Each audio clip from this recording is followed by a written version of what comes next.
Chapter 1. Captain, hurry. If you don't leave now, it will be too late. A blood-soaked man shouted towards another man engaged in a fierce battle with a horde of zombies in the distance. Amidst the throng of the undead, a young man, drenched in blood, fought valiantly. In a bid to ensure his comrades' safe escape, Captain Shen Yun was compelled to make a harrowing decision. He understood that he could not endure much longer otherwise. None of his team would be able to flee. Today, while hunting at the edge of the Forbidden Zone with his squad, they had unexpectedly encountered a surge of zombies, and he had sustained grave injuries. Knowing that survival was beyond his reach, he chose to sacrifice himself, determined not to impede his teammates and to buy them a chance at escape by detonating a bomb. Beep, beep, beep. Shen Yun glanced at the timer. Only 10 seconds remained before the explosion. In this precarious, apocalyptic world, he was born ordinary but would die heroically, not having lived in vain. As the explosion echoed, everything descended into silence. Captain No, the anguished cries of his team members rang in his ears, but alas, Shen Yun could no longer hear them. Beep beep, data transmission complete, device check complete. Host body scan completed. Host is healthy, heart rate normal. Please proceed to receive the data promptly. A cold mechanical voice resonated within Shen Yun's mind. Slowly, he opened his eyes. This was not right. He should have been obliterated in the explosion. How could he still hear a voice? Had he perhaps arrived in the underworld? If so, the technology here was remarkably advanced. Shen Yun examined his body, fully intact and unharmed. Beep, beep, beep. Please receive the data promptly. Please receive the data promptly, the mechanical voice urged again. Not bothering to overthink, Shen Yun decided to receive the data. After all, what if completing the process allowed him to be reborn? He could not afford to delay that possibility. As soon as this thought crossed his mind, a voice echoed in his head. Data connection in progress. Current progress 10.99. Reception complete. Welcome, host, to the Orc continent of the Wulnov planet. I am your system encyclopedia, M198. The voice resounded once more. In an instant, Shen Yun understood that he had encountered the phenomenon of transmigration. After all, he had read numerous novels about such occurrences, where many protagonists were thrust into new worlds by various unforeseen events. As for this Wulnov planet, he had never heard of it before, but since he was here, he might as well make the best of it. It couldn't possibly be worse than the apocalypse, could it? Shen Yun accepted his fate with a positive mindset. You claim to be my system. What utility do you provide?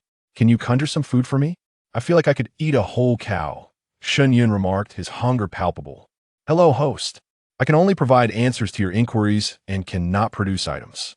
I apologize, M198 responded. Well, that was somewhat lackluster, but having a system was better than having none at all, Shen Yun reassured himself. Then can you tell me where I might find something to eat? Otherwise, I may only survive for an hour, he pressed. M198 replied.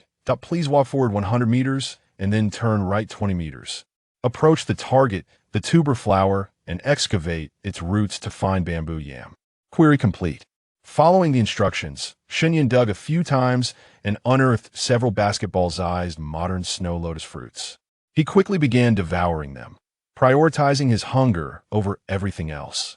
The taste was juicy and refreshing, reminiscent of the snow lotus fruit on Earth. Once satiated, he began to survey his surroundings. The trees towered impressively, with diameters of about 10 meters, their heights obscured from view, while some flowers were the size of a basin. Emerging from a forest, he encountered an expansive plain adorned with a myriad of wildflowers, a sight so beautiful it resembled a painting. Yet, what was that giant bee, larger than a human? And that butterfly, more massive than an elephant? Shen Yun was taken aback. Everything here was extraordinarily unusual. He sought a prime spot to rest, beneath a large stone. Naturally, a semi-elliptical cave had formed beneath the stone, and after ensuring it posed no danger, he laid down some dry grass to prepare for rest. When he arrived in this world, he had brought along his military backpack. He rummaged through its contents. Inside were a waterproof lighter, a tactical knife, a small supply of anti-inflammatory medication and first aid supplies, and a box of 10 pairs of unopened underwear. That was all. Apart from his combat boots, his clothing was tattered and torn, but having something to wear was better than nothing. As for the 10 pairs of underwear, that was a long story. Every hunting squad carried a box of underwear as standard protocol. Due to prolonged running and traversing marshy or contaminated areas, chafing could easily occur at the thighs. If one did not change their underwear promptly, they would find themselves in a most unfortunate predicament. The backpack was made of a new technology that was both waterproof and fireproof, capable of lasting at least 50 years, if not longer. It was no wonder it had survived the explosion unscathed. The combat boots, a product of military research, were also built to endure for decades, made from the same material as the backpack. To ward off wild beasts and stay warm, Shen Yun collected some dry branches and built a fire, preparing for sleep. After a day filled with such bewildering experiences, he gradually drifted into slumber while contemplating everything. Whoosh! An arrow flew swiftly, accurately, and lethally, striking a gigantic rabbit. The creature twitched a couple of times before falling silent. At that moment, a figure covered in mud dashed forward. Indeed, it was Shen Yun himself. Dragging the rabbit towards the riverbank, he intended to skin and clean it. Having spent over a month in this world, he had explored the surrounding 100 miles and had yet to encounter another soul. There were indeed plenty of animals, and they were far larger than the mutated creatures from the apocalypse. He even suspected that this continent was devoid of human life. Carrying the rabbit meat back to his cave, he found that his dwelling had accumulated various items over the past month. Wooden bowls, chopsticks, bone needles, and a bone pot crafted from animal skulls. It was slowly taking on the semblance of a home. Shen Yun's clothes were utterly ruined, and he tore off usable pieces from what was left, preserving them. After all, these remnants might represent his last garments from the apocalypse. Finally, he had gathered enough material to fashion himself a simple outfit, reminiscent of ancient Earth's traditional attire. Upon wearing it, his bare arms glistened like polished ivory. He also donned shorts made of animal hide, designed for convenience while hunting, reaching to his thighs. His combat boots protected his calves, providing warmth if it became too cold. Wrapping himself in animal skins would suffice. One day, while washing his hands by the river, Shen Yun suddenly heard a series of groans. It was a human voice. He tightened his grip on the knife at his waist and cautiously approached the source of the sound. There, nestled beneath a thicket of grass, lay a young woman, gravely injured. This was the first human Shen Yun encountered since arriving in this world. She was not particularly beautiful, with golden hair and sun-kissed skin, wrapped in animal hides that barely concealed her modesty. "Hey, are you all right?" Shen Yun inquired. Seeing that the woman did not respond, he approached and discovered she was pregnant, and it appeared she was nearing labor. Initially lying on her side, he had not noticed or pronounced belly her waters had broken, and there was a pool of blood beneath her. Shen Yun was not well versed in medicine, only possessing basic knowledge of outdoor first aid, as he was primarily a gatherer. The injured woman slowly opened her eyes. Upon seeing Shen Yun, terror washed over her, prompting her to attempt to crawl away, but her weakened state thwarted her efforts. "Do not be afraid, I mean you no harm," Shen Yun reassured her, raising his hands in a gesture of peace. Seeing no malicious intent in Shen Yun's demeanor, the woman slowly lowered her guard. Suddenly, her brow furrowed, and a look of agony etched across her face, sweat beads forming on her forehead. She glanced up at Shen Yun and uttered a series of unintelligible sounds. Shen Yun. He could not comprehend her words. The woman gazed at Shen Yun's bewildered expression and remained silent, lying back down, gripping the ground, and letting out pained moans. System, come forth. Someone is about to die." Shen Yun suddenly recalled that he had a system. "M198 at your service. How may I assist you, host?" The mechanical voice resounded in his mind. "I cannot understand what this woman is saying, and it seems she is about to give birth. How can I help her? Please hold on. I am now interfacing with the language system of this world." Upon M198's declaration, a sharp pain surged through Shen Yun's head, and he miraculously found himself able to comprehend the woman's anguished cries. "System, what should I do to help her?" "Please, host, move this female to a clean area and assist her in giving birth. Her vitality is waning. You must act swiftly." "Is this woman nearing her end?" Shen Yun was bewildered, yet he could not afford to dwell on his confusion. The child within her womb represented a life, and despite having witnessed the coldness of humanity in the apocalyptic world, he could not bear to abandon this fragile existence. "Please, I beg you, save my child," the woman pleaded, her voice strained with desperation. "System, what should I do? I truly do not know how to deliver a baby." "Host, the female's vitality has reached its limit. It is beyond salvation. What you must do now is to massage her abdomen to aid in the birth, or else there will be 2 lives lost." Shen Yun gazed at the woman, her pupils already dilated and her breath faint. Resolutely, he followed the system's instructions and pressed his hands against her belly. In the final moments of her life, the child was born. "What is this?" Shen Yun was taken aback. It was a small dog. System. Shen Yun called out. "Host, this is a white wolf pup." "A pup? Does that mean he will eventually become human?" "Indeed, host." At that moment, the woman breathed her last. Shen Yun carefully wrapped the small white wolf in fur, then dug a hole to bury the woman, bowing deeply as he did so. "Rest assured, I will take care of your child. You may now find peace." This was not an act of greatness on Shen Yun's part, rather, it stemmed from his profound loneliness. For a month, he had not spoken to another soul, and now, with this little creature, he did not mind assuming the role of a father, albeit to a rather unique son. "Little one, from now on, I shall be your father. What name shall I give you?" Shen Yun mused aloud, observing the sleeping pup who had yet to open its eyes. This little white wolf bore a striking resemblance to the puppies of Earth's huskies. "How about I name you Shen Xiaobai? Yes, from now on, you shall be known as Xiaobai." Shen Yun did not find the name overly common, it simply felt fitting, mirroring the pup's snowy coat. With Shen Xiaobai by his side, Shen Yun hunted by day and tended to the pup by night. Xiaobai was obedient, alternating between eating and sleeping. One day, as Xiaobai weakly called out to Shen Yun, the sound reminded him of a young husky, instantly melting his heart. Fortunately, Shen Yun had retained some of the fabric from his previous attire, which he now fashioned into garments for the little white wolf. On this particular day, Shen Yun was attempting to catch a wild rabbit, hoping to acquire more fur to create fresh clothing for his child. The original pelts had already been fashioned into his own garments. The wild rabbit darted away quickly, disappearing into the vast grasslands. The lush vegetation made running a laborious task for Shen Yun. Suddenly, a massive wild boar charged at him from the side.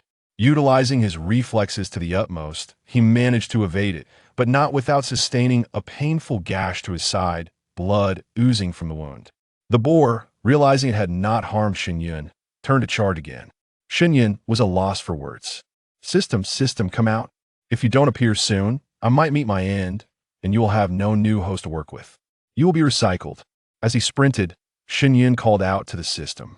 "Host, do not panic. Keep running. There's a great chasm 500 meters ahead. Let it there, and it will fall."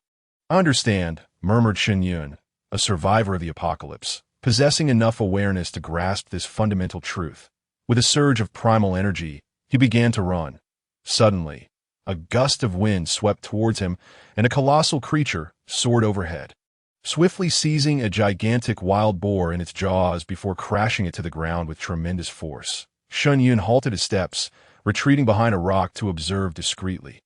This was astonishingly large. Was that a tiger? But how could a tiger possess wings? A tiger as immense as a mountain? Such a thing wouldn't even be dared to be penned in a mythological tome. Yet it mattered little. He would believe anything at this point, even that Ultraman was his father from a previous life. After all, this world had utterly shattered his understanding of reality. Shen Yun silently watched the massive tiger dispatch the wild boar, which lay lifeless, and it showed no inclination to harm him. Thus, the man and the tiger gazed at each other from a distance, their silent standoff stretching on for what felt like an eternity. The white tiger's coat gleamed like freshly fallen snow under the sun, shimmering with a dazzling brilliance, while its enormous wings rivaled those of an aircraft. The prominent character emblazoned on its forehead only enhanced its imposing aura. This was a creature of extraordinary beauty, Shen Yun mused. The white tiger took a few steps toward Shen Yun, its colossal paws causing the earth to tremble beneath him. Startled, Shen Yun stumbled backward. The tiger paused, fixating its gaze on Shen Yun for a moment, before retreating slightly and transforming into a tall, handsome man, adorned with a skirt of animal hide around his waist. Shen Yun thought, "What on earth? Is this a living transformation?" At that moment, he was so astonished that he entirely forgot the system's earlier mention of beastmen. Bai Yao regarded the seemingly dazed and naive male before him, captivated by his striking beauty, which surpassed that of any female in the tribe. His skin was smooth and fair, reminiscent of a freshly born cub. No, even a newborn cub could not compare to his delicate complexion. Observing the unique animal hide attire that adorned the male's body, Bai Yao found the sight to be peculiar.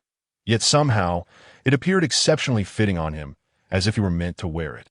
The hide encasing his feet seemed intended to protect his tender skin, for the females of the tribe typically had tougher skin and went barefoot.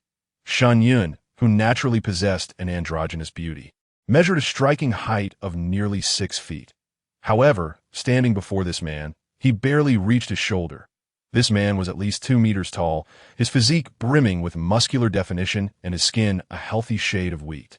Bai Yao was undeniably handsome, tall, and robust, with eyes like twinkling stars and sharply defined lips, resembling a model in the modern world. Neither spoke as they assessed each other. Bai Yao detected no trace of other beastmen on this male, only the scent of a cub. The presence of an unaccompanied male caring for a cub in this perilous forest seemed inherently wrong to him. After all, females were precious and ought to be cherished. As Bai Yao noticed the male gazing fixedly at him, a sense of shyness washed over him, causing his face to heat. "Would you care to return to my tribe? We will ensure the safety and well-being of both you and the cub," Bai Yao proposed, the gravity of the situation weighing heavily upon him. Remaining in such a treacherous environment for even a moment longer filled him with a sense of impending danger. Upon voicing his invitation, he felt an immediate sense of relief. Yet he was also anxious about the response he might receive, his heart pounding with trepidation. Shen Yun listened to the man's velvety voice, feeling a flutter of excitement. He was undeniably drawn to the sound. The man's demeanor suggested no intent to harm, and he was extending an invitation to join his tribe. After much contemplation, Shen Yun concluded that returning with him would be wise. After all, navigating the wilderness alone with a wolf cub was fraught with peril, especially with the threat of large predators like the one he had just encountered. Although he had the system's assistance, who could guarantee such fortunate encounters would continue? Additionally, he felt an overwhelming sense of loneliness, as Little Bai could not converse, leaving him isolated. Humans, as social beings, needed companionship, and Shen Yun was no exception. "Very well. I appreciate your kindness," he replied earnestly. Bai Yao was taken aback by how readily the male accepted his offer, a wave of excitement surging within him, though he could not quite fathom why. "My name is Shen Yun. I am Bai Yao. But I believe you should attend to the wounds on your body," Bai Yao remarked, having detected the scent of blood emanating from Shen Yun. Noticing the crimson staining his fair waist, a sight that was deeply unsettling to him. "Please wait a moment. I shall be ready shortly," Shen Yun responded, unwrapping the animal hide that cradled the wolf cub and placing it on the ground before removing his clothing to tend to his injuries. Bai Yao found himself unable to avert his gaze from Shen Yun's luminous skin and slender waist, feeling a twinge of discomfort as he shifted his eyes away. Shen Yun's injuries were superficial, merely scrapes that he swiftly bandaged before returning to his temporary dwelling. He gathered several animal hides he had acquired, stuffing them in his backpack. As for provisions, he only had the dried meat he had prepared, discarding any remaining scraps, fearing they would spoil on the journey. Taking a moment to reflect on the cave he had inhabited for over a month, he felt a wave of nostalgia wash over him. Subsequently, he picked a few unidentified flowers and made his way to the burial site of Little Bai's mother. Bidding her farewell, he felt it was only right to inform her of his departure. Hoping she would watch over the cub from beyond, ensuring its safety as it grew, he then prepared to accompany Bai Yao back to his tribe. Bai Yao observed the peculiar large bundle on Shen Yun's back, but chose not to comment, understanding that wandering beastmen often acquired strange possessions. However, he was particularly curious about the knife Shen Yun carried, though he refrained from voicing his curiosity for fear of alarming the male. He surmised it was a weapon left to him by his parents for protection.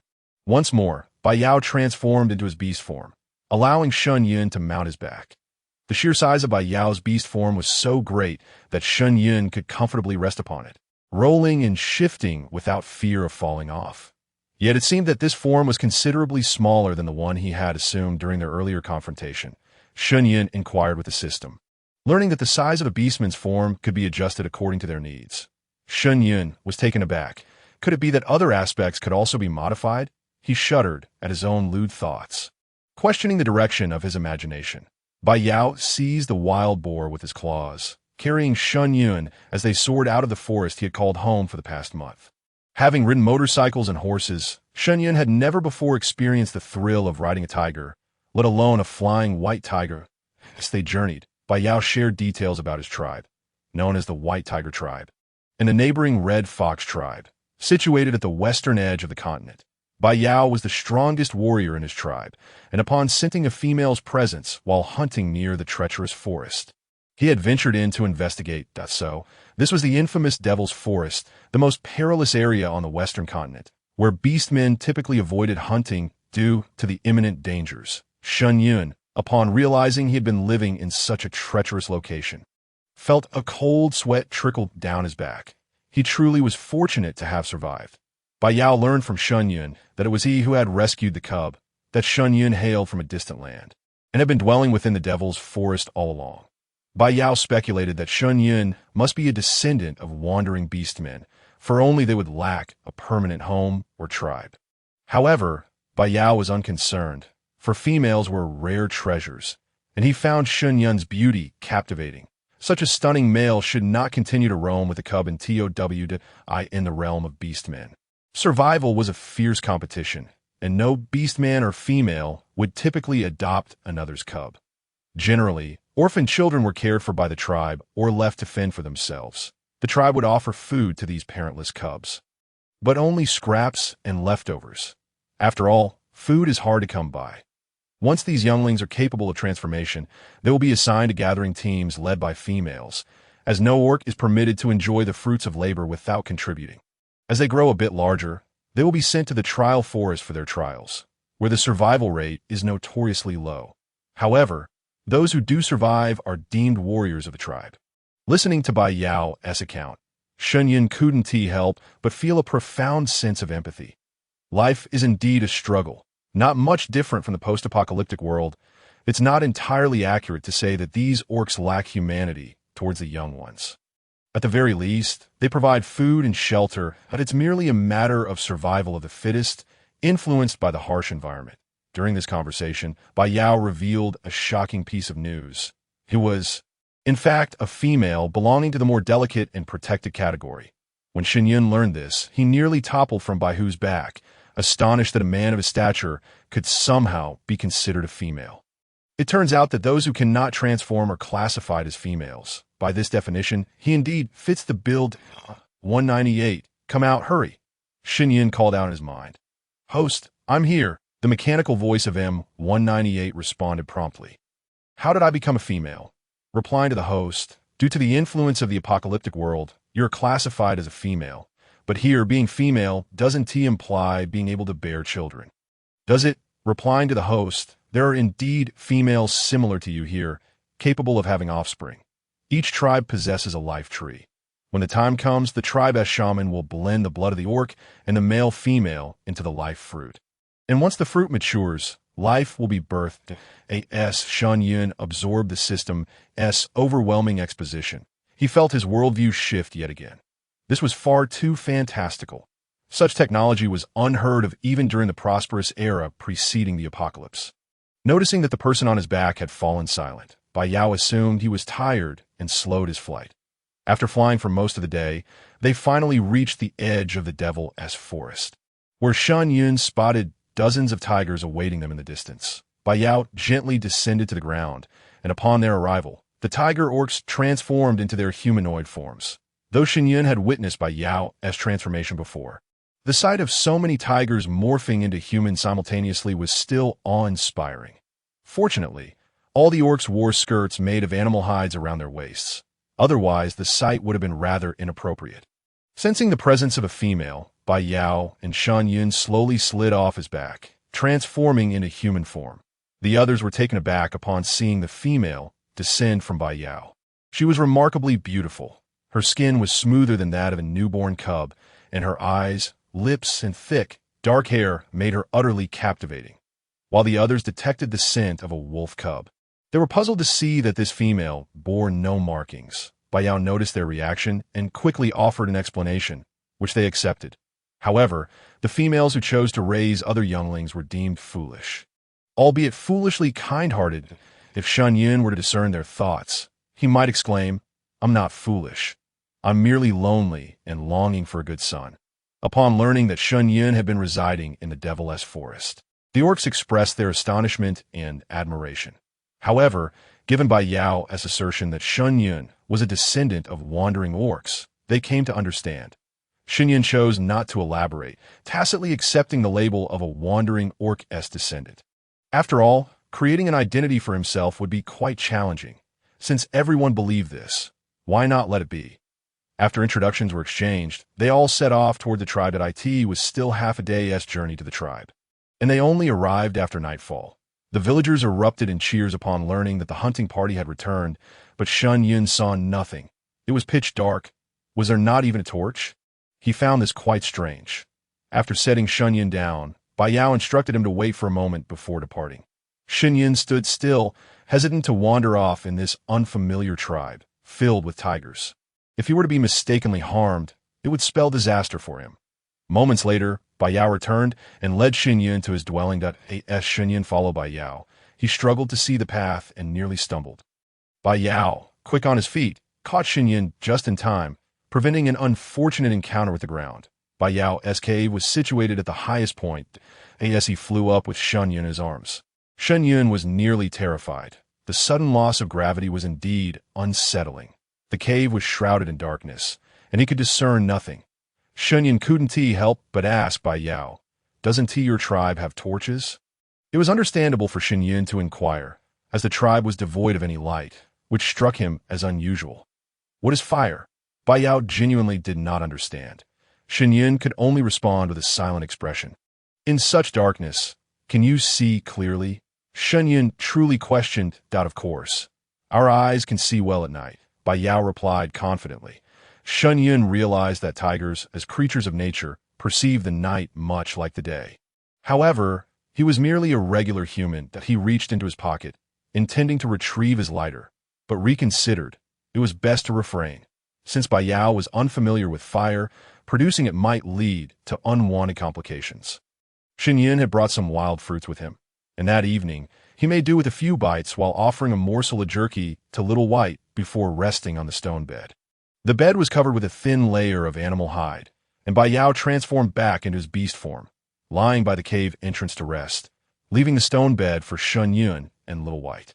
Despite having spent the day on Bai Yao's back, the events of being chased by beasts and traveling such a long distance had truly exhausted Shen Yun, and he soon fell into a deep slumber. Bai Yao, hearing the soft and even breaths of the female, slowly glanced up before beginning his own rest. Shen Yun enjoyed a peaceful night's sleep, finally free from worry, and Little White slept soundly as well.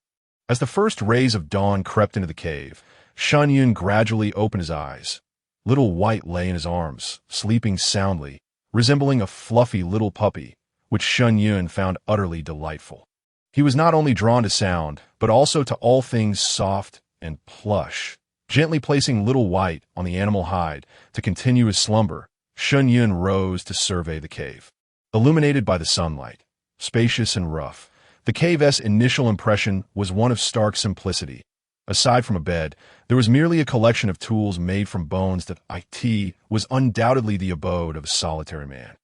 However, overall, it appeared relatively clean, devoid of any unpleasant odors. Stepping out of the cave, Shen Yun finally beheld the entirety of the tribe.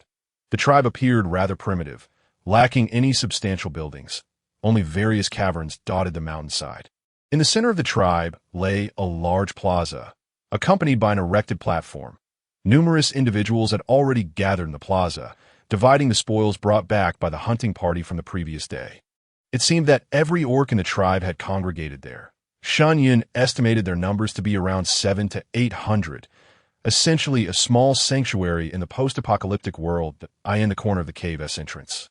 He noticed a large stone jar filled with fresh water, accompanied by a shell of an unknown fruit serving as a container for drawing water. Shen Yun fetched some water to wash up briefly before returning to the cave to await Bai Yao's return.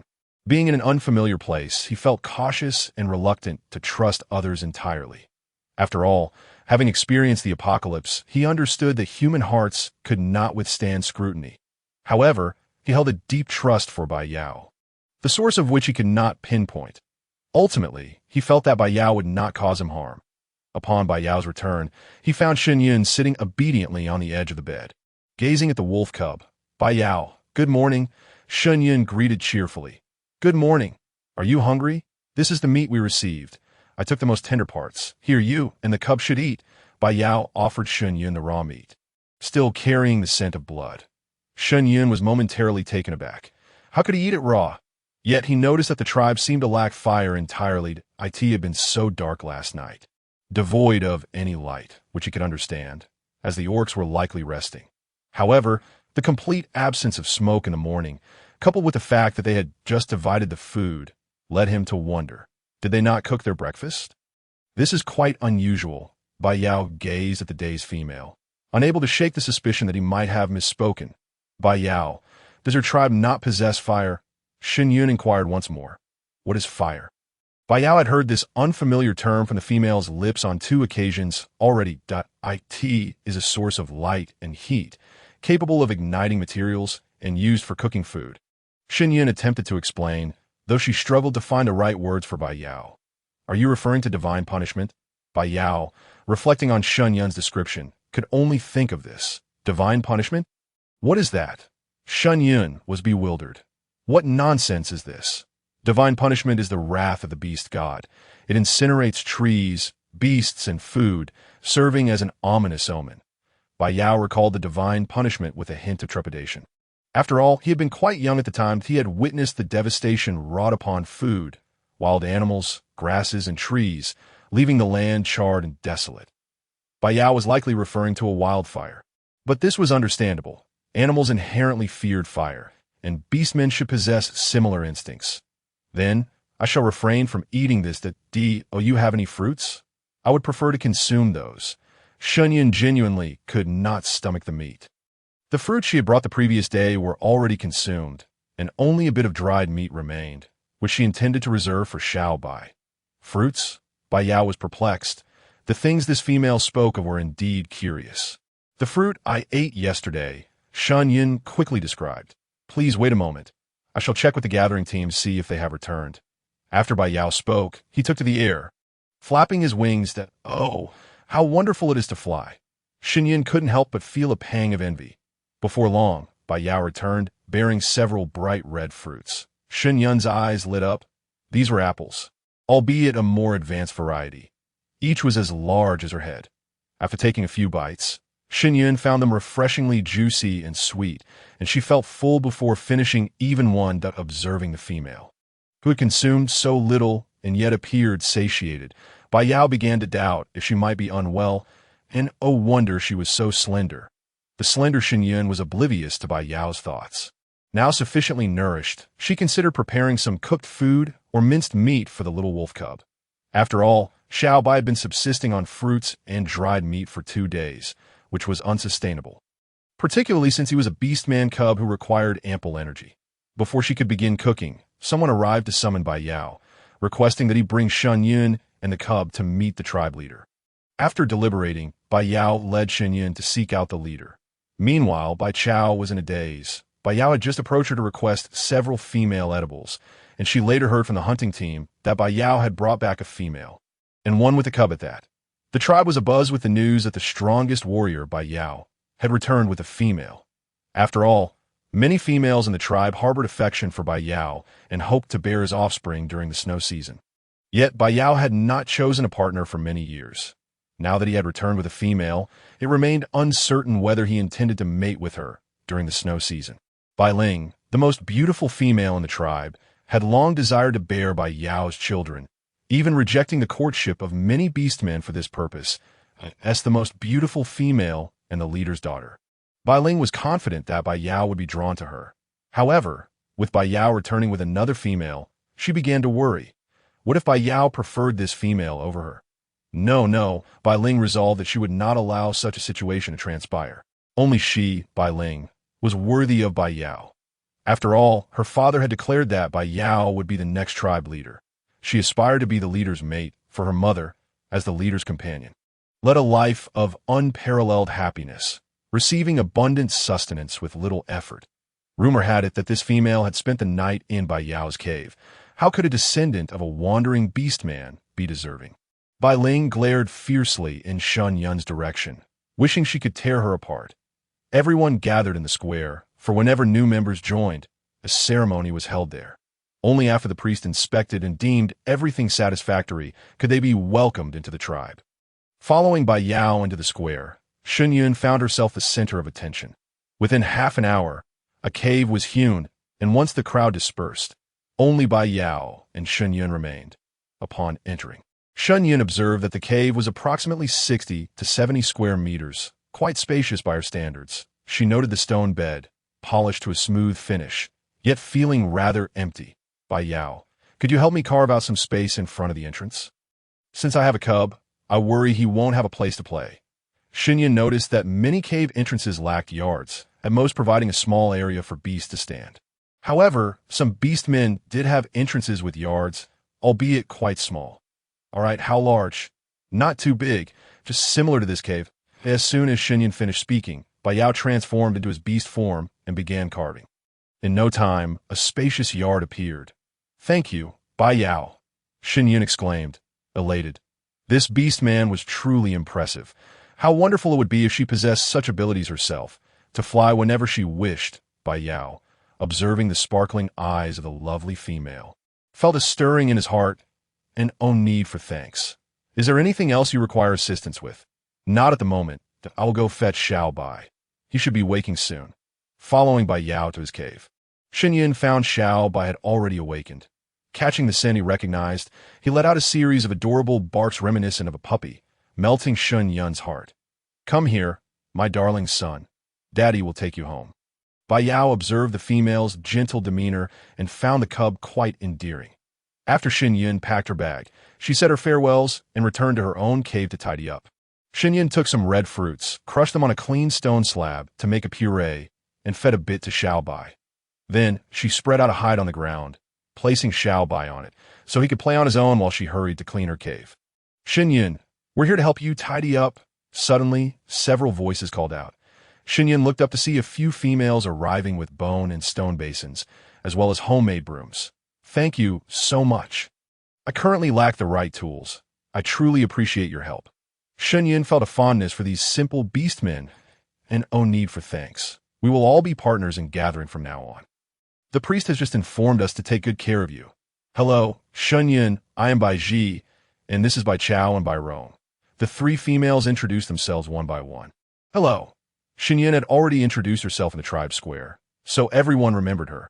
It would be hard not to, given how striking she was. Shen Yun, you are truly beautiful, Bai Chao said sincerely. Thank you. You are quite adorable yourself.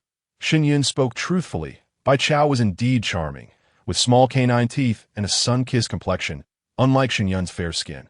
Her hair was tied back with a string, adorned with bone trinkets and colorful stones or flowers, making her appear playfully endearing. Shen Yun, I'm Bai Miao. Another voice called from the entrance that I'm here. Shen Yun stepped out to see a tall female, holding several fine animal hides. This is for you. The priest asked me to deliver it. Bai Miao handed the hides to Shen Yun. Please thank the priest for me, and thank you as well, and no need for thanks. I shall take my leave. You continue your tidying up. After delivering the items, Bai Miao departed. The priest is truly kind to you. Bai Miao is cared for by the priest and looks after her daily needs. Don't let her cold demeanor fool you. She is really quite nice, Bai Rong explained. Yes, I also think you're all wonderful, Shen Yun said sincerely. The group spent the morning tidying up, and once Bai Chao and the others took their leave, Shen Yun laid the hides on the stone bed, contemplating fetching some water. In the morning, when Bai Yao had carved the yard for her, he had thoughtfully created a large stone tank for storing water. The tank was quite sizable, approximately 1.5 meters in height and 1.2 meters in width. That If it were to be filled with water, it would certainly require a considerable amount of time on his part.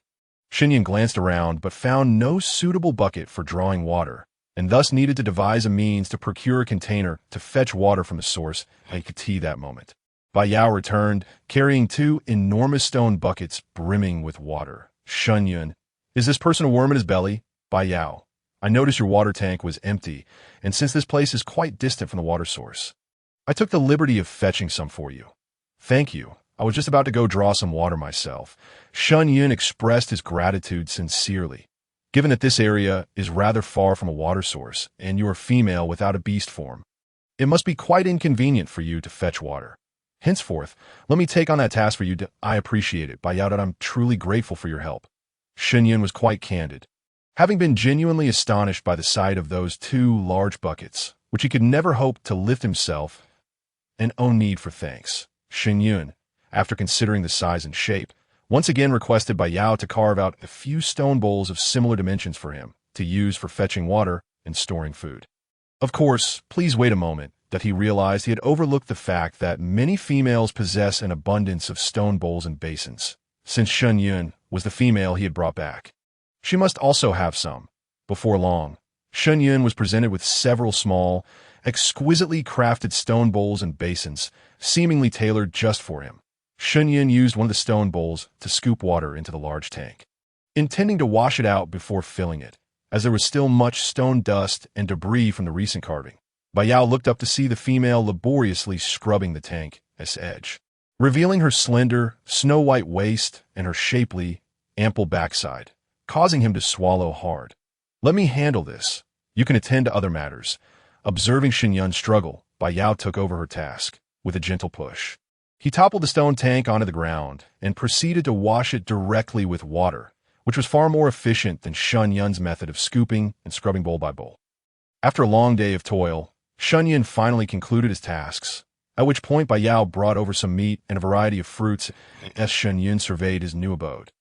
A wave of satisfaction washed over him. He then gathered a few scattered stones and constructed a simple hearth, collecting some dry twigs nearby to prepare a fire for roasting the meat. Using dry grass as kindling, he ignited the flames with his lighter. After washing the meat, he skewered it on a forked stick to roast. Lacking salt or any other seasonings, the taste was not particularly exquisite. However, after 2 days of consuming wild fruits, it was a delightful change. Once the meat was thoroughly cooked, he cut it into small pieces and shaped it into little meatballs to feed to Xiao Bai. Having also subsisted on wild fruits and jerky for 2 days, Xiao Bai relished the freshly roasted meat, and Shen Yun, concerned he might overindulge, carefully regulated his portion. Yet the tantalizing aroma of the roasted meat and the smoke from the fire attracted a horde of uninvited guests. Shen Yun, how can you invoke divine punishment? This is ominous. The chieftain was the first to vehemently oppose Shen Yun's use of fire. Indeed, father, this female surely harbors ill intentions. She brings divine punishment to the tribe upon her arrival. Bai Ling finally seized the opportunity to hold this female accountable, insisting she be expelled from the tribe. Since her arrival, many beastmen who had previously flocked to her side had ceased their visits, leaving her feeling rather uncomfortable without the adoration of the crowd. Just look at her, so strikingly beautiful, yet a descendant of the wandering beastmen. She must have been cursed to be cast out. Otherwise, why would such a female be unwanted by any tribe? Bai Jie, a close friend of Bai Ling, also harbored disdain for Shen Yun. Chieftain, we cannot allow her presence to bring a curse upon the White Tiger tribe. Bai Hua echoed, declaring that this female was a common enemy. With her around, the beastmen of the tribe would no longer regard them. Yes, chieftain, this is a divine punishment that can obliterate everything. How could she possibly wield such power without being cursed? Another elder female voiced her doubts. The onslaught of accusations left Shen Yun, who had only just arrived at the tribe, feeling bewildered. Bai Yao had gone out to hunt after assisting him in the morning and would not return for 2 or 3 days, leaving him without a single ally to speak on his behalf. As Shen Yun prepared to speak, a gentle voice interjected, "Everyone, please remain calm. Shen Yun is not cursed. Let us listen to what she has to say." Upon seeing the priest's arrival, the crowd parted to make way. "Shen Yun, if you say this is not divine punishment, then what is it? Could you clarify for everyone?" by your regarded Shen Yun with a warm expression. Upon hearing his voice, Shen Yun felt a warmth in her heart and began to explain in accordance with the priestess' words. This is called fire, a force that brings light and life. Not the divine punishment you speak of. It provides warmth, allowing us to withstand the cold during the snowy season. It illuminates the night, preventing ambushes from other wild beasts, and it heats food, making it more delectable. Consuming food that has been heated strengthens our bodies and wards off illness. The benefits of fire are manifold. Where there is fire, there is life. Though fires can occasionally cause wildfires, they're not divine punishment, but rather a gift of life bestowed by the beast god. I can only invoke your name, great beast god, whose existence I can only speculate about, Shen Yun thought to herself, feeling a surge of indignation. What? You speak nonsense. In places where divine punishment has visited, everything perishes. Where is the life you claim? Bai Ling stepped forward, seeking attention once more. Indeed, the land is littered with the corpses of burnt beasts. Yes, you speak without basis. You are truly a scheming female.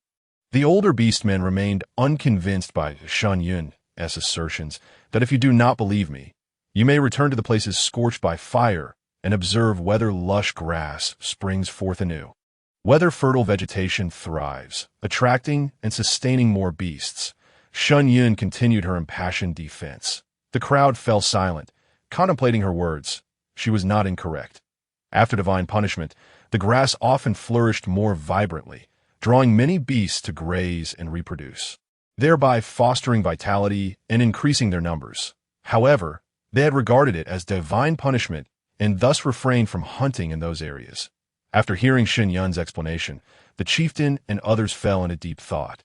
While the priest, having faith in Shen Yun, remained silent, he believed that the beast god had sent her as a messenger, yet for the sake of her safety and to ensure she contributed to the tribe.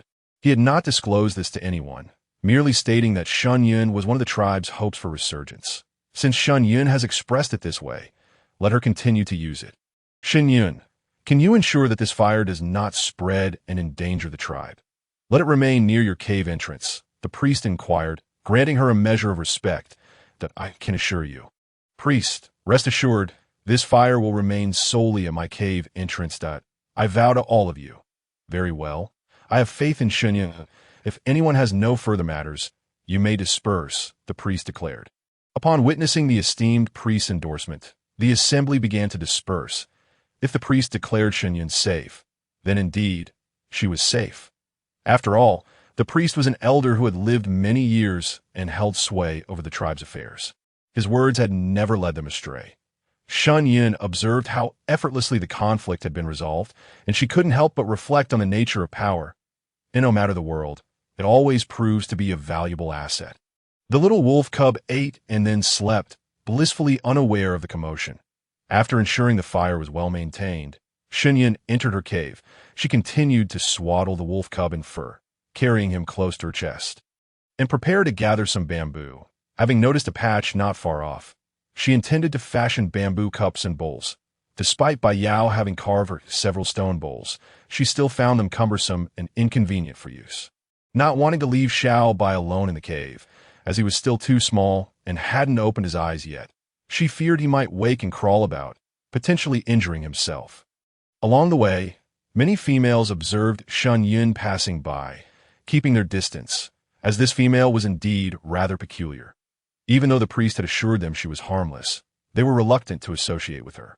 Only Bai Chao and a few others greeted her warmly. Shen Yun, where are you headed?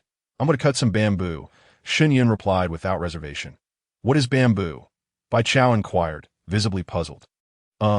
It's that. Shen Yun gestured towards the bamboo, not far away. That is called hollow wood. What do you intend to use it for? Bai Chao inquired, puzzled. That I plan to make bowls from it. Stone bowls are too heavy and cumbersome for me, Shen Yun replied. Upon hearing this, Bai Chao understood, for in their eyes, Shen Yun appeared quite frail, especially compared to the towering figures of both male and female members of the tribe. It took Shen Yun a considerable amount of time to reach the bamboo grove, which, despite its proximity to the tribe, was a lengthy trek, especially since he could not fly. However, was this bamboo thicker than a barrel and taller than a 3-story building? Truly bamboo, The idea of crafting bowls and cups from such immense stalks seemed utterly absurd. Who had ever seen a large basin used as a cup or bowl? Fortunately, after a thorough inspection, Shen Yun discovered smaller bamboo shoots that were perfectly suited for making cups and bowls.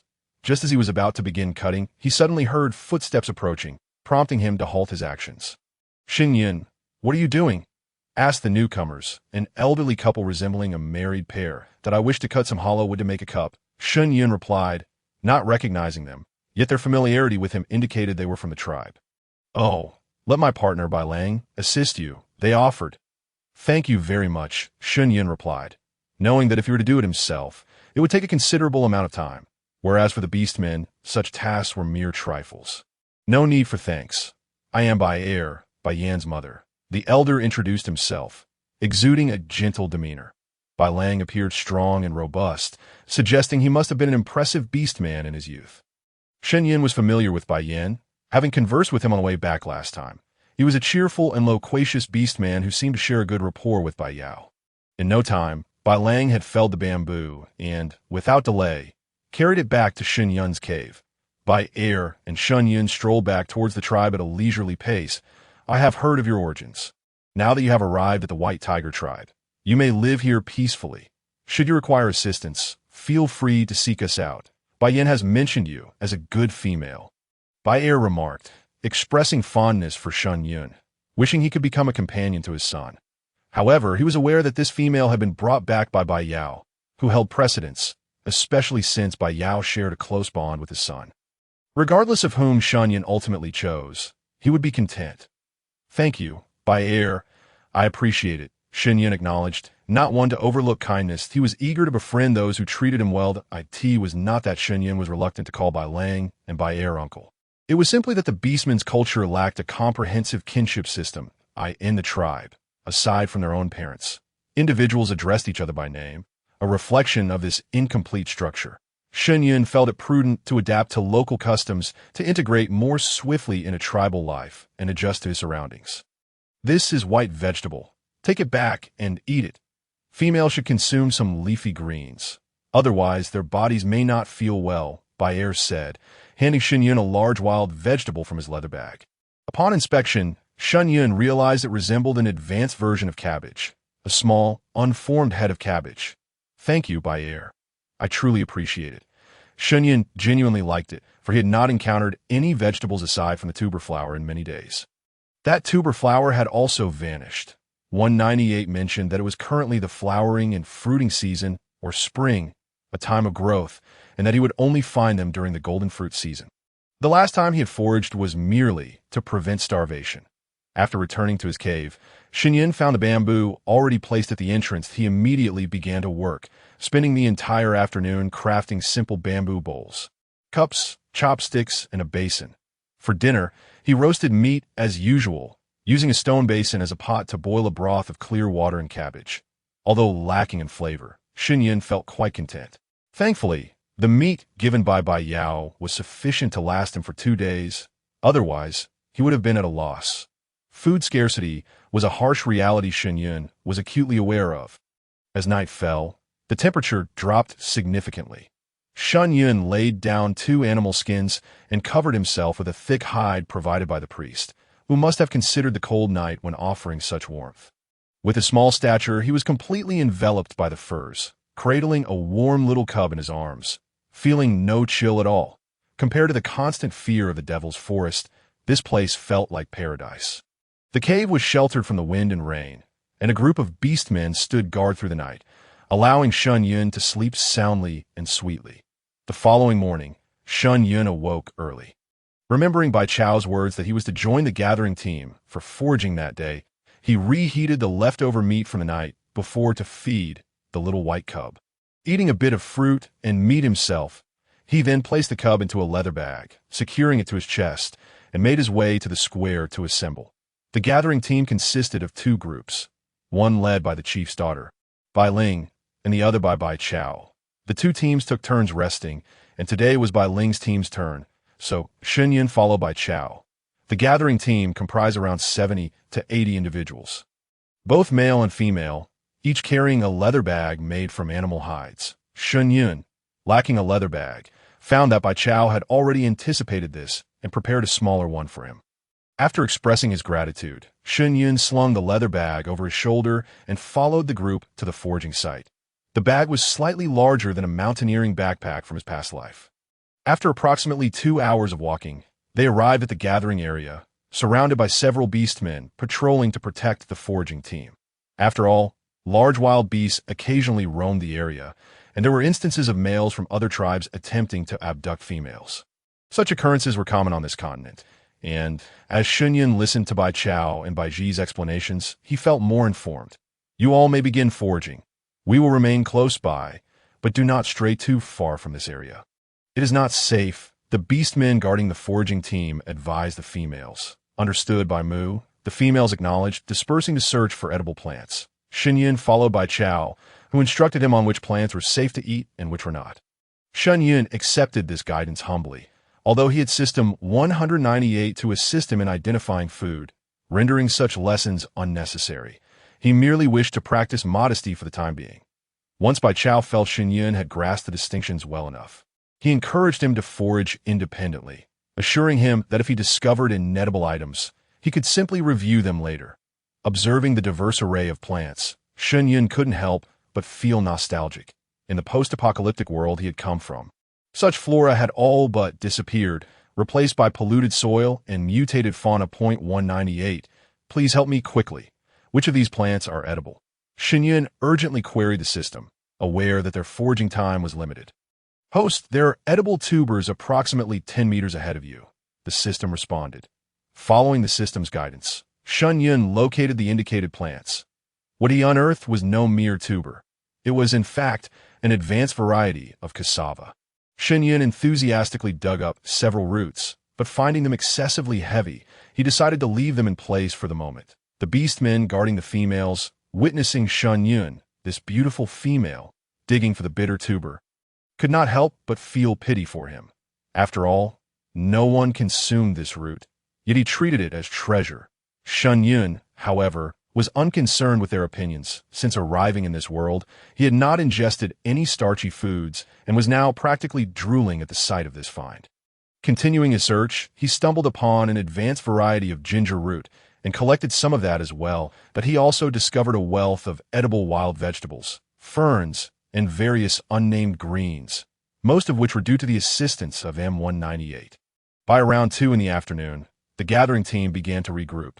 Shen Yun, laboriously carrying a large leather bag filled with wild vegetables and hoisting a hefty tuber weighing dozens of pounds, joined the others. Bai Chao and the others were left speechless upon seeing Shen Yun's foraged items. They regarded these as food they would not eat nor even consider, especially the tuber. They had contemplated consuming it but found it unpalatable. Even the Hulia bear refused to eat it. Having tried it themselves, they could attest to its bitterness and unpleasant taste. Shen Yun, that bitter root is not tasty. Even Hulia bears refuse to eat it. If you cannot find anything edible, do not worry. Once we finish distributing the food, I will share some of mine with you. Bai Chao kindly remarked, Indeed, Shen Yun, it's quite all right. We can share some food with you. Bai Rong and Bai Ji also expressed their willingness to part with a portion of their food for Shen Yun. Yes, you and the little one barely eat much. We can spare some for you today. As for this, you can do without it. It's truly unpalatable. The other females echoed their sentiments, eager to provide Shen Yun with sustenance. Observing the kindness of these females, Shen Yun felt a warmth in his heart. But it's fine. This is edible. That I survive in the devil's forest by relying on it, Shen Yun assured them, trying to reassure the group. Upon hearing his words, the others couldn't help but feel a pang of sympathy for Shen Yun, realizing the hardships he must have endured living off such meager fare, and they wiped away tears. Shen Yun, perplexed, wondered why mentioning cassava brought them to tears. Did it remind them of their own experiences with it? After all, without fire, how palatable could it be? And they likely didn't even know how to peel it. Well then, Shen Yun, if you wish to take it back, so be it. It's your preference. Bai Chao ceased her persuasion, perhaps believing that Shen Yun had grown accustomed to it. After all, it was no easy feat for a solitary female to care for a young one. They should not dampen Shen Yun's spirit. If Shen Yun were aware of their thoughts, he would surely exclaim, This is unjust. It's truly not like that you've misunderstood. The guards of the tribe overheard Shen Yun's words and felt that he was indeed pitiable. Since Shen Yun wished to take the bitter roots back, they did not oppose it and went to gather the cassava he had dug up. The Beastmen transformed into their animal forms, allowing the gathering team to place all their collected items onto their backs, including the cassava Shen Yun had unearthed. By the time they returned to the tribe, it was around 5 in the afternoon. The group submitted a portion of their gathered goods to the tribe and took home their own share of food to the cave. Shen Yun's gathered items were not submitted, as the tribe did not want them. They believed that, first, Shen Yun's find were all things they disliked, and second, Shen Yun was too unfortunate. The wandering beastmen truly lived in misery. Thus, everything he collected should be left for him. Shen Yun also gathered a few heart-shaped fruits. Shen Yun thought, "This is truly a mix of laughter and tears." The priest, upon observing Shen Yun's gathered items, couldn't help but smile slightly. He never doubted the edibility of what Shen Yun brought back. Everyone just needed an acceptance process. "Here, this is for you. That if the females of the tribe do not consume this for an extended period, their health will suffer." Priest Baya handed Shen Yun a palm-sized stone. Upon seeing it, Shen Yun realized it was a block of salt. Though coarse, it was indeed salt, and he was filled with immense joy. However, to the others in the tribe, Shen Yun's delight only made them feel more sympathetic towards him. "Thank you, priest." Shen Yun expressed his gratitude as he accepted the salt and returned to the cave. While the sky was still light, Shen Yun first peeled the cassava, washed it thoroughly, then sliced the remaining flesh into thin pieces to cook together, adding a bit of ginger to eliminate any gamey taste. Once the meat and cassava were nearly cooked, he added some tender greens. These wild vegetables, typically eaten raw by the tribe's females, were comparatively tastier than those found on Earth. The fragrant aroma wafted through the air, causing Shen Yun's stomach to rumble, and Little Bai caught a whiff of the deliciousness, calling out in a soft voice, "Good boy, just wait a moment. Once it cools, Daddy will feed you."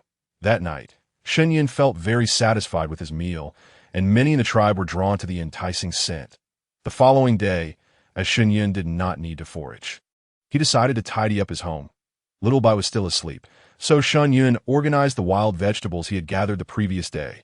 The weather had warmed up considerably, with only a slight temperature difference in the mornings and evenings.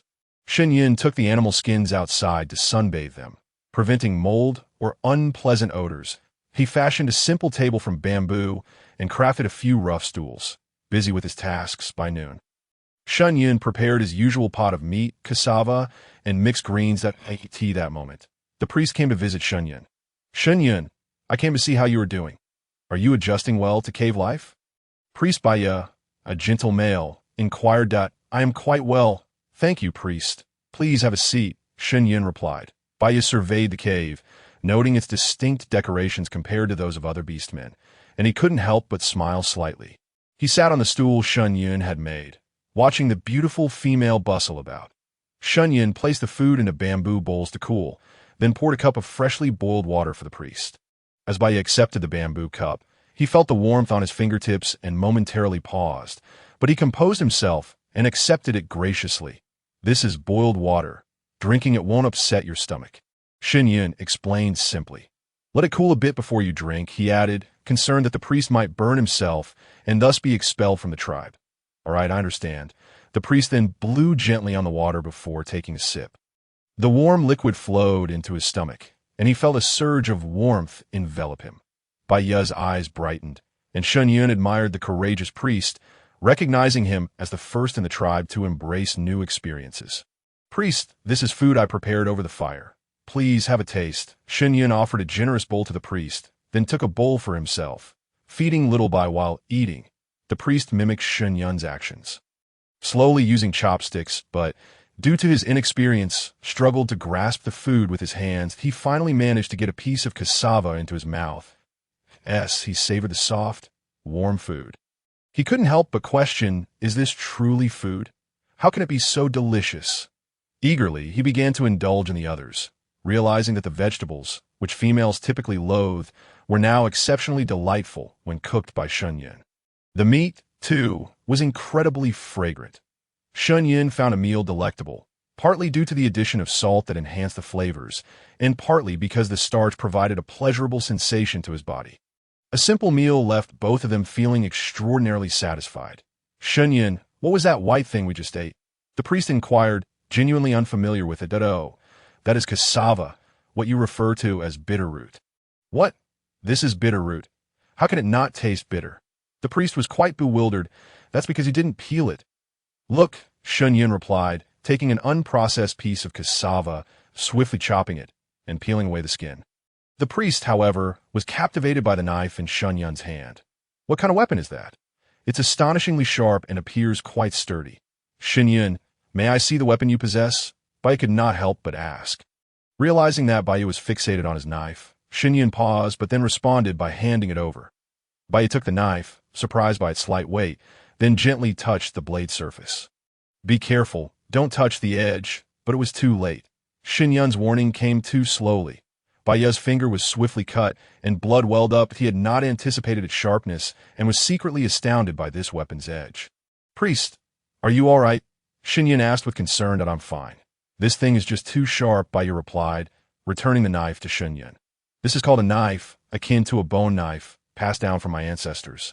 Shen Yun stated truthfully. It was indeed a bequest from his grandfather during the apocalypse, which he had used ever since. Oh, I understand now.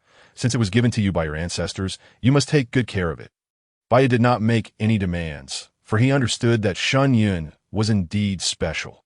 Since this was something bequeathed to him by Shen Yun's elder, he could not selfishly ask Shen Yun to relinquish it for the tribe. As everyone is entitled to their own private possessions, Bai observed Shen Yun peeling the bitter root. He was astonished to discover the tender, white tuber within, identical to the one they had just consumed. Alas, it was indeed foolish of them. This delicacy required peeling before it could be eaten. Bai felt a sense of helplessness. Yet, it would be inappropriate to say so, as this root must be thoroughly cooked to avoid toxicity, which is detrimental to one's health. It cannot be consumed raw. Now I understand. Bai acknowledged it must undergo the process of peeling, soaking in water, and then being cooked over a fire before it is fit for consumption. Shen Yun, fearing Bai might not grasp this, reiterated the point. Consuming these vegetables raw is also unpalatable. Priest, you have tasted the flavor after I cooked them. Have you not found them far more delightful? And as for this meat, after it is cooked, do you not feel a warmth spreading through your belly, a most comforting sensation? Shen Yun extolled the virtues of fire once more. Indeed, Shen Yun, I must say that after partaking of the food you prepared, I feel a warmth enveloping my body, Bai sincerely remarked. This is the merit of fire. Only when one consumes warm food can one maintain good health and mitigate illness. Shen Yun, I have not misjudged you. The beast god truly sent you for our benefit. Shen Yun replied, what does this have to do with the beast god? Bai then took his leave, saying, I must go now. Should you need anything, do not hesitate to find me. After Bai departed, Shen Yun seized the opportunity presented by the abundant sunlight to boil a pot of water, giving Shen Xiao Bai a bath, as this little one had not been washed for many days. He then prepared another pot of hot water for himself, and indulged in a brief wash, feeling a sense of relief wash over him. Once he was cleaned up, Shen Yun crafted a simple bamboo fence from the bamboo he had, intending to use it as a door to block the cave entrance. Though it served little purpose and would not deter wild beasts, it provided a semblance of privacy. He also wove a basket for drying items, a skill honed during his previous life as the leader of a gathering team, making such crafts second nature to him. However, time was tight, and with the bamboo supply exhausted, he only managed to create one. He planned to harvest more bamboo another day to continue his weaving. As evening approached, the distant roar of tigers echoed through the air, prompting the young ones in the tribe to rush to the square, signaling the return of the hunting party. This also meant that Bai Yao had returned. Shen Yun, the hunting party is back. Come down. Let us collect the food together, Bai Ji and Bai Chao called out, already waiting for him below. All right, wait for me. I shall be down shortly. Shen Yun replied hastily, securing Shen Xiao Bai in a hide on his chest before rushing down. Shen Yun, do you carry that little one everywhere? Are you that worried about him? Bai Ji teased. Yes, he is still so small. I fear he might wake and wander off, injuring himself in the process. Indeed, the little one will not open his eyes for 3 months. He must be well protected, another added. The eyesight of beastmen is of paramount importance. If not safeguarded in their youth, they could be left with lasting injuries, leading to their expulsion from the tribe for failing to hunt, ultimately resulting in a slow death by freezing during the snowy season. Upon reaching the square, Shen Yun and Bai Ji found many already queuing that today's hunting expedition was bountiful, with a small mountain of wild boar, a dozen wild horses, and a massive wild yak among the spoils. Chieftain, this wild yak was hunted by Yao himself, Bai Yin proudly proclaimed, acknowledging Bai Yao's achievement. Indeed, our tribe's foremost warrior is capable of bringing down such a large beast single-handedly. Just look at those enormous horns. If one were to be gored, they would surely meet the beast god, a female remarked, her eyes sparkling with admiration for Bai Yao. Certainly, whoever becomes Bai Yao's mate will surely be blessed with abundance during the snowy season. Another petite female chimed in, gazing at him with starry eyes. Alas, that could never be me. After all, Bai Yao is so formidable, he will undoubtedly seek the most beautiful female, one acknowledged, exhibiting a sense of self-awareness. The beautiful female, Bai Ling, interjected, that is certainly the case. Bai Yao would never look in your direction. After saying this, she shot them a glare, silencing the other females. After all, she was the chieftain's daughter and the leader of the gathering team. Should she become displeased, they would find themselves tasked with gathering an excess of wild vegetables. Yet, the most beautiful was certainly not Bai Ling. Had Bai Yao favored her, they would have been paired as mates long before the last snowy season, rather than waiting until now. However, they dared not voice such thoughts. The chieftain and priest organized the distribution of food, with Bai Yao, as the tribe's foremost warrior, holding the right to choose first. Bai Yao glanced at the game, and then at the most radiant female, standing at the center of the crowd. Strolling over to Shen Yun, "What part of the meat do you prefer? I shall share my portion with you." Shen Yun paused, momentarily taken aback. "No need. I will likely receive my share of meat.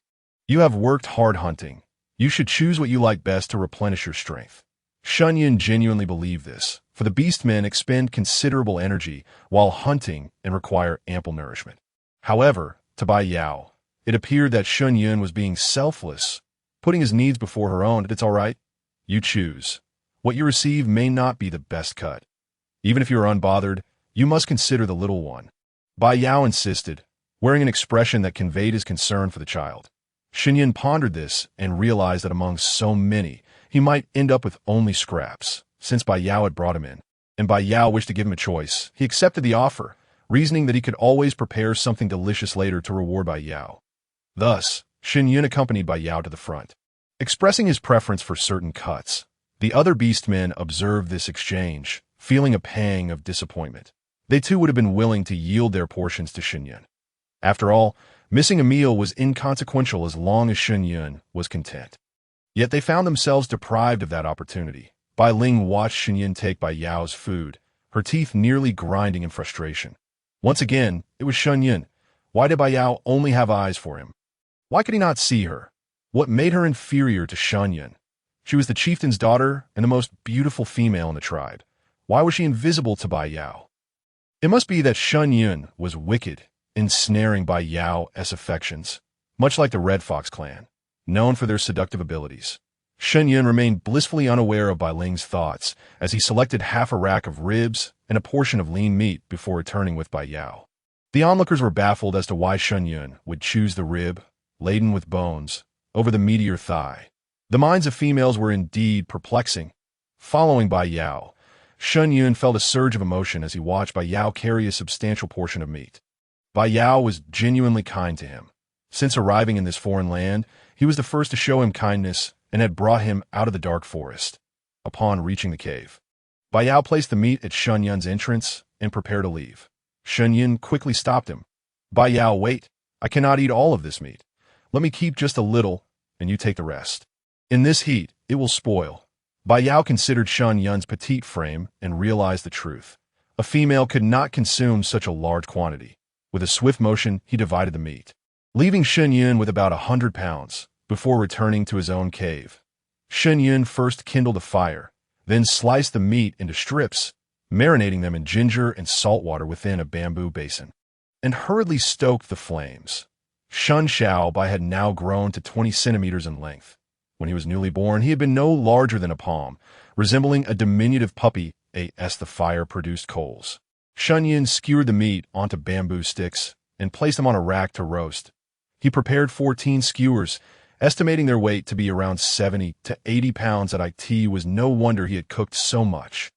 Having observed the Beastmen consuming vast quantities of food, the provisions Bai Yao had received would likely suffice for only a day. As for the leftover bones, Shen Yun intended to simmer them for soup. So he cleaned them thoroughly and placed them in a basin. When Bai Yao arrives later, ask him to help with the cutting. After all, the claws of an orc are far more adept than his knife. A delightful aroma of roasted meat wafted through the air, drifting between the tribes. Shen Yun turned the meat, allowing it to continue roasting. There would be no boiled cassava tonight. To be frank, he had done nothing all day and had eaten too heartily at noon, leaving him genuinely unhungry. Observing that the meat was nearly cooked, he called out toward Bai Yao's cave. Bai Yao, come quickly for dinner. Bai Yao, who had intended to consume the leftover meat, quickly abandoned it upon hearing the female voice and made his way to Shen Yun's cave. Upon his arrival, he was greeted by a sizzling array of meat roasting over the fire, exuding an aroma he had never encountered before. Shen Yun chuckled at Bai Yao's dazed expression, urging him, please sit down. The meat is ready. Just a moment, he removed the cooked meat from the bamboo skewers and placed it on clean, large leaves on the stone table. Bai Yao, give this a try. It is my roasted meat. Let me know if you like it. Bai Yao, captivated by the glimmering light in Shen Yun's eyes, smiled faintly and reached for a piece of meat, but then hesitated. Wait, hold on. Let it cool first. Shen Yun suddenly remembered that it was Bai Yao's first experience with cooked food, and he feared Bai Yao might not adjust well, as even tigers, being part of the feline family, often dislike hot food. Bai Yao obediently set the meat down, watching Shen Yun intently. Shen Yun, finding Bai Yao resembling a large cat with droopy ears, couldn't help but find him utterly adorable.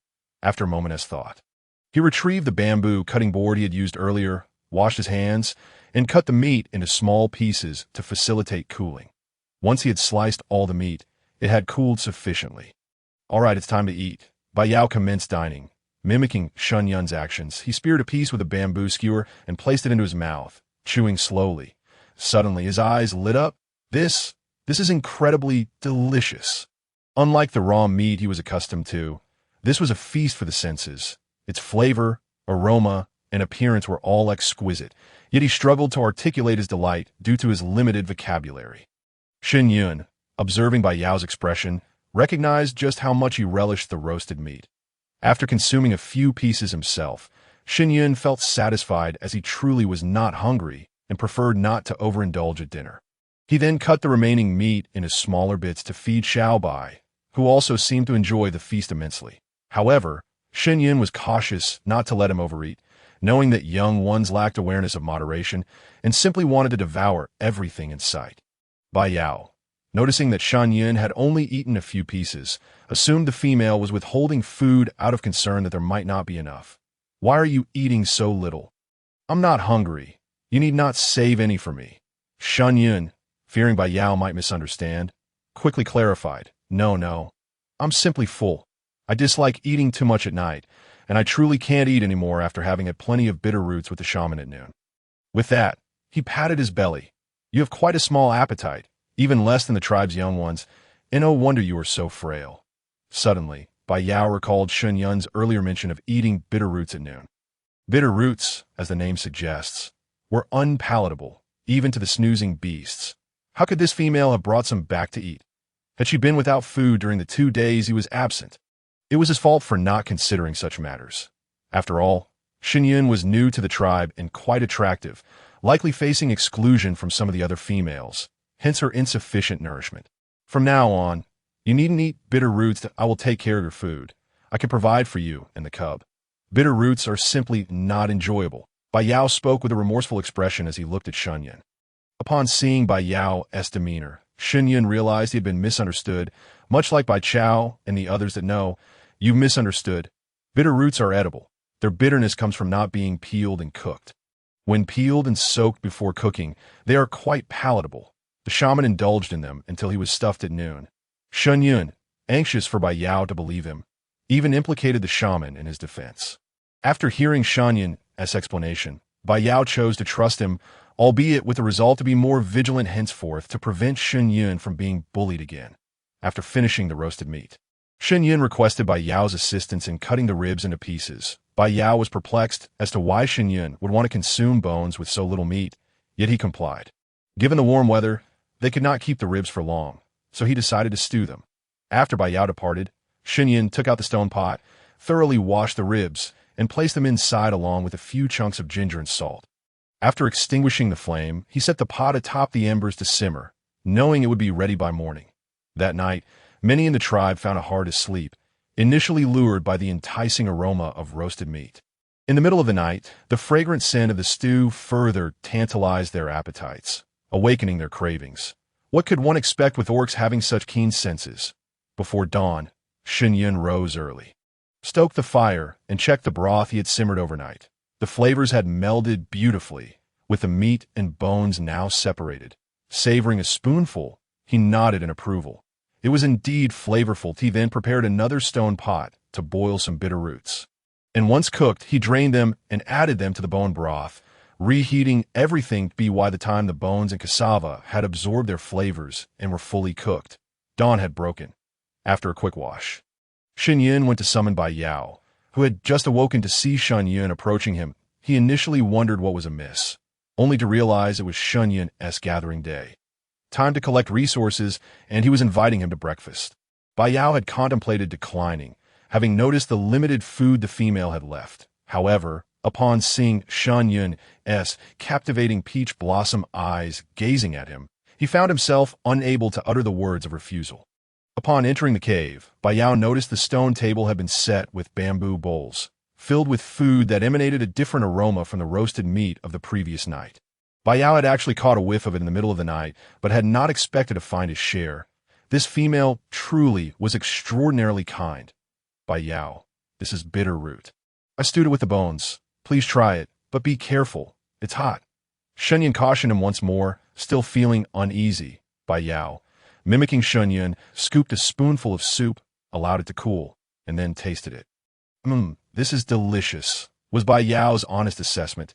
He genuinely found it delightful and had never anticipated that bones with so little meat could yield such a delectable dish. I assent it. Here, have some more, and try a piece of this bitter root. It will surely surprise you. Shen Yun continued to encourage him, knowing that both humans and animals require a certain intake of starch for their well-being. Bai Yao dutifully sampled a piece of bitter root, and to his astonishment, it was not bitter at all, but rather soft and glutinous, exceedingly tasty, further endearing him to this female. In the end, the entire pot of bone broth was consumed by Bai Yao.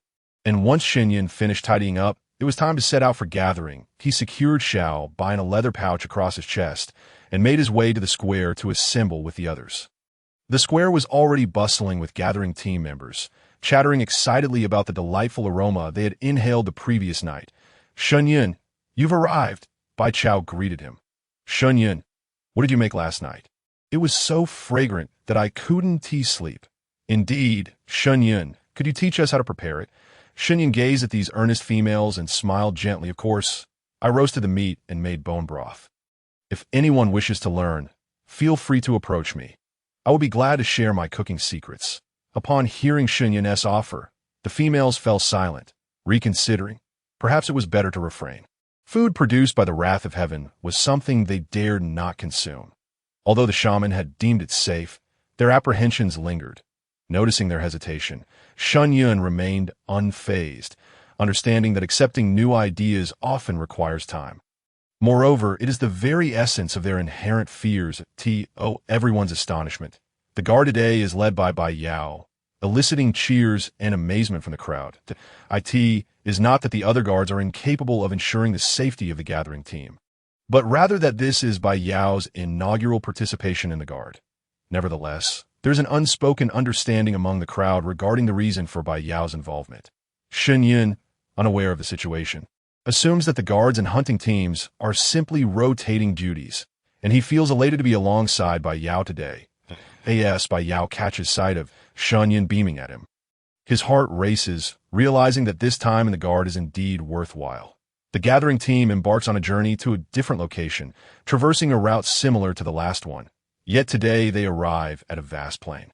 In contrast to the previous forest setting, upon reaching the plain, the members disperse to search for edible plants, agreeing to reconvene at a designated spot after 3 hours.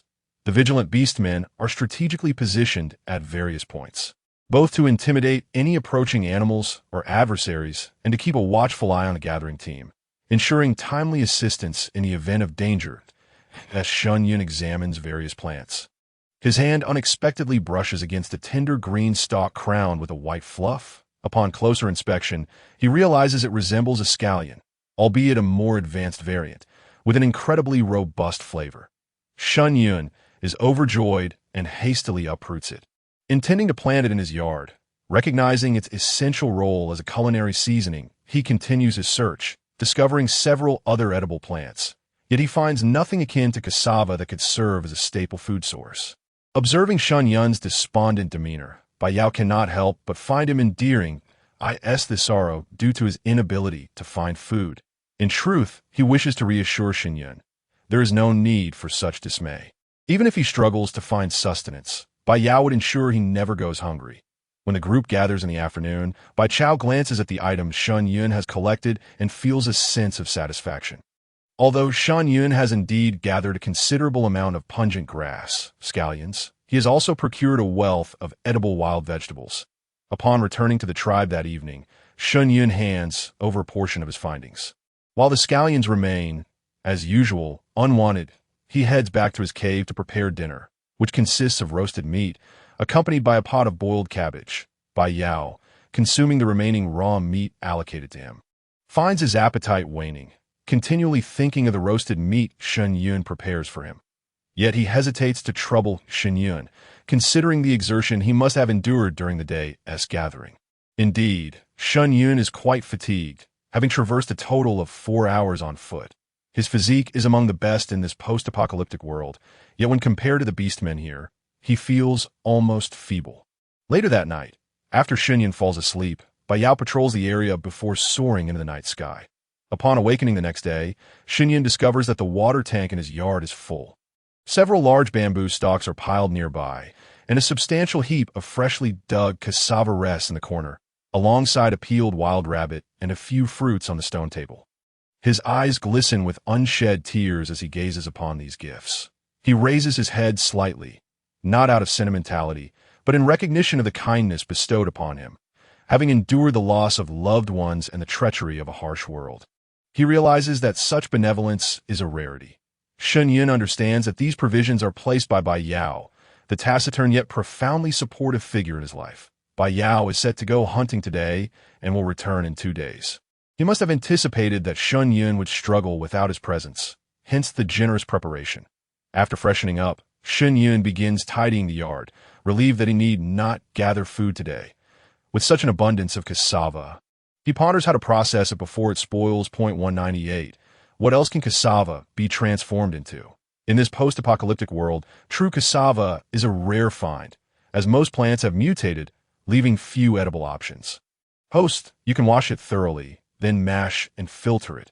Once it settles, you will obtain cassava flour, which has excellent preservation qualities and can be used to create various delectable dishes, such as cassava cakes, dumplings, and noodles that in some cultures, cassava flour is a staple. However, I recommend filtering the starch multiple times to achieve a pristine quality. The voice of 198 concludes before powering down. Understanding the steps, Shen Yun realizes this mirrors the process for making sweet potato and potato starch. Rather than rambling, a straightforward explanation would suffice. After a light breakfast of fruit and sharing some roasted meat with Xiao Bai, he seeks out Bai Si and O.T.O. filter the starch. He requires cloth, but lacking any. He considers using materials suitable for making a rain cape. The fibrous bark of the palm tree would suffice, that he recalls seeing such trees while gathering the previous day. Shen Yun, what brings you here? Bai Chao inquires, busy sorting animal hides, that I was wondering if you have any palm tree bark. He asks, what is palm tree bark? Bai Chao responds, puzzled by the unfamiliar term, it's simply the outer layer of that tree. Shen Yun gestures toward a nearby palm tree. It's called a fan leaf tree. We don't have any at home, but you can collect some. There are dead ones nearby that have shed their bark. Some of the older beastmen use it for clothing or as bedding at night. Well, that description is quite fitting. Thank you. I'll retrieve it myself, as it's not far to go ahead, but if you can't carry it back, I can send a young beastman from the tribe to assist you. No need. A few pieces will suffice. Shen Yun bids farewell and jogs to the palm trees in less than 10 minutes. He arrives at the palm tree, where numerous sheets of bark lie scattered. Selecting several good pieces, he returns home. Once there, he begins processing the cassava. With only 4 bamboo baskets at his disposal, he realizes they are insufficient. Thus, he crafts a few more baskets. However, the bamboo Yao brought back is rather thick, causing his hands to ache after cutting just 3 pieces. Though still inadequate, he decides against further cutting, fearing his stamina would be depleted in the process. Shen Yun peels the cassava, washes it, and cuts it into chunks, placing them in a stone basin. He then takes a wooden stick and mashes them into a pulp. After washing the collected palm bark, he folds 3 sheets together and secures them with a stick, positioning the basin beneath. Shen Yun pours the mashed cassava into clean water and transfers it into the makeshift filter, allowing it to drain. Once several large basins are filled with filtered cassava juice, he pauses. Despite having more cassava to process, he acknowledges that this is his limit for the day. He plans to ask Yao for help with larger basins upon his return. Under the midday sun, Shen Yun uses finer palm bark to filter the cassava flour, continuing the process for several rounds. That be why the third filtration, the cassava juice is remarkably clear. He sets it aside to settle, intending to pour off the water later. Using a bamboo spoon, he scoops out the settled starch, spreading it on a winnowing basket and bamboo strips. By afternoon, Shen Yun has harvested a basin of white cassava flour. Although the yield is modest, he feels content. Recognizing that time constraints limited his production, he stores the cassava flour in bamboo tubes within the cave for future use. That evening, Shen Yun roasts the rabbit, which is as large as a modern goat. Unable to finish it all, he sets aside a substantial portion to dry. Given the scarcity of salt, he is reluctant to waste it on curing, opting instead to sprinkle a little on the rabbit meat for flavor enhancement. The rabbit is delicious.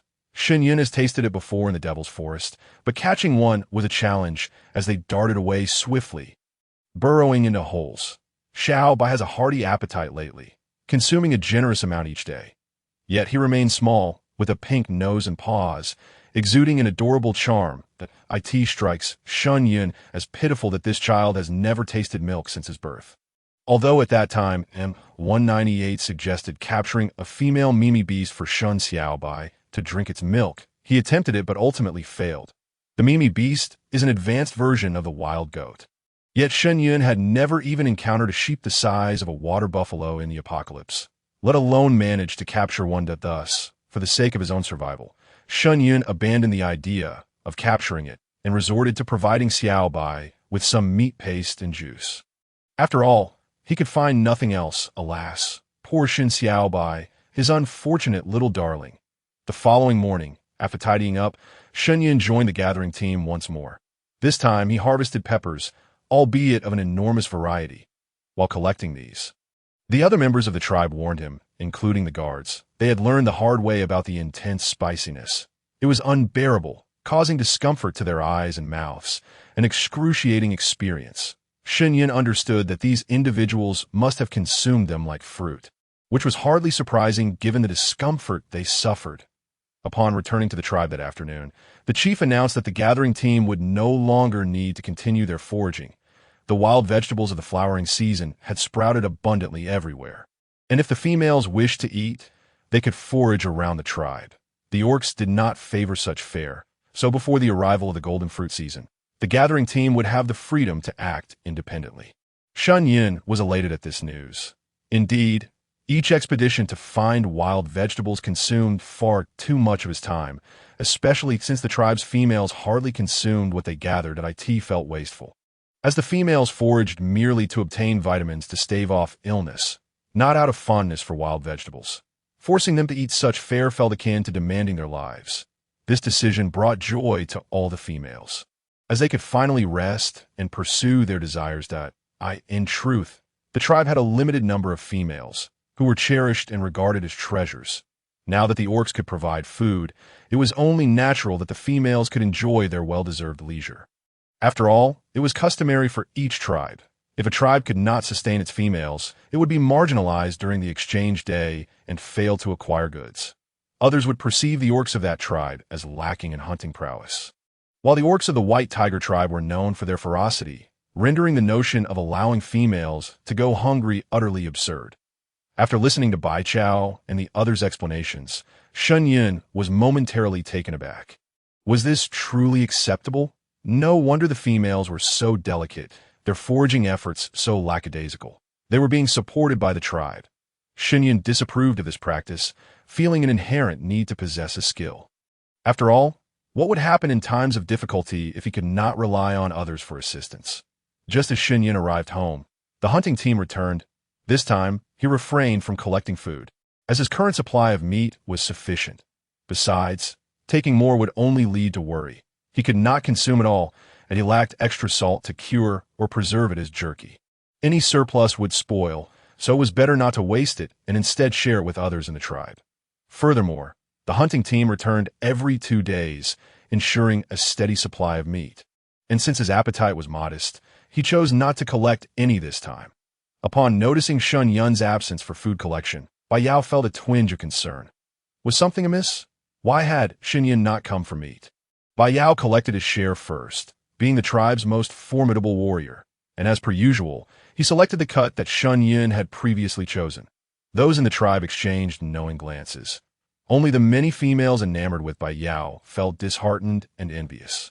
Bai Yao, carrying the food he had received, sought out Shen Yun, who was in the yard tending to fire a pot of rabbit meat simmering. "Bai Yao, you're back," Shen Yun exclaimed joyfully. Why didn't you go to collect food?" Bai Yao inquired. "Oh, that's because I can't finish it all. It would be a waste to let it go to waste, so I'd rather share with others in the tribe." Shen Yun felt no misgivings about this decision. Bai Yao fell silent upon hearing Shen Yun's words. Indeed, Shen Yun's appetite was quite small, and if he received too much, he would be unable to finish it. And it would spoil the "Do you enjoy eating long-eared beast meat?" Bai Yao asked. "Yes, it's very tender," Shen Yun replied candidly. "Then I shall catch some for you in the future. That sounds great, thank you." In return, "I'll cook for you." Shen Yun felt a bit uncomfortable accepting favors without giving back. All right, Bai Yao could hardly contain his enthusiasm at the prospect of enjoying Shen Yun's cooking daily. Though he felt shy to express it, he relished both the food Shen Yun prepared and their conversations. Then put the meat down. "Shall I prepare roasted meat for you?" Shen Yun tentatively asked. "Sure, is there anything you need my help with?" "No need. You've worked hard hunting. Just relax. I'll manage," Shen Yun replied. This time he cut half of what Bai Yao had brought back from marinating, then skewered it onto bamboo sticks to roast. He included ginger, scallions, and a hint of pepper, wary that Bai Yao might find it too spicy, so he used only a small amount for flavoring. For his own portion, he added a bit more. While Xiao Bai's share contained none at all, the aroma wafted enticingly through the air, far and wide. Bai Yin, an orc unafraid to try new things, could no longer resist the delicious scent after smelling it repeatedly, and made his way to Shen Yun. "Shen Yun, this dish you've prepared smells divine. May I have a taste?" Bai Yin asked boldly. "You may, but you must bring your food here. I will cook it. This dish belongs to Bai Yao." Shen Yun replied, unwilling to share Bai Yao's hard-earned meat with anyone else. "All right, just a moment," Bai Yin said before rushing back. Soon, he returned with a comparable amount of food as Bai Yao. After preparing the meat, Shen Yun set it to roast for him as well. Bai Yao felt a pang of displeasure. "Bai Yin, hurry and fetch some water. It's inappropriate to let a female toil." Bai Yao wanted to shoo away this uninvited guest, who had no sense of the situation. "Oh, all right, I'll go now." Bai Yin thought nothing of it, believing it was only right to assist a female, just as Shen Yun opened his mouth to intervene. He was stopped by why. "No need. Let him go. It's a tribe rule that orcs should help females with their tasks." Bai Yao was speaking nonsense, yet he would not reveal his true intentions. "Oh, is that so? Very well." Shen Yun thought of Bai Cao's words and found no fault in this reasoning. Only Bai Yao felt secretly pleased, chuckling to himself that the female truly believed his words. After running back and forth twice, Bai Yin finally filled the water container, and at this moment, the first batch of roasted meat was ready. Shen Yun removed the meat and placed it on leaves spread across a stone table. Inviting them to eat while he continued roasting, "Let's eat together," Bai Yao unhesitatingly declined. All right, but today's dish is a bit different. I added a touch of pepper, what you call spicy fruit. You should try it. I used very little. Shen Yun warned them to prevent any shock. Upon hearing this, Bai Yin appeared momentarily stunned, while Bai Yao remained unfazed, as he was already accustomed to Shen Yun's cooking. After all, the food Shen Yun prepared was genuinely delicious, and the herbs he had once deemed pungent were transformed into fragrant seasonings by Shen Yun's hands. Ignoring Bai Yin, Bai Yao picked up a skewer and pierced a piece of meat, first offering it to Shen Yun, who was taken aback but accepted it. Seeing Shen Yun take it, Bai Yao felt a rush of joy and then began to eat himself, observing Bai Yao indulge. Bai Yin followed suit, skewering meat to eat. Bai Yin exclaimed, astonished, then looked in disbelief at Bai Yao and Shen Yun. Bai Yao thought, what a fool, never seen anything before, making a fuss. If only Shen Yun knew Bai Yao's thoughts. He would surely laugh, recalling how Bai Yao had reacted similarly the first time he tasted it. This is so delicious. Shen Yun, your cooking is exceptional. Bai Yin praised sincerely, now unafraid of the fact that the meat was roasted over a fire. After all, Bai Yao had eaten it multiple times without issue. Moreover, this meat seasoned with a dash of spicy fruit was simply delightful. Watching Bai Yin relish every bite, Bai Yao couldn't help but join in. Meat prepared by a female was undeniably delectable, and this spicy fruit was quite splendid. The next time he encountered such pungent herbs, he would certainly bring them back to Shen Yun, who might create even more exquisite dishes. After consuming a few pieces, Shen Yun felt full and fetched 3 bamboo bowls, ladling out the rabbit stew to serve Bai Yao and Bai Yin. This is a soup. Be careful, it's hot. Let it cool before drinking, Shen Yun meticulously advised. Shen Yun, may I partake in a meal you prepare this evening? At that moment, the voice of the priest echoed from a distance. Of course, priest, do come swiftly. How could Shen Yun refuse someone as kind as the priest? Bai Yao thought to himself, how troublesome. One after another, coming to indulge in a feast, Shen Yun must be exhausted. Shen Yun ladled another bowl of soup for the priest, who then joined the gathering of those relishing roasted meat. The 2 orcs regarded the priest with great respect, and thus the trio enjoyed their meal heartily. Shen Yun stood aside, grilling the meat while feeding Shen Xiaobai. And only after everyone had finished did he cease his grilling. Shen Yun, the meat tonight is exquisite, truly delightful. I believe the tribe should indulge in roasted meat and properly cooked dishes, the priest remarked to Shen Yun. Indeed, I share the same sentiment. Shen Yun, you are remarkable, Bai Yin said, casting a shy glance at Shen Yun. Who could resist such delectable food and an enchanting female? Bai Yao noticed the sparkle in Bai Yan's eyes as he stared at Shen Yun. Feeling a pang of displeasure, and without hesitation, shot a glare at Bai Yin. Bai Yin instantly felt a shiver run down his spine, quickly averting his gaze in the presence of such a beautiful female. There was no room for brotherly camaraderie, a realization that struck Bai Yin deeply. Certainly, priest, should anyone wish to learn, they may come to me for culinary instruction. I will also teach them how to kindle a fire. Shen Yun expressed with enthusiasm that he was well versed in the art of fire-making, having often practiced it during missions in his past life. Shen Yun, you possess a kind heart. The beast god will surely bless you, the priest said before departing, handing Shen Yun a small pouch made of beast skin, which Shen Yun graciously accepted. Once Bai Yin and the priest had taken their leave, Shen Yun opened the beast skin pouch to discover several pieces of salt. The priest truly understood him.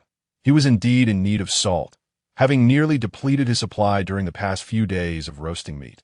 Bai Yao observed the glimmer in Shen Yun's eyes at the sight of the salt and recalled that he had plenty in his own cave, promising to bring some later. Due to their hunting habits, orcs seldom use salt, for the fresh blood of wild beasts was the best nourishment for them. Bai Yao returned to his cave first, while Shen Yun tidied up the yard and boiled a pot of hot water to wash himself. When Bai Yao arrived, he was greeted by the sight of Shen Yun's radiant, glistening body, with droplets of water cascading down. In that moment, he was grateful for the keen eyesight of orcs. Shen Yun saw nothing amiss. After all, they were all robust men, and bathing outdoors was quite natural, especially since he was draped in a beast skin skirt. Moreover, it was still night, and no females would be around. Bai Yao hurriedly tossed the items he held onto Shen Yun's stone table and took flight, flapping his wings as he soared out of the tribe. Shen Yun mused, how peculiar is the orc's post-meal digestion method. Bai Yao flew until he reached the riverbank, not far from the tribe. Suddenly feeling warmth in his nose. Upon touching it, he realized he had a nosebleed and promptly plunged his head into the river to cool himself. He reminded himself not to act recklessly, as he must not frighten Shen Yun, who was an innocent female, unfamiliar with the world. Having spent years alone in the Devil's Forest, he feared scaring him away. He believed that even without the tribe, Shen Yun would thrive, for anyone who could grow up in the Devil's Forest was no ordinary individual. Even if he had not appeared that day, Shen Yun could have taken down the snoring beast. Though he had been too astonished to think much of it at the time, in hindsight, it dawned on him that the direction Shen Yun had fled towards was a vast chasm, unfathomably deep. Had Shen Yun run a little further, the beast would have fallen and met its demise. Just look at how clever that female is. It is only natural for him to be enamored by her. However, the number of orcs fixated on Shen Yun within the tribe was quite vexing. Nevertheless, he firmly believed that as long as he treated Shen Yun well, his affections would surely win her heart, and she would become his female. Once he had regained his composure, Bai Yao flew back to the tribe, circling around Shen Yun's cave. He noticed the gentle sounds of shallow breathing and the little cub's smacking lips, indicating that it had fallen asleep. Tea times. Bai Yao found himself envying that little wolf cub. The next day, Shen Yun awoke and began to tidy up the house, organizing the bee skins, and then started washing the unfinished cassava in the yard, preparing to make cassava flour again. When Bai Yao arrived, he found Shen Yun busy cleaning the cassava. Shen Yun, may I assist you with anything? Shen Yun looked at Bai Yao and recalled the salt he had left on the stone table the previous night. Bai Yao, thank you for the generous amount of salt.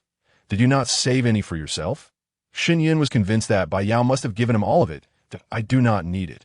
We orcs only consume a bit during the snowy season. The rest of the time, we feast on fresh beast blood, Bai Yao explained. Shen Yun understood that during winter, they likely hibernated or hunted for their sustenance. Hence the need for salt to supplement their sodium intake. Thank you, then. I shall prepare delicious meals for you in return. Very well. Now can you tell me how I may assist you? Bai Yao inquired again. I need large wooden basins to settle the cassava flour. I cannot chop down such large hollow wood. Could you help me procure a few? Shen Yun had indeed intended to ask Bai Yao for assistance. Of course, but hollow wood isn't particularly large, and you won't be able to lift a stone basin that if it's too small, it will be inconvenient for you to store things. Wait for me this morning. I will fetch you a large wooden basin from the mountain behind, Bai Yao replied before preparing to leave. Wait, don't chop down any trees. Dead wood will suffice, Shen Yun interjected. Understood. Although Bai Yao found it strange that Shen Yun would not allow him to cut down trees. He would not dispute Shen Yun's wishes. Whatever Shen Yun asked him to do, he would comply. Having experienced the apocalypse, Shen Yun had witnessed various forms of pollution and destruction on Earth, including water and nuclear contamination that led to mutations in living beings. Many plants and animals had perished or transformed. Thus, Shen Yun preferred to avoid harming the ecosystem whenever possible. The entire morning, Shen Yun busied himself with processing the cassava, peeling and soaking it. When he had finished, he glanced at the sun and determined it was time to prepare lunch. As he lit the fire, some members of the tribe were already watching from a distance.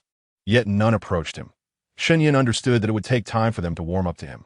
For lunch, Shen Yun cooked the leftover meat Bai Yao had brought back the previous night. Due to the sweltering heat, he chose not to roast the meat, but instead seared it directly on a large stone slab. This method allowed him to avoid constant supervision.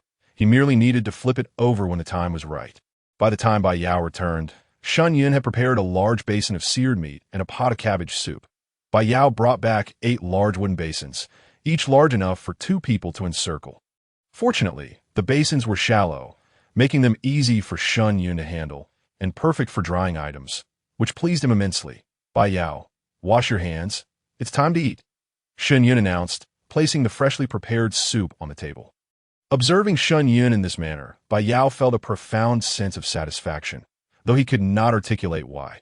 This is for you, Bai Yao said, handing over several vibrant red and purple fruits from his bee skin pouch. Isn't this a large cherry? Oh my, Bai Yao. Did you pick this from your place? It's absolutely delicious, Shen Yun exclaimed with joy as he beheld the palm-sized cherries, ecstatic to finally have access to cherries. He had only tasted them once in his previous life, and that was a long time ago, but the flavor had lingered in his memory that if you like them, I shall pick more for you in the future. These can only be found beside the cliffs on the mountain behind, where you females cannot venture, Bai Yao remarked, pleased to see Shen Yun's delighted expression, which he cherished deeply. Thank you. Now wash your hands. Let us dine. Once Bai Yao was seated at the table, Shen Yun presented him with a bowl of vegetable soup. Although Bai Yao had little fondness for the leafy greens typically consumed by the females, he acquiesced upon Shen Yun's insistence that it was beneficial for his health. After they finished their meal, Shen Yun placed Shun Xiao upon a hide and began to process cassava. Observing this, Bai Yao hurried over to lend a hand as Shen Yun watched Bai Yao's movements. A pang of envy struck him. This was the evident disparity in physical strength. He began to filter the cassava, and the two of them worked harmoniously together, creating an atmosphere of tranquil contentment. Bai Ling, aware that Bai Yao had gone to assist the newly arrived male in the tribe, felt a surge of resentment twisting within her. Father, why not expel that female from the tribe? Why must he remain? Bai Ling pondered in confusion. It is the priest's decision, and he is said to bring good fortune to our tribe, Bai Hao replied. Equally dissatisfied, he had hoped for Bai Yao to become a companion to his daughter, but due to Shen Yun's influence, Bai Yao seemed entirely indifferent to her, even though he had been so before. Bai Hao yearned to leverage his position as chief to encourage Bai Yao to marry his daughter, yet that seemed increasingly implausible, as Shen Yun evidently surpassed her in every regard if he were in Bai Yao's position. It was clear he would choose Shen Yun without hesitation. Father, do you not find this female peculiar? Bai Ling inquired. And what of it? As long as he does not engage in actions harmful to the tribe, we cannot expel him. That is the principle of our orc tribe. Upon witnessing her father's anger, Bai Ling dared not voice any further objections. After all, she currently had no leverage against Shen Yun, though that might change in the future. For now, she decided to let him enjoy his moment of pride. Shen Yun, oblivious to their thoughts, had completed the processing of all the cassava with Bai Yao's assistance and had amassed a considerable amount of cassava flour. Bai Yao crafted several large bamboo barrels for storing the flour. The day passed in this manner, and as Bai Yao was to embark on a hunting expedition the following day, he retired early for the night. Shen Yun, relieved of his duties with the gathering team, stayed up late. The next morning, the priest arrived with numerous females from the tribe to learn the art of fire-making from Shen Yun, drawn in by the tantalizing aroma of his cooking. Additionally, the priest, along with Bai Yao and Bai Yin, had previously enjoyed roasted meat prepared by Shen Yun, and since they had nothing pressing to attend to, the priest declared that fire could indeed be used, easing their initial apprehensions. Watch closely. This is called fire by friction, and this is fluff grass. If you cannot find this fluff grass, other flammable materials may suffice. Shen Yun instructed, demonstrating with a stick. After rubbing for several minutes, sparks began to fly, and Shen Yun quickly took the fluff grass, blowing gently until wisps of smoke emerged. He then arranged some dry twigs. Igniting a fire, the onlookers were astounded to see how he had sparked a flame using merely 2 sticks. Have you all learned? Shen Yun inquired, to which the crowd nodded in affirmation. Priest, why not give it a try? Shen Yun called out, very well, I shall be the first in the tribe to master fire-making, the priest declared, taking over the task. Although the priest took a bit longer than Shen Yun, he ultimately succeeded in producing fire. Several other females attempted it as well, and all were successful. The crowd erupted in cheers, realizing that fire was not as terrifying as they had imagined, and conquering it filled them with pride. Their gazes towards Shen Yun transformed, shedding their previous wariness. Now, I will teach you how to prepare food, Shen Yun announced, grabbing a piece of roasted meat, marinating it briefly with salt and chili before placing it over the fire. The crowd watched with skepticism as he smeared the pungent herbs and spices onto the meat, questioning whether such seasoned meat could truly be palatable. However, moments later, the delightful aroma of roasting meat wafted through the air, captivating the senses of the females present. Once cooked, Shen Yun sliced it into small pieces for them to taste, prompting them to rush home to fetch their own meat to roast in Shen Yun's cave courtyard. If they had known the term slap in the face, it would have perfectly described their situation. Thankfully, Shen Yun's courtyard was spacious enough, though it soon became crowded. The onlookers gazed enviously at Shen Yun's knife, their eyes fixated on the sharp blade, for they had never encountered such a finely honed tool. Noticing their admiration, the priest spoke. This bone knife was bestowed upon Shen Yun by his ancestors for protection. It is what enabled him to survive in the dark forest. While we may admire it, we must not entertain any thoughts of theft. Should anyone dare to attempt such a thing, I will expel them from the tribe. Upon hearing the priest's words, the females expressed their understanding and agreement. Having gathered with Shen Yun during foraging, they were aware of his previous hardships that we know. Priest, we are merely curious, but Chao spoke first. Indeed, priest, Shen Yun is such a good person. We would never wish him harm. Rest assured, priest, we will offer our assistance to Shen Yun in the future. If he ever lacks food, I can share mine. The crowd contemplated. Shen Yun, lacking the protection of the Beastmen and with his father and mother having gone to meet the beast god while caring for an orphan cub, truly seemed pitiable. Under the affectionate gazes of the females, Shen Yun felt a shiver run down his spine. In truth, he wanted to convey that there was no need for such sympathy. He was not as wretched as they imagined. That day, the fire in Shen Yun's courtyard burned continuously, the aroma of roasted meat wafting far and wide. The chief's family did not join, as the chief had also gone hunting, and the two females at home were far too lazy to venture out. Content merely to savor the scent from within. For Bai Ling, laziness was one thing. The main issue was her unwillingness to see Shen Yun's face, which was even more beautiful than her own, inciting feelings of anger and jealousy within her. Several of her close friends were also reluctant to attend, as numerous beastmen were enamored with them, and as long as they adorned themselves attractively, those beastmen would provide for them. They had no need to worry about whether Shen Yun's food was delectable. After all, other beastmen would surely bring them food later. When night fell and the tribe dispersed, Shen Yun finally breathed a sigh of relief. The entire day had been filled with activity, and the earnest enthusiasm of the simple females was truly overwhelming. After all, Shen Yun had no desire to eat roasted meat for the next 3 days, as he had inhaled far too much of its scent, and his body was protesting. Even within the cave that night, he felt as though the aroma of various roasted meats lingered everywhere, refusing to dissipate. Time passed swiftly, and Shen Yun had been in this tribe for 2 months. Shun Xiaobai opened his hazy eyes, howling adorably at Shen Yun, melting the heart of this old father.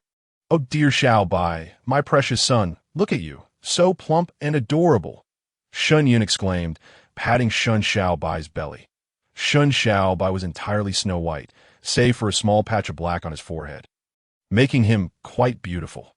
The priest had declared him a purebred white wolf, destined to grow large and become one of the mightiest beings among the wolf beastmen. The strongest of the wolf beastmen could rival the size of ordinary tiger beastmen. And as Shen Yun gazed at the soft little bundle of Shun Xiaobai, he couldn't help but doubt how such a tiny creature, no longer than his arm, would grow into something so formidable. The cave had also undergone a transformation, now filled with various bamboo and wooden baskets, barrels, and scoops. Shen Yun had dried a considerable amount of vegetables, preparing to store them, having heard the tribe speak of the harsh winter when heavy snow would blanket everything, making hunting impossible. Now, nearly every member of the tribe had learned to utilize fire and had developed a fondness for food cooked over flames, no longer fearing fire. As for Shen Yun, he was generally well-liked among the tribe. Barring a few exceptions, Bai Yao, please help me bring Shun Xiaobai over. I cannot leave this spot, he called out. Shen Yun called out to Bai Yao in the distance, who was currently engaged in washing animal hides. Since Shun Xiaobai opened his eyes, he had been frolicking with the other little tiger cubs in the tribe, requiring a daily search for meals. That little short-legged creature ran with astonishing speed, leaving Shen Yun struggling to keep up, necessitating Bai Yao's assistance at such times. Each time Xiaobai returned, he was covered in dirt, as little tiger cubs enjoyed playing in water and digging in the sand. When Shen Yun first searched for Shun Xiaobai, he found dozens of white fluff balls rolling around in the sand like dumplings, utterly melting his heart. From that moment on, Shen Yun no longer restrained Xiaobai, allowing him to play freely with the tribe's young ones. However, this little rascal would often forget to return for meals, requiring someone to fetch him. Upon hearing Shen Yun's call, Bai Yao smiled faintly. This was a task he undertook several times a day. He flew to the area where the cubs played and spotted the little white wolf bullying the other tiger cubs once again. He approached, lifting the little creature by the scruff of its neck and heading toward Shen Yun's cave. Xiaobai squirmed vigorously, feeling annoyed that this beastman was interrupting his fun. He hadn't finished playing yet. Behave yourself. Your father finds it exhausting to take care of you every day, Bai Yao remarked with mild irritation at the cub's mischief. Ever since Shen Yun explained that father meant a foo, Bai Yao had grown accustomed to it. Shun Xiaobai whimpered, Awu, awu, oh, do not act coy. I am not your father, and I will not be deceived by your appearance, Bai Yao retorted, unfazed by the cub's antics. Acknowledging the cunning nature of this wolf clan beastman, Shun Xiaobai huffed, humph, father is the best. Bai Yao brought the cub back to the cave, just in time to see Shen Yun straining to hang the heavy, waterlogged animal hides on bamboo poles. Noticing this, Bai Yao hurried over to assist, knowing how heavy the wet hides could be. Thank you, Bai Yao, Shen Yun expressed, acutely aware of the stark difference in their heights. It's no trouble. Just let me know if you need help next time, Bai Yao replied. Shen Yun, Bai Yao, the priest says to gather at the square shortly. Bai Yan's booming voice echoed from below the mountain. Understood. We'll be there shortly. This moment. The reason for gathering was unclear. It likely concerned the salt exchange team. Bai Yao gazed at the distant mountains and softly spoke. The salt exchange team? Shen Yun inquired, perplexed. Yes, every year, at the end of the flower season and the beginning of the golden fruit season, the tribe sends people to exchange for salt. Because the journey is long, the beastmen must set out early and will not return until the end of the golden fruit season. Bai Yao explained that, is it that far? Indeed, it is quite distant, requiring a flight of 60 sunrises to return. How far must that be? Shen Yun pondered, when Shen Yun and Bai Yao arrived at the square. Many people were already gathered. The priest and the tribe leader stood on a platform, observing the assembly, and the leader began to speak. The salt exchange day is approaching, and the salt exchange team must set out. However, this year the amount of animal hides needed for the exchange has tripled, as the goat tribe that we trade with has been taken over by the black bear tribe.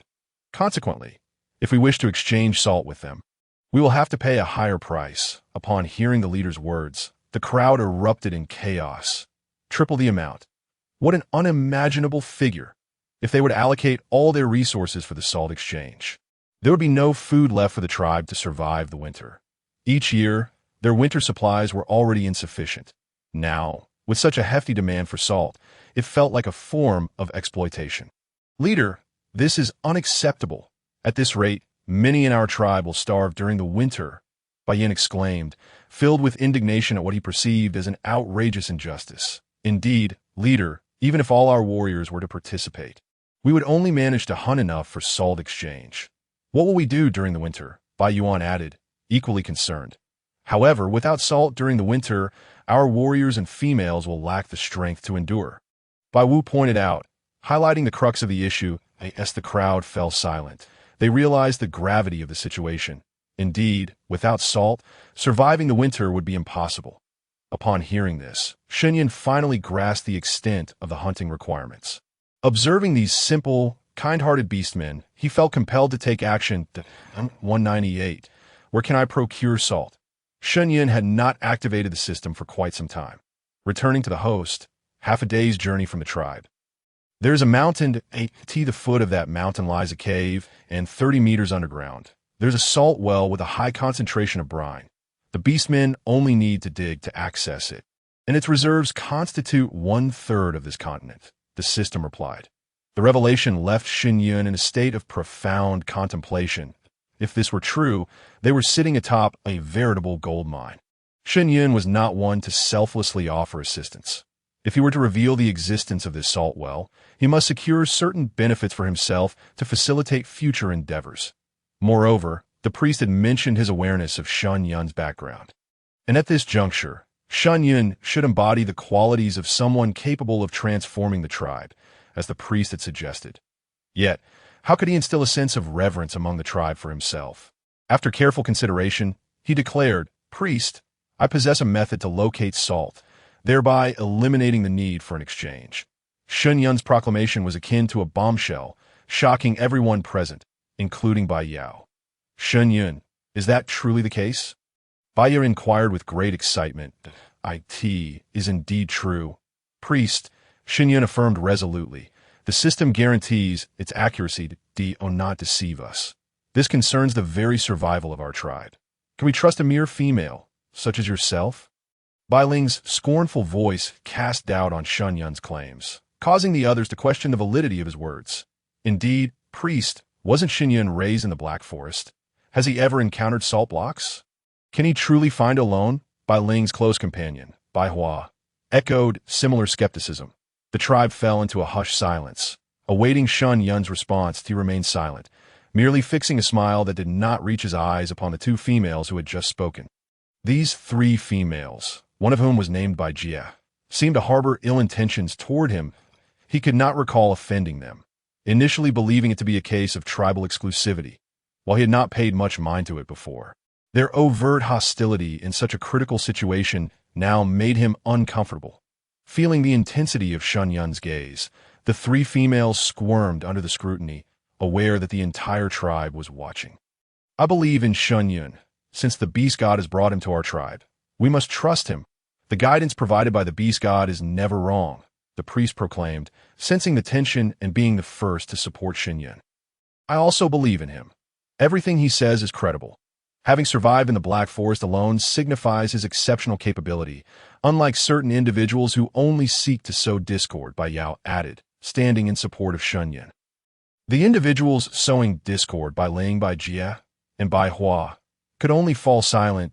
I too believe, Bai Chao stated, joining the show of support. Bai Yin, Bai Ji, and many other females followed suit, voicing their backing. Seeing this, Bai Ling and her companions took a step back. You all are just waiting to be deceived by him. See how you fare then. She scoffed before turning on her heel and leaving, with the other two following suit. Shen Yun couldn't help but chuckle at the sight. Were these three not a bit unhinged? With such meager combat prowess, they dare to provoke the masses. Shen Yun, do not be upset. Bai Ling has been spoiled by me, by how expressed his exasperation with his daughter, acknowledging that it was the result of his own indulgence. However, her behavior in front of the entire tribe significantly tarnished his reputation. It's all right, leader, Shen Yun responded, willing to grant him some grace, considering he would be living in this tribe. Besides, those individuals had not inflicted any substantial harm upon him. He chose to interpret their actions as mere childish antics. Despite Shen Yun's formidable capabilities in the outside world, he remained naive in emotional matters, failing to discern the reasons behind the hostility of those three, while many in the tribe continued to treat him kindly. After all, this primitive continent had yet to be tainted by deceit. The tribe remained united. Shen Yun, you claim you can find salt? The priest sought confirmation once more. Yes, priest, I can locate salt, but it will require some refinement before it can be consumed. Shen Yun did not withhold any information. Refinement? The priest appeared puzzled. Indeed, it necessitates reprocessing to eliminate impurities. Understood. So, where can we find the salt? That location is half a day's journey from here. If you, priest, trust me, I can take a few orcs with me. Shen Yun expressed his proposal, asserting that without his presence, these individuals would undoubtedly fail to locate it.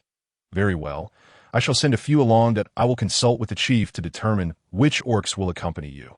Excellent. Chief, it would be prudent to also include 2 females, as it would be ideal if we could produce the salt and bring it back, thus avoiding the need for multiple trips. Moreover, I kindly request that the individuals selected by the priest be those whom you deem trustworthy. After all, this is our tribe's initiative to produce salt, and should other tribes become aware, it could lead to unnecessary complications. Shen Yun was not speaking idly. After all, was it not the issue of salt that led to the downfall of the goat tribe? Very well, I understand. Once we have reached a consensus, I will inform you. Prepare yourself, for we shall depart tomorrow. The sooner, the better. The priest and the chief conferred, while Shen Yun returned to the cave with the little cub. Oh. Shen Xiaobai howled at Shen Yun. Not act spoiled. Father is quite upset right now. Shen Yun feigned anger deliberately. Father, please do not be angry anymore. Xiaobai promises to return obediently whenever you call. Please do not let Uncle Bai grab me by the neck again. It makes me lose face in front of Bai Zhuang and the others. Shen Xiaobai quickly softened his stance. Ever since Shen Xiaobai opened his eyes, he has learned to speak. However, he still cannot transform into human form. According to the priest, the earliest he could transform would be after this snowy season. Every time Shen Yun becomes angry, Shun Xiaobai would let out a couple of awus to act cute, as Shen Yun is quite fond of this tactic. This time, however, Father was genuinely upset, as after his calls, Father did not pick him up to soothe him. "Father, please do not be angry anymore. I will be very obedient in the future."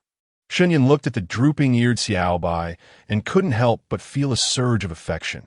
How could his son be so adorable? "Then you must be obedient and not run around recklessly. Understand? Tomorrow, Father will embark on a long journey. If you run about, I shall not take you with me, and you'll have to stay with Priest Grandpa. No, Xiaobai will be obedient. Xiaobai does not want to stay with Priest Grandpa. Xiaobai wants to be with Father." Xiaobai's head shook like a rattle drum. "Very well. Father shall trust you just this once." Shen Yun tidied up the cave and prepared his belongings, as he would need to take Xiaobai along. Many have remarked that Shen Yun dotes excessively on this adopted cub, but he paid no mind. He simply indulges the cub. What of it? He was uneasy about leaving Xiaobai in the tribe. As the orcs there are like tigers, and only Xiaobai is a little wolf cub. Shen Yun feared that in his absence, Xiaobai might be bullied. After all, several individuals harbored ill feelings toward Shen Yun. The priest and chief Bai Yao were discussing the selection of individuals when Bai Yao approached. "Chief Priest, I wish to accompany Shen Yun on this journey," Bai Yao stated directly. The priest and chief exchanged glances, and the priest replied, "Very well. I shall entrust Shen Yun's safety to you, Bai Yao. Shen Yun is important to our tribe. You must ensure his protection. Rest assured, priest, I will safeguard him both now and in the future." Once Bai Yao departed, the priest solemnly addressed the chief. "Bai Yao, whatever ulterior motives you harbor, I advise you to suppress them swiftly. Shen Yun is unlike others. When I accepted the position of priest, the beast god indicated that a divine envoy would descend upon the Beastman continent, guiding us toward a new glory. The divine envoy has come to our white tiger tribe and chosen us. This is an unparalleled stroke of fortune that if you continue to indulge your daughter, do not blame me for expelling her from the tribe. You wish to be a respected leader or one whom the people forsake. The choice is yours." The priest had watched Bai Yao grow up. He was indeed capable, though sometimes rather muddled, easily influenced by his partner. Upon hearing the priest's words, Bai Yao felt a pang of fear, realizing that the priest possessed the power to unseat him as chief. Moreover, he had indeed contemplated expelling Shen Yun from the tribe, as Shen Yun's presence threatened both his own position and his daughter's future. Now, with the priest's reminder, he recalled the ambitions he had harbored when he first assumed leadership and felt a wave of shame wash over him. He resolved to better discipline his daughter, for he did not wish for the White Tiger tribe to become the second goat tribe. Upon returning home that evening, Bai Yao warned his daughter to behave and to show respect toward Shen Yun. However, Bai Ling did not heed his words and grew even more resentful of Shen Yun. The following day, Shen Yun, accompanied by Xiaobai, prepared to search for salt. This time, Shen Yun donned his backpack, with Xiaobai perched on his shoulder. The expedition to find salt consisted of Bai Yao and 10 other orcs, including 3 females. Shen Yun was acquainted with these individuals, as they included Bai Chao, Bai Ji, Bai Rong, and Bai Yin, among others, close companions. This must have been the priest's arrangement, for unfamiliar orcs might not heed Shen Yun's commands. Furthermore, Shen Yun had expressed to the priest and chief the importance of selecting trustworthy individuals, with Bai Yao present in the group. It was evident that he was among the most reliable. Given that the journey required flying for half a day, they needed to ride on the backs of the orcs. Only partners and offspring were permitted to ride on the orcs' backs. And Shen Yun was unaware of this, as he did not know anyone there. Thus, he voluntarily chose Bai Yao and climbed on his back. The other 3 females settled onto their respective fathers' backs. And Shen Yun's choice caused a momentary dimming in the eyes of several unmarried orcs. However, they soon rationalized that Bai Yao was quite impressive, having made significant contributions to the tribe, and, as their brother, he deserved to be liked by such beautiful females. Only they would be worthy of Bai Yao. Upon seeing Shen Yun choose him, Bai Yao's tail began to wag unconsciously. The last time Shen Yun rode on his back, it had been out of necessity, as Shen Yun had not known anyone then. Now that Shen Yun was familiar with everyone and still chose him, did it not imply that Shen Yun held a fondness for him? Shen Yun was oblivious to Bai Yao's thoughts. After settling comfortably on Bai Yao's back, he He soared out of the tribe under the watchful gazes of the chief and priest. The salt-making team raced ahead. And for the first time, Shen Xiaobai experienced the sensation of flying. Initially, he felt a bit frightened and huddled tightly against Shen Yun, but soon he grew accustomed to it and, emboldened, began to prance on by Yao's back. Joyfully yipping, "Whoa, oh whoa." Shen Yun worried that the little cub might tumble off while playing, so he quickly retrieved a rope made from animal fur and secured one end around Xiaobai, holding the other end in his hand. At first, Xiaobai was reluctant, but when father explained that without the binding he might fall, Xiaobai acquiesced, not wishing to become a little meat pancake. The it was the end of the blooming season and the beginning of the golden fruit season. The air was filled with the fragrance of flowers and fruits, creating a delightful atmosphere. As Shen Yun watched the exhausted Xiaobai dozing in the crook of his arm, he couldn't help but feel that this life was indeed quite pleasant. By around 1 in the afternoon, they arrived at the mountain Shen Yun had mentioned. "Shen Yun, is this the place you spoke of?" Bai Chao asked, a hint of excitement in her voice, for she had been assigned to fulfill a significant task for the tribe's survival. Indicating the priest held her in high regard. "Yes, this is the spot." Shen Yun surveyed the terrain. The mountain was not particularly high, but the forest cover was sparse, indicating the presence of salt underground. As saline soil lacks the nutrients found in other land. 198. Quickly reveal yourself. In which direction is the cave? Shen Yun inquired mentally to the system. Replying to the host, proceed straight in the southeast direction for 100 meters. And you will arrive. Query resolved. Following the system's guidance, Shen Yun led the group 100 meters and indeed found a cave entrance. Upon seeing the dark mouth of the cave, Shen Yun felt a twinge of doubt. It was pitch black. However, considering it was a cave, it was to be expected.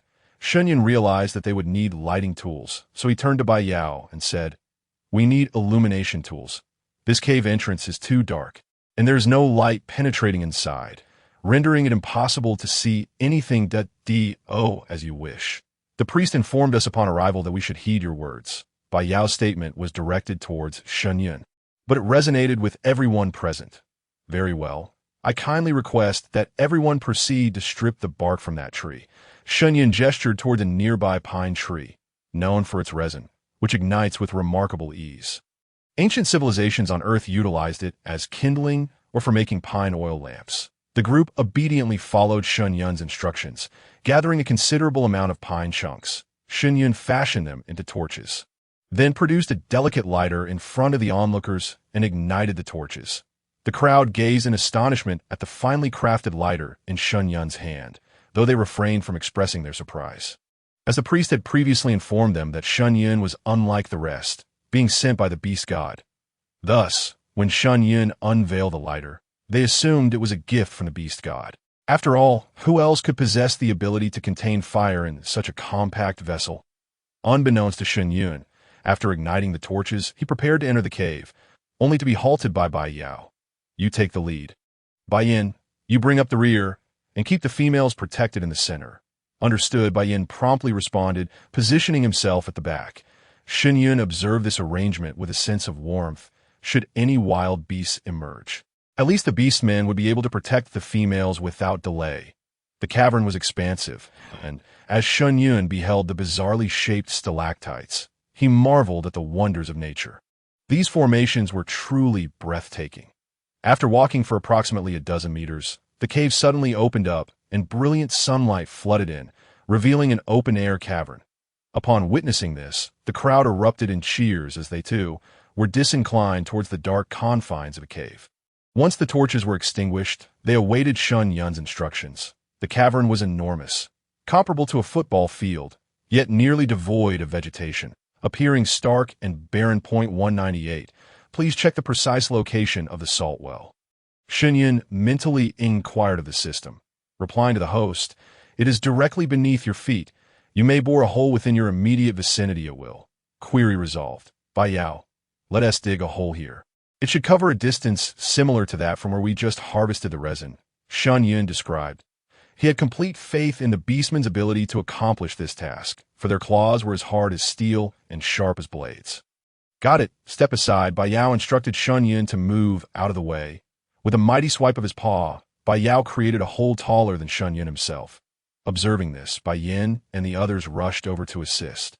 After a flurry of strikes, a surge of dark water suddenly gushed forth, prompting the Beastmen to hastily retreat, fearing it to be a dangerous substance. What happened? Shen Yun immediately asked upon seeing the Beastmen scatter. Water has been released, Shen Yun, but I do not see any salt, Bai Yao replied, visibly perplexed. I shall take a look. Shen Yun surmised it might be saline water. He dipped a finger into the orange-yellow liquid and tasted it.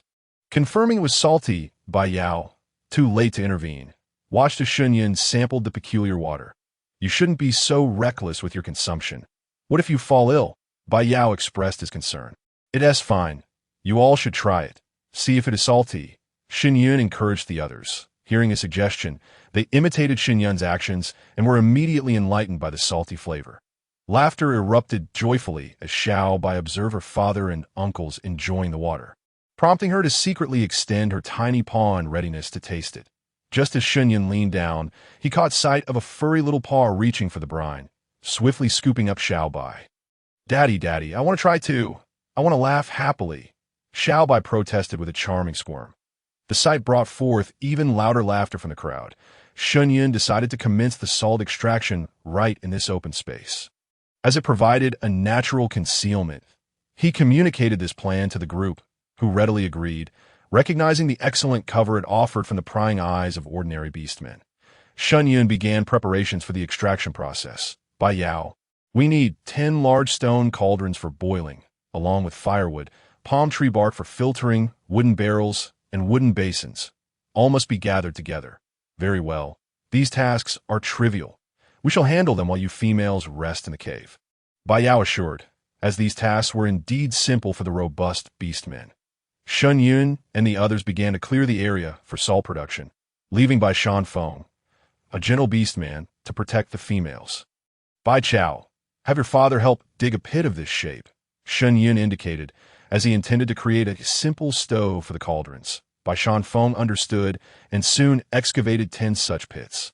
Shen Yun, alongside Bai Chao and the others, made some adjustments to the setup. By the time Bai Yao and the others returned with the large cauldrons and barrels, Shen Yun and his group had already prepared the stove. Shen Yun instructed them to place the cauldrons on the stove, making necessary adjustments until all 10 cauldrons were securely positioned.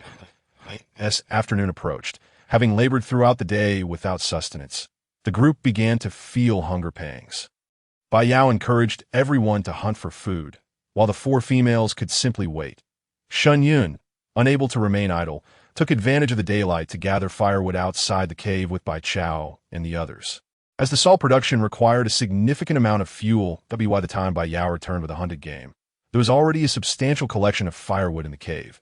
Shen Yun started a fire and began processing the game brought back by Bai Yao. You needn't worry about us. We returned satiated from our hunting. This is for you. You may manage it as you please, Bai Yao quickly interjected, watching Shen Yun prepare their meal. Oh, very well. Shen Yun later learned that beastmen consumed food in their beast forms, as this was necessary to sustain their considerable physical strength. Typically, a beastman would need to consume food in their beast form once every 3 days, with hunting occurring once or twice within a day or two. This explained why they always brought back such ample game. It was never enough to satisfy their appetites. When the other beastmen returned, Shen Yun, Bai Chao, Bai Ji, and Bai Rong had already finished their meal and were ready to rest. The cave was somewhat chilly at night, and the beastmen transformed into their beast forms, encircling the females for warmth. Shen Yun spread furs on the ground in preparation for rest, yet he found the ground quite cold and realized there was little that could be done about it. After all, resources were scarce here, and he would need to fetch some dry grass the following day to place beneath the furs for added warmth. Beside Shen Yun lay Bai Yao, while Bai Chao and the others nestled against their father, quickly falling asleep. Shen Yun, still feeling the chill, unconsciously edged closer to Bai Yao for warmth. Xiao Bai was already sweetly slumbering, and seeing the coldness of the females, Bai Yao discreetly moved his large tail over to drape it over Shen Yun, allowing him to sleep soundly till the break of dawn. Shen Yun began his bustling activities. Under his guidance, the group first collected firewood and gathered a considerable amount of palm tree bark, following the system's indications. Shen Yun discovered an upgraded version of soybeans, essential for removing harmful substances during the salt extraction process. Bai Yao, holding 2 large buckets of beans, felt a twinge of skepticism regarding their purpose. But he trusted Shen Yun's judgment. Bai Yao, how old are you? Shen Yun inquired curiously. Having never asked before, I have seen 26 winters. Bai Yao replied with a glance at Shen Yun. You are 26 years old. What is the lifespan of a beastman? Shen Yun questioned, as he had not encountered any elderly individuals within the tribe. Our lifespan is determined by our strength. Typically, a beastman lives around 300 winters, while the more robust ones may reach 500 winters. What? So long. And what are the females? Shen Yun was genuinely astonished, having traversed into this world, although referred to as a female by them. He was not a native. The thought that Bai Yao would still be youthful and vigorous while he himself aged into senescence felt quite peculiar. The lifespan of females is similarly prolonged. When they bond with a beastman, the priest bestows upon them a life stone, which both parties must blood bind to, and the priest will then seek the beast god's blessing that if one were to receive the blessing of the beast god, then the life of the female partner would be intertwined with that of the orc. Thus, the females of the tribe are drawn to the most valiant orcs, should an orc tragically encounter the beast god. The priest would reclaim the life stone, allowing the female to choose a new partner. Otherwise, the survival of the tribe's next generation would be jeopardized, for in this way, females are rendered more precious. The harshness of the snow season takes its toll, and many females and their young do not survive this unforgiving period, resulting in an ever-dwindling population of females. Shen Yun comprehended that this was a consequence of the broader environment. After all, in this brutal world where life is sustained through blood and flesh, the conditions for survival are exceedingly harsh. It is not uncommon for a mere cold to claim the lives of an entire tribe. Shen Yun, how many snow seasons have you endured this year? Bai Yao inquired. This year marks my 20th snow season, Shen Yun replied. Shen Yun had just celebrated his 20th birthday at the time of his sacrifice. In this post-apocalyptic world, the environment is unforgiving. Boys begin training based on their capabilities at the age of 10, and by 16, they embark on missions. Shen Yun had already completed 4 years of missions. Then you are eligible to choose a partner, Bai Yao remarked, gazing at the delicate female, incredulous that he had already experienced 20 snow seasons.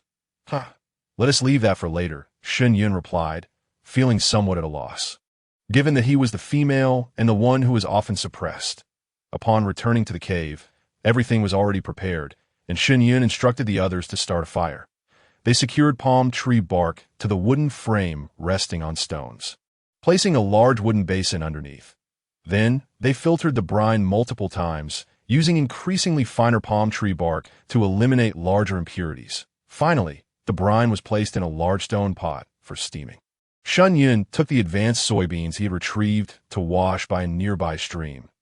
In the corner of the cave, there was a small stream with a hidden current, conveniently providing them with water. Bai Yao created a pond, diverting the stream into it, alleviating their water scarcity. Bai Yao, come over and help me, Shen Yun called, struggling to lift the stone. Bai Yao hurried over and took the stone from Shen Yun's hands. Observing the interaction between the two, the others couldn't help but smile. Bai Yao was openly affectionate, while Shen Yun appeared blissfully unaware, still needing to make greater efforts in the pursuit of companionship. Next time, don't lift such heavy things. Call for me when you need to move them, Bai Yao admonished, concerned about the possibility of Shen Yun dropping it on his foot. I understand. Thank you. Bai Yao, Shen Yun acknowledged, realizing he had overestimated his own strength. Bai Yao, could you help me arrange these 2 stone slabs? Shen Yun directed, ultimately crafting a small stone mill. The stone mill was roughly the size of a basin, but Shen Yun deemed it sufficient for grinding soy milk. He positioned the stone mill not far from the water source, making it convenient without occupying too much space. Bai Ji, come help me. Shen Yun called for Bai Ji and the others. Shen Xiaobai was rolling and digging in the nearby open space, thoroughly enjoying himself. Shen Yun, what are we doing? Bai Chao asked, looking perplexed at the odd stone contraptions. These will be used shortly. Please help me grind them into juice. He couldn't very well explain the chemical reactions involved in dissolving impurities from a salt. All right. The females busily set to work. Shen Yun filtered the soy milk through the palm tree bark several times before carrying it to the salt-making area. Using the spoon tailored for him by Bai Yao, Shen Yun poured the soy milk into the large pot. Before long, the group noticed layers of substances floating in the pot. Observing their puzzled expressions, Shen Yun explained, "These are impurities from the salt water. This soy milk will help extract them, ensuring the salt is not bitter." "Shen Yun, you are truly impressive. You know so much." They genuinely praised him. Shen Yun simply smiled in response. As the water in the pot began to evaporate, layers of white crystals appeared before everyone. They were astonished by this substance, and Shen Yun encouraged them to take a small taste. After trying it, they erupted in cheers, having produced salt unlike anything they had ever seen before, infinitely superior to the dark, coarse salt they were accustomed to. This still requires further processing. It cannot be consumed directly. Shen Yun reiterated the subsequent steps, and everyone readily agreed, fully supportive of Shen Yun's guidance. After all, this female was truly remarkable. With salt in their possession, their tribe would no longer need to barter for it, thus safeguarding the orcs. Each trip to exchange goods was fraught with peril, as many tribes faced bullying and attacks. And numerous orcs had met the beast god during salt exchanges that, in their eyes, Shen Yun had become an almost omnipotent figure. And this year, thanks to their newfound salt, they could look forward to a warm snow season, ensuring that none would starve during the harsh winter in the days that followed.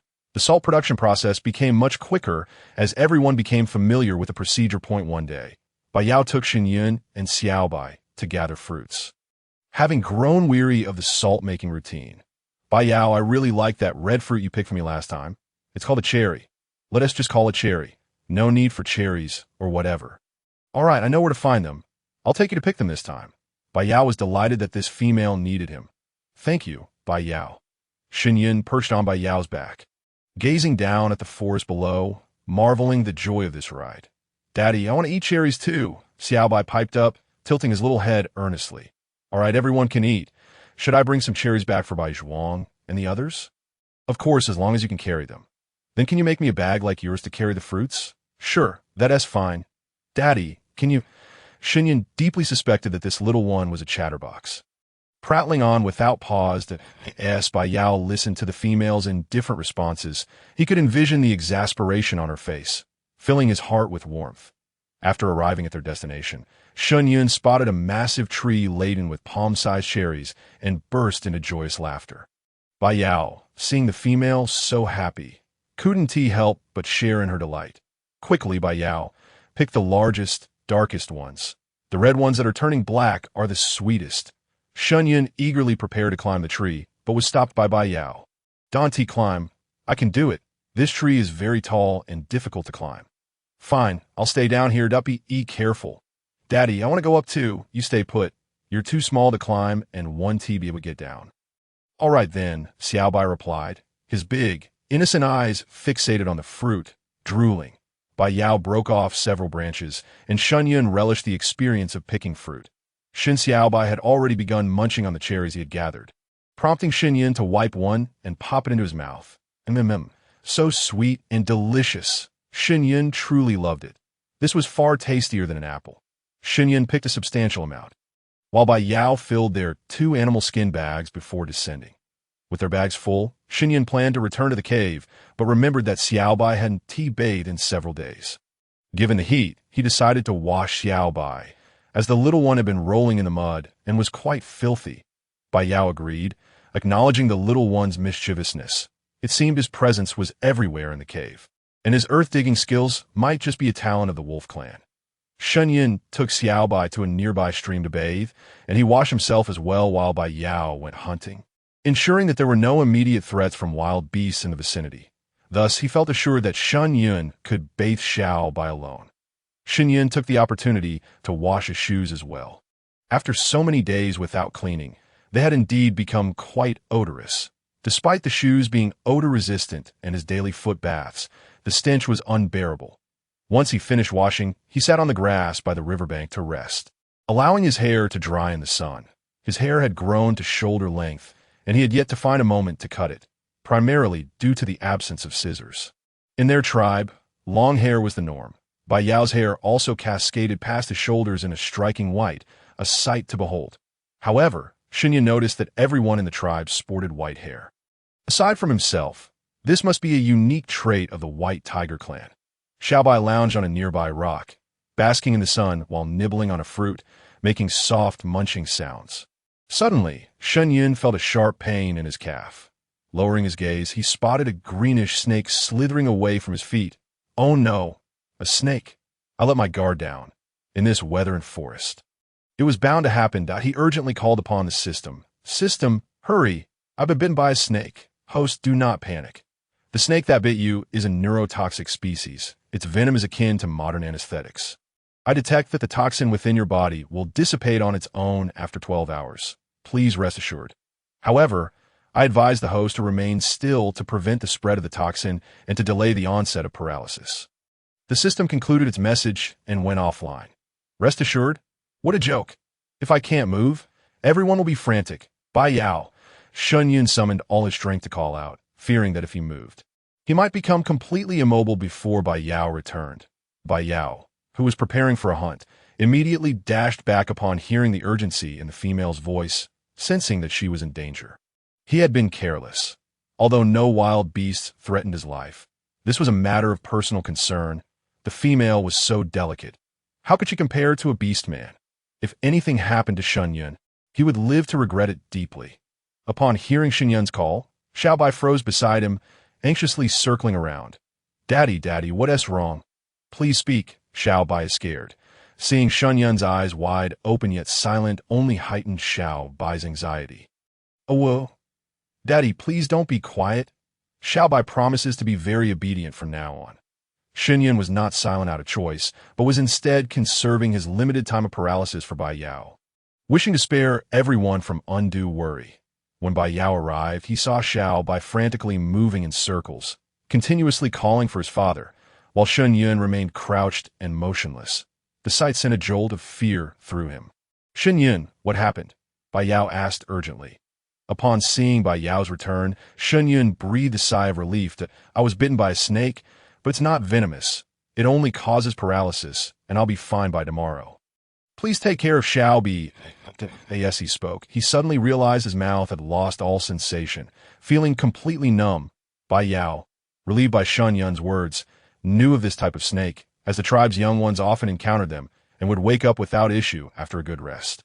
He quickly examined the bite on Shen Yun's leg, noticing that it had already swollen. Two puncture wounds marred Shen Yun's fair, delicate calf, an unsightly sight. Shen Yun's feet were notably small and dainty, even more so than the females of the tribe, with each toe adorably pink. Bai Yao coughed awkwardly and said, I need to help draw out the venom. This will expedite your recovery. Unable to move. Shen Yun's figure was fine since Bai Yao meant him no harm. Bai Yao gently lifted Shen Yun's foot and bent down to suck out the snake's venom. The softness of the female's skin made Bai Yao's cheeks flush slightly. He only stopped when the blood turned bright red. Shen Yun felt a wave of embarrassment wash over him, even in his numb state. However, the area Bai Yao had touched felt surprisingly warm. Bai Yao comforted Xiaobai, explaining that his father had been bitten by a long worm and would need until tomorrow to talk with him. Xiaobai, feeling indignant, resolved that from that moment on, his most despised creature would be the snake that harmed his father, and he vowed to slay it. Shen Yun donned Bai Yao's animal skin attire, only then realizing that the female was clad in a scant garment that barely covered her essential areas. The fabric clung to her skin, exuding an allure that he dared not gaze upon further. Quickly, he helped Shen Yun into a beast skin skirt, and after tidying up, he hoisted Xiaobai onto his shoulder and carried Shen Yun back to the cave. The sight of Bai Yao returning without game, yet cradling Shen Yun in his arms, startled the tribe. They hurried over to inquire, Bai Yao, what happened to Shen Yun? He was bitten by a paralytic snake and cannot move. Oh, that's nothing. He'll all be fine after a day's rest. You scared us. Everyone let out a collective sigh of relief. That night, Bai Yao curled around Shen Yun in his beast form for warmth. Those afflicted by paralysis needed to maintain body heat. Otherwise, they would awaken cold and uncomfortable the next day. Understanding this, the tribe allowed Bai Yao to envelop Shen Yun in his beast form, which they deemed a thoughtful gesture. In their eyes, Bai Yao and Shen Yun were destined to become mates, rendering no concern inappropriate. Should anything happen to Shen Yun, the shaman would surely place blame on them. Shen Yun, upon hearing this, agreed, knowing that one should never risk their health lightly. That night, Shen Yun slept soundly, even in his immobile state.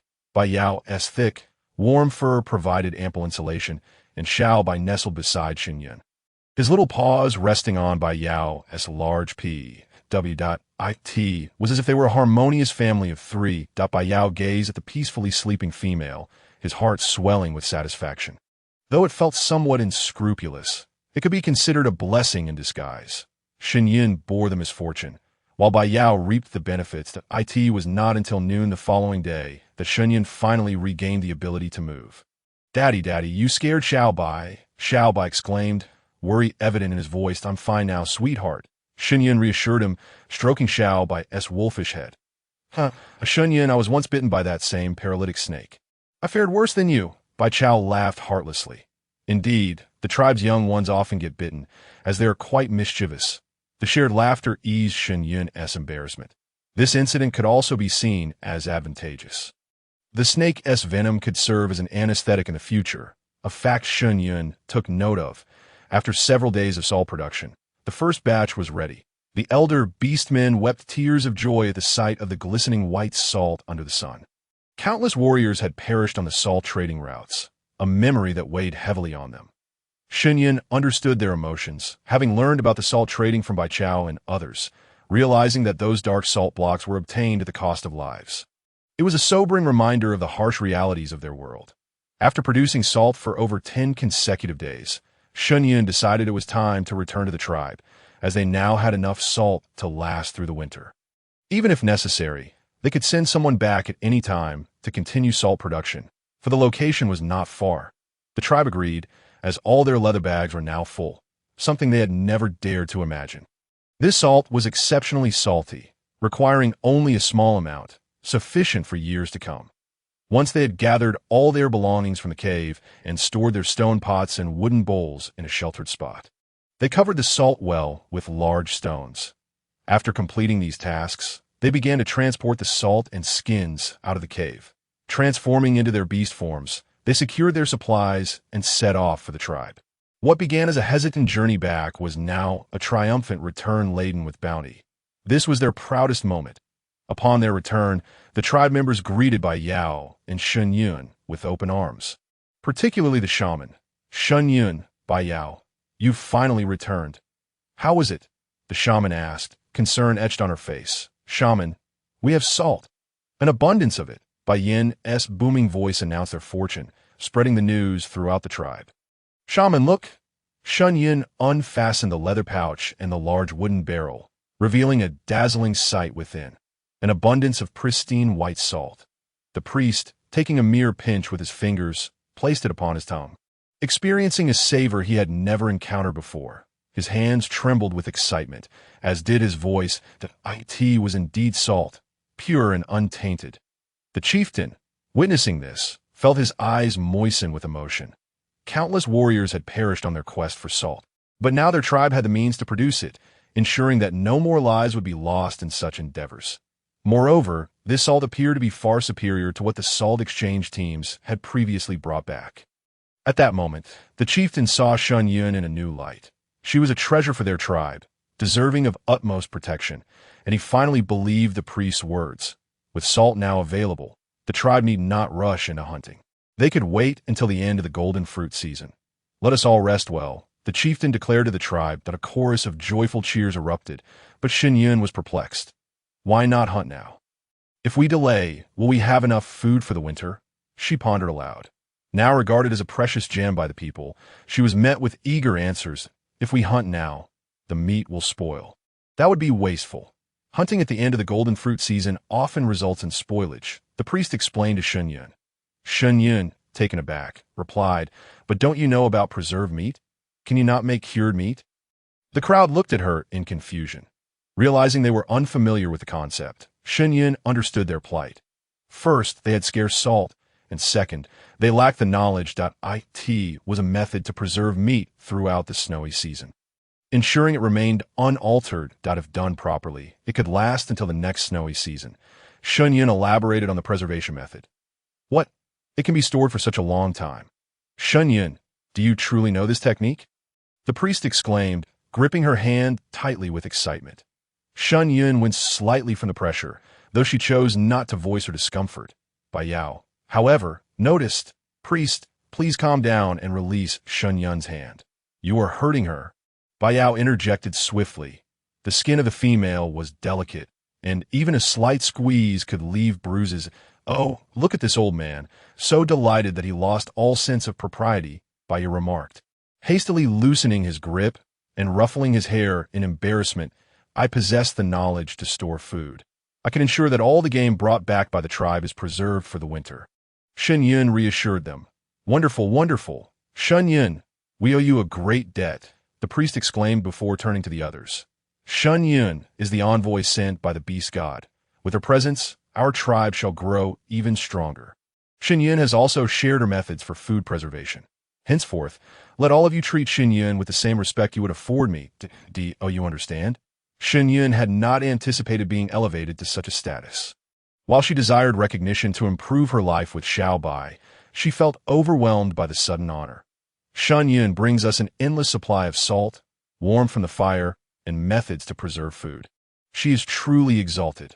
After the priest's proclamation, he bowed to Shen Yun. Great beast god, we thank you for sending your messenger to our tribe. By whose tribe's priest Bai shall faithfully follow the beast god's guidance and obey all the arrangements made by the envoy.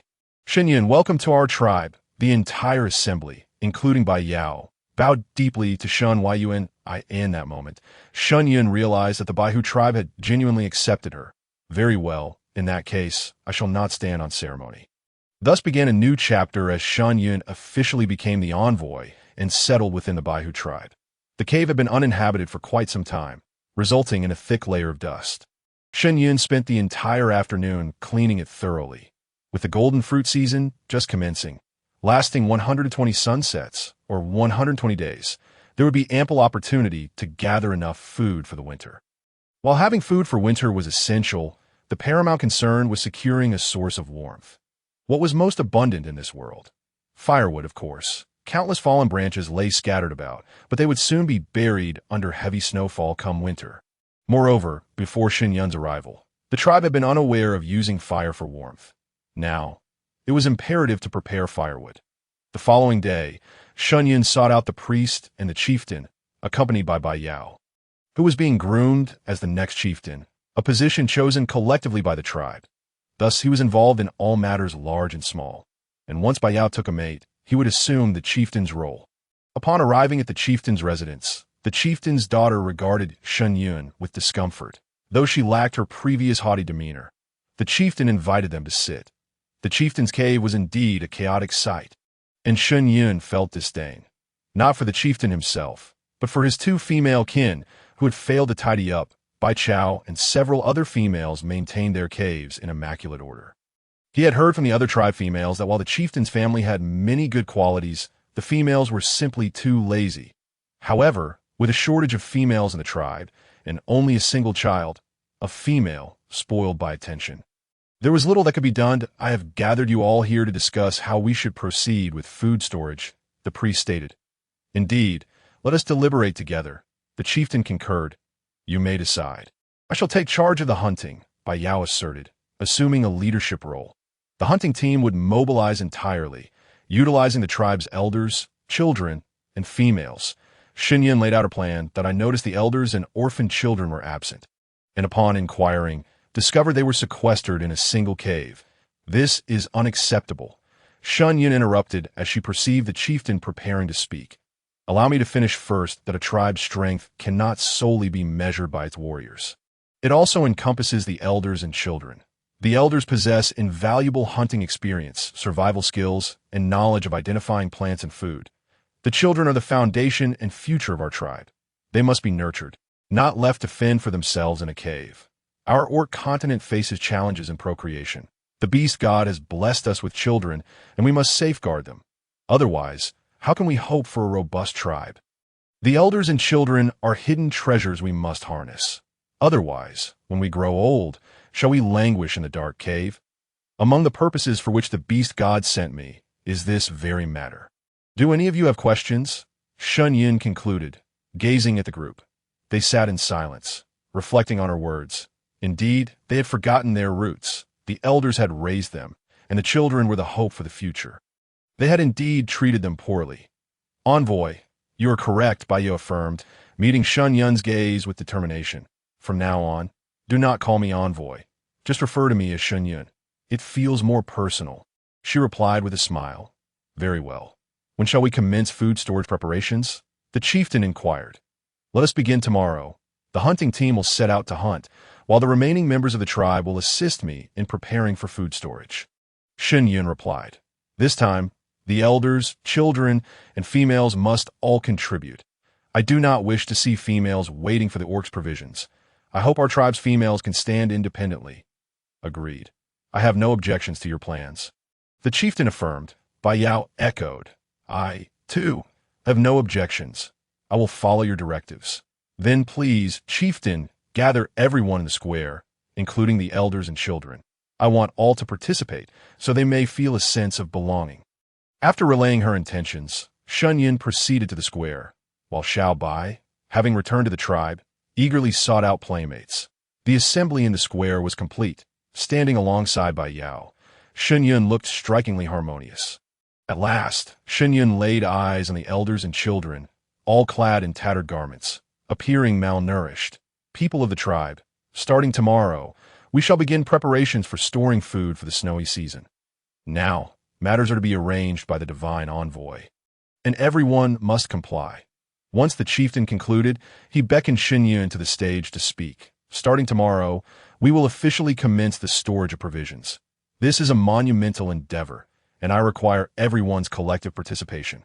All orcs in the tribe, apart from the guard team, shall venture out to hunt without the need for frequent returns. Furthermore, the two leaders of the gathering teams must assist me in curing the meat, helping me complete the storage without shirking their duties. Otherwise, during the snow season, those who slack off will receive scant provisions. The elders are to assist us in cutting the meat and tending the fire, while the younglings are tasked with gathering firewood, doing what they can within their abilities. Additionally, some injured orcs, you shall aid us in crafting stone and wooden bowls and similar tools. We are all members of one large family, and the beast god has summoned each of you here for a purpose. The tribe will not forsake anyone, nor will the beast god abandon any life. From today onward, the elders and younglings will enjoy equal treatment alongside us. I hope our tribe embodies the principle of the young are nurtured and the old are cared for. The younglings who have lost their parents have made sacrifices for the tribe's sustenance before the beast god, and we must ensure that we care for their offspring, so they can find solace with the beast god. The aged have also once hunted for us and nourished us, that we should not allow them to spend their remaining days in solitude, for they too would feel unfulfilled upon meeting the beast god. Is there anything unclear to anyone? After hearing Shen Yun's words, the crowd was profoundly moved, especially by his phrase, the young are nurtured, and the old are cared for. Shen Yun's frequent mention of the beast god stemmed from his realization that the orcs held great reverence for the deity. They would not resist anything associated with the beast god. Is there anything further you do not understand? Shen Yun inquired once more. Must the females work? We were never required to labor before. Bai Hua expressed her dissatisfaction. You need not work if you choose not to, Shen Yun replied with a smile. Really? Bai Hua's spirits lifted. Indeed, but during the snow season, you will not receive a single morsel of food. Shen Yun's words filled Bai Hua with trepidation, for without food, she feared starvation. Does anyone else have questions? Shen Yun asked again. None, the crowd replied in unison. Very well, we still have a good portion of the afternoon left. Let us prepare our tools, Shen Yun concluded, assigning several team leaders to gather necessary items such as bowls, buckets, wood, and firewood. Chieftain, I believe we should send a few individuals to continue salt production, as curing meat requires copious amounts of salt. Shen Yun suggested to the chieftain. All right, let Bai Yin handle it. How many people will be needed? The chieftain inquired. Let it be 5 individuals. Once they procure the salt, they should return promptly, for salt is never excessive, especially for future exchanges, Shen Yun replied. Indeed, Shen Yun is correct. In the future, we can barter salt for game, alleviating our concerns for sustenance, the priest concurred. Consequently, Bai Yan's salt production team set off. Bai Yao, assist me in felling some trees of this size. We will require many, Shen Yun indicated, as he intended to use them for hanging cured meat. Very well. Is there anything else? Have the other orcs help us gather these leaves. The more, the better. Shen Yun pointed toward the nearby cypress. Understood. I shall be off, Bai Yao replied before departing. Afterward, Shen Yun led Bai Chao and Bai Ling's gathering team to collect palm leaves and bark. Bai Ling had become quite obedient, seemingly influenced by whatever the chieftain had conveyed to her, as she now heeded Shen Yun's instructions diligently. Among the tribe, there were many male-females, one named Bai Jun whom Shen Yun found particularly likable due to his intelligence and quick learning.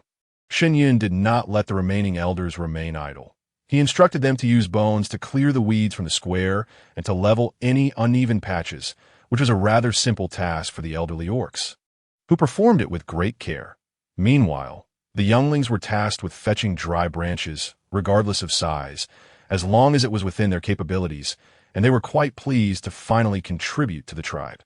The tribe bustled with vitality, and the flurry of activity left the priest and chieftain in awe, affirming that Shen Yun was indeed correct. The following day, the hunting team had already set out, followed closely by the gathering team. Shen Yun accompanied the gathering team, expressing his intention to collect spicy fruits and pungent herbs. Last time, Bai Yao had brought back Sichuan pepper, which delighted Shen Yun immensely. This time, he would lead others in gathering, as both Sichuan pepper and chili peppers were abundant and easily accessible. After all, the quail egg-sized Sichuan pepper was far simpler to gather than during the apocalypse. The others no longer opposed Shen Yun's collection of pungent herbs, as they discovered that seasoning the meat with these herbs enhanced its flavor, prompting several females to recommend additional varieties. During this time, Shen Yun also identified star anise, grass fruit, cilantro, and fennel among the provided herbs. However, cilantro and fennel had matured, blossoming and turning to seed, so Shen Yun instructed the gathering team to collect them all in return. The gathered spices were then laid out to dry under the sun, which was hotter than that of Earth. After a whole day of exposure, they became crisp. In the evening, Shen Yun lit a torch and had the dried spices roasted in stone pots, filling the tribe with the enticing aromas of various seasonings throughout the night. It was not that Shen Yun wished to work late. Rather, time was of the essence, for the hunting team was returning the next day, bringing with them a bounty of game that would require an abundance of seasonings. They toiled until midnight before finally resting, but no one complained, feeling quite fulfilled. At the break of dawn, Shen Yun rose early. First, due to the heat that had intensified with the onset of the golden fruit season, and second, he was eager for the gathering team's return, necessitating that all preparations be in place. This way, as soon as the game arrived, they could commence processing it without delay. Otherwise, under such conditions, it would undoubtedly spoil.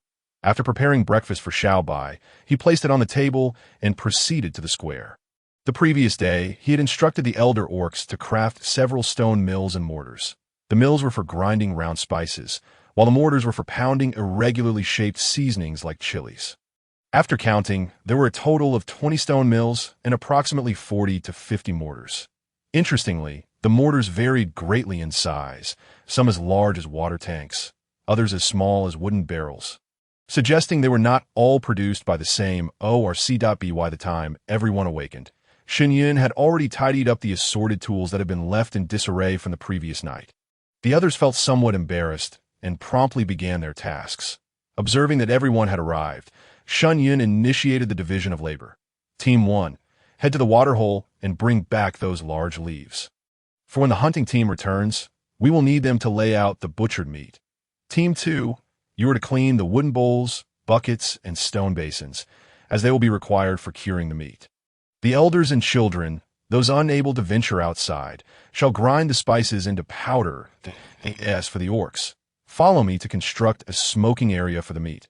Once Shen Yun had issued his instructions, everyone busied themselves. Even the priest joined in grinding the spices. Shen Yun finally understood the purpose of the smaller mortars, as he observed young orcs, around 5 or 6 years old, using tiny mortars to pound spices. The children in the tribe matured quickly. The survival laws of the orcs taught them that learning to hunt and gather from a young age was essential for survival. Thus, young orcs aged 5 to 10 would assist in gathering or foraging for food around the tribe, while those aged 10 to 16 would join the hunting teams. Upon reaching 17, they would undergo trials in the forest, returning as warriors of the tribe. Shen Yun instructed those grinding spices to cover their mouths and noses with animal hides to avoid irritation. Chieftain, place this stone here, then use this wooden stretcher on top. This way, we can hang the meat and start a fire below, he suggested. However, this needs to be constructed higher. Otherwise, the meat will be thoroughly cooked. Shen Yun directed the assembly of an outdoor grill, which appeared capable of roasting over 1,000 gene of meat at 1.1 grill would certainly be insufficient, so Shen Yun had arranged for 4 such grills, believing that operating all 4 simultaneously should suffice. With everything in readiness, they awaited the return of the hunting party. Before noon, a roar of a tiger echoed back, signaling Shen Yun that the hunting team had returned. Everyone cheered with joy. Each warrior returned burdened with their catch, further elevating the group's spirits. After depositing their prey, the hunting team immediately began processing the game, as delay would lead to spoilage. All the females were already geared up. As the meat was stripped away, they mimicked Shen Yun's actions, deftly using bone knives to carve the meat into appropriate sizes, before applying salt and other seasonings. Shen Yun chose not to include chili peppers in the cured meat, as not everyone appreciated their spiciness. The seasoned meat was placed in bowls to marinate, awaiting placement on the grill. Due to the collective effort of all present, the game was processed within a mere 3 hours. The remaining game would serve as the tribe's rations. Bai Yao, you have worked hard, Shen Yun remarked, admiring Bai Yao's well-defined muscles with a hint of envy that he himself, resembling a boiled chicken, was devoid of such physique. And no matter how much sun exposure he endured, he would only redden rather than tan. Not at all. The effort lies with you, Bai Yao replied, his gaze softening as he looked at the radiant Shen Yun under the sun. Only Shen Yun, with his obliviousness, failed to recognize that Bai Yao's kindness extended uniquely to him. You should return to the cave and rest. Today, we will prepare the meal. Shen Yun addressed all the females in the tribe. Today, you and I shall prepare a delightful feast of roasted meat for our warriors. Showcase your culinary skills. Shen Yun made a rare attempt at humor. All right. The females echoed in unison, accompanied by the orcs' whistles. He also allowed the tribe's elders and younglings to take a break. Shen Yun led the females in skewering the meat onto sticks, igniting the firewood. Once the coals were ready, they would place the meat on the grill. The large stone pots, expertly crafted by the elder orcs, were also put to use. Shen Yun had already brought them to a boil, adding the bones and ribs from the hunt to simmer. He tossed in green onions, ginger, and star anise, allowing the concoction to simmer slowly. After returning to the cave, Bai Yao changed into a fresh hide and took a bath in the river before heading to the square to seek out Shen Yun. Having not seen Shen Yun for 2 days, he felt a profound sense of longing. The square had been divided into sections: a market assembly area, a cooking zone, a cured meat production area, a game processing area, and a play area for the young ones. Bai Yao quickly spotted the bustling Shen Yun, who was instructing everyone on the proper amounts and timings for seasoning the meat. Bai Chao, Bai Ji, and Bai Rong were already familiar with roasting meat, so Shen Yun tasked them with teaching others. Bai Jun approached Shen Yun once he noticed him less occupied, asking, "Divine Messenger, could you teach me how to season the meat?" Shen Yun felt a fondness for this diligent male-female, who was both intelligent and hard-working. "Certainly, hand me the meat you have there and watch closely. This amount of salt is just right."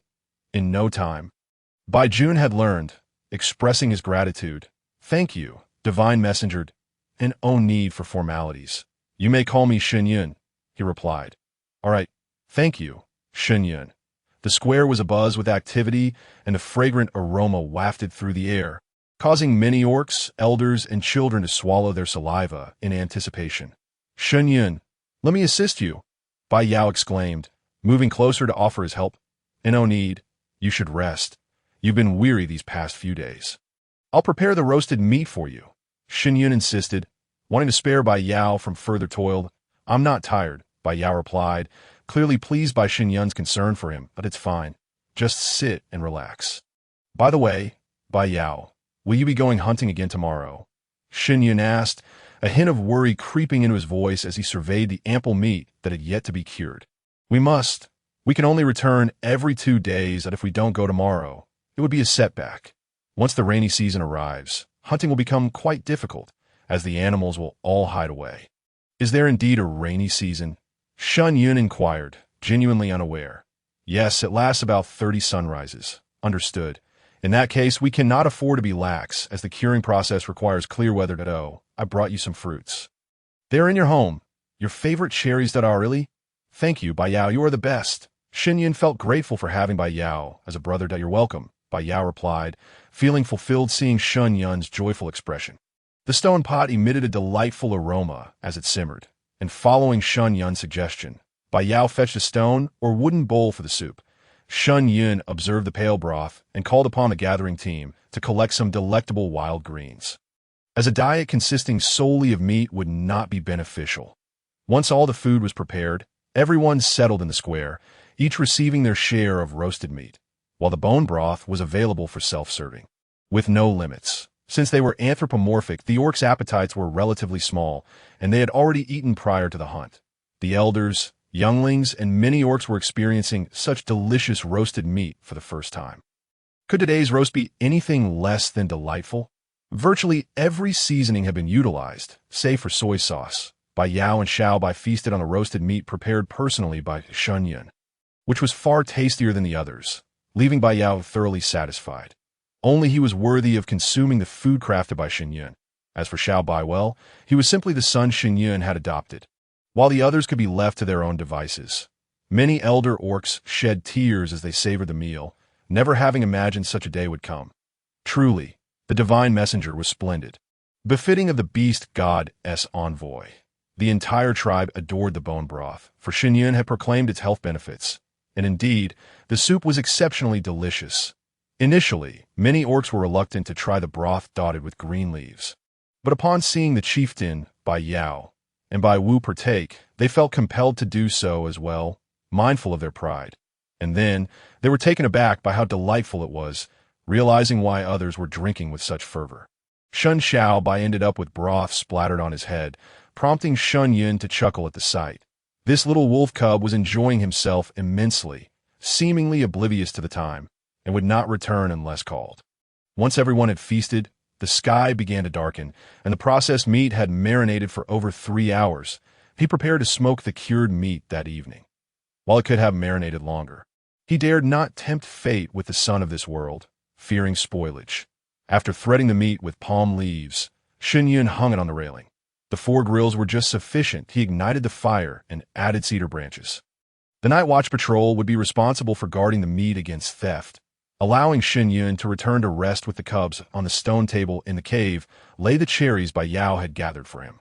Upon seeing them, Xiao Bai let out a delighted awoo and immediately grabbed one to munch on. Next time, remember to wash them before eating, understand? Otherwise, you won't get any, Shen Yun admonished, marveling at how adorable the little one was. Got it, Daddy. I'll wash them next time. That night, the tribe was enveloped in the tantalizing aroma of meat. The elders and children slept soundly, for they had never experienced such a hearty feast.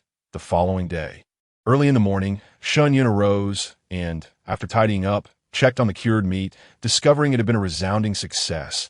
Nearly half dash-dried, the IT only needed to be smoked for the day.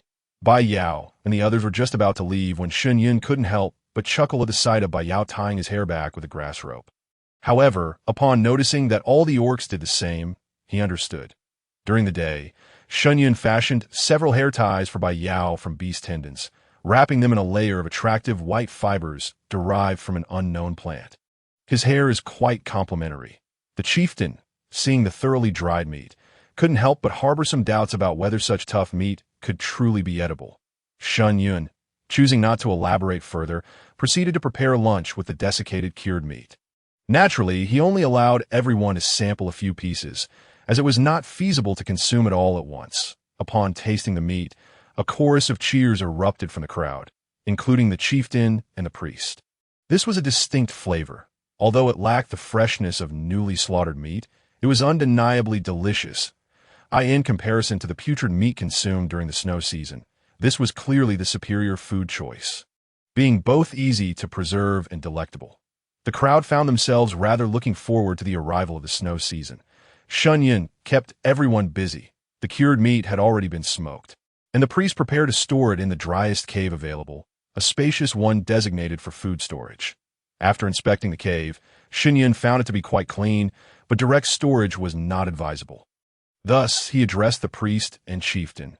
Priest, please take the elder orcs to gather hollow wood and craft some bamboo baskets. Chieftain, you should lead the other orcs to procure wooden barrels and frames. This way, we can store the meat without it spoiling. The chieftain and priest held great confidence in Shen Yun, treating his words as if they were royal decrees. Very well, we shall make arrangements. For now, we will leave the meat in the square until the baskets are ready this evening. Shen Yun led the tribe's females to harvest bamboo shoots from the surrounding bamboo grove. The crowd was quite puzzled. Shen Yun, this is really unpalatable. It has prickly hairs that can bite. Bai Chao was the first to speak. Indeed, Shen Yun is quite tough, and those prickly hairs can be quite irritating. Bai Jun added. Shen Yun explained that it was akin to bitter roots. The skin must be peeled off, and it must be cooked, or else it would be unbearably bitter. With his explanation, the crowd understood. As they harvested the bamboo shoots, Shen Yun found some truly large ones, each the size of a bucket. With an abundance of newly sprouted shoots emerging from the ground, he made an effort to collect only the tender shoots just breaking the surface, disregarding those taller than knee height, as they were far too plentiful. Once they had gathered enough, they returned to the tribe to peel them. The crowd gazed at the white, tender bamboo shoots, filled with admiration for Shen Yun's prowess. Upon returning to the tribe, Shen Yun discovered that the chieftain and others had already brought back numerous large wooden basins. Following Shen Yun's instructions, the chieftain had used only dead wood and refrained from cutting down any large trees. As for the bamboo baskets, the elder males and females had crafted them even better than Shen Yun anticipated. He was genuinely surprised, and he felt fortunate that these elder orcs were still alive and healthy. Otherwise, teaching them so many skills would have been quite the undertaking. Uncle, could you weave this bamboo strip a bit larger? I need it for drying things, Shen Yun requested of a limping elder orc. The orcs had grown accustomed to Shen Yun's address. He called all the elder orcs and females uncle and aunt as a sign of respect. Consequently, the tribespeople began to adopt this form of address. As for the younglings, Shen Yun insisted they call the elder male's grandfather and elder female's grandmother. Single adult males or females were to be addressed as uncle and sister, while those in partnerships were to be called uncle and aunt. Any younger males and females were to be called brother and sister, respectively. Shen Yun was quite strict in this hierarchy among the younglings, as he sought to establish a familial bond, with children being the most suitable choice. The tribespeople were intrigued, and Shen Yun explained his reasoning, which was well received. The current Bai Ling had undergone significant changes. Shen Yun's perception of her had also shifted considerably. She was no longer merely focused on her tasks and spoke infrequently, completing the assignments he entrusted to her with remarkable skill. This left her friends, Bai Jie and Bai Hua, puzzled. Bai Ling, why do you show such respect to Shen Yun? You are the chieftain's daughter. Look at yourself now. You seem worn and your skin and hands have become rough. Indeed, Bai Ling, weren't we better off before? As long as we dressed beautifully, the orcs would provide for us. This is exhausting, and I dislike it, Bai Hua added, expressing her dissatisfaction with Shen Yun. Bai Ling now resembled a completely different person, obediently following Shen Yun's guidance. You both need to change your current lazy ways. The priest and my father have stated that we must all heed Shen Yun's counsel, for he has the ability to create salt and preserve food. If you do not labor, you may find yourselves without rations in the future, Bai Ling said earnestly to her two companions. She had come to realize that her previous behavior was rather disgraceful. Now, having earned the tribe's respect through her efforts rather than her lineage, she found this experience immensely gratifying. Moreover, Shen Yun had granted her the opportunity for redemption, and she maintained her role as team leader, with many orcs regarding her with admiration rather than mere desire. Bai Jie and Bai Hua felt discontented upon hearing Bai Ling's words.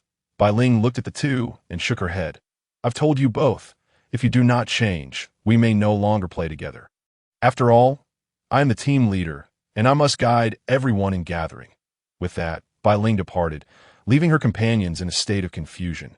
Shen Yun returned to the tribe with the females, slicing the bamboo shoots into thin pieces before briefly boiling them in water, into which he also added some ash. Observing Shen Yun's process, the crowd remained quietly perplexed. Noticing their expressions, Shen Yun smiled slightly and explained. This bamboo shoot has a slightly bitter taste, but adding this ash will negate the bitterness. Once the shoots were sufficiently cooked, Shen Yun removed them all and instructed the females to rinse them in clean water before laying them out to dry on the bamboo strips. From a distance, the tribe's large square resembled a picturesque scene. The bamboo strips were adorned with white bamboo shoot slices, creating an exquisite sight, with ample sunlight by the time the hunting party returned. A considerable amount of dried bamboo shoots had already been prepared. Today's hunt yielded even more than the last, as everyone had gained experience, making the processing far more organized than the previous chaos. Everything proceeded methodically. A large stone pot in the tribe simmered with bone broth, and as usual, Shen Yun meticulously cleaned all scraps and bones, placing them in to simmer. The orcs separated the meat, while the females began the orderly process of marinating it, readying it for smoking. Observing the busy atmosphere, Bai Hua and Bai Jie felt a twinge of discomfort. Together with the younglings, they carried 2 small bundles of firewood toward the woodpile. Bai Hua, Bai Jie, aren't you two going to marinate the food?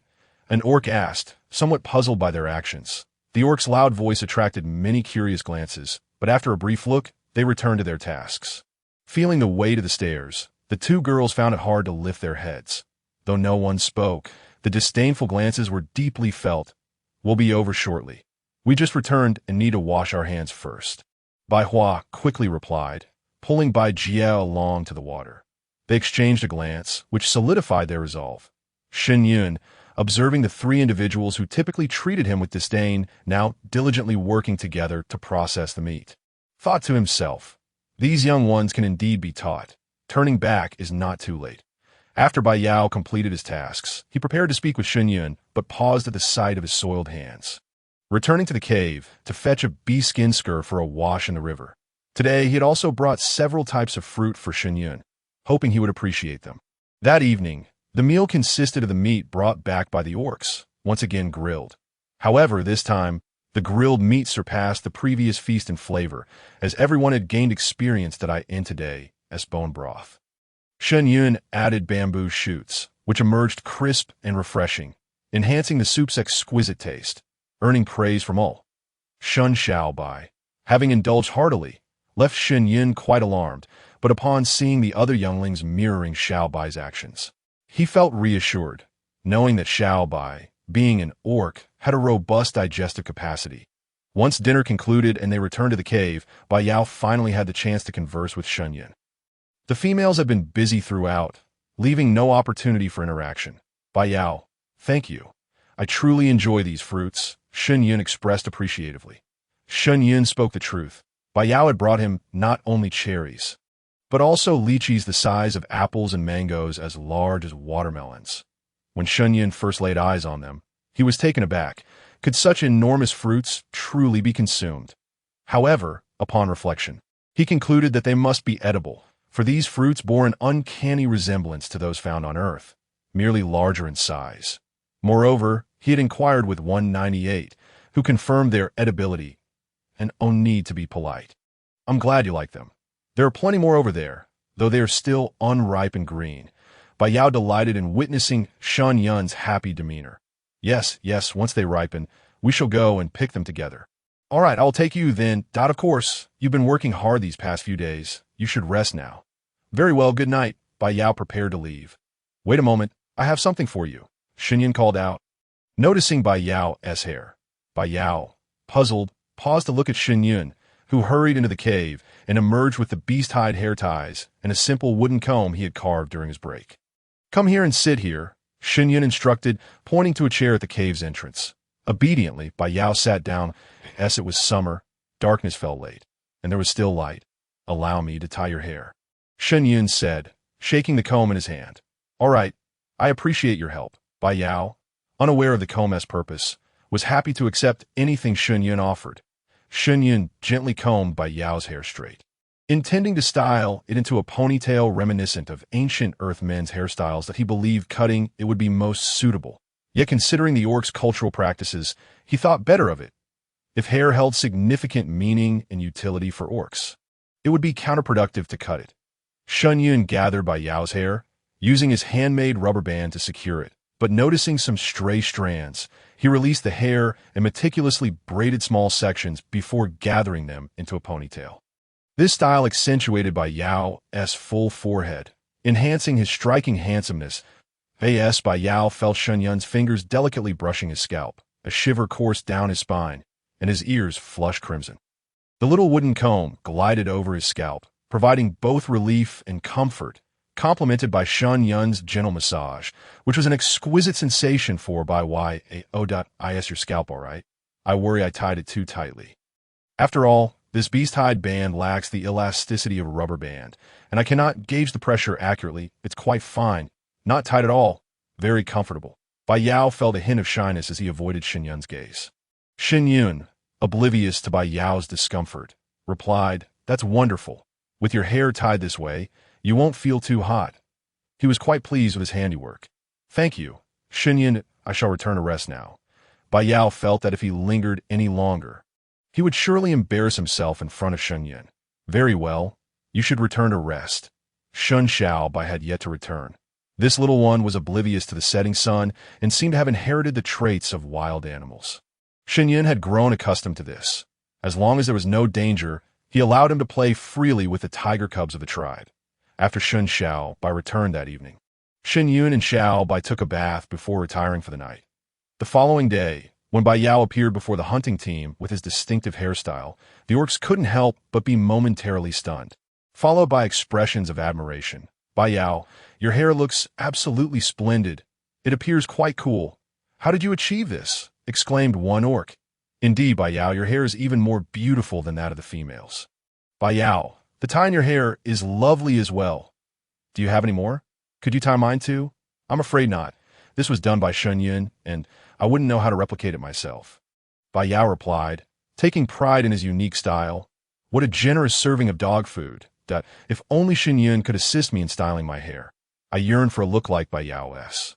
One orc foolishly remarked, only to find Bai Yao glaring at him with disapproval, prompting a hasty clarification. "I was merely jesting. Such a remarkable female as Shen Yun deserves only you, Bai Yao. We are merely envious." Bai Yao organized the day's tasks. The elders and children were tend to the fire and turn the cured meat, for Shen Yun feared it might overcook. The remaining orcs, along with the females, accompanied him to gather bitter roots around the village, a plant that was plentiful yet neglected due to a lack of consumption. And one objected, as the shaman had declared the bitter roots edible. And everyone recognized Shen Yun's contributions of salt and cured meat to the tribe. They returned with a substantial amount of bitter roots, and Shen Yun assigned tasks. One group of females was to wash and cut the cassava, while the orcs prepared to mash it. Another group of females filtered and cleaned the roots. With everyone working together, the operation proceeded in an orderly fashion. That evening, Shen Yun prepared cassava stew with meat, combining the leftover bones and meat from the previous day in a large pot to simmer. Once it was nearly done, he added the soaked cassava, as the delightful aroma wafted through the air. Many elders and children swallowed hard, captivated by a flavor they had never experienced before. Shen Yun instructed everyone to line up with their bowls, serving each person in turn. The elders and children received more meat than cassava, while the young females and orcs received equal portions, ensuring the nutritional needs of the elders and little ones were met, especially the young cubs, who were the tribe's hope. The elder orcs, witnessing this equitable distribution, couldn't help but wipe away tears. Due to the heat, the little cubs waited for their food to cool before eating. Shen Yun observed a row of adorable little tigers with their heads tilted, interspersed with a small white wolf, and found them utterly charming. That it was the first time the elder orcs and females had tasted cassava aside from the shaman. Upon taking their first bites, they discovered the bitter roots could be quite delectable. Previously, they had found them unpalatable due to improper peeling and cooking. Now, with these resources, they faced winter without fear of starvation.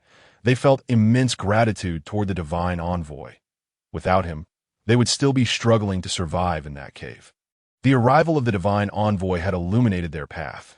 Shen Yun remained unaware of the elder orc sentiments. Watching everyone enjoy the meal brought him great joy, for it was the fruit of his labor. The arrival of the golden fruit season filled the air with a medley of fragrant aromas. "Shaman, we now have salt and food. we should address the warming needs for the winter season. Shen Yun suggested. The winter season was long and frigid, causing many young cubs and elders to perish from the cold. The shaman's expression darkened at the mention of this. Indeed, it is because you were previously unaware of how to utilize fire. Now that we have fire, we need not fear freezing in winter. Shen Yun shared his thoughts. However, during the winter, heavy snow blocks the mountains, covering everything in snow, making it impossible to find combustible materials. The shaman lamented. Thus, we must prepare in advance. We can gather firewood and charcoal ahead of time. Shen Yun remarked, it's unfortunate that orcs sometimes lack foresight, unable to match their size with their intellect. There are plenty of dead trees here. We can store them for winter, ensuring we have what to keep warm. Additionally, we could produce charcoal, which also provides warmth in winter. However, this would require more time and effort. And the process of making charcoal is quite labor-intensive. Success is not guaranteed in one attempt. Shen Yun did not exaggerate. Even with the system's assistance, he couldn't guarantee success. The process of making charcoal required precise temperature control, a skill he doubted he possessed, though he was willing to give it a try. However, this endeavor is only permissible when time is ample. Otherwise, Shen Yun would not dare to jeopardize the safety of the tribe for such a decision. Suddenly, a solution dawned upon him. He realized he had been overthinking the matter. With the daily smokiness of cured meat filling the air, there were times when the flames blazed fiercely, causing the charcoal to be set aside and extinguished. What a waste that was! He could easily submerge it in a barrel of water for a while, then dry and store it. This way, a considerable amount of charcoal could be preserved. Priest, starting tomorrow. Let's not waste the charcoal produced. Please find someone to procure a large water barrel. Submerge the charcoal in water until the fire goes out, and then dry it in the sun for storage. This way, we can use it for warmth during the winter. Shen Yun articulated his thoughts. Indeed, that is an excellent idea that I shall arrange for its storage tomorrow. The priest concurred enthusiastically. Furthermore, there were plenty of people in the tribe. They could also send some to collect deadwood and stack it by the cave entrance for winter fires. The little one should be encouraged to do what they can as well. Shen Yun proposed his arrangements, and the priest expressed his agreement. The following day, Shen Yun sent a portion of the tribe to gather firewood, while keeping some back to assist him in filtering and drying the cassava flour. This was not to say that they would cease producing cassava flour. Rather, they were limited by space and tools, necessitating a wait until the current batch was dried before starting anew. The square of the tribe was filled with the sight of glistening white cassava flour. Although the people had never tasted it, they relished cassava itself and anticipated that the flour would be equally delightful. Shen Yun promised that once the cassava flour was fully processed, he would personally prepare cassava cakes for everyone. The tribe was filled with joy. The firewood they returned with was piled around the square, still in large logs as they had yet to be processed. This was Shen Yun's intent. He planned to have the people split them into firewood using tiger claws once they were less busy, and then distribute it among everyone. Time passed swiftly, and the tribe had accumulated a significant store of cured meat, cassava flour, firewood, and charcoal that a new trend arose within the tribe. Braiding hair, particularly styles reminiscent of Bai Yao's. Yet no one could match the finesse with which Bai Yao's hair was styled. How could they? It was Shen Yun who styled it daily. Daddy, I want hair like Uncle Bai. One morning, Shen Bai stretched out his small paw and called out in a sweet voice to Shen Yun. All right, when you grow up, Daddy will braid it for you. Shen Yun chuckled, amused. After all, how could he braid hair for a cub that had yet to transform into human form? No. Look, I have hair too. Please braid it for me. Okay. Shen Bai persisted, playfully coaxing. Exasperated, Shen Yun resigned himself to the task of braiding Shen Bai's hair. Thus, when Bai and the little tiger cubs played together, it appeared as though they sported two adorable little tufts atop their heads. This led to an uncontrollable situation, as dozens of chubby little bundles came to Shen Yun's home, clamoring for him to braid their hair as well. Observing the scene of a cave filled with white, glutinous rice dumplings, the two could only helplessly gather plant fibers to create braids for these little ones. When the hunting team returned, they were met with the comical sight of the tribe's little ones sporting two little tufts atop their heads. Bai Yao immediately recognized Shen Yun's handiwork and felt a tinge of displeasure at not being the sole focus of attention. Yet he soon admonished himself. Was it not rather unmanly to feel jealous among a group of playful little cubs? Bai Yao, come for dinner. By now, the tribe had begun cooking for themselves, yet many preferred to grill their meals in the square. Shen Yun desired his private space. Thus he would take a share of food home to prepare. Many others followed suit. Today, Shen Yun prepared Bai Yao's portion as well. They were having stone-grilled meat, as he had discovered that both Shen Xiaobai and Bai Yao favored this method. In Shen Xiaobai's words, "It doesn't have that burnt taste. It's tastier."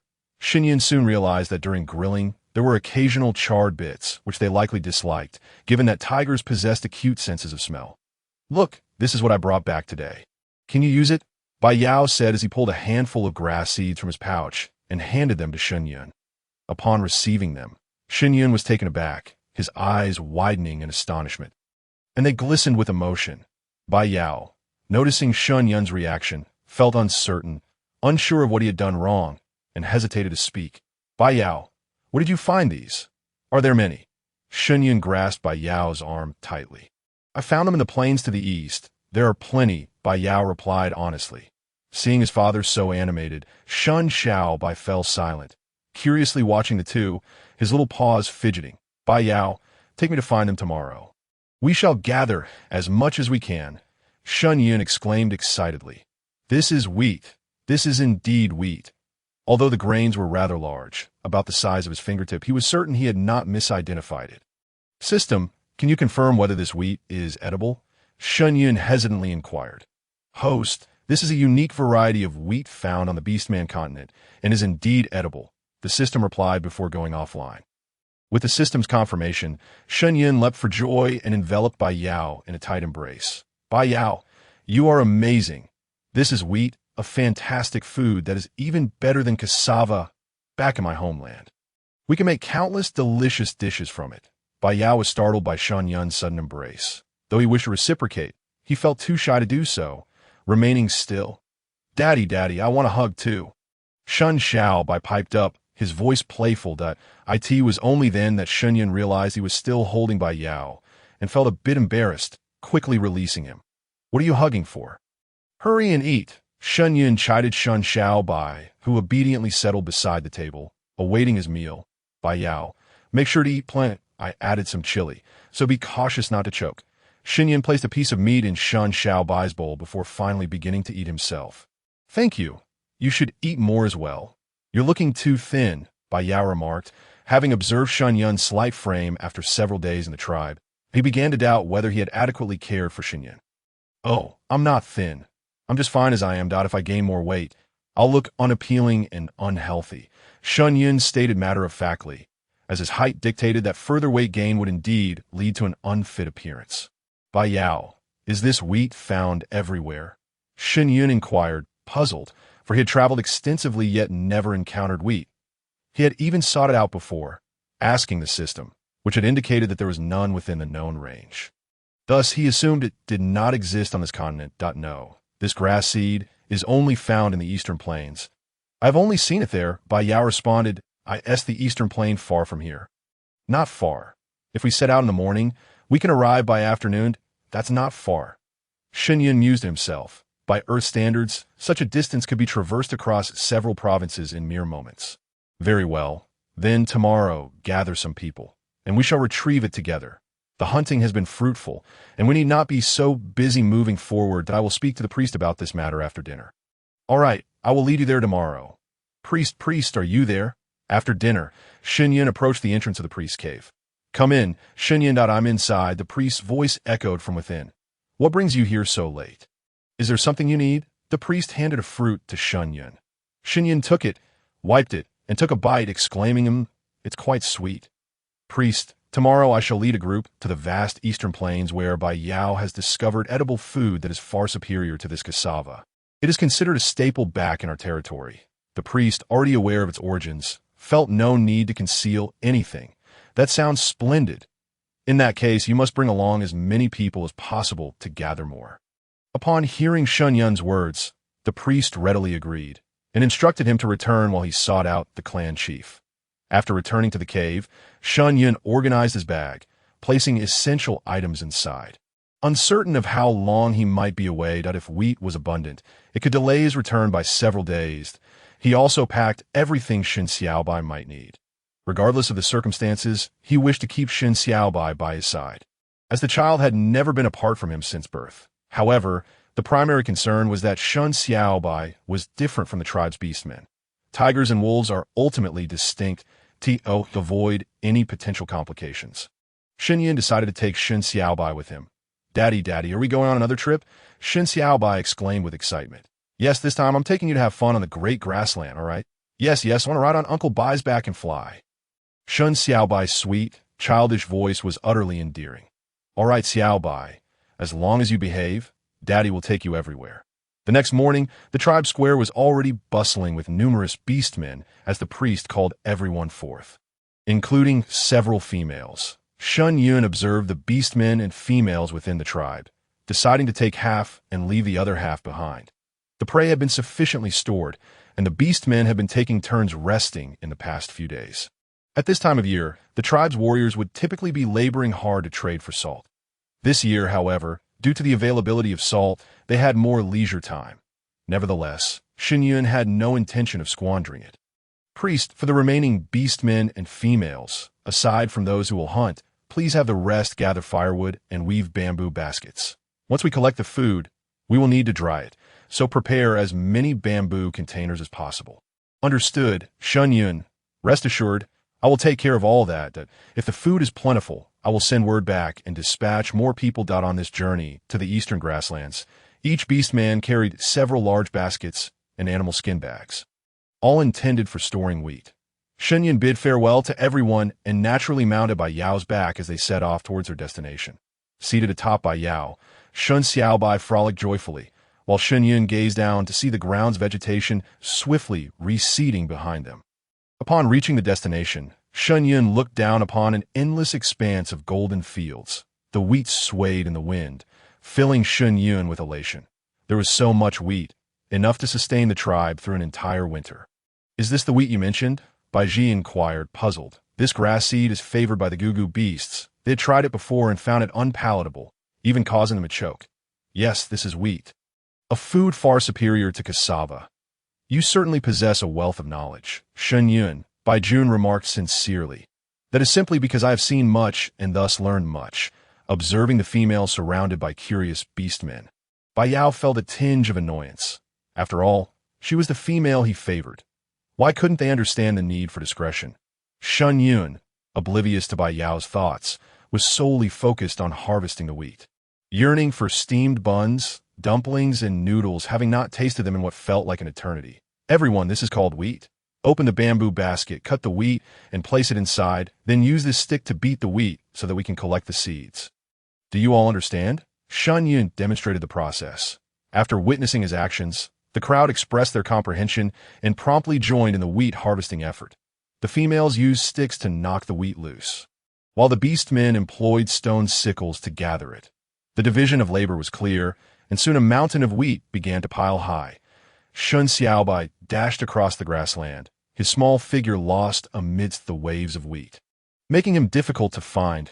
Shen Yun, exasperated, called out repeatedly, but Shen Xiaobai was too engrossed in play, running about without a care. It's fine. The little rascal is just being mischievous.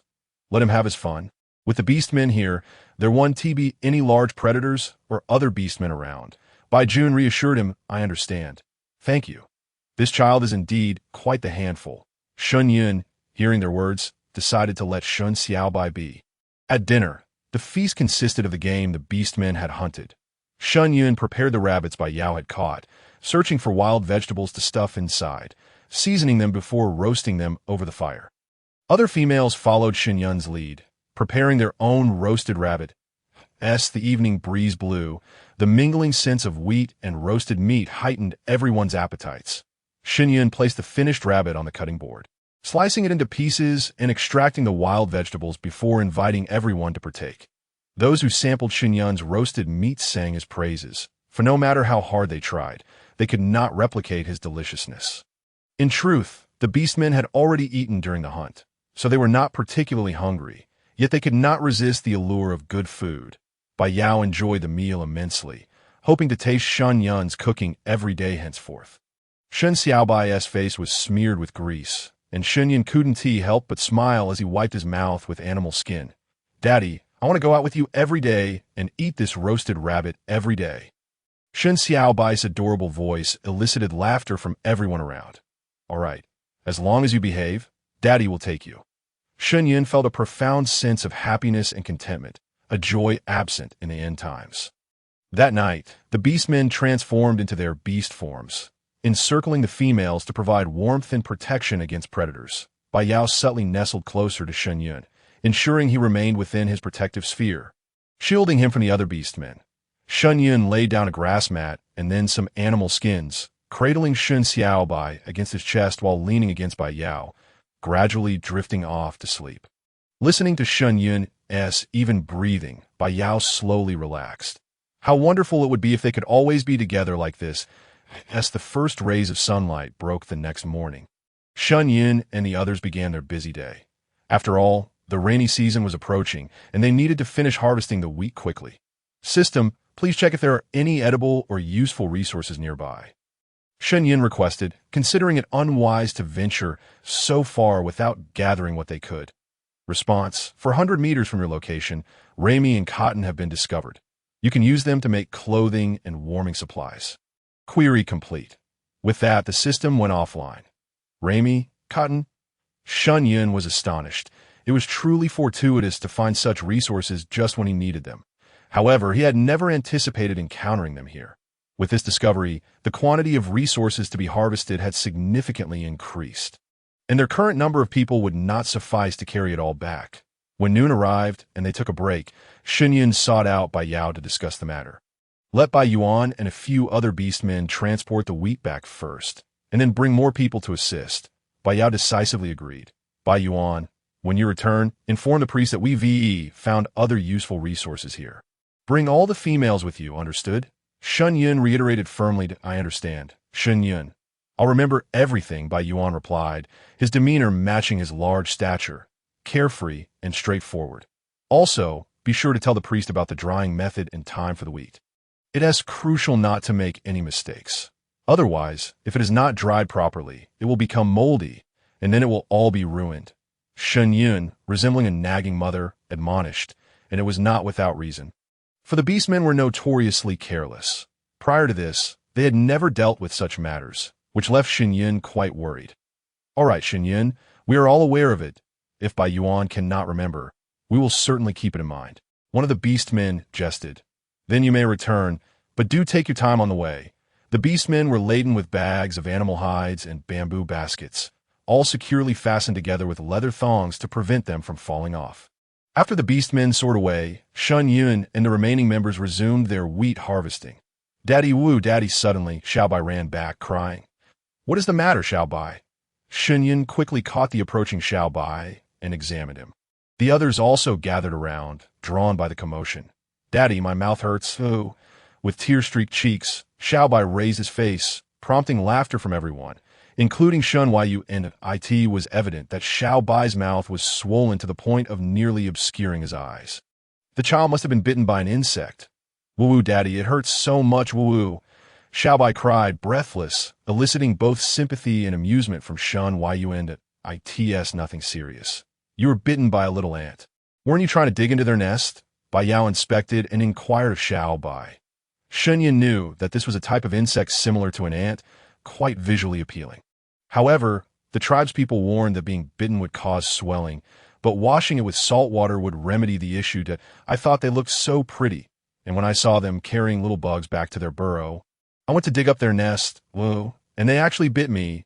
Woo, Daddy, it hurts so much." Xiao Bai's wolfish face was thoroughly swollen, rendering him nearly unrecognizable. While there was a peculiar charm to his condition, it was still rather pitiful. "Next time, you must not disturb their home. Do you understand? Otherwise, you will be bitten again." Shen Yun cradled Xiao Bai in his arms. Bai Jun brought over a stone bowl filled with salt water, and Shen Yun gently washed the little one's face with a fur cloth dipped in the solution.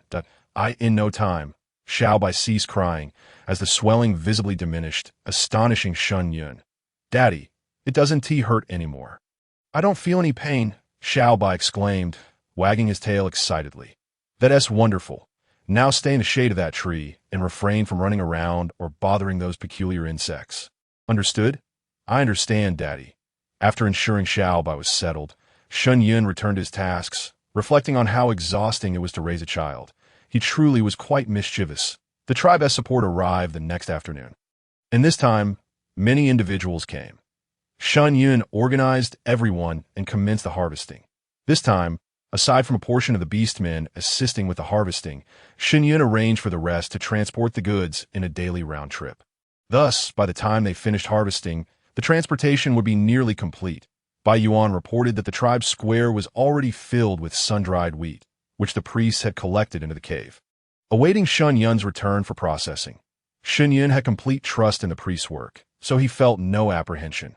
The collection proceeded swiftly, and by the 6th day, all the wheat in the plains had been harvested.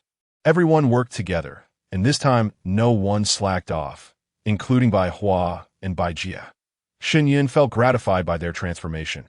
Witnessing the tribe's collective effort and flourishing vitality was a sight he cherished. Once the final batch of wheat was transported away, Shen Yun led everyone to the location specified by the system to gather cotton and rami.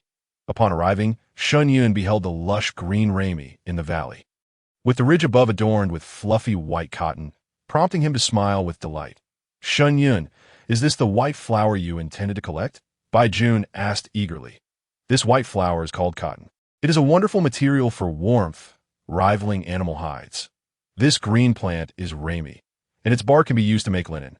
When cotton and linen are sewn together, they can become wearable clothing.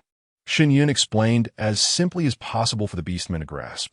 All right, so can I make a pair of those things you wear on your feet? I think they look lovely. Bai Jun expressed his admiration for Shen Yun's shoes. That should be possible, though will certainly differ from mine. However, you can create something similar. Mine was a unique gift from my father, irreplaceable. Shen Yun offered a plausible excuse. That's fine. Just teach me how to make it later. Bai Jun's perceptiveness delighted Shen Yun. Shen Yun took a stick and began to beat the rami, stripping its leaves away. The rami stalks were as thick as a child's arm. After a day of labor, the rami in the valley stood bare and desolate. Today, let us rest. We will proceed with the next steps tomorrow. Observing the excitement on everyone's faces, Shen Yun couldn't help but chuckle, given the lightness of the day's work. It was no wonder they were so invigorated, but tomorrow would be taxing. The next day, Shen Yun instructed part of the group to cut down the rami and peel off the bark. He fashioned several wooden clamps resembling modern curling irons and began to extract the fiber, removing the outer layer of green skin while preserving the inner plant fibers for drying.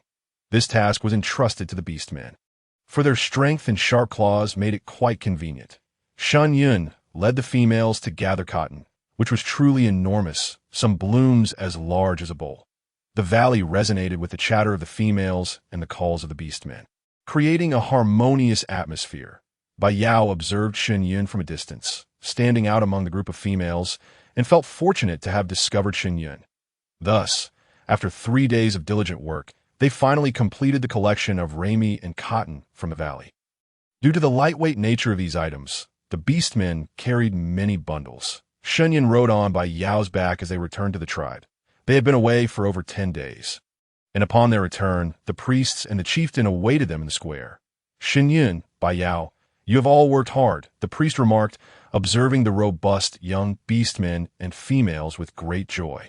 This was a markedly different scene from previous years, as they would still be busy preparing supplies for the exchange festival at this time, although the golden fruit season was the most bountiful for food. The burden of hunting had left many Beastmen exhausted and dispirited. Priest, we are not weary. You have worked hard as well. After all, the tribe has been quite busy, hasn't it? Shen Yun replied, gazing at the sun-dried wheat in the square.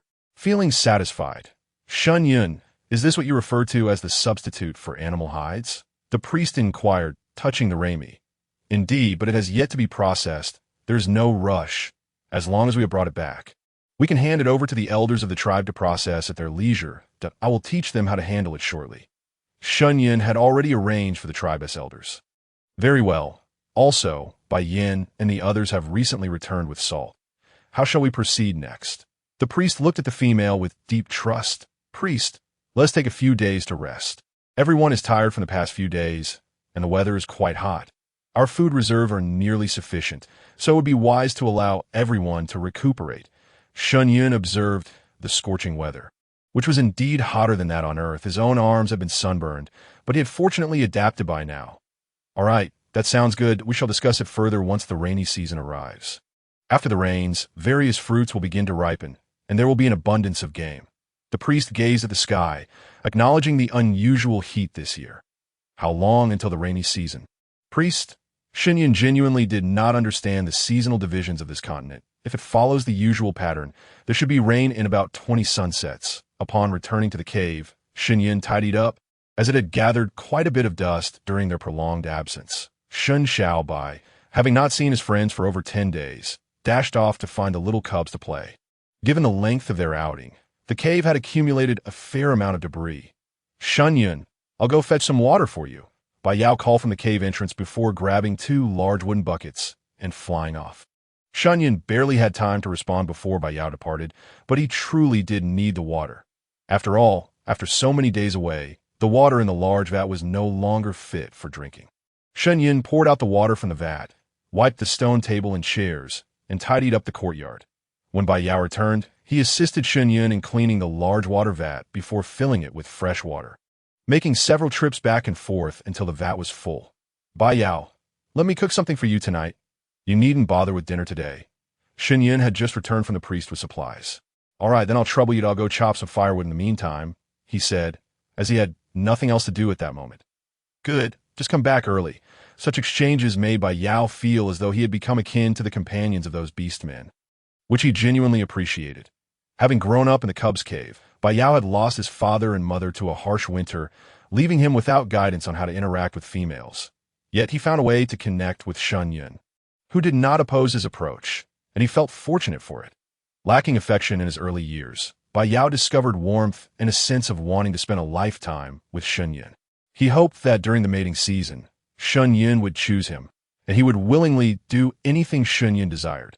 After roasting the meat, Shen Yun cut it into small pieces to cool, prepared a pot of vegetable soup, and made some cassava cakes from cassava flour. Standing at the entrance of his cave, Shen Yun called out loudly for Shen Xiaobai to come home. Shen Xiaobai, playing joyfully, suddenly heard his father's voice and quickly halted his actions. I'm going home. Daddy called me for dinner. Xiaobai, your father is truly wonderful, remarked the other little ones enviously. As many of them lived in the Cubs' cave, previously, just having food was sufficient. They dared not hope for meat. Now, under the divine guidance, they enjoyed meat at every meal and were well fed, which made them very fond of the divine being. Indeed, my father is the best in the world. I love him most, Shen Xiaobai proudly declared. Then you should hurry back. Otherwise, your father will be angry. We need to return for dinner as well. The little cubs now dined alongside the old Beastmen, enjoying hearty meals. Then I'll come find you to play tomorrow, Shen Xiaobai said, lifting his tail and scampering back into the cave. Shen Yun watched the little fluff ball rushing towards him, his heart melting with anticipation for how adorably Shen Xiaobai would look once he transformed into a little beast man. Daddy, I'm going to wash my paws. Could you fetch me some water? Shen Xiaobai had been well taught by Shen Yun to wash his paws before eating. After washing his paws, he would obediently wait for Shen Yun to carry him to his designated spot for dinner. When Bai Yao returned, he saw the two of them already waiting for him. After washing his hands, he sat down to eat. After days of feasting on roasted meat in the wild, Shen Yun had grown weary of it. Thus, on this day, he only ate a few cassava cakes and drank a bowl of soup before feeling full, leaving the rest for Bai Yao and Shen Xiaobai. The next day, Shen Yun took the hemp skins they had gathered to the river for cleaning, then laid them out to dry by the riverbank. He instructed the elders and children of the tribe that once the hemp skins dried, they were to repeat the process of washing and drying until they turned white. The elders and children were delighted, as it was an honor for them to contribute to the tribe. This task was not particularly strenuous, which was why Shen Yun entrusted it to them. Shen Yun, along with others, prepared to shell the wheat. The tribe had only a small stone mill for grinding spices, which was certainly insufficient. In the end, Bai Yao and several other beastmen returned with several large stone mills for the shelling. Since operating the stone mills required considerable effort, the females could not possibly manage it. Thus, the beastmen of the tribe transformed into suitable beast forms, using hides to harness themselves like donkeys. Shen Yun chuckled at the sight. He had seen horses and donkeys grinding, but never tigers doing so. However, the speed was commendable. With over a dozen stone mills in operation, they completed the task in less than 2 days. The priest ordered the wheat to be sealed and stored in wooden barrels, covered with hides to prevent moisture, all kept in the cave in the days of rest that followed. Everyone finished the tasks around the tribe. The hemp skins were washed to a pristine white. Awaiting Shen Yun's next instructions. Bai Yao, tomorrow let's go gather honey, Shen Yun said after finishing his meal. Gather honey? Bai Yao queried, somewhat puzzled. Yes, the sweet nectar from bees, Shen Yun explained, describing the bees and their honey. You mean the nectar from the flowers of life? Yes, that's precisely what I meant, Shen Yun replied, unsure of how to articulate it further, though the description was quite apartment, but they can sting painfully. And some might even be fatal. If you want to taste it, you could trade with the Beastmen of the giant bear tribe during the exchange festival. They excel at gathering it. Bai Yao felt a twinge of guilt, realizing he couldn't procure what Shen Yun desired immediately. If Shen Yun truly wanted it, he could go alone, as his resistance was formidable, and a sting wouldn't harm him. It's all right. I have a way to avoid them. That's why I dare to ask you. Otherwise, I wouldn't have been so bold. Yesterday, he had seen a large bee fly overhead and had inquired with the system, which informed him of a massive beehive not far from there, containing enough honey to last the tribe through winter. Shen Yun understood that this world lacked sweetness. Just the other day, Shen Xiaobai mentioned his fondness for sweet things. However, aside from the season of golden fruit, there were no fruits to be had in other seasons. Discovering honey was a stroke of luck, and he was eager to gather. Do you really have a plan? Bai Yao still harbored concerns. I do, but I need some preparations. You should also prepare some containers for the honey, Shen Yun replied, and began to ready himself. The system had informed him of a type of grass that, when burned, emitted a scent that repelled bees, serving a similar function to modern insect repellents, which gave Shen Yun confidence. Following the system's guidance, Shen Yun found the herb and brought it back home. He first brewed a pot of juice from it, placed it into bamboo tubes, and soaked his animal skin clothing in the solution. When Bai Yao returned, he caught a whiff of a herbal scent akin to that used by the priest to bandage injured warriors. Realizing it must be the insect-repelling herb Shen Yun mentioned. Bai Yao, bring your animal skin skirt and soak it as well, Shen Yun beckoned him. Bai Yao hurried back to the cave and handed his skirt to Shen Yun, who soaked it alongside his own clothing. After tidying up, he packed the remaining herbs for future use. Bai Yao, the place we're going tomorrow has an abundance of nectar, and just the two of us might not be able to gather it all. However, I worry about complications if we bring too many people, so see if you can find 2 reliable beastmen to accompany us, while I'll find 1 male and 1 female. Shen Yun didn't seek out Bai Ji and the others, as female beastmen generally lack the strength of their male counterparts. All right, I'll go find Bai Yuan and Bai Wu. Bai Yao replied before departing. Don't forget to inform the priest and have them prepare containers, and bring their animal skins to soak as well. Shen Yun called after him. Got it. Shen Yun personally sought out Bai Jun, who was having dinner with his father and mother when he saw Shen Yun, and was quite surprised. Shen Yun, have you eaten? If not, you should try my cooking. Bai Jun was delighted by Shen Yun's visit. No need. I've eaten already. I just wanted to ask if you have any plans for tomorrow. If not, could you accompany me to gather some other things in the wild? Since it might require some strength, I didn't seek out any females. You're the only male I know in the tribe. Sure, no problem. I have no plans for tomorrow, Bai Jun replied, thrilled that Shen Yun sought him out. Great. Could you lend me one of your animal skin outfits? I'll soak it in the herbal solution so that we won't have insects bothering us tomorrow. Shen Yun explained. Bai Jun handed over his clothing, and Shen Yun bid him farewell. Bai Jun, the divine being favors you. You must perform well. Do you understand? Bai Jun's ram held a particular fondness for the beautiful female. Shen Yun, believing that his son ought to befriend someone of such caliber. I understand. AMU, he remarked. The priest was genuinely taken aback upon learning that Shen Yun intended to gather nectar. Yet, considering her background, he felt reassured. If Shen Yun claimed she could collect it, then she surely could. The following day, Shen Yun entrusted Shen Xiaobai to the priest before preparing to depart. It was Shen Xiaobai's first separation from his father, and he expressed his discontent. Daddy, can I come with you? No, my dear, I have important matters to attend to this time, and I cannot bring you along. However, I will return by sunset, so be sure to listen to Priest Grandpa. All right? Shen Yun gently stroked Xiao Bai's wolfish head. All right then, but you must come back early, Shun Xiao Bai lamented. Rest assured, Father has packed dried meat and fruits in your little backpack. Eat them if you feel hungry. But don't be mischievous and disturb Priest Grandpa, understand? Shen Yun reiterated. Xiao Bai understands. I will be good. Priest, I entrust my little Bai to you, do not worry. Just take care of yourselves, the priest assured.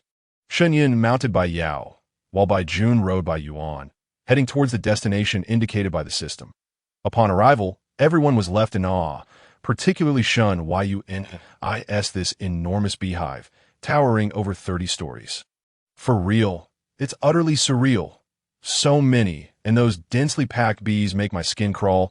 If it weren't for the system promising the herbs would drive them away, I would want to leave right now.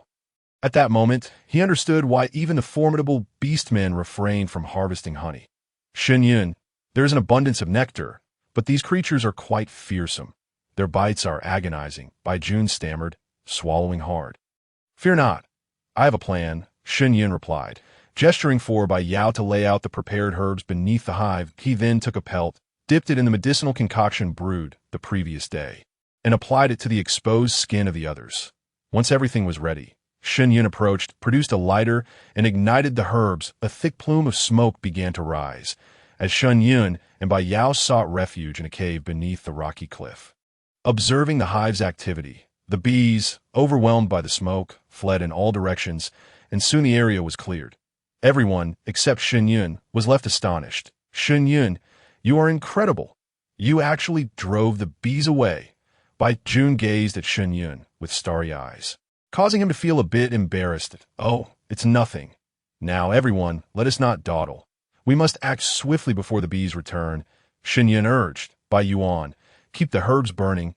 We can't let the smoke dissipate, or the bees will come back. Bai Yao and Bai Wu, assist me, and Bai Jun in harvesting the honey. Shen Yun directed the tasks. All right, leave it to me. You all focus on gathering the nectar. Bai Yuan promised, patting his chest confidently.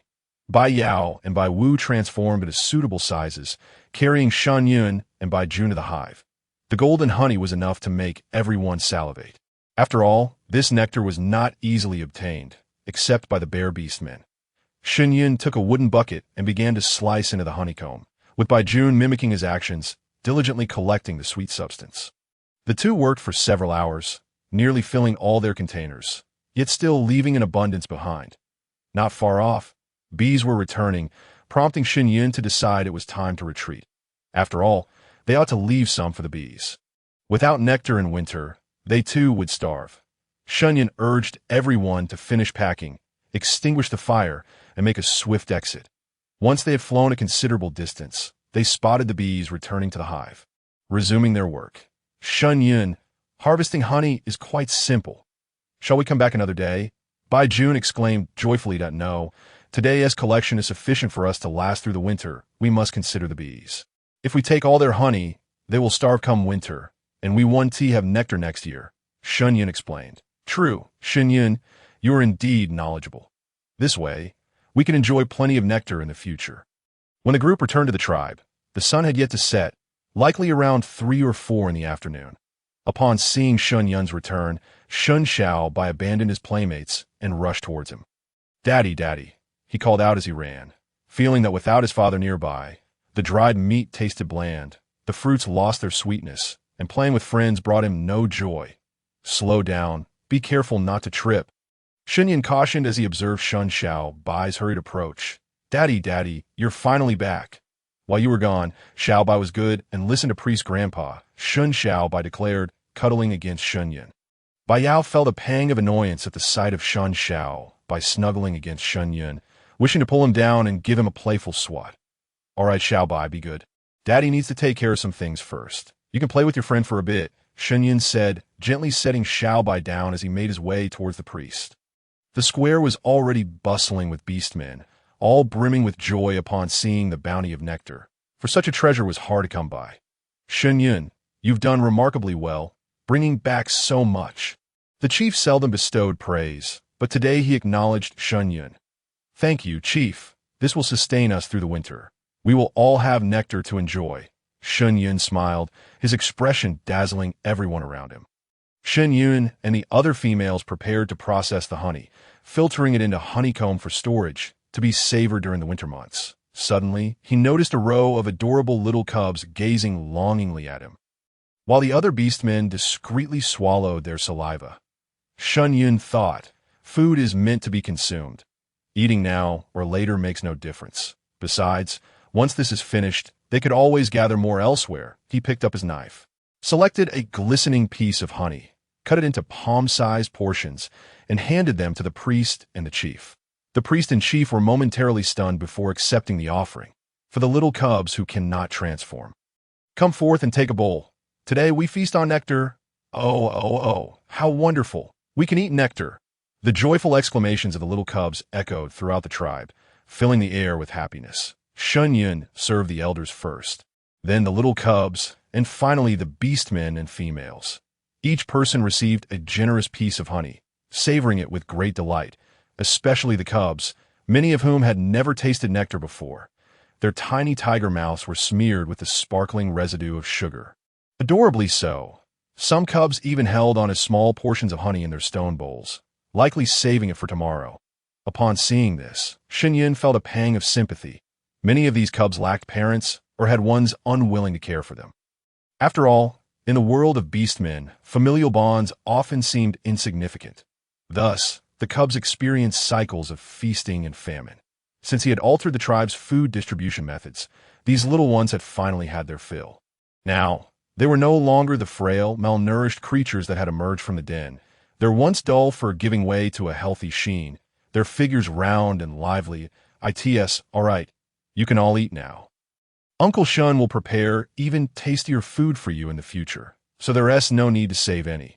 The weather is warm, and it will attract other pests. Shen Yun spoke gently to the cubs. Uncle Shun, is that true? A small beast man asked timidly. Indeed, why Daddy wouldn't he lie? The food he makes is delicious. Shun Xiao defended his father. All right then, let us eat. The little ones eagerly dug in, their joyful sounds resonating throughout the tribe. Observing the cubs who could not transform, totaling just over 30, Shen Yun mused on how they could not be difficult to care for. As for those who have transformed, they have begun to engage in various tasks within their capabilities, managing to take good care of themselves. However, Shen Yun feels that some things require a change. This time, they have procured a full 10 barrels of honey, and they have also preserved beeswax for use in sealing materials. Early the next morning, Shen Yun rose, anticipating the return of the hunting party from the tribe, as he wished to prepare a meal for everyone using wheat. After all, the wheat had been harvested for several days, and they had yet to taste its flavor. Guided by the system's instructions, Shen Yun found fruits that could serve as a substitute for yeast and summoned the resting orcs to begin grinding flour. The resulting rice flour was remarkably fine, comparable to that of earth. With a large wooden basin in hand and under the watchful eyes of the onlookers, Shen Yun commenced kneading the dough. Bai Yao observed from the side, assisting Shen Yun by adding water and flour as needed. Eventually, after Shen Yun had kneaded the dough to the point of exhaustion, Bai Yao took over, personally continuing the task. The prepared dough was placed with the fermented fruits to rise. Shen Yun then requested some animal fat, which was typically rendered by the tribe, and began melting it in a large stone pot. He also retrieved a jar of honey that had not been sealed the previous day for later use. The crowd gathered around Shen Yun, watching intently as he prepared the meal. Noticing that the dough had risen sufficiently, he cut it into small pieces for later use. He shaped the dough into small balls, placing a bit of honey inside and wrapping it up as the oil reached the right temperature. Shen Yun carefully dropped these raw pastries into the pot for frying. Once they began to float, he gently flipped them over. Golden, bowl-sized sweet cakes were lifted from the pot and placed in a bamboo basket to drain excess oil. Glistening beautifully in the sunlight, a sweet, inviting aroma wafted through the tribe, causing those present to involuntarily swallow in anticipation. Shen Yun, observing the large baskets of fried cakes, directed by Jun, by Ji, and by Ling to distribute them among the people. The distribution proceeded as usual, beginning with the chieftain and the priest, followed by the elderly and children, and finally the young orcs and females. Each person received 2 cakes, while Shen Yun continued frying, determined that everyone would eat their fill. This is called sweet cake. Give it a try and see if you like it. Yes, you can see, is made from wheat, and I hope you enjoy it. Shen Yun's sweet cakes were not entirely successful. Some had even burst during frying, but there was little he could do given the limited facilities. The crowd exchanged glances, hesitant to take the first bite. Suddenly, a loud crunch erupted from the direction of the little ones. Wow. Wow. Wow, this is so delicious, Daddy. I really love this. Little Bai was the first to break the silence, prompting a cascade of praise and crunching sounds from the other children. Only then did the rest begin to eat, and upon tasting, they found themselves at a loss for words to describe such exquisite flavor. It was truly delectable. The priest, while eating, wiped away tears of joy. Feeling immensely fortunate for the arrival of a divine messenger, Bai Yao, after savoring a bite, also grew fond of the taste, declaring it truly delightful. Seeing the sparkle in Bai Yao's eyes, Shen Yun couldn't help but smile. Bai Yao, how does it taste? Bai Yao gazed at the soft female, genuinely praising, it's wonderful, exceedingly tasty. Shen Yun grabbed one for himself and nodded in agreement. Indeed, it was quite good. That afternoon, the tribe indulged in a significant amount of fried cakes. And Shen Yun also taught the other females how to prepare them. When the hunting party returned later that day, they were greeted by an extraordinary aroma and were treated to delicious food. Feeling that the hardships of hunting had been worthwhile, as the orcs began to divide their spoils, Shen Yun, alongside the tribe's females, commenced cooking, as the flour had risen perfectly. Shen Yun and the females were busy chopping meat for the filling, which included some vegetables and dried bamboo shoots.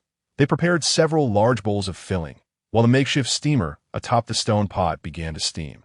Shen Yun started to wrap the dumplings, and the onlookers admired how each piece of dough transformed into beautiful shapes under his skilled hands. Bai Jun was the first to master the art of wrapping dumplings, and Shen Yun had expected Bai Chao to follow suit, only to be pleasantly surprised by Bai Ling's quick learning. With their assistance, the process became significantly faster. The others busied themselves with roasting meat while the three continued wrapping dumplings, placing them in the steamer. When the roasted meat was ready and placed in the special containers prepared by the tribe, the dumplings were also completed. It was a day of abundant harvest. Shen Yun decided to celebrate. The tribe square had been cleaned thoroughly, covered with leaves, and wooden bowls filled with meat were arranged atop. Shen Yun brought out the plump, delightful dumplings, his excitement evident as he truly felt he was enjoying staple food for the first time. The distribution of food followed the usual pattern, and no one voiced any objections. After all, Shen Yun was a divine messenger, and all his actions were deemed correct. Warriors and esteemed members of the White Tiger tribe, you have worked hard during this time. Today we have prepared a feast to reward everyone. Shen Yun stood on the high platform of the tribe, flanked by the priest and the chieftain. From now on, we will have an abundance of food and warm clothing. For the development of our tribe, I hope everyone will work together with a united spirit. Now, let us begin our meal. I wish everyone a pleasant dining experience. After delivering his speech, Shen Yun stepped down to join Bai Yao. Bai Yao, be sure to eat plenty today. You worked hard kneading the dough. It wasn't hard. You worked harder, Bai Yao thought to himself. Feeling frustrated at his own clumsiness, the crowd received their dumplings, and upon Shen Yun's encouragement, they started to eat. Gasps of astonishment echoed throughout the tribe as they marveled at the deliciousness of the food. The combination of flavors made it even more delectable. If only they had known how delightful this grain could be, many lives could have been saved from hunger during the winter. Yet, as they considered the intricate process of making the dumplings, they realized that even if they understood how to prepare them, they could never replicate Shen Yun's culinary prowess at that moment. They were convinced that Shen Yun would lead them to greatness. Feeling fortunate for his arrival, that night, it was not only the tribe that experienced a shift in mindset. Shen Yun too found himself transformed. He resolved to elevate the White Tiger tribe to become the most formidable tribe on the Orc continent, providing a powerful home for Shen Shao Bai.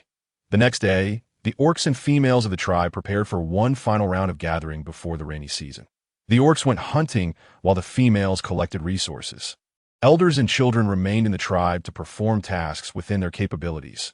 Shen Yun and Bai Jun arrived at the gathering site, instructing them to collect all the edible vegetables to dry and store for winter. The orcs had begun to enjoy vegetables, but only those prepared by Shen Yun. They still resisted those made by others. Nonetheless, Shen Yun believed that it would not be long before everyone would come to appreciate vegetables. As the cooking skills of the tribe's females were gradually improving, the gathering team collected a substantial amount of vegetables and various seasonings. For with the onset of the rainy season, these items would spoil under the rain and would only be available again the following year. The gathering continued for several days, and the vegetables they brought back were dried and stored in the cave. The salt drying team also returned, having harvested an ample supply of salt, which would last until next year as they could no longer dry it with the impending rain. That evening, as Shen Yun held Shen Xiaobai in a deep slumber, a sudden clap of thunder jolted him awake. Shen Xiaobai, hearing thunder for the first time, was frightened and burrowed into Shen Yun's embrace. "Daddy, I'm scared." The flash of lightning illuminated the dark cave. "Do not fear, Xiaobai. Daddy is here. It's just thunder, and after thunder comes rain. You must stay at home and not wander about." Shen Yun softly comforted Xiaobai, providing explanations as well. Gradually, Xiaobai slipped back into the realm of dreams. Outside the cave, Bai Yao felt a sense of relief upon hearing the gentle voice of the female, which had momentarily dispelled the alarm caused by the earlier thunder. Concerned for Shen Yun, he stealthily approached to check on her, and upon finding that she remained unperturbed, he felt reassured as the soothing voice of the female diminished. He surveyed the courtyard, ensuring there was nothing that might be soaked by the rain. Before turning back to his cave, unbeknownst to the peacefully sleeping Shen Yun, a fond admirer among the Beastmen had quietly visited her. The following day, Shen Yun was awakened by the incessant sound of rain, which had intensified to an overwhelming downpour. Observing that Xiaobai was still asleep, she hesitated to disturb him, gently descending from her stone bed and making her way to the cave entrance, only to discover that a considerable amount of rainwater had already pooled there. Armed with a broom, she swept the water away, her mind clouded with concern for the tribe's stored provisions and whether they would remain dry. With the rain pouring down relentlessly, venturing outside was impossible. Thus, she took advantage of the rainwater for a quick wash before continuing to tidy up the cave. Unfortunately, the wood had all become soaked, rendering her unable to cook. Fortunately, they had some jerky and a few fruits, which she and Xiaobai made do with for lunch in the afternoon as the sun emerged from behind the clouds. Shen Yun hurriedly tidied the courtyard. If the rain persisted, she would have to cook inside the cave, a significant change from her usual practice of cooking outdoors, and she had yet to organize it properly. With little time to spare, she moved some stones into the cave, hastily constructing a makeshift stove and bringing in the freshly dried firewood. When Bai Yao arrived, he found Shen Yun bustling about at the cave entrance. "Shen Yun, do you need any assistance?" Bai Yao greeted her. "No, I'm almost finished," she replied. "Bai Yao, do you think the food stored inside the cave will get damp?" "It shouldn't, as those caves are the highest in the tribe, and the entrance is covered with moisture-proof animal skins. In previous years, salt and animal skins were stored there without issue. This year, we've also used bamboo frames and wooden barrels for storage. So there is no need for concern," Bai Yao reassured her, noting the prominent dark circles under her eyes, a clear sign of a restless night. As the afternoon progressed, rain began to pour down heavily once more. Fortunately, the priest had distributed supplies to everyone just as the skies cleared.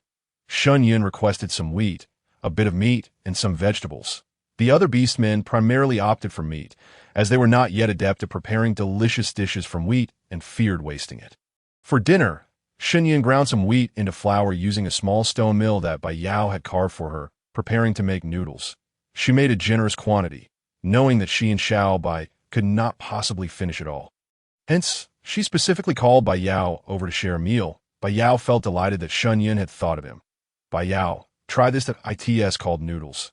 Let me know if you like it," Shen Yun said, observing Bai Yao clumsily attempting to use chopsticks. Despite his efforts, he struggled to pick up the noodles, eventually resorting to wrapping them with the chopsticks instead, gradually becoming accustomed to the task. "Shen Yun, this is delicious. You are truly remarkable. Everything you make is so tasty," Bai Yao exclaimed as he savored a sip of broth. "Then eat as much as you wish. This dish doesn't keep well. Otherwise, it will clump together. I can manage with what's in my bowl," Shen Yun replied. Xiaobai was overjoyed with the noodles, his face smeared with broth. Shen Yun observed that between buns and noodles, Xiaobai preferred the latter. She resolved to prepare more noodles in the future and to do so regularly. After returning to his cave, Bai Yao brought all his food to Shen Yun's home. Citing his inability to start a fire and his lack of cooking skills, Shen Yun did not refuse him, knowing well of Bai Yao's limitations in the kitchen. The rain continued unabated for 4 days, showing no sign of clearing. During this time, Shen Yun realized an opportunity. The rainy weather was ideal for processing the rami she had previously brought back. With the onset of the rainy season, hunting was impossible, leaving the tribe with idle hands. Thus, it was the perfect time to prepare the rami fibers into thread. With a piece of animal skin atop her head, Shen Yun set off to find the priest. Surprised by the heavy downpour, the priest was nonetheless ready to listen. "Shen Yun, what brings you here?" He inquired hastily. "That I wish to take advantage of this rainy weather to process the rami I brought back last time." Shen Yun explained her intentions in detail. "That's a splendid idea. With everyone cooped up in the caves, they are bound to be restless. This could give them something to occupy their time." The priest agreed wholeheartedly. "Then please gather them here. I will teach them personally. Just call the females.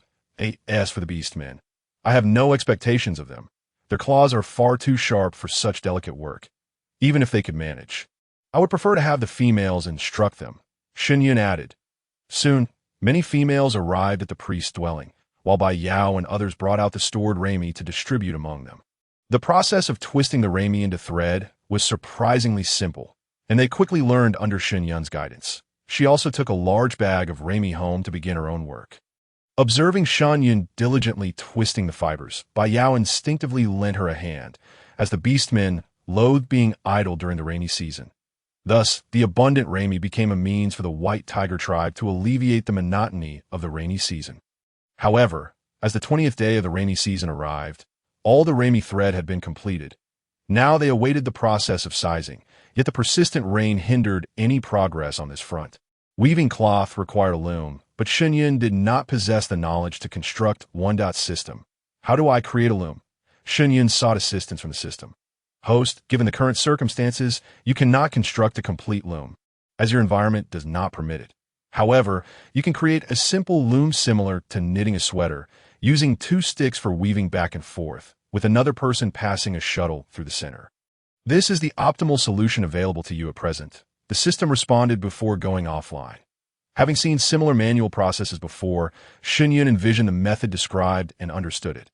Indeed, as the system suggested, this was the best she could manage for now. After conducting a trial, Shen Yun took 2 bamboo sticks, tying rami thread to each, crossing them back and forth. With each intersection, she passed the shuttle through and secured it tightly, ultimately discovering that she could indeed weave rami cloth, albeit at a slow pace.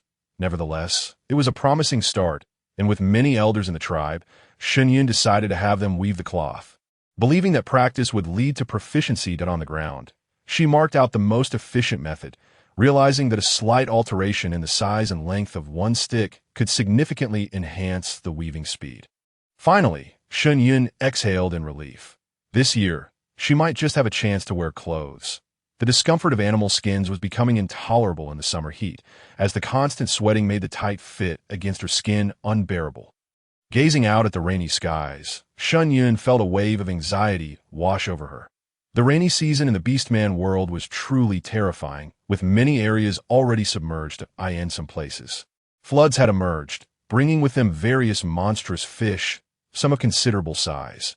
Shen Yun hesitated to catch any, despite the system's assurances of their edibility, for 2 reasons. The sheer size of the fish and the ferocity of the rain made her wary of what other creatures might lurk beneath the surface. After all, this was a primitive Beastman continent. He would not dare to take any risks. The rainy season persisted for a full 35 days, and after its conclusion, the skies cleared. The traces of the rain's assault were evident everywhere. The White Tiger tribe resumed its bustling activities. Following the rainy season, it was the latter part of the golden fruit season, a time when various fruits had ripened and prey was at its most succulent. The priest, the chieftain, along with Shen Yun and Bai Yao convened a small meeting. With 60 sunsets remaining until the snow season, according to the customary calculations, while we have amassed sufficient provisions for the upcoming snow season, we must also prepare for other contingencies. After all, it is prudent to be prepared for any eventuality. Do you two have any thoughts to share? The chieftain looked at Shen Yun and Bai Yao, encouraging them to express their opinions. I believe that the quantity of food is not as crucial as the ability to hunt. We should continue to pursue game. After all, the innate instinct of the orcs is to hunt, and we cannot allow that to languish. Furthermore, having an abundance of food would enable us to trade with other tribes later. So, I firmly believe we must persist in our hunting efforts. Bai Yao's perspective held considerable weight. That I concur with Bai Yao. We should adhere to our previous methods. As for the females, we can continue gathering other food sources. It is currently the golden fruit season, and many edible plants buried in the earth should also be ripe. We ought to search for them. If they are consumable, we can gather them, and we can also collect various fruits to dry for winter consumption or as treats for the young ones. Shen Yun also articulated his thoughts. In truth, he harbored a rather audacious idea, yet he hesitated to voice it due to concerns about delaying the harvest.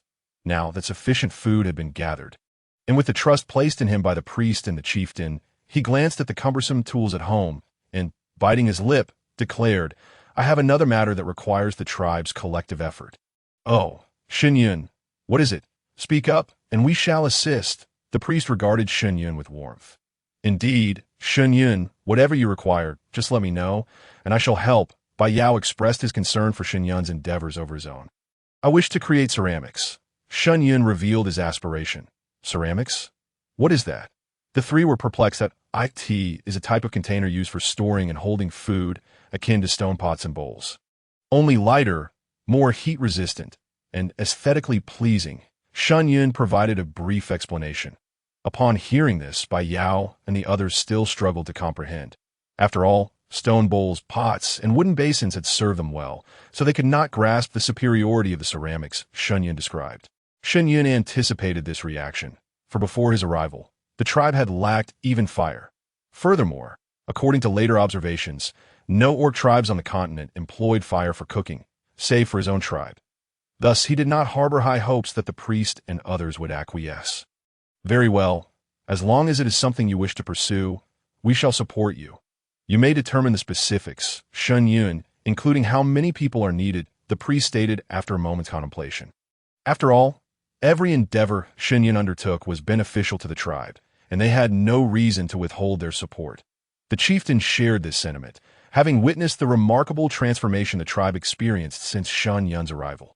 Moreover, the priest had proclaimed that Shen Yun was sent by the beast god, making his words trustworthy. Actually, we do not require many. The elder orcs can assist. Digging, transporting soil, and crafting a kiln are tasks well within the capabilities of the seasoned orcs. Given their sharp claws, the reason they do not hunt is that their speed and reflexes do not match those of the younger generation. After all, the prey is quite formidable, and venturing out to hunt often leads to peril. However, for Shen Yun, who hails from Earth, the strength of the elder orc surpasses that of 10 adults combined. They can easily handle tasks involving heavy lifting. Is that all? Then you may proceed with the arrangements. If you require additional assistance, simply let me know. Once all the arrangements were settled, Bai Yao and Shen Yun made their way towards the cave. Bai Yao, could you assist me in digging a large wooden tub? I intend to use it as a bathing tub. Shen Yun felt somewhat embarrassed, as he did not wish to impose on Bai Yao repeatedly. Certainly, I shall fetch one for you right away. You may wait at home, Bai Yao replied before departing. Shen Yun barely had time to specify the size, yet he knew Bai Yao was thorough and would consider it. Later that evening, after preparing dinner, Bai Yao returned with a remarkably large tub, one that could easily accommodate 3 Shen Yuns. Shen Yun gazed at the enormous tub, speechless. How much water would it take to fill this? Yet Bai Yao had concealed quite a bit of thought within this endeavor. If, perchance, there came a time when they could bathe together, a smaller tub would certainly not suffice. Hence, he had included his own portion in the calculation. Shen Yun looked at Bai Yao's sweat-drenched arms and could not help but feel disdain for his own sensitivity. Having something was already a blessing, yet he found himself being picky.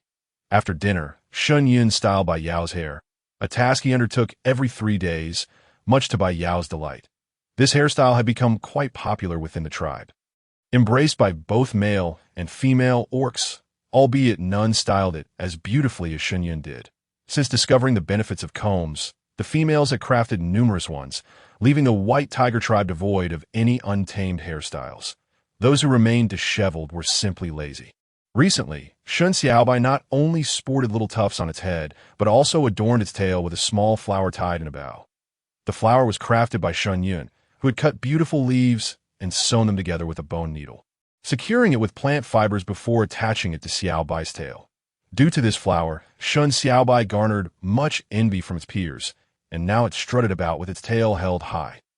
Fearful of losing its precious adornment, that a delightful spectacle emerged within the tribe. Little tiger cubs prancing about with 1 or 2 tufts atop their heads and wildflowers in their tails. Their tails raised in joyous abandon, eliciting hearty laughter from the adults. There was an elder orc in the tribe known for his exceptional craftsmanship. He excelled in making various tools. The last time Shen Yun had asked him to create a wooden basket, it turned out to be the finest, surpassing all expectations. After observing Shen Yun's work, he produced items of even higher quality. Subsequently, Shen Yun enlisted him along with a few other talented elder orcs to create a multitude of items. Many woven goods and wooden frames and tubs in the tribe were products of their labor. This time, Shen Yun approached them with 2 wooden sticks and a shuttle that he had fashioned for weaving hemp cloth. The divine messenger has arrived.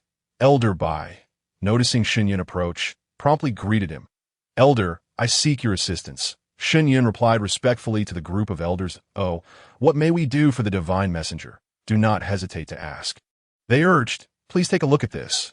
It is a tool I intend to use for weaving hemp cloth, Shen Yun explained, demonstrating its purpose and function.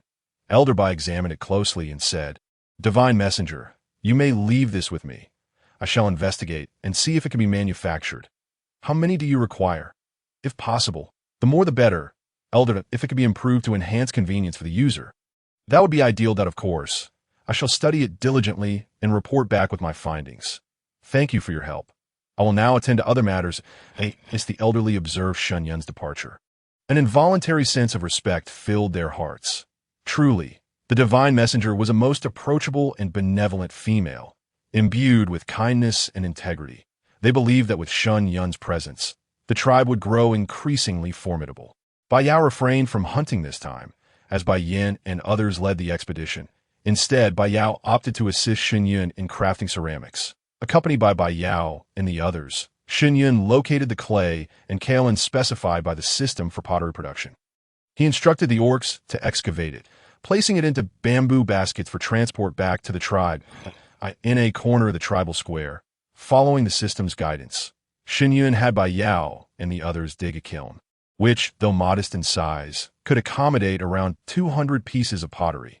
Together with the tribe's females, Shen Yun mixed the retrieved clay and other necessary materials for firing ceramics in accordance with the system's prescribed ratios, subsequently commencing the preparation of pottery clay. The tribe's little ones, witnessing the adults playing with mud, were filled with exuberance, eagerly extending their tiny paws to join in the merriment. However, they were gently tossed into their usual sand pit by Bai Yao, who grasped them by the nape. The younglings, intimidated by Bai Yao, obediently refrained from causing further mischief. Drawing inspiration from earthly utensils, Shen Yun fashioned numerous bowls, plates, ceramic jars, and pots. Among the tribe, a male named Bai Si exhibited remarkable talent in pottery making, producing vessels that conformed splendidly to Shen Yun's aesthetic standards. Consequently, Shen Yun entrusted him with leading the others in crafting, and when the items were sufficiently dried, they were placed into the kiln. Following the system's instructions for stoking the fire, the firing commenced. As night fell, Shen Yun, wary of the orc's ability to manage the flames, chose to vigilantly tend to the fire throughout the night. Bai Yao, filled with concern, kept him company, while Shen Xiaobai, reluctant to sleep alone in the cave, joined them in the square. Shen Yun fashioned a nest from animal skins for Xiaobai to rest, while he himself remained vigilant by the fire. During the fruit-gathering season, the nights were pleasantly warm, and Shen Yun leaned against a nearby stone, closing his eyes to rejuvenate. Bai Yao approached, finding the female resting under the moonlight, her visage exquisitely delicate. Upon hearing footsteps, Shen Yun opened his eyes to find Bai Yao beside him. Bai Yao, you may rest, that I can manage this, he said. It's fine. We are accustomed to staying awake during hunts. As some prey is nocturnal, Bai Yao replied. settling beside Shen Yun. From his animal skin pouch, he produced a fruit, a large, sweet, and tangy plum, one of Shen Yun's favorites. "Daddy, Uncle Bai, Xiao Bai wants him too," piped up Xiao Bai in his cherubic voice. Shen Yun had assumed Xiao Bai was asleep, and Bai Yao had thought likewise. With a resigned sigh, Bai Yao handed a fruit to Xiao Bai, who was quite the little light bulb, hugging the fruit. Xiao Bai perched on the animal's skin, munching away, while Shen Yun also indulged in one, feeling satiated due to their impressive size. After Xiao Bai fell asleep, Shen Yun and Bai Yao took turns adding wood to the fire before resting against the stone. Suddenly, Bai Yao felt a weight on his shoulder and turned to see Shen Yun's serene face in slumber. Stirring a rush of emotions within him, he raised his hand, yearning to embrace Shen Yun, to make him more comfortable, but hesitated, fearing he might disrupt the intimacy of the moment. Thus, he lowered his hand, yearning for time to freeze at that instant, allowing him to remain with Shen Yun forever. Shen Yun was a radiant presence, and Bai Yao felt a profound insecurity, fearing the day would come when Shen Yun might vanish. Shen Yun continued to lean against Bai Yao as he slept, until Bai Yao, noticing the need to stoke the fire, gently nudged Shen Yun awake. Upon realizing he had been resting against Bai Yao, Shen Yun felt a tinge of embarrassment. "That I apologized, Bai Yao, that I was so weary that I could not hold on." "Is it time to add wood?" "Not at all. You sleep that I will tend to the fire," Bai Yao insisted, urging Shen Yun to rest. Shen Yun complied, glancing at Xiao Bai, who was sleeping soundly, even snoring softly. He settled back against the stone, ready to doze off once more. When Bai Yao returned, he felt a bit awkward and suggested, "Shen Yun, why not rest your head on my shoulder? You won't be comfortable sleeping like that. Your neck will ache come morning." After pondering, Shen Yun remembered similar moments during his past life while gathering with his team, and thus, without hesitation, leaned against Bai Yao to sleep. Bai Yao had not anticipated Shen Yun's directness. It left him somewhat flustered. Host, wake up quickly. The kiln firing time has arrived. Hurry and extinguish the fire. We shall wait for the temperature to dissipate." The system's voice, System 198, called out within Shen Yun's mind. He quickly arose, extinguishing the flames alongside Bai Yao before retreating to the cave for a brief rest. Morning had arrived, and the early risers among the orcs were already up. Shen Yun instructed them to wait until he awoke to check on the kiln. He dozed for only 2 or 3 hours before being stirred awake by Xiao Bai's voice. "Daddy, Xiao Bai's hungry." Having not eaten well the previous evening, Xiao Bai felt particularly famished, especially upon seeing De Zhuang gnawing on a bone. "All right, Daddy will prepare breakfast for you. Just wait a moment," Shen Yun replied, hastily organizing himself and lighting a fire to cook for the little one, considering that Bai Yao would likely still be resting. He decided to prepare lunch for him as well. Today, he planned to make scallion pancakes, with some filling that could be rolled up for a delightful meal. Shen Yun took some flour, cracked a wild chicken egg, and after kneading the dough, began chopping meat. Soon, the cave was filled with the enticing aroma of food, enticing the tribe members to inhale deeply. "Xiao Bai, go call Uncle Bai to come for a meal." Shen Yun instructed his drooling son. "Okay, Daddy. I'll be right back," Xiao Bai replied eagerly, scampering out of the cave. Uncle Bai, Daddy wants you to come eat. Hurry. The food Daddy made is delicious." Hearing Xiao Bai's call, Bai Yao suddenly found the little one less bothersome and even somewhat endearing, particularly in that moment. "That I'm coming," Bai Yao responded, emerging and lifting Xiao Bai, striding toward Shen Yun's cave. Xiao Bai squirmed uncomfortably but dared not protest, fearing Bai Yao's intimidating gaze, which often seemed to imply he might devour Shen Yun. "Bai Yao, come in. Today, I've made pancakes. You must try them," Shen Yun exclaimed, taking Xiao Bai from Bai Yao and securing a leather apron around him, which he had crafted during the rainy season. This was Bai Yao's first experience with such scallion pancakes, and he found them utterly delightful. Not only did he enjoy them, but Shen Yun also relished the taste. He had not anticipated that this upgraded version of the egg would be so delectable, completely devoid of any fishy taste and incredibly tender. Bai Yao was astonished to discover that the eggs from the flying beasts were so delicious, as they had previously never consumed them. "Bai Yao, this egg is truly delicious. It's the season for them to lay eggs. Shall we go collect some?" Shen Yun, having witnessed the magnification of species in this realm, contemplated the idea of preserving these eggs for winter which would provide additional nourishment. Eggs? Bai Yao responded, puzzled. Yes, this egg. Shen Yun pointed to the eggshell by the stove. Oh, it's called a flying wing egg or a flying beast egg. But we commonly refer to it as the flying wing egg, Bai Yao clarified.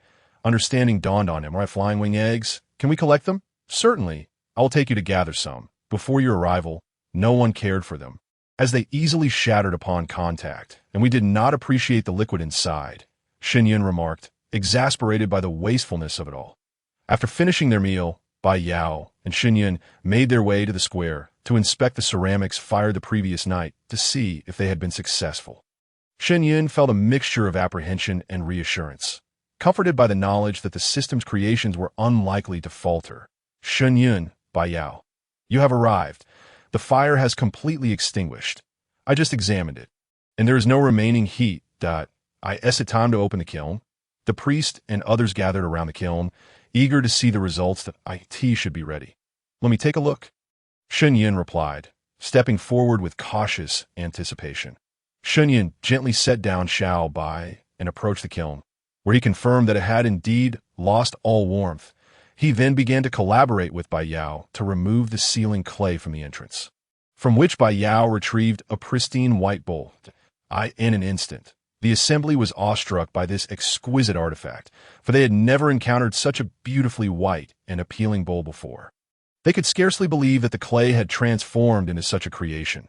In their hearts, only the beast god could craft such wonders, and since Shen Yun was sent by the beast god, it stood to reason that he too could forge similar masterpieces. Praise the beast god, and thank you for your divine protection. The attendees, except for Bai Yao and Shen Yun, knelt before him in reverence. Shen Yun was taken aback by their actions. What had he done to warrant such solemn worship? What had the beast god done? Please rise, everyone. This is a collective effort of ours to create pottery, not a divine creation of the beast god. The beast god has enough to oversee without concerning himself with such matters, Shen Yun urged, prompting everyone to stand and gaze at him with anticipation. He gestured for Bai Yao to continue retrieving the items, and Bai Yao brought forth a total of 280 pieces of pottery, of which only 5 were flawed, likely crushed in the process. The rest were flawless, truly a testament to the system's quality. The crowd, initially overwhelmed, gradually calmed as they beheld the abundance of white pottery, with only a few exhibiting delicate hues resulting from the firing process. Ultimately, it was decided that the colorful pieces would be presented to Shen Yun, though he graciously declined. His exact words were, "This is the first batch we have produced and should be given to the most esteemed elders of the tribe. Thus, the priest should rightfully receive it." The priest was deeply touched, finding Shen Yun's character truly admirable. As for the remaining pieces, they would first be allocated to the chieftain, followed by the brave warriors who provided sustenance for the tribe. The distribution for the females, elders, and children would await the next batch. Does anyone have any objections? Shen Yun inquired of the assembly. None at all, they replied, respecting Shen Yun's equitable distribution method, as everyone would eventually receive their share, merely in different orders. After completing the allocation, Shen Yun instructed others to dig up more clay to continue producing the next batch. Bai Yao, however, chose not to partake, as he had no skills in cooking and found no use for it himself, being a bachelor. When the gathering team returned in the evening, they brought a delightful surprise for Shen Yun. "Shen Yun, look at this. Can it be eaten?" "We discovered it today," Bai Chao said, presenting a round object the size of a ball. Initially, Shen Yun could not discern its nature due to its red skin, but upon gently scraping it with a knife, revealing the flesh within, he became exhilarated. This is a potato, albeit a gigantic version. He exclaimed that in his mind, he questioned System 198, "Is this a potato, and is it edible?"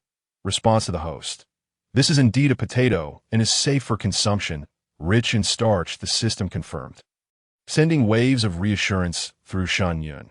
"This is called a potato, and it is edible. Where did you find it? Is there plenty? This is far tastier than cassava and can be made into various dishes." Providing a strong sense of fullness and lasting preservation, Shen Yun explained to the group. Upon learning of its edibility, the assembly rejoiced. Although their current food supplies seemed ample, they were merely sufficient for the orcs in their transformed state. During winter, food scarcity was common, and few experienced true satiety. Thus, any food that could be preserved for extended periods was highly valued, ensuring they would not go hungry in the colder months in the future. Make sure to pay attention to any fruits in the soil that resemble this potato. Bring them back to me, regardless of their edibility. Understood? Shen Yun reminded everyone, including the hunting team. Understood, Shen Yun. Shall we dig for these tomorrow? We found a lot of them in the area, Bai Chao exclaimed, her spirits lifted by the praise for discovering potatoes. Yes, all gathering teams will go, except for those necessary to remain in the tribe. Shen Yun declared, aware of the immense value potatoes held compared to cassava. That day, the tribe had also gathered a considerable amount of wild vegetables, particularly large cabbages and something akin to modern spinach. Shen Yun instructed them to wash the vegetables thoroughly and blanch them in boiling water before drying them. As such dried vegetables could be preserved for long durations. He also had the orcs dig a large cellar to store some fresh vegetables and wild fruits for future use.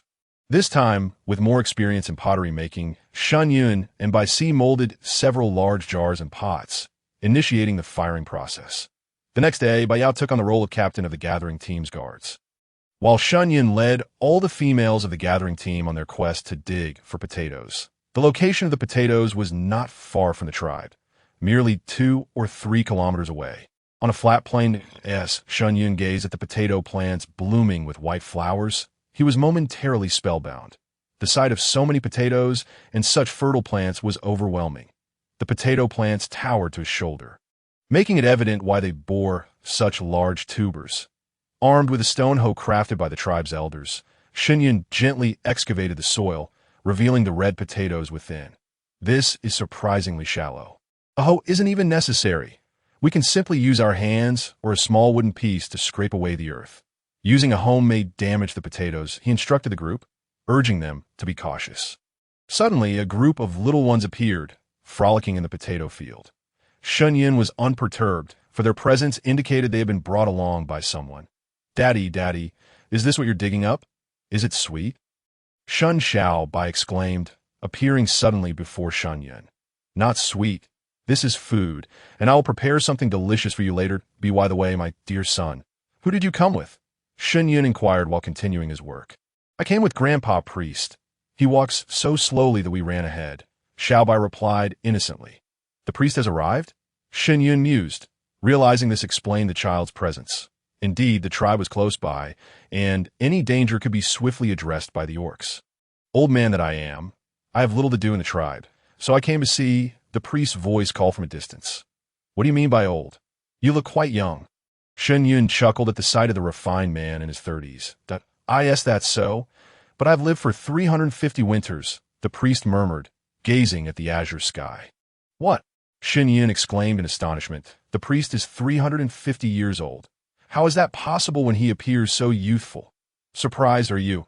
In truth, once a priest is chosen by the beast god, their appearance remains at its peak. What you see now is my most youthful visage, the priest replied with a smile. It is indeed astonishing. You must be the eldest in the tribe.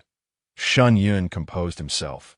Indeed, while orcs typically live between 300 to 500 winters, few reach such ages due to food shortages that often lead them to meet the beast god prematurely. I have witnessed too much. Endured countless farewells. However, Shen Yun, your arrival has rejuvenated my spirit. I can feel the vitality surging within me, the priest earnestly stated as he regarded Shen Yun. Upon hearing the priest's words, Shen Yun fell into contemplative silence. The priest often spoke of his arrival as the hope for the rise of the White Tiger tribe, marking the dawn of a new era for the Orc continent. Now, he felt an inkling of understanding regarding his purpose for being here. If his arrival heralded the beginning of a civilization on this planet, he would not fail to fulfill the expectations of the deity that had brought him here. After all, he had many connections to this world now. Shen Yun, the tribe is flourishing more than ever. If you wish, I could pass on the position of priest to you, Bai suddenly proposed. What? No, priest, please do not speak this way. The tribe is fortunate to have you. I do not wish to assume the role of a priest. I am quite content as I am now. Should I take on the responsibilities of a priest, it would complicate matters for me in the future. Please refrain from mentioning this again. The tribe cannot function without you. Shen Yun hurriedly declined, not wishing to become a priest, as he felt that his current state was optimal. Very well, should you require anything in the future, do not hesitate to let me know, and I shall offer my utmost support. After their conversation, the two began to busy themselves. Shen Yun had no intention of allowing the priest to work in the fields, considering he was already quite advanced in age. However, the priest insisted on trying, and Shen Yun thought to himself that a little physical activity could be beneficial for enhancing immunity. The gathering teams brought back baskets full of potatoes to the tribe, placing them in the square and covering them with leaves to shield them from direct sunlight. Exposure to sunlight would cause them to discolor, leading to an itchy throat upon consumption. After a long day of digging, they finally finished, and Shen Yun gazed at the towering mound of potatoes in the tribe, pondering whether they could truly consume them all. At present, things were relatively less hectic, so Shen Yun resolved to convert all the potatoes into potato flour. He had recently inquired with the system, which informed him that there were indeed many potatoes located approximately 10 kilometers from the tribe, indicating an abundance of this resource, as for sweet potatoes. They had yet to be discovered.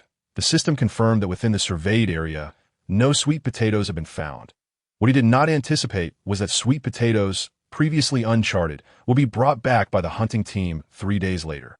Located a day's journey away from the tribe, Shen Yun and the others began making potato starch in the square. Drawing from their experience with cassava flour, they quickly became adept at the process. By the time the hunting team returned with the sweet potatoes, the potatoes had already been stored, and the surplus had been transformed into starch. Shen Yun stared incredulously at a sweet potato larger than Shen Xiaobai, bemused by its size. However, he had no time to ponder further, as he assembled the tribe's gathering team once more to embark on the journey for sweet potatoes. This time, all the Beastmen were mobilized due to the distance involved. Thus, aside from those tasked with safeguarding the tribe and a few responsible for hunting, everyone else was taken along. Shen Yun chose not to bring Shen Xiaobai this time, as the journey was lengthy, and the priest assured him that he would take good care of Shen Xiaobai, who obediently stayed behind, allowing Shen Yun to feel at ease. The area where the sweet potatoes grew was also a vast plain. However, a significant difference lay on the opposite side, where a great chasm could be found. Beyond the chasm was a terrain resembling the vast grasslands of Earth, populated by various large creatures such as yaks, wild horses, and elephants. Bai Yao, are there no beastmen residing over there? How can there be so much game? Shen Yun was perplexed. With such an abundance of prey, why were there no beastmen hunting? That area belonged to the barbarian bull tribe. Without their permission, one could not tread there freely, lest it incite conflict. Bai Yao then explained to Shen Yun the delineation of hunting territories among the tribes. It was then that Shen Yun learned that every tribe possessed its own territory. The strength of the tribe determined the size of its domain, which was why the White Tiger tribe's territory was so extensive. Adjacent to the White Tiger tribe were two others, the Barbarian Bull tribe and the Red Fox tribe. The Barbarian Bull tribe was known for its gentle nature, being non-aggressive. Although they were mild-mannered, their combat prowess was formidable, and their prominent horns intimidated many tribes, leading to a general avoidance of conflict with them.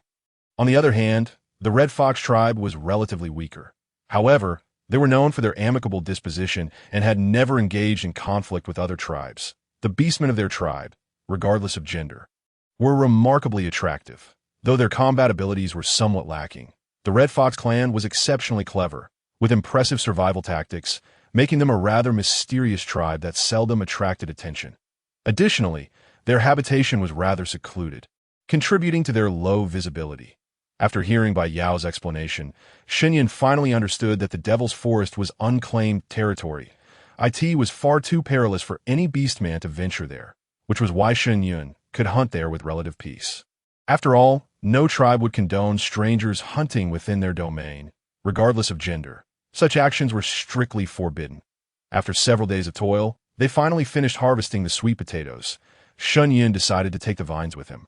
Given the considerable distance, he hoped to store them in the cellar for planting, aiming to preserve them until the flowering season of the following year. Upon returning to the tribe, they found that a significant amount of pottery had already been fired. Based on Shen Yun's request, Bai Si had successfully crafted numerous large ceramic vessels and jars at this rate. It would not be long before the tribe could replace their storage containers with pottery.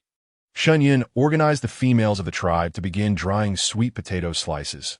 Given the abundance of sweet potatoes, they could not consume them all at once, so it was prudent to dry them for future use, essentially preparing snacks for the winter season. The group peeled and cut the sweet potatoes into suitable strips, which were then steamed. After a while, they were dried again, repeating this process of steaming and drying 3 times over 3 days, resulting in a considerable quantity of sweet potato chips. The sweet potato chips quickly became a favorite among the young ones, and the steamed sweet potatoes were well received by all. Shen Yun observed that, when served steamed, Beastmen showed a particular preference for sweet potatoes over potatoes, likely due to their inherent sweetness. Shen Yun stored the fist-sized sweet potatoes and potatoes, transforming the larger pieces into potato starch and sweet potato chips. On one particular day, Bai Nang sent a young Beastman to find Shen Yun, stating he had completed the tools Shen Yun required. Shen Yun, accompanied by Bai Yao, went to inspect the results, and he was pleasantly surprised. Bai Nang had not only finished the tools, but had also created semi-automated weaving machines. Essentially, one needed only to step on the pedal he had designed, and the 2 wooden sticks would alternate back and forth seamlessly. It must be noted that the world of Beastmen did indeed harbor mechanical geniuses. Bai Nang had crafted 6 such weaving machines. Divine Envoy, are these sufficient? If not, I can construct more frames. Let us make a few extra. Even if we don't use them all now, we will need them in the future. Very well, you may take these for now. Shen Yun and Bai Yao transported the weaving machines to the square, where a gathering crowd awaited.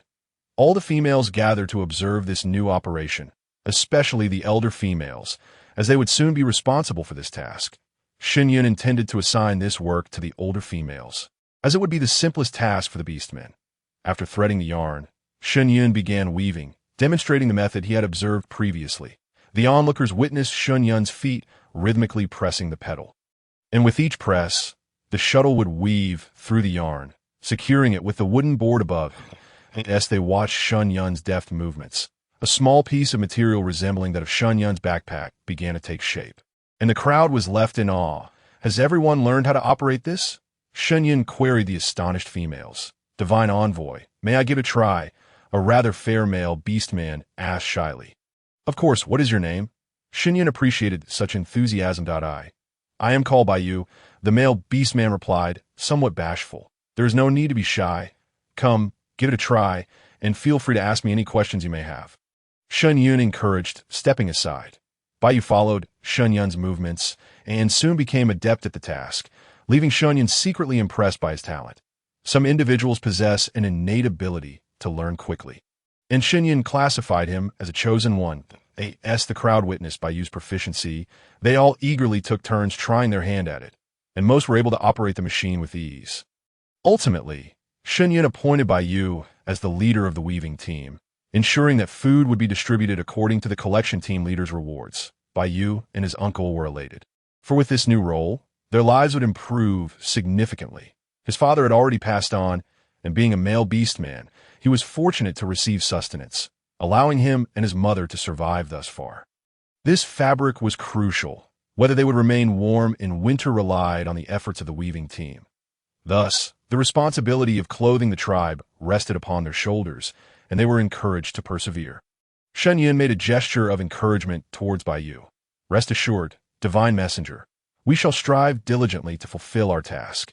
Shen Yun instructed his companions to relocate the weaving looms to the flat ground beneath the large tree, where the shade provided a cooler environment conducive to work. He also had the recently collected cotton laid out to dry once more, preparing it for future use. These past few days have been exceptionally busy, leaving Shen Yun unaware of his beloved son's demeanor. Consequently, during dinner, Shen Xiaobai refused to eat, appearing sullen. Shen Yun, perplexed, called out to Xiaobai, but received no response. He assumed his preoccupation had caused his son to feel neglected, leading to his discontent. Casting a glance at Bai Yao, Shen Yun noted a shake of the head, indicating uncertainty. Shen Yun scooped Xiaobai up, placing him on his lap, and inquired, "My dear son, what troubles you? Has someone bullied you, or is it that your father's cooking does not please your palate?" "Woo-woo. Father, I wish to meet the beast god. Woo." Xiaobai looked up at Shen Yun, his eyes brimming with tears. At this revelation, Shen Yun's heart raced with concern. "Fear not, my child. Please tell your father what is amiss. Are you unwell?" It was no wonder Shen Yun was so anxious, for the occurrences in this land often surpassed his comprehension. "My tooth fell out." Wu Shun Xiao Bai opened his mouth to reveal the gap where a baby tooth had been. Shen Yun, upon seeing this, was momentarily bewildered before looking at Bai Yao for clarification. Bai Yao examined the situation and reassured, "It is nothing to worry about. It is merely the shedding of a milk tooth, indicating that the wolf cub is nearing its transformation." But the priest stated that the transformation would occur only after the snow season. Shen Yun responded, feeling a wave of relief wash over him. It is a natural process. The shedding of teeth will take considerable time, and eventually, all of them will be replaced, allowing you to consume raw meat. In truth, Bai Yao wished to convey that the little cub had always feasted on raw meat, and it was Shen Yun who indulged him with cooked delicacies. "Xiao Bai, do not fear. Once you have new teeth, you will grow up. Be good, and your father will prepare soft food for you." Shen Yun felt a sense of pride, reminiscent of a parent witnessing their child's growth that night as they lay down to sleep. Shun Xiao Bai nestled on Shen Yun's chest, now with arms long enough to wrap around him. Shen Yun understood that for Xiao Bai, losing teeth signified the approach of a meeting with the beast god. In the tribe, elders often lost their teeth, leading the children to believe they would also become like the old Beastmen, especially considering the many young Beastmen who perished from hunger each winter. The following day, Shen Yun refrained from packing dried meat in Xiao Bai's little pouch, opting instead for a few pieces of fruit. After all, Xiao Bai was in the process of changing teeth, and Shen Yun did not wish to give him anything hard. The little pouch, which hung around Xiao Bai's neck, was a favorite among the tribe's younglings. It was about the size of Shen Yun's palm, filled with small treats such as dried meat and fruits. This pouch was meant for snacks, and it was evident how much Shen Yun cared for his son. Thus, the other younglings in the tribe began to follow suit. Nearly every child had a little pouch, sewn by the tribe's elders, which became a charming sight within the community. "Xiao Bai, you must be good and not wander about or engage in fights with the other children. Today, your father will be out gathering." Shen Yun spoke as he prepared his leather bag, choosing to carry the one he crafted himself, reluctant to use the one he had brought from elsewhere. "Understand, father, I will be very obedient," Shun Xiao Bai replied, tilting his little head to gaze at Shen Yun. "If you grow hungry, seek out the grandfather priest, understood?" "Understood." Father Shen Yun joined the gathering team, focusing on collecting wild fruits. The time had come, as the fruits had ripened, and if not harvested soon, they would fall to the ground. Prior to Shen Yun's arrival, the tribe regarded wild fruits as inconsequential, believing they would only last a few days. However, after Shen Yun's arrival, they learned to preserve them as dried fruits or turn them into jams.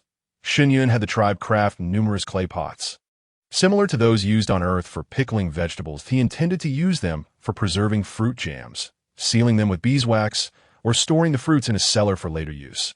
According to the priest, there were about 30 days left before the onset of the snow season. The temperature had begun to shift, necessitating the use of animal skins for warmth at night.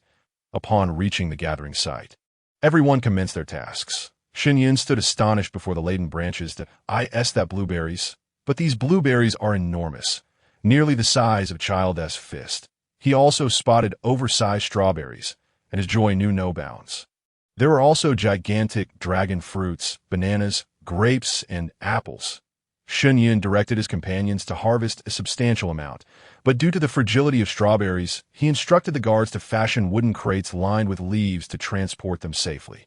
After all, the Beastmen adored strawberries. Upon returning to the tribe that evening, the younglings, having caught the sweet scent of strawberries, gathered around, clutching small bamboo bowls. They obediently sat in a row, bowls in front of them, awaiting their treats. They understood that the divine messenger favored their obedient demeanor. If they tilted their heads adorably to gaze at him, it would please him even more, a skill taught by Xiao Bai that proved remarkably effective, earning him much admiration. Shen Yun placed a strawberry in each bowl, filling them to the brim, and the little ones joyfully began to eat, their mouths stained with red juice, combined with the large character Wang on their foreheads, rendered them irresistibly adorable. Shen Yun selected the more perishable fruits, washed them, and followed the system's instructions to prepare fruit jams. The pot used for cooking the jam was a clay vessel, which proved convenient and time-saving, much to everyone's delight. This was indeed a remarkable tool brought by the divine messenger, proving to be exceptionally useful. Over the course of several days, Shen Yun prepared jars of jam, including blueberry, strawberry, apple, and hawthorn. That he also made a considerable amount of peach preserves, all sweetened with honey and sealed with beeswax before being stored in the cellar. Additionally, he prepared dried bananas, raisins, and hawthorn slices, anticipating the snow season when they could serve as treats for the children. As the weather began to cool, the hunting team ventured out only once every 3 days. "Bayou, how much fabric do we have now?" Shen Yun inquired, observing the bustling activity beneath the great tree. "Divine messenger, we have gathered quite a lot. Please take a look." Bayou gestured towards several large bamboo baskets filled with fabric. "Uncle Bai Nung has provided us with many more weaving looms. And now all the elder females and young females in the tribe have come to assist."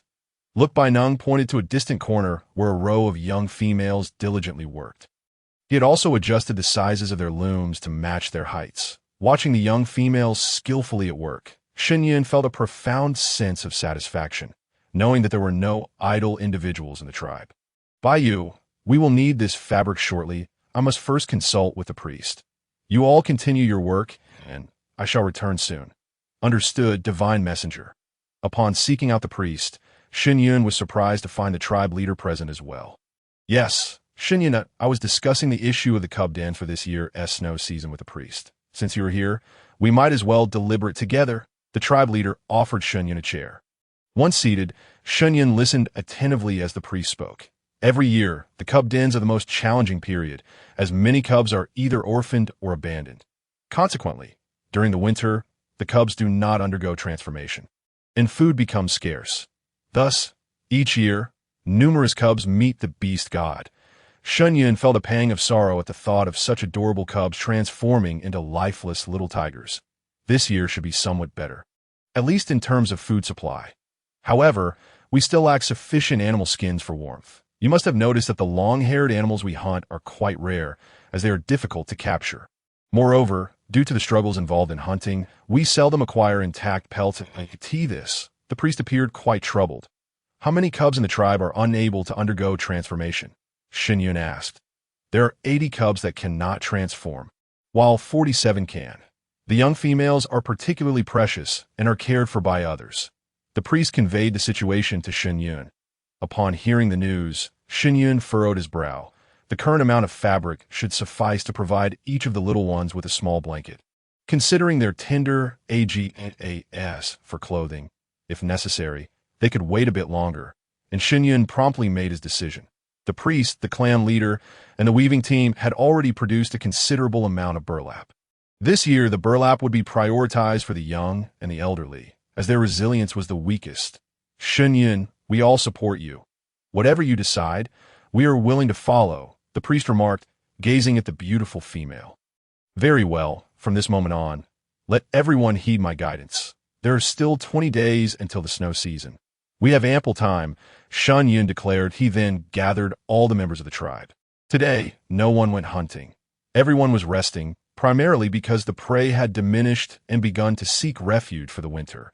Shen Yun addressed the crowd gathered in the square. "Starting today, all females will join the weaving team, and all males will begin gathering wood as we prepare for the final tasks of the snow season. We will adhere to your arrangements." Shen Yun, Bayao wholeheartedly supported. Shen Yun then led the females to retrieve the woven fabric and fashioned a measuring stick from bamboo.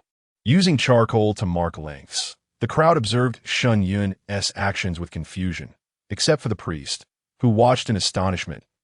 If he was not mistaken, what Shen Yun was demonstrating was the writing spoken of by the beast god. Shen Yun cut the fabric into roughly equal lengths and widths, instructing others to grind bone needles. Accompanied by Bai Yao and others, Shen Yun took out cotton and placed it on animal skins, gently beating the cotton with small, irregular twigs. Seeing Shen Yun's efforts, the crowd quickly joined to assist. Seated on the animal skin, surrounded by a group of females, Shen Yun threaded the needle. The needle was a finely polished bone needle crafted by Bai Yao, and the thread was a delicate hemp line that he stitched 2 pieces of fabric together, then stuffed in the prepared cotton. securing the thread with the bone needle to prevent the cotton from shifting, as the skills only allowed for such a method. After all, he had merely observed others making blankets and was not particularly adept at it. Thus, a rudimentary, earthly version of a quilt was born. This quilt was not very large, akin to the size used by children in kindergartens on Earth. The crowd passed around this novel quilt, which was not only softer and fluffier than animal skins, but also visually appealing and clean. This is called a cotton quilt. It will keep you warm during the snow season. This year, due to the scarcity of burlap, we can only provide it for the elderly and the young. By next year, we shall all have one, Shen Yun solemnly informed everyone. Divine Messenger, we believe in you. As long as there is food, we adults can endure, several Beastmen promptly replied. Shen Yun felt a warmth in his heart as he looked at these simple folk. He taught the females how to sew quilts and instructed everyone on how to use the measuring stick. Everything progressed in an orderly manner, with quilt after quilt being created by the skilled hands of the females. Shen Yun and Bai Yao visited the cubs' cave and found it in disarray. They then checked the elders' cave, which was slightly better but still messy due to the number of inhabitants. Shen Yun, along with the others, tidied up the caves and refurbished the large stone bed for the cubs. They spread thick layers of dried grass on the stone bed, covered it with a fixed palm bark, and then placed animal skins on top, ensuring it would be relatively warm. With the cotton quilts to cover them in winter, at least the little cubs would not freeze to death. When the time came, a fire would be lit in the cave, and Shen Yun believed that this winter would allow the adorable tiger cubs to safely endure. The elders' cave, being home to adults, was less particular, but Shen Yun still provided them with cotton quilts similar to those given to the cubs.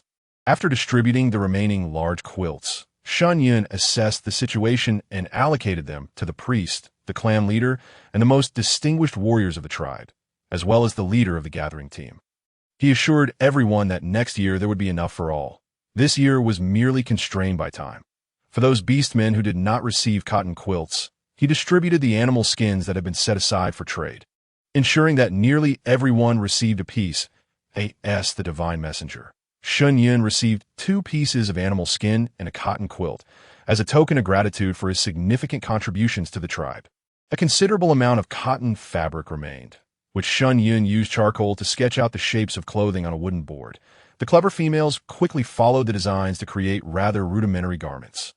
Shen Yun did not mind, stuffing cotton inside to secure it, resulting in a bulky set of cotton clothing. Such garments were solely for females without partners, as they would not undergo changes, relying on their fathers or wrapping themselves in animal skins for warmth during the snow season. Throughout this allocation, there were no grievances within the tribe. After all, females were precious, the very foundation for the tribe's continuation. Wearing this thick and heavy clothing, Shen Yun soon felt warm. The females also took it upon themselves to craft garments, ensuring that every female in the tribe had a set of such cotton clothing. With the remaining bits of burlap and cotton, Shen Yun instructed everyone to make clothing for the clan leader and the priest. After all, the leaders of a tribe cannot be without clothing as the weather grew colder. Although snow had yet to fall, Shen Yun could already feel the chill of the impending snow season. Shen Yun, there are only 10 sunsets left until the snow season begins, and preparations for the tribe's mating day must also commence. We need to finalize arrangements within these few days to ensure that there will be cubs born next year. The priest visited Shen Yun's cave to discuss the mating day festivities. What? Mating day. This was the first time Shen Yun learned of such an occasion. However, upon reflection, he understood it to be akin to a matchmaking event among cavemen on Earth. Indeed, Shen Yun, which beastman do you wish to choose as your partner? Bai Yao inquired. What do you think of Bai Yan? Is he suitable? The priest asked, gazing at the bewildered female. Well, he's quite good. Many in the tribe admire him. Shen Yun replied candidly. Then do consider it well, the priest sighed, observing the oblivious female with exasperation. Bai Yao happened to be standing outside the door, having overheard the entire exchange. He was taken aback to learn that Shen Yun found Bai Yan appealing. Although he understood that Shen Yun had the right to choose, he yearned for the female's gaze to remain on him. Bai Yao entered Shen Yun's cave, finding him busy organizing items. Upon seeing Bai Yao, Shen Yun was quite surprised, but after recalling the priest's earlier words, he felt a bit embarrassed and turned his face away. To Bai Yao, this action seemed like avoidance and disdain, Causing him great distress, he strode forward, pinning Shen Yun against the wall, towering over him as he gazed down. "Do you detest me? Is that why you prefer Bai Yin?" Shen Yun was taken aback, exclaiming, "Huh, what did this mean? When had he ever favored Bai Yin? Are you no longer even glancing my way for the mating day?" Bai Yao's eyes glistened with emotion as he stared intently at Shen Yun. Though Shen Yun was somewhat oblivious to matters of the heart, he was not foolish. He could see through Bai Yao's demeanor. With flushed ears, Shen Yun struggled to find an appropriate response, feeling his heart race and his mouth dry under Bai Yao's masculine aura. Unable to meet his gaze, witnessing Shen Yun's reaction stirred something within Bai Yao. He lifted Shen Yun's chin, cradling the back of his head, and leaned in. Shen Yun's eyes widened as he beheld the approaching man. Momentarily forgetting to breathe, Bai Yao's assertiveness took Shen Yun's breath away, leaving him dizzy and disoriented. Observing Shen Yun's shining eyes and slightly flushed cheeks, Bai Yao gently released him. Shen Yun nestled against Bai Yao's chest, gradually calming his breath as Bai Yao softly patted his back, helping him regain composure. Neither spoke. They simply enjoyed the quiet embrace. Listening to the rhythm of Bai Yao's heartbeat, Shen Yun mused that this fellow was also subtly concealing his emotions. Daddy, hey. Uncle Bai, why are you hugging Daddy? What game are you playing? Lil Bai wants to hug too. I want to play. Xiao Bai's words pulled Shen Yun back into the realm of reality, prompting him to hastily push Bai Yao away. Embarrassed, he flushed and picked up a wooden basin before making his exit. Observing Shen Yun's crimson cheeks and ears, Bai Yao couldn't help but smile faintly. It wasn't that Shen Yun harbored no feelings for him, but rather that he was somewhat slow to grasp them. Glancing at the stunned Xiao Bai beside him, Bai Yao confirmed his suspicion. This little wolf cub was indeed a glaring presence, akin to an overly bright light bulb. Upon exiting the cave, Bai Yao found Shen Yun at the stream, washing his face. "Shen Yun, I'll not give up. You are a female, and you must choose a mate. Once you do, it can only be me. If you select another, I shall confront them. After all, no one in this tribe can best me that I, Bai Yao, am determined to claim you." After hearing Bai Yao's words, Shen Yun's heart raced even faster. Oh no. Oh no. Why does his declaration sound so enticing? Shen Yun lamented his predicament, attributing it to the recent kiss. "You carry on with your tasks. I shall return to see you this evening." With that, Bai Yao set off to gather firewood. The tribe had amassed quite a stockpile recently, yet Shen Yun insisted that more would be beneficial. Once Bai Yao departed, Xiao Bai cautiously emerged from the cave. "Daddy, are you going to sleep with Uncle Bai?" he asked sincerely. "What nonsense are you spouting? Who told you that?" Shen Yun felt both shy and flustered. "The uncles and aunts in the tribe say so. And De Zhuang and the others mentioned that during the snow season, you would be sleeping with Uncle Bai. So, does that mean you might not want Xiao Bai anymore?" Xiao Bai expressed his worry, reluctant to be sent to the cub den. Many cubs in the tribe ended up there because their fathers no longer wanted them, and he disliked the idea of being separated from his father. "That won't happen. Your father would never abandon you.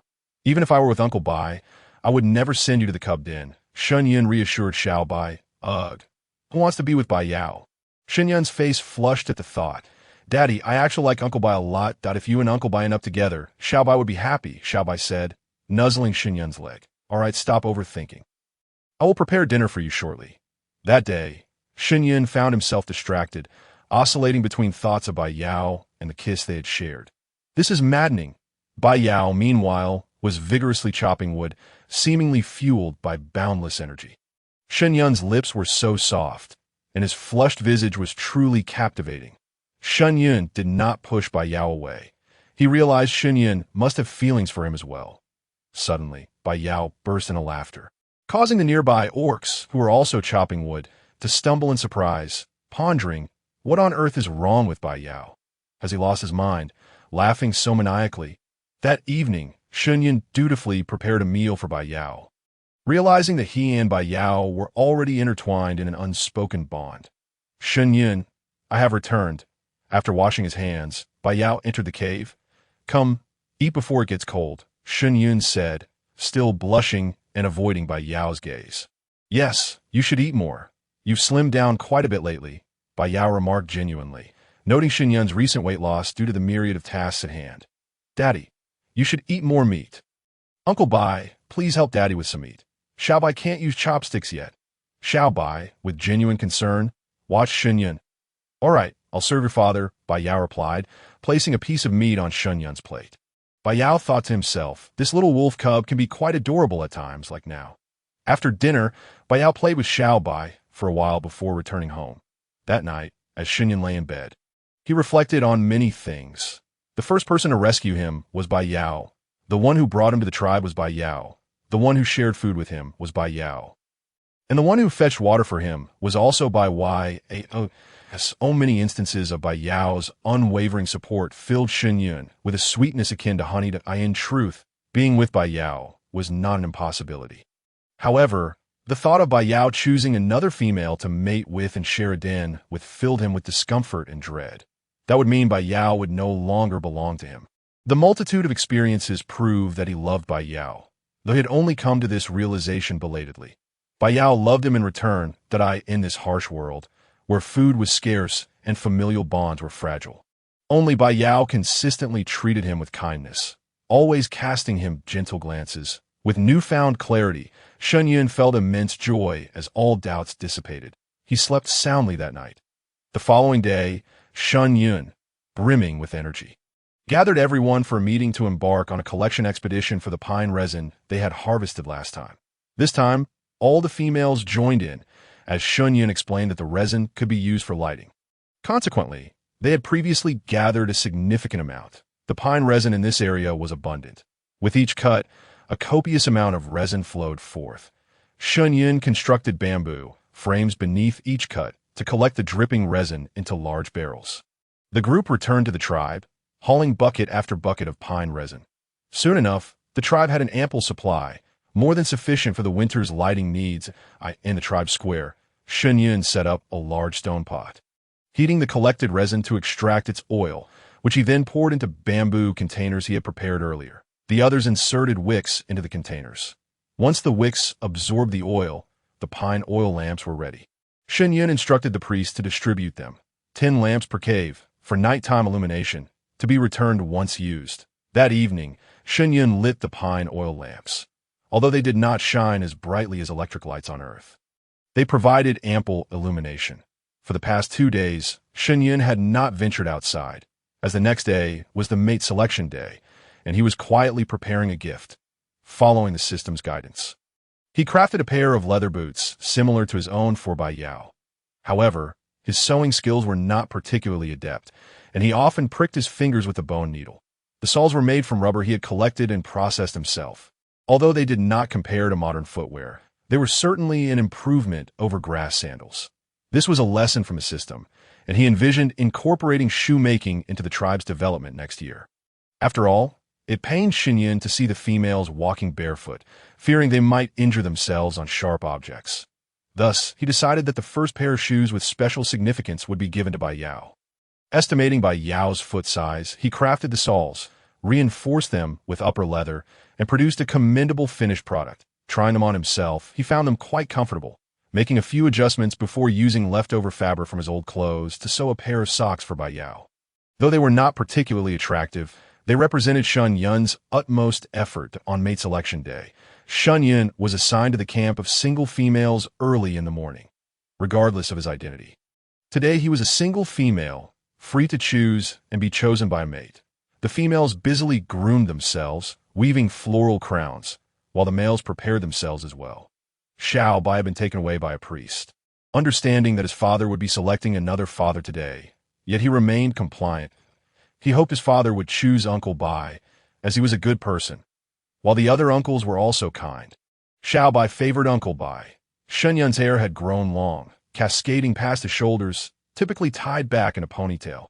Today, however, the female styled his hair into 2 small braids, gathering them at the back with a ribbon, and adorned his head with a floral crown they had crafted. He wore a garment made of animal hides, a skirt that concealed his calves, and leather sleeves on his arms, as this was the extent of their resources. Shen Yun's fair complexion made him stand out, and with a bit of grooming, he appeared radiant. The floral crown accentuated the rosy hue of his cheeks. The females took a small red fruit and applied it to their lips. Shen Yun recognized it as a rudimentary form of lipstick, not overly vibrant but enough to add a subtle tint to the lips. Shen Yun here This is for you, it's unused. Apply it to your lips. It will not only enhance your appearance, but also prevent your lips from chapping in winter. The priest made it, and it's quite effective. Bai Chao handed Shen Yun a small red fruit. Upon receiving it, Shen Yun soon realized that it was not a true fruit, but merely a shell containing something else, exuding a faint floral fragrance. He held it in his hand, preparing to apply it to his lips. As he wished to avoid chapped lips during the winter months, Shen Yun, allow me to assist you, Bai Chao exclaimed, taking it from him and applying it for him. Shen Yun, you are truly beautiful. The most exquisite female in our tribe, she continued. Indeed, Shen Yun, all the orcs in our tribe are fond of you. However, I believe you are most suited to Bai Yao. Exactly, the strongest and the most beautiful should certainly be together. The other females chattered excitedly, causing Shen Yun to feel a bit bashful from their compliments. Bai Ling had long since ceased to feel angry or jealous. After all, Shen Yun was genuinely remarkable. Whatever Shen Yun created was undeniably beneficial to the tribe. Aware of her own worth, Bai Ling had grown accustomed to her position, feeling grateful that Shen Yun had allowed her to continue as the leader of the gathering team. Bai Hua and Bai Jie had also come to terms with reality, recognizing their limitations. They believed it was better to work diligently and earn the respect of others. They hoped to find suitable partners today. As winter could be quite challenging without one, however, this year they were not overly concerned, for with ample food and warm animal skins, the season should not be too unbearable. Suddenly, a series of shouts caught Shen Yun's attention. Leaving him puzzled, but upon seeing the excited expressions of the other females, he deduced that the mate selection ceremony had begun. Shen Yun joined the other females of the tribe square, where the single orcs stood waiting on the opposite side. Typically boisterous, the orcs and females now appeared shy and reserved, which made Shen Yun chuckle that I hereby declare that the annual mate selection day has commenced. All single orcs are free to choose their preferred partners. However, it must be consensual. No coercion is permitted. When issuing a challenge, be mindful of the limits and do not harm one another. Do you understand? The priest's voice boomed from the high platform. We understand. The crowd responded loudly. Very well. Mate selection day has officially begun. Following the priest's announcement, the orcs sprang into action. Shen Yun was intrigued by how the tribe conducted mate selection and what the criteria were. He observed as some orcs approached their favored females, presenting handmade bone tools and ornaments that, if a female accepted the offering, it indicated her agreement. If she declined, it signified rejection, prompting the orc to seek another candidate. Shen Yun was astonished to see an orc attempting to woo a female with a blanket he had received as a reward. And to his amazement, it seemed that 99% of such attempts were successful. This blanket truly was a remarkable token for courting. However, Shen Yun did not receive any courting gifts from the other orcs. It seemed they had tacitly chosen to overlook him, though he did not mind, as he was waiting for someone special to approach. Shen Yun watched with keen interest as the orcs engaged in challenges, transforming into creatures the size of adult tigers as they fought one another, a spectacle he had never witnessed before. Suddenly, a shadow loomed beside him, and he looked up to see Bai Yao, presenting him with a finely crafted bone knife. Shen Yun stared in astonishment for a moment before finally raising his hand to accept the knife offered by Bai Yao. Bai Yao gazed at the enchanting female, his heart racing with anxiety, fearing she might reject him. Yet upon the moment Shen Yun accepted the knife, Bai Yao felt a surge of joy that made him want to leap with exhilaration. The female had accepted him. Shen Yun was now his partner. Bai Yao enveloped Shen Yun in his embrace, spinning him around twice, which startled Shen Yun. The crowd erupted in cheers, for Shen Yun and Bai Yao were regarded as the perfect couple, and their well-wishers expressed their genuine happiness. Bai Yao gently set Shen Yun down, taking his hand as they approached the priest. The priest looked upon the two with satisfaction, recognizing that they were the tribe's most exceptional individuals, and their union would undoubtedly foster greater prosperity for the tribe. The priest took a slender bone needle, pricking Bai Yao's index finger to draw 3 drops of blood, which he then let fall into a cup before handing it to Shen Yun, urging him to drink. Without hesitation, Shen Yun accepted the cup and drank from it. From this day forth, you and Bai Yao are bound together for life. Only in the event of Bai Yao's passing may you choose another orc. The priest explained to Shen Yun, Bai Yao, you must protect Shen Yun. I entrust him to you that he is not merely your partner, but also the tribe's envoy, and thus, you must take care of yourself as well. Do you understand? The priest turned to Bai Yao and instructed. Rest assured, priest, from this moment on, Shen Yun is my everything, Bai Yao declared, kissing Shen Yun's hand. This is the fruit of life. You are to drop your blood into it. And come next year's winter, you shall have a delightful child.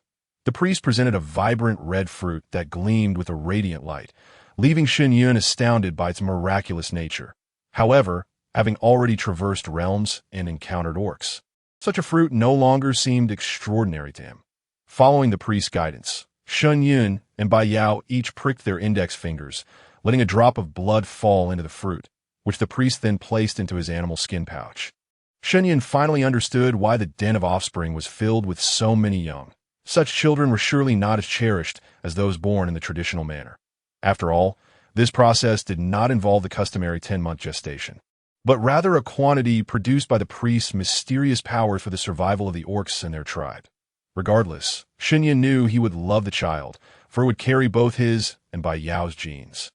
As the mate selection ceremony concluded, the priest announced that all the beast gods had approved of their union. This year, there were a total of 60 pairs of partners and 20 fruits of life. I believe that by this time next year, each of you will have a charming little one that you may now move into each other's caves, with any remaining caves reserved for other single orcs. If you wish to expand your dwelling, you should do so promptly, as the snow season begins in 4 days, the priest concluded, signaling for the chieftain to speak. Now that our tribe's mate selection ceremony is complete, do not be disheartened, single orcs. Your time will come. For those who now have partners, please begin preparing your caves for future use. Chieftain Bai Yao reiterated the priest's words. After hearing this, the crowd began deliberating whether to move into the female's previous residences or the male's caves. However, Shen Yun was preoccupied with whether he and Bai Yao would reside together or if they would go to Bai Yao's cave. Shen Yun, I want to move in with you. I adore your cave, Bai Yao said gently, taking Shen Yun's hand. Upon hearing Bai Yao's voice, Shen Yun felt a rush of shyness, his ears turning crimson. All right then, please bring your things over, Shen Yun replied, his face blushing even deeper. Bai Yao looked at the adorable Shen Yun, wishing to kiss him, but with so many people around, he hesitated, mindful of Shen Yun's feelings. Should we perhaps enlarge the cave? After all, yours is still a bit small, Bai Yao suggested, considering his beast form. Yes, your cave definitely needs to be expanded. Even in its smallest form, Bai Yao's beast form is larger than those of the other orcs in the tribe. Bai Chao interjected, having formed a partnership with Bai Yuan, which she greatly cherished. Shen Yun had not considered this aspect, so he had not thought about it. Bai Yao, please hold off on moving for now. Let's enlarge the cave first. It would be inconvenient otherwise, and it would be too much dust, Shen Yun advised. Shen Yun spoke the truth. The cave was already well stocked. After Shen Yun and Bai Yao returned to Shen Yun's cave, they proceeded to transfer all their belongings to the courtyard, leaving Bai Yao to begin the excavation. As Shen Yun and Bai Yao emptied the cave, several middle-aged orcs from the tribe, who had already found their mates, came to lend a hand.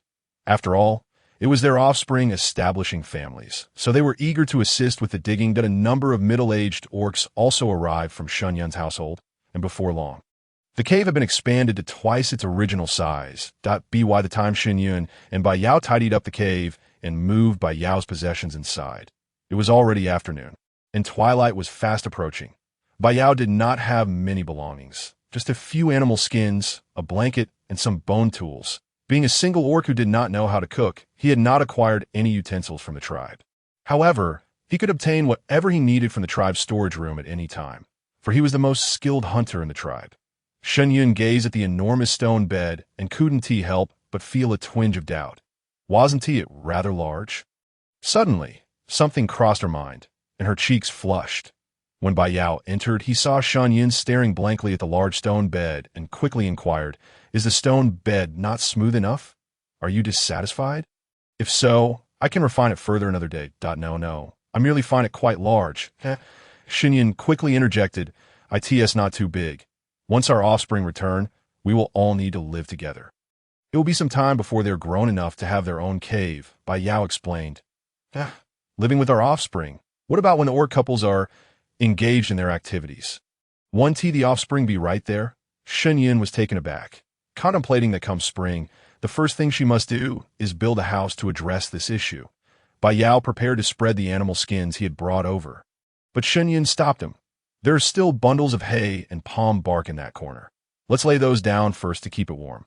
She pointed to the large stacks of hay and palm bark.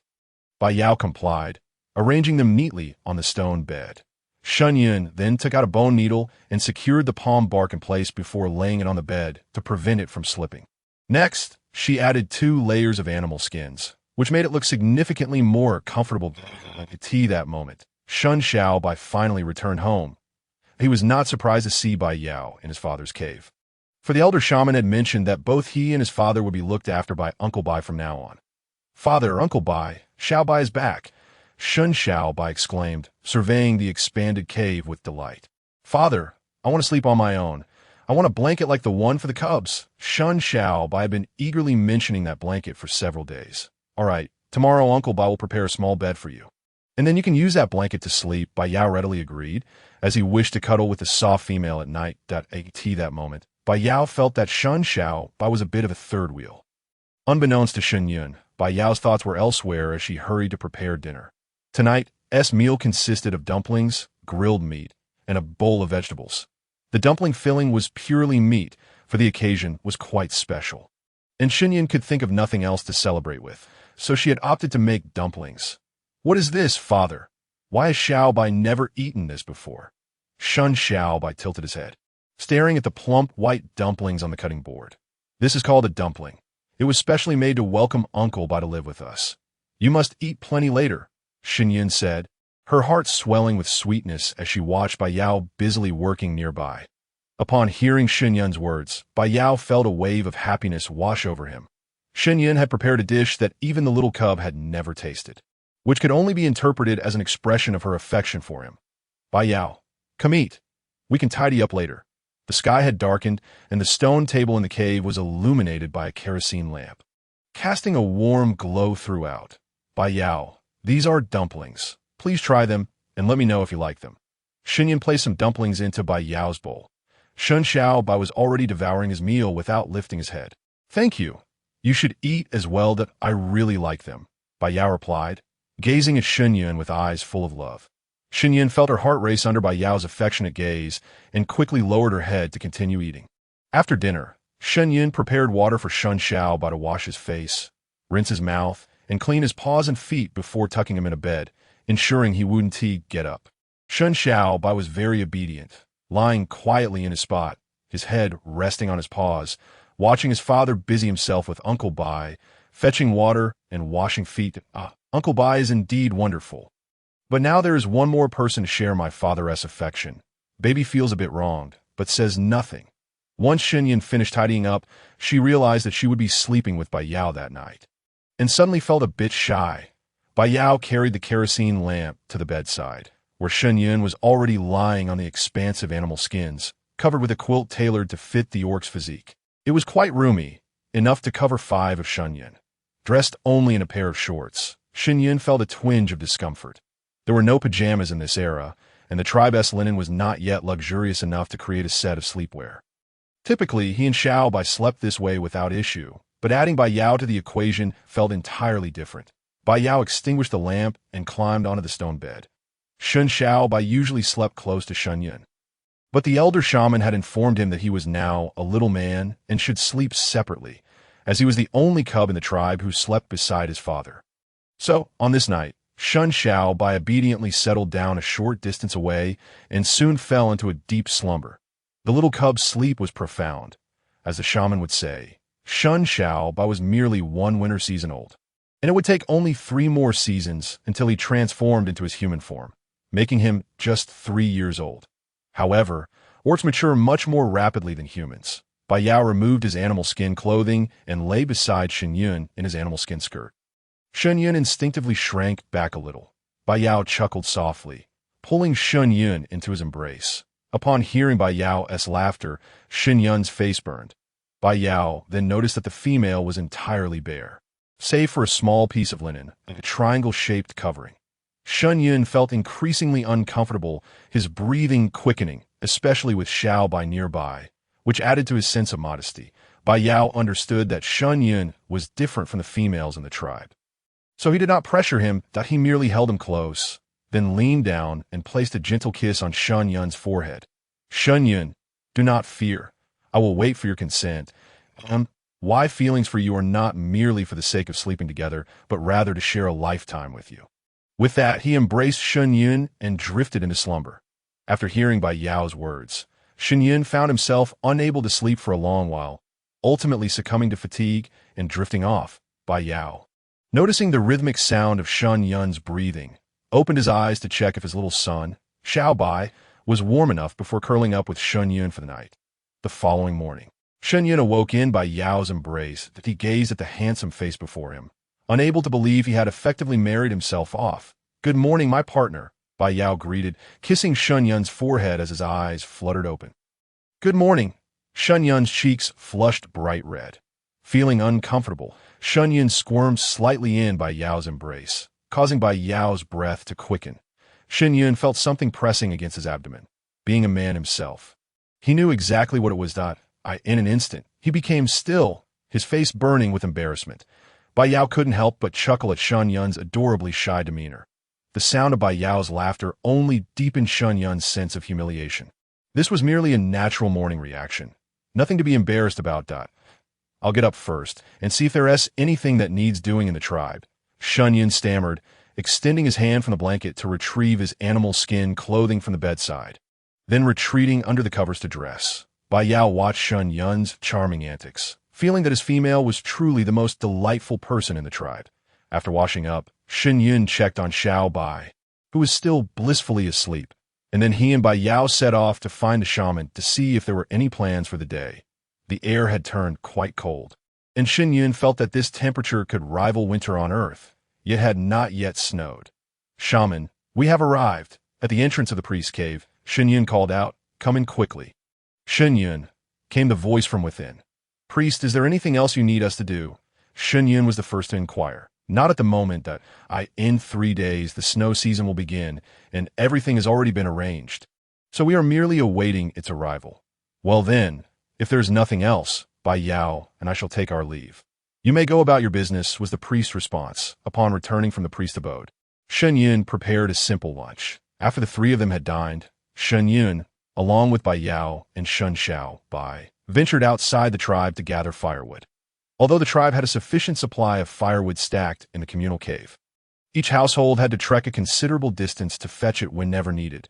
Given the biting cold of winter, Shen Yun was reluctant to do so. Thus, after conferring with Bai Yao, they decided to store some for themselves at home. The forest, now cloaked in withering yellows, was strewn with fallen leaves. Xiao Bai frolicked amidst the dry grass, while Bai Yao, following Shen Yun's instructions, chopped the wood into manageable pieces and bound them together with rope. Thus, throughout the afternoon, Shen Yun managed to carry back a dozen bundles of firewood to their cave.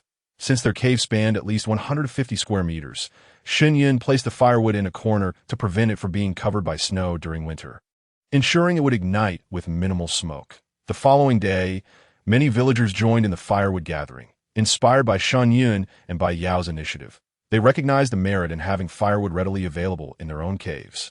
Additionally, Shen Yun placed a large water jar in the cave for convenience during the winter months. Bai Yao had seamlessly integrated into their life, and the cave was now filled with his essence.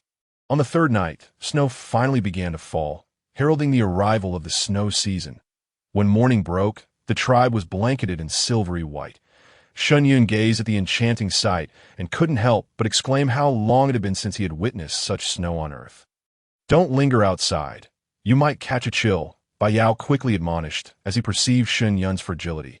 Obediently, Shen Yun retreated into the cave, only to notice that Bai Yao was still barefoot. Suddenly, he remembered the gift he had prepared. I completely forgot. I should have given this to you days ago. Bai Yao, I have something for you. Upon finishing his sentence, Shen Yun hurried to the bedside, rummaging through a bamboo basket to retrieve the shoes he had crafted for him. Bai Yao, these are the shoes I made for you. Do try them on and see if they fit. With eager anticipation, Shen Yun watched Bai Yao. How could Bai Yao refuse? He was genuinely delighted by Shen Yun's thoughtful gift. After washing his feet, Bai Yao, under Shen Yun's guidance, donned the socks and then the shoes, They fit perfectly, providing warmth and comfort with every step. Thank you, Shen Yun. I truly love them, Bai Yao expressed sincerely. Daddy, I want shoes too, Xiaobai piped up, pointing at Bai Yao's footwear with his tiny paw. Of course. When you can transform, I will make you a pair based on the size of your little feet.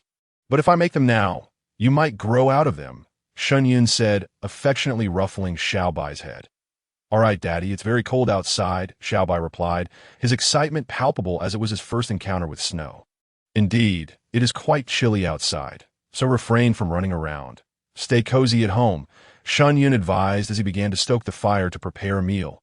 The priest had distributed ample food to each cave, allowing them to choose from meat, flour, potatoes, and sweet potatoes. Shen Yun opted for flour and potatoes, taking a basket of sweet potatoes, while ensuring that every cave received some vegetables to prevent illness, despite their general unpopularity. The items they brought back were neatly stacked in the corner, and among all the caves, Shen Yun's was the most orderly and pristine. His cave also boasted the most complete array of kitchenware, dishes, and utensils, a testament to his civilized upbringing on Earth. With the snow season rendering outdoor activities impossible, Shen Yun continued his sewing and mending. Bai Yao had brought plenty of animal skins, which Shen Yun fashioned into garments and skirts. After months of practice, Shen Yun's sewing skills had become exceptional, surpassing those of anyone in the tribe. Bai Yao, come try on this outfit and let me know if it fits. I can make adjustments if necessary. Coming, Bai Yao replied, filled with joy, as such a life was something he had never dared to dream of. The sleeves seem a bit tight. Let me alter them, Shen Yun observed, making the necessary adjustments.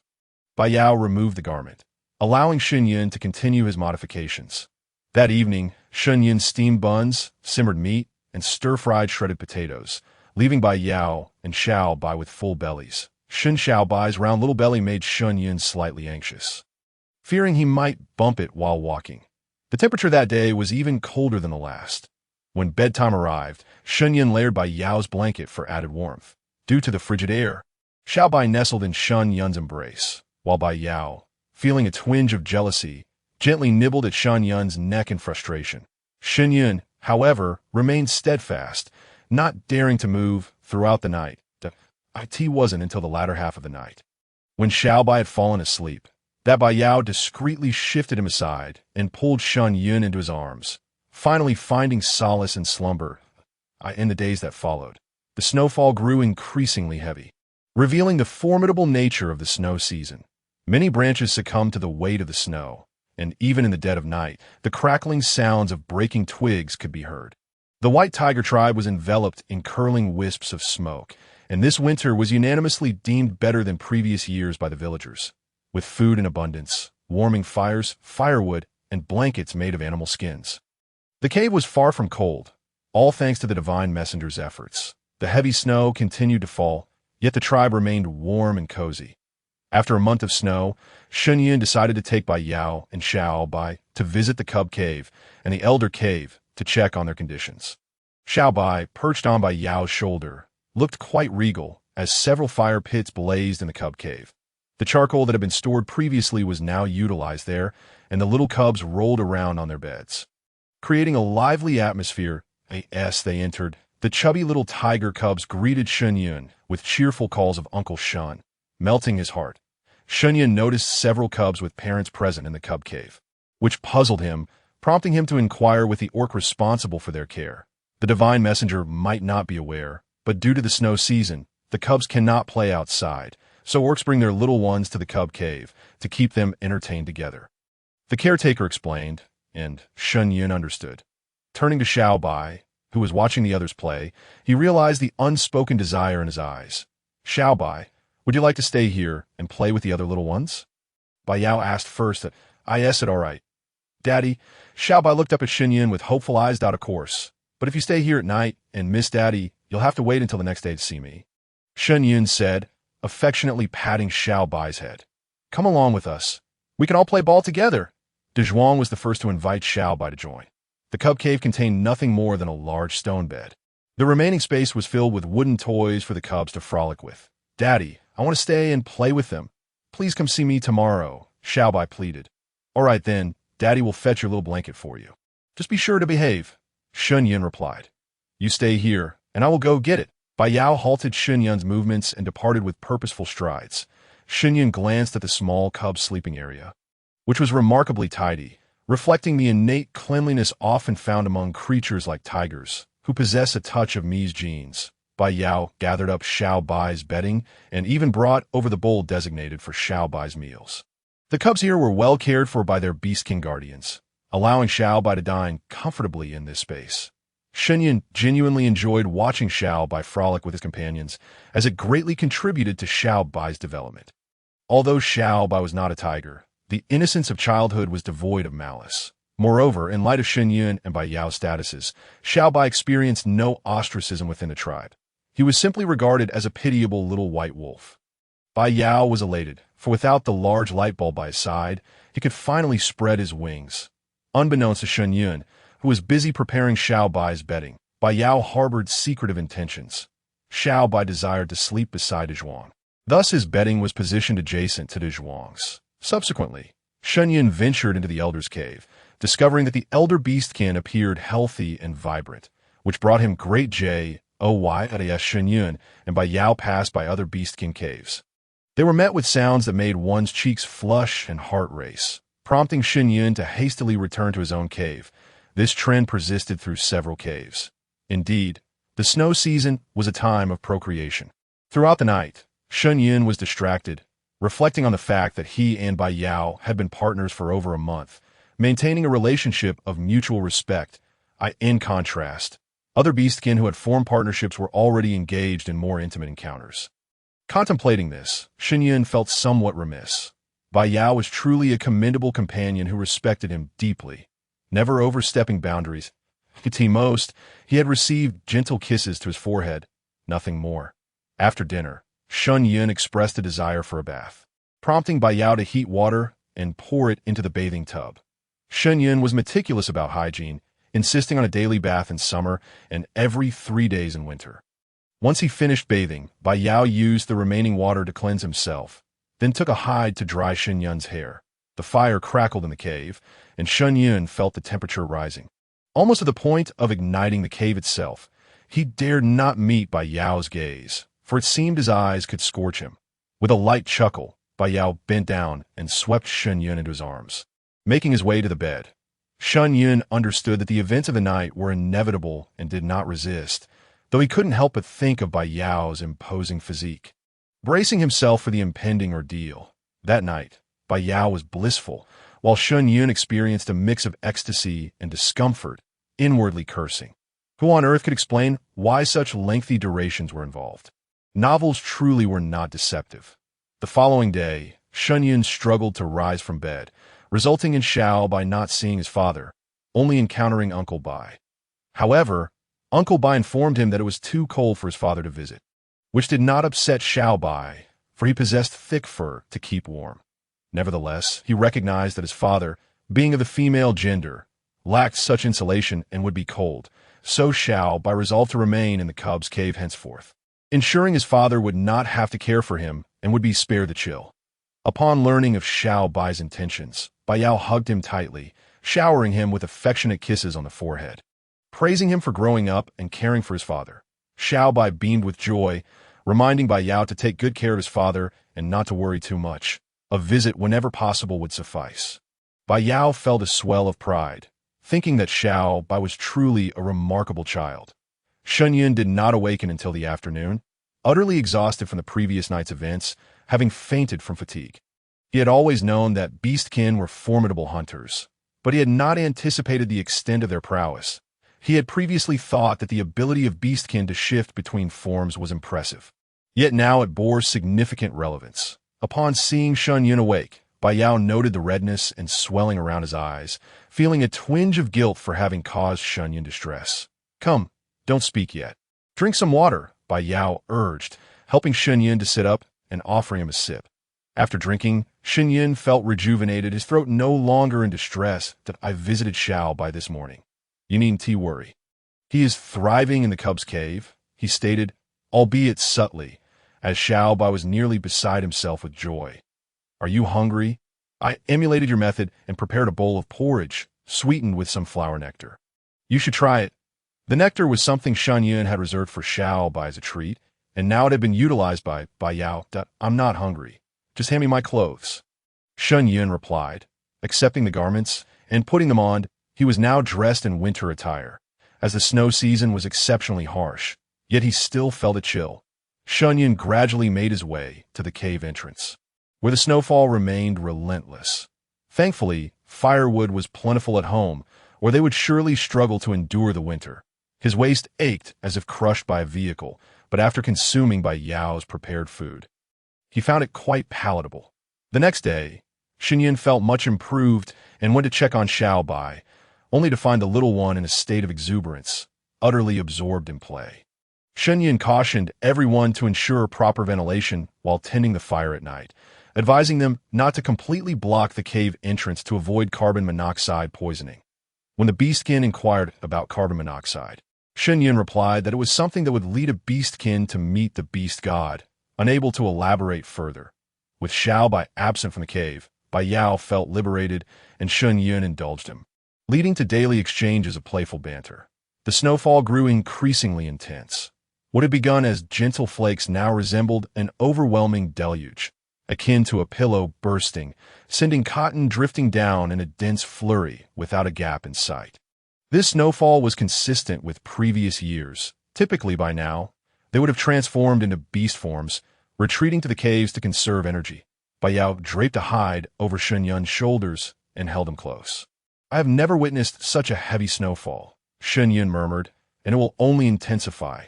This is merely the beginning of the true snow season, Bai Yao explained, enlightening Shen Yun. Bai Yao, thank you for bringing me back to the tribe. I fear I would have struggled to survive the snow season in the Devil's Forest. No, it is the beast god's blessing that allowed me, Bai Yao, to meet you, Shen Yun. That I'm the one who should express my gratitude, Bai Yao replied, tightening his embrace around Shen Yun. The snow continued to fall heavily as Shen Yun led Bai Yao to seek the shaman and the tribe leader. Together, they deliberated, although the snow season offered little to do.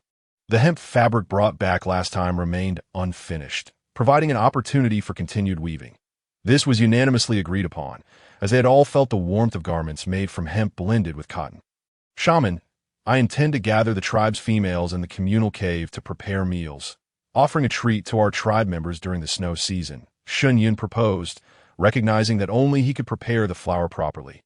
While others struggled with it, of course, Shen Yun, I did not wish to burden you, considering how busy you and Bai Yao are. The flour we have is also susceptible to moisture if left unused. Since you've expressed your willingness, we wholeheartedly welcome it, the shaman responded, casting a teasing glance at Bai Yao, who awkwardly rubbed his nose. All right, then I will trouble you to inform the shaman and the tribe's females. Bai Yao and I will head to the communal cave first. The public cave, as its name implies, serves as a communal space for collective activities, its dimensions rivaling that of a tribal square. Upon first encountering this cavern, Shen Yun felt a twinge of fear that it might collapse, for it had indeed been excavated to an excessive extent. However, Bai Yao reassured him, stating that every tribe possesses such a cave, designated by their respective priests, and it is safe for habitation. Shen Yun had already experienced the wonders of this era, so he accepted this explanation with ease. After Shen Yun's renovations, the public cave now housed 10 large cauldrons arranged in a row. With an earthen stove constructed by the orcs at Shen Yun's behest, the cave was impeccably clean, with several large water barrels placed in the corners. Once the tribe received word from the priest, they hurried over to assist, as Shen Yun's culinary creations were highly regarded. Upon the arrival of the females, they swiftly got to work. Shen Yun poured out the flour to knead and let ferment, subsequently retrieving a jar of honey for later use. Today he planned to prepare fried dough sticks and sweet cakes, along with egg pancakes, as the staple. The previous batch of sweet cakes had been a hit among all ages, and with winter being a season of relative scarcity, it was a perfect opportunity to treat the children. Several large pots had begun simmering with bones and chunks of meat, into which Shen Yun added some ginger to ward off colds.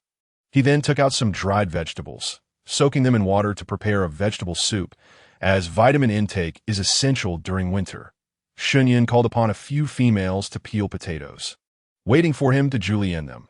Bai Yao watched Shen Yun, admiring his competence, and thought to himself how fortunate he was to have such a capable partner. Shen Yun brought out a cutting board and his knife, deftly slicing the potatoes into thin rounds before transforming them into julienne strips. His fluid movements left onlookers in awe, as the potatoes seemed to morph into strands under his skilled hands. He then submerged the potato strips in icy water to ensure their crispness. Once these tasks were completed, the flour was sufficiently fermented, and Shen Yun, along with a few females, began to shape the sweet cakes. Although the females had assisted him previously, they had now learned well enough to perform the tasks with considerable skill. Bai Yao, go to the cub cave and bring the little ones over. It's cold, and the sweet cakes won't taste as good once they cool. Shen Yun instructed. Understood. I shall return shortly. Bai Yao was clad in the fur garments Shen Yun had crafted for him, including a skirt, leg guards, and boots, providing ample warmth. When Bai Yao first donned these garments outside, many orcs had envied him, wishing for their partners to create similar attire, though their own partners produced ill-fitting garments that were hardly wearable. As Shen Yun awaited the oil to heat, he began frying the sweet cakes. Before long, golden brown sweet cakes began to float to the surface, filling the cave with an enticingly sweet aroma that made mouths water. The little cubs in the cub cave could hardly contain their excitement upon catching a whiff of the delightful scent familiar with the sweet cakes prepared by Uncle Shen. When Bai Yao arrived, he was greeted by a throng of exuberant little cubs jumping about. Little Bai's eyes sparkled upon seeing Bai Yao.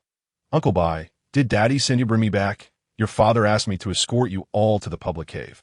Line up now, and if anyone pushes, they may stay in the cub cave, Bai Yao replied. The cubs, though wary of Bai Yao, obediently form a line, with Shun Xiao Bai leading, followed by Bai Zhuang, and so forth. When Shen Yun looked up, he saw Bai Yao's tall figure entering the cave, trailed by a line of little dumplings, each clutching a small bowl for their meal. The sight melted Shen Yun's heart with its cuteness. The adults in the tribe, noticing their offspring's arrival, made way for them, allowing the little ones to sit in an orderly fashion, each with a small bowl before them. Shen Yun instructed that the sweet cakes be distributed to the cubs first, followed by the elders, and lastly, the orcs. This distribution method was met with no objections, as it was evident that all of Shen Yun's efforts yielded beneficial results for the tribe. Each person received 2 sweet cakes, while the fried dough sticks were apportioned at 3 per individual, given the ample quantity available, ensuring there would be leftovers for the orcs to take home and enjoy later. Shen Yun then began preparing egg pancakes. Initially, the orcs were puzzled as to what was so delectable about the eggs of the flying winged beast. However, they soon learned the joy of it, especially since the cave had a good supply. Thanks to Shen Yun's previous foraging by the river for both duck and chicken eggs, which were indeed of a superior quality.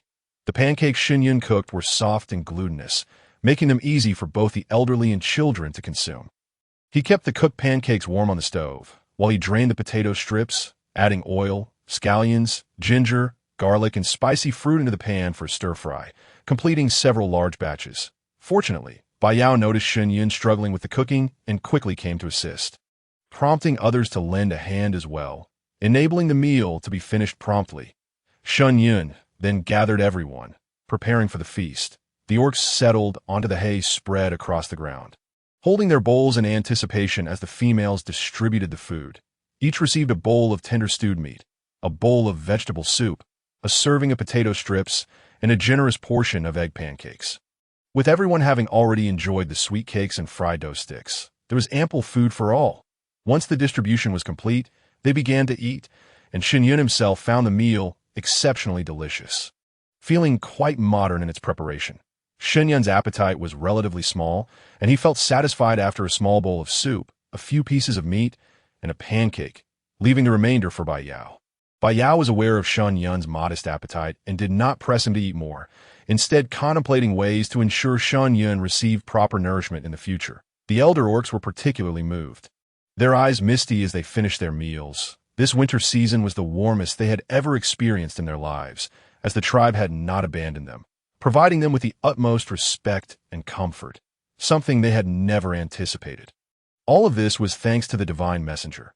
After the meal, Shen Yun distributed the remaining fried dough sticks among the orcs, ensuring each family received a few, instructing them to soak them in meat soup at home.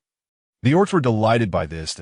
As for Shun Xiao Bai, he remained reluctant to return with Shen Yun, finding the cub cave far too enjoyable. Shen Yun communicated with the priest, suggesting that such gatherings could occur every 10 days. Given the ample supply of flour, that night in the cave, Yao finally used the long-awaited double bathing tub. Unfortunately, Shen Yun bore the brunt of it, as he found himself unable to rise from bed the following day. Life in the tribe continued in a peaceful and fulfilling manner. During the day, the females gathered in the public cave to weave linen. They had collected a considerable amount of flax, but had not completed their weaving due to time constraints. The tribe enjoyed an abundance of food and led a comfortable life, in stark contrast to other tribes, particularly those small clans that had been plundered and the wandering orcs who faced dire hardship. The long-eared rabbit tribe, a small clan not far from the white tiger tribe, had always lived in seclusion, dwelling underground. However, this year's winter brought heavy snowfall, compounded by a mountain flood that inundated their home. Many food supplies and numerous clan members perished, meeting the beast god.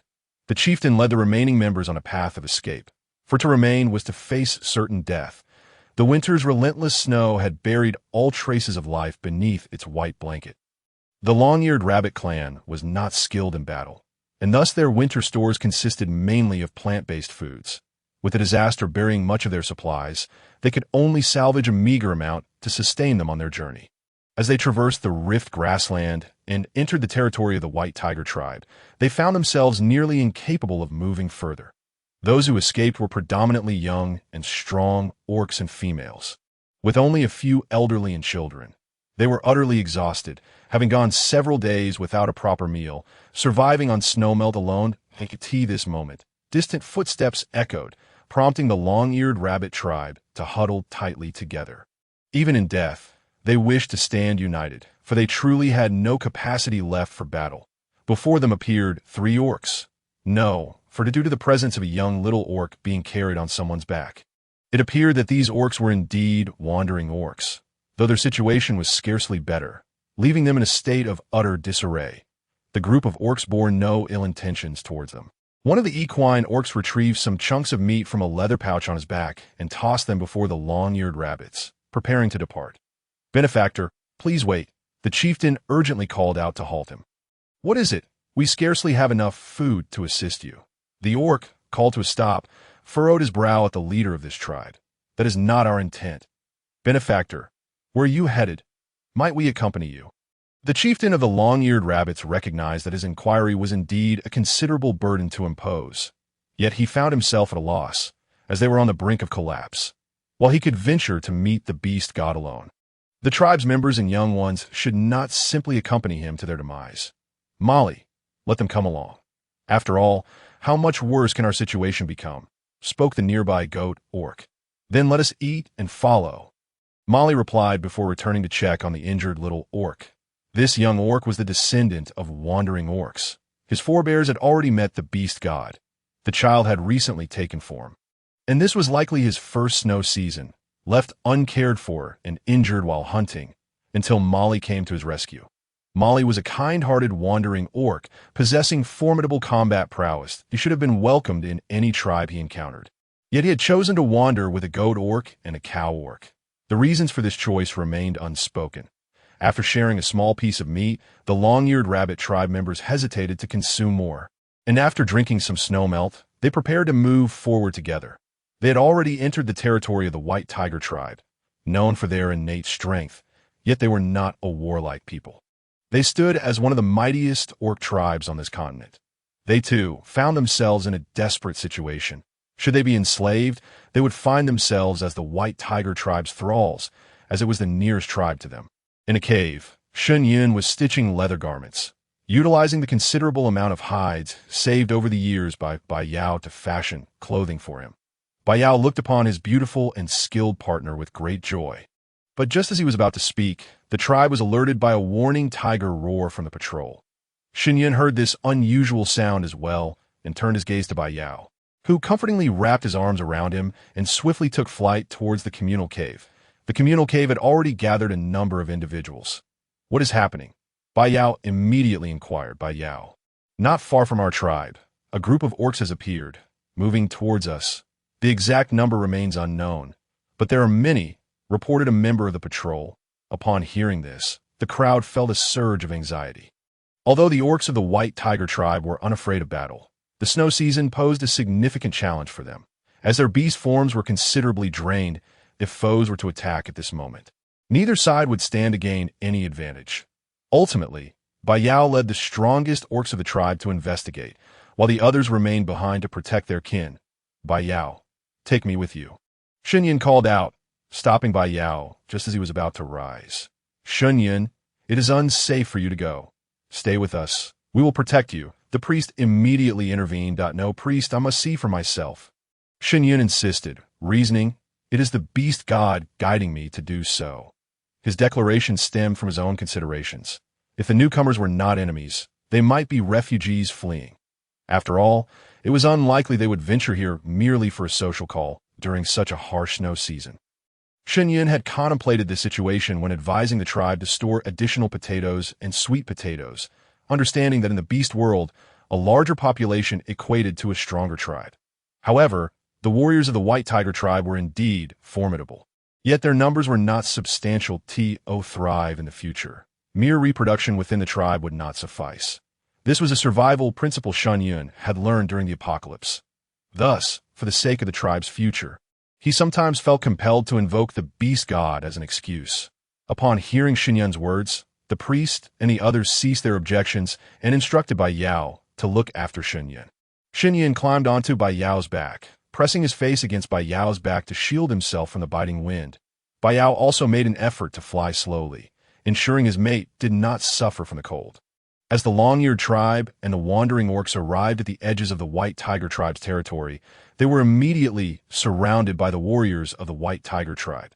The group huddled together, wary of the orcs before them, knowing full well that these were among the mightiest of their kind.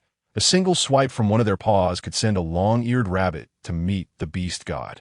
The warriors of the White Tiger tribe gradually parted, revealing an enormous white tiger, even larger than the orc warriors, descending from the sky to approach them, before slowly lowering itself to the ground.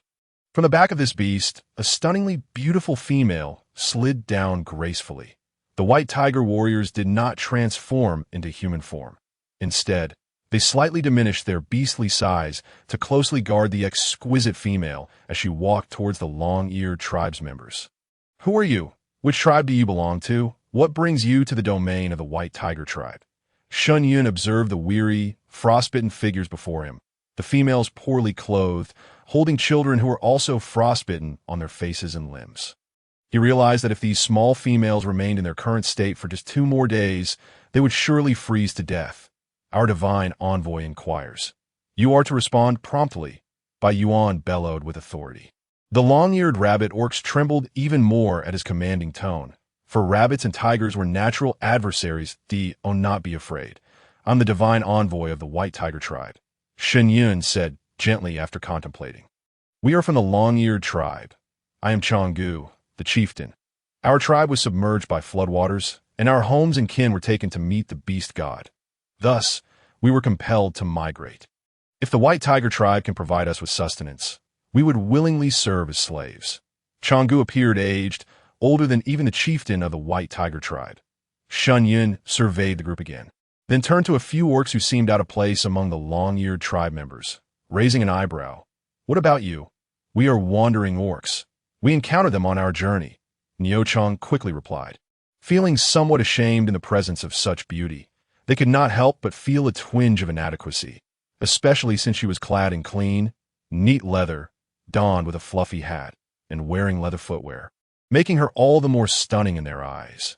This was a sentiment shared among the long-eared tribe, as they had never seen such a beautiful female before, though it was clear she bore the scent of an orc, indicating she had already found a mate. Shen Yun exchanged a glance with Bai Yao, who understood immediately and transformed into human form. You shall accompany us back for now. The rest will be handled by our chieftain and priest upon our arrival at the tribe. Bai Yao declared calmly before taking flight with Shen Yun in his arms. Eager to shield his small mate from the frigid air, the long-eared rabbit tribe had not anticipated the White Tiger tribe's amicability. Leaving them in disbelief, the other wandering orcs exchanged glances, uncertain but resolute, and followed suit.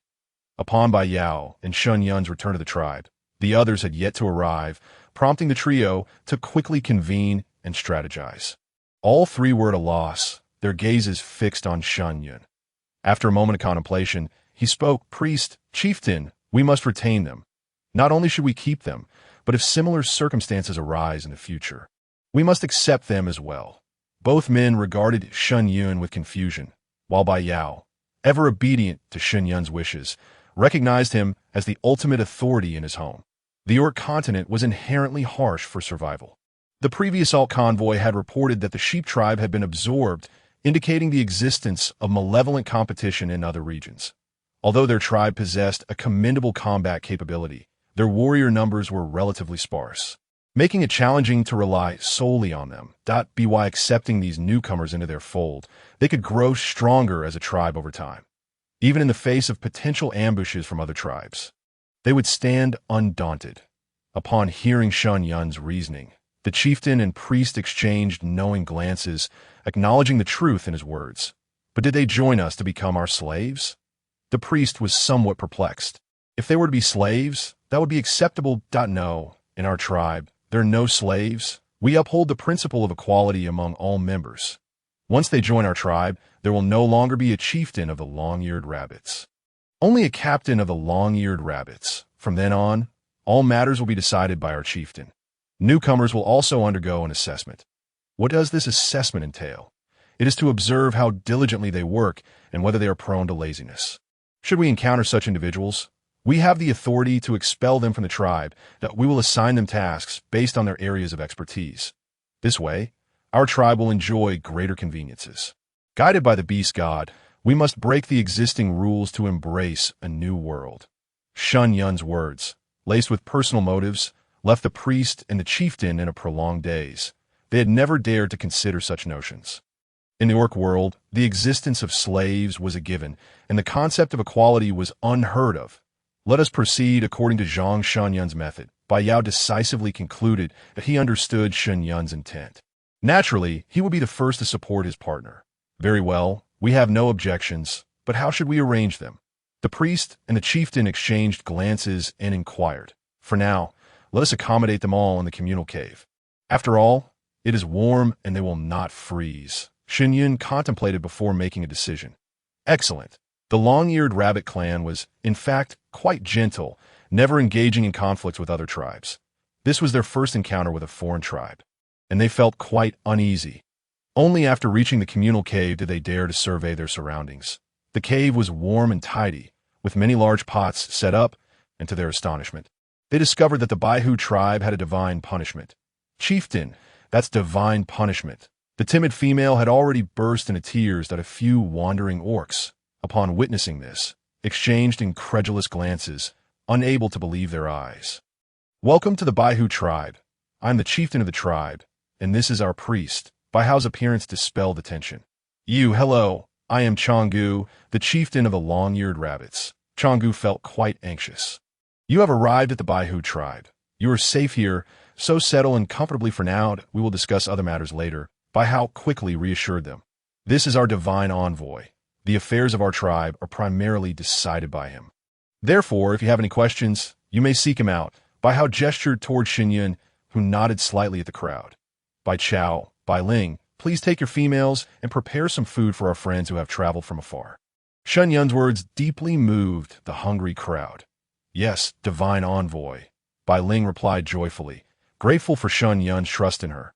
Shen Yun observed the frail females among them, as well as several elderly orcs and a dozen inadequately clothed young females, all looking exceedingly weak. As for the little orcs who could not transform, they were merely adorable little rabbits, albeit malnourished with sparse fur. Shen Yun felt a pang of sympathy for these little ones, lamenting that their plight was a consequence of their environment.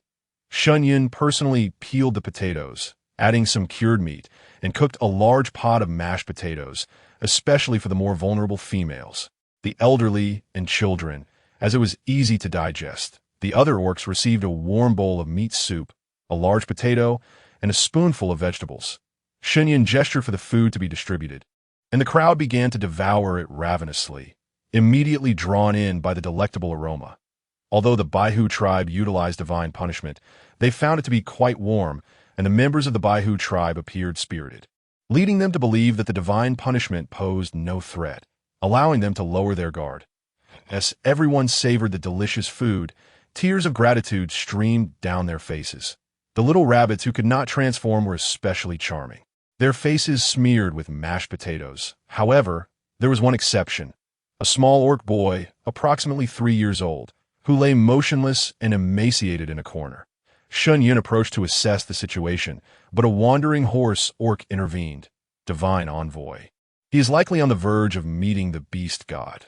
When I found him, he was on the brink of death. I couldn't bear to let him freeze, so I brought him along, hoping he would meet the beast god before I buried him. Let me take a look at him. Perhaps he can still be saved. After uttering these words, Shen Yun examined the child's injuries. The boy was gravely wounded, primarily in the abdomen, with deep claw marks. The rest of his body seemed unharmed, but had become infected. After some contemplation, Shen Yun addressed the horse orc. I will take this child to my cave and see if I can save him. Since the beast god guided me to find you, I shall not abandon anyone that in truth, Shen Yun's desire to save the child stemmed from personal motives, as the boy bore a striking resemblance to his younger cousin from his past life. A child who had perished at the hands of zombies. The memory of that heart-wrenching plea, "Save my child, brother," echoed in his mind. Very well, if the divine envoy has spoken, then take him, the horse orc acquiesced. Bai Yao was puzzled by Shen Yun's decision to save this little creature. Wasn't one small white enough? He felt a twinge of jealousy. Observing Bai Yao's displeased expression, Shen Yun gently reassured him. Don't worry, I will not adopt this child. I merely saw a reflection of my brother in him. They share a striking resemblance, though my brother has gone to meet the beast god. Upon hearing Shen Yun's words, Bai Yao's heart ached for him even more. It was clear that Shen Yun missed his family dearly, and encountering this child had stirred his emotions. Bai Yao lifted the small orc and accompanied Shen Yun back to the cave. Upon returning, Shen Yun did not allow Bai Yao to place the child on their bed, as orcs held a strong sense of territoriality. Instead, Shen Yun laid down some hay on the ground and covered it with a layer of animal skin before allowing Bai Yao to place the child there. Shen Yun instructed Bai Yao to boil some hot water, then used a piece of animal skin soaked in water to clean the child's wounds. System, come forth quickly. Is this child salvageable? Shen Yun had not called upon the system for quite some time. Replying to the host, there is hope for recovery. Simply administer one of the anti-inflammatory pills you brought, and that will suffice, the system replied before going offline. That's all it takes. Shen Yun recalled the origin of those anti-inflammatory pills and understood. He rushed to the foot of the bed, opened the storage box, and retrieved a pill, which he administered to the child under Bai Yao's watchful gaze. Bai Yao did not inquire further, as long as his mate remained silent. He would not ask questions, trusting that Shen Yun, as a divine envoy, possessed his own methods. Once the wound was treated, Shen Yun instructed Bai Yao to return the child, as it was inconvenient for him to stay in their cave. He also provided the child with a piece of animal skin for warmth. When Bai Yao delivered the child to Ma Lai, the latter was astonished. Bai Yao informed him that the child would be fine as long as he woke up and instructed them to take good care of him. After all, in Ma Lai's mind, the child was not expected to survive. The following day, to everyone's amazement, the little one indeed awakened, albeit weak at first. This revelation astonished all the residents of the communal cave. The divine envoy is truly remarkable. No wonder the entire Baihu tribe follows his lead at noon the next day. The meal consisted of a stew of vegetables and meat, accompanied by a large sweet potato for each orc. The orcs in the communal cave thoroughly enjoyed it, for the sweet potatoes were genuinely delicious, and a long-eared rabbit clan had a natural inclination toward a herbivorous diet. After awakening, the child Shen Yun had saved appeared bewildered, and upon learning that the divine envoy had rescued him, he felt a surge of excitement. However, he had not yet met the divine envoy in person to express his gratitude. Early that morning, news spread from the little one's cave that Shen Yun should hurry over, for his little Bai had transformed. Upon hearing this, Shen Yun immediately prepared to go, but Bai Yao held him back. Yun, you must take some animal skin.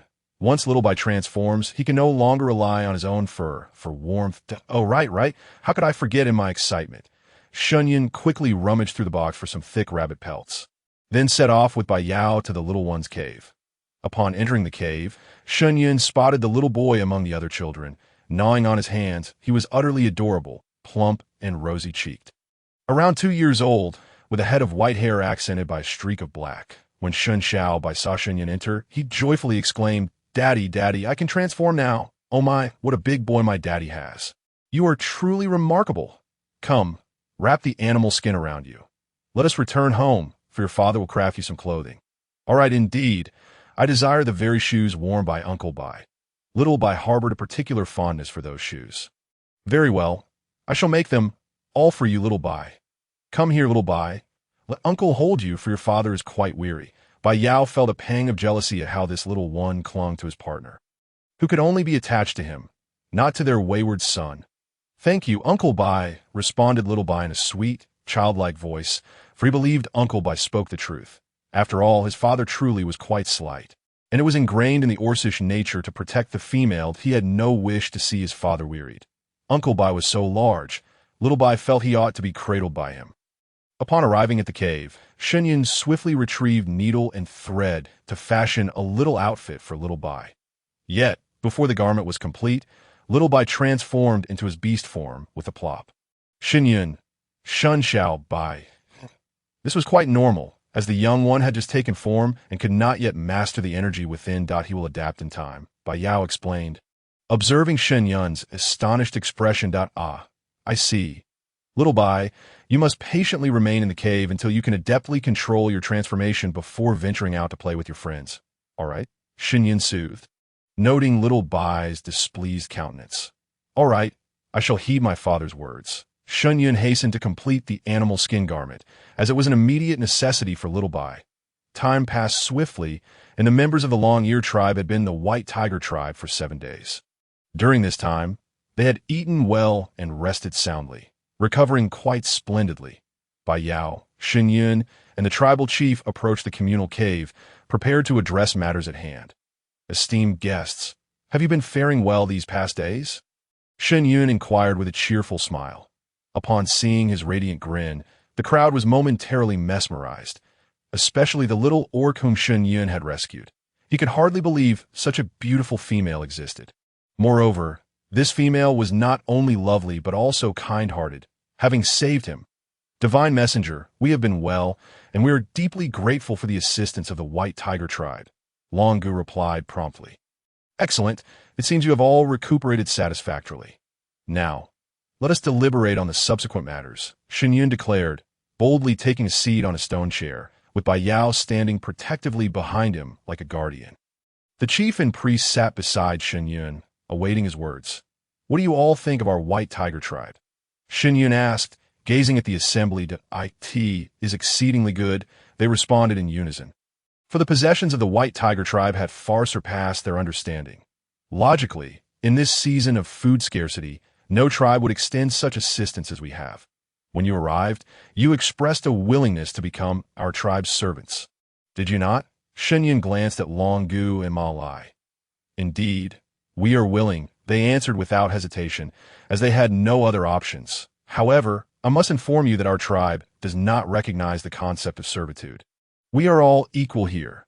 You may join our tribe, and from henceforth, you shall be one of us." Upon hearing this, the 300 individuals within the communal cave erupted in astonishment. "What? The Divine Messenger claims we need not become servants." Such good fortune could not help but elate them. "Yet I do have conditions," Shen Yun added, watching their jubilant expressions gradually fade. The crowd fell silent, realizing that such fortune could not come without strings attached. "Divine Messenger, please state your conditions. We shall strive to fulfill them." "Everyone in our tribe is willing to heed your words. If it were any other tribe, they might have hesitated, but for the White Tiger tribe, there was no indecision.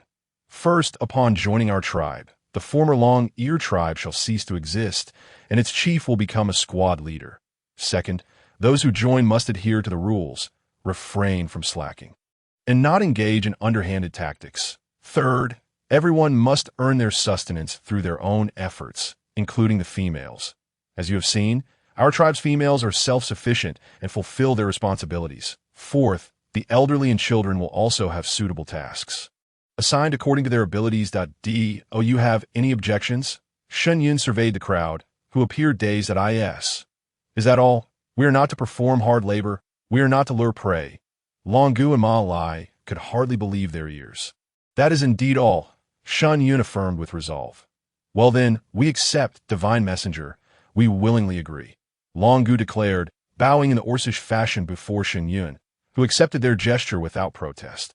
However, should any among you refuse to comply with the arrangements, engage in deceit, betray the tribe, or act against us, be assured that the punishment will be death without mercy, and all associated with the transgressor shall be expelled from the tribe, their fates left to chance.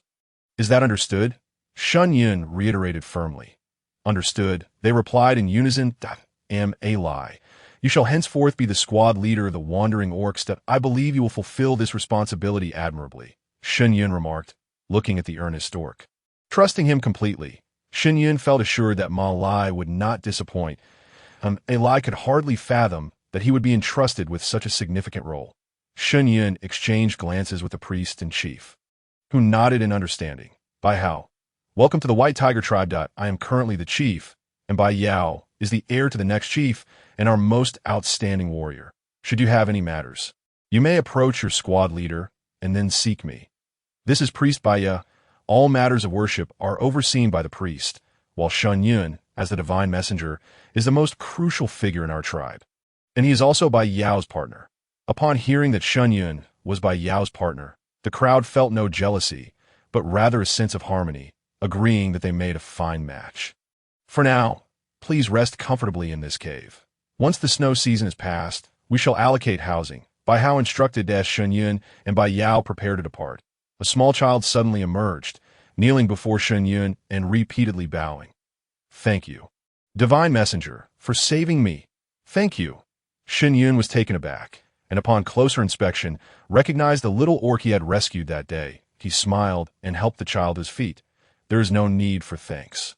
The beast god does not forsake any who strive for survival. Now, rest well.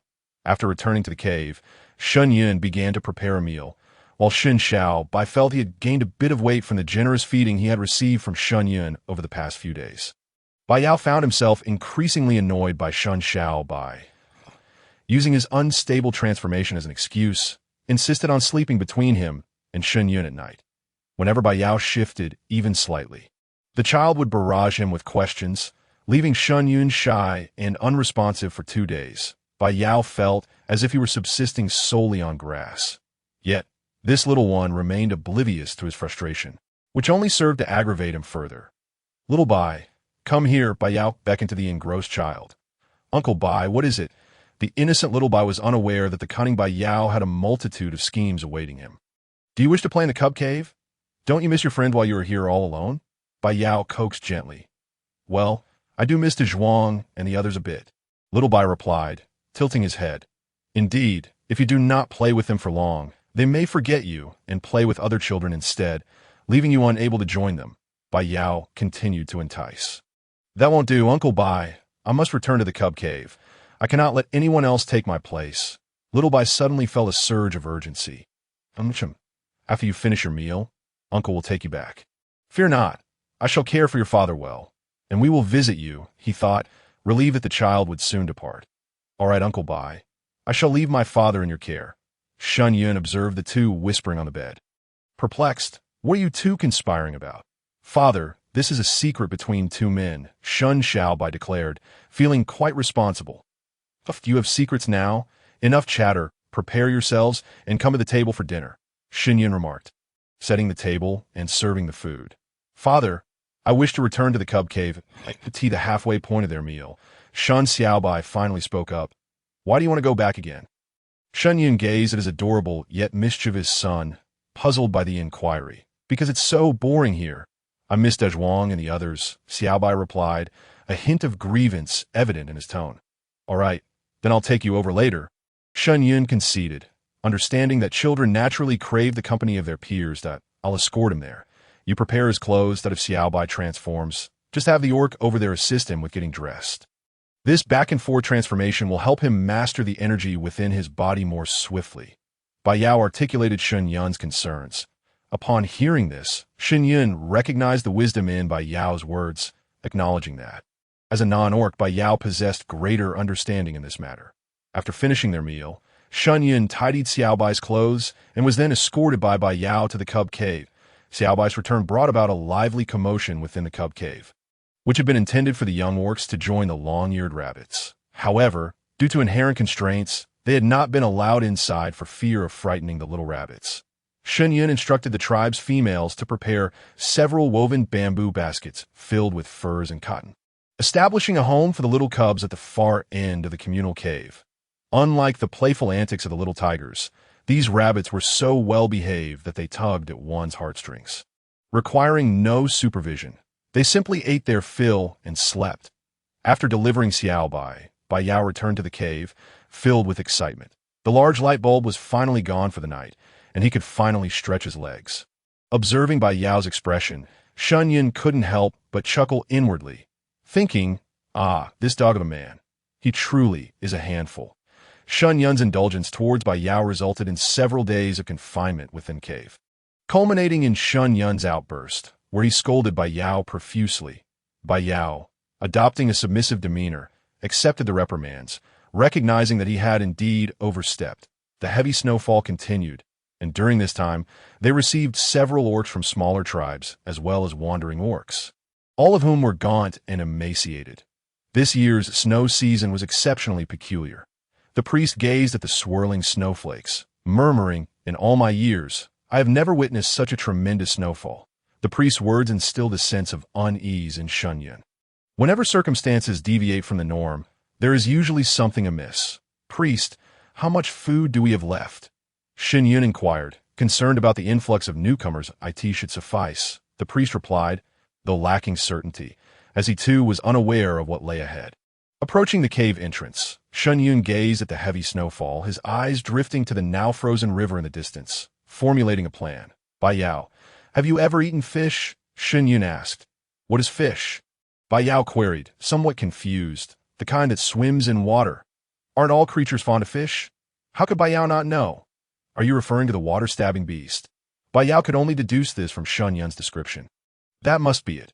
After all, the naming conventions among the orcs for flora and fauna are rather simplistic. We have never eaten that. They're quite cunning, not to mention their thick scales make them difficult to catch. Bai Yao genuinely had never tasted it, as they had never been in a position to do so. Aside from the snow season, the White Tiger tribe always had ample food system. The fish in the water should be edible. Right? Shen Yun asked, uncertain and seeking clarification from the system.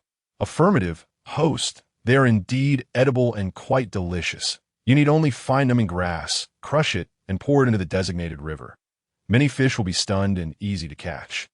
The numbing grass is located, the system elaborated, and Shen Yun came to understand.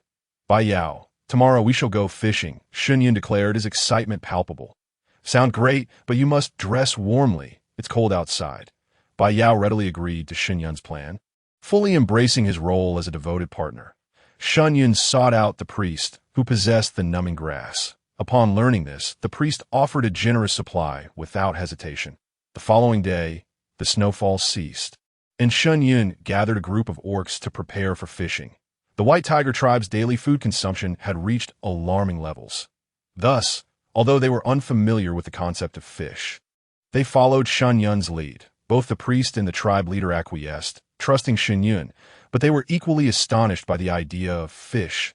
Upon reaching the riverbank, Shen Yun identified the area indicated by the system and gestured for Bai Yao to break the ice. Bai Yao understood, signaling the others to step back before transforming into his beast form. With a single swipe of his paw, a massive hole appeared in the ice. The onlookers marveled at Bai Yao's formidable power, their admiration palpable. For the newly joined orcs, this display of strength was especially impressive, for in this primitive land, physical prowess was the standard by which an orc's might was measured.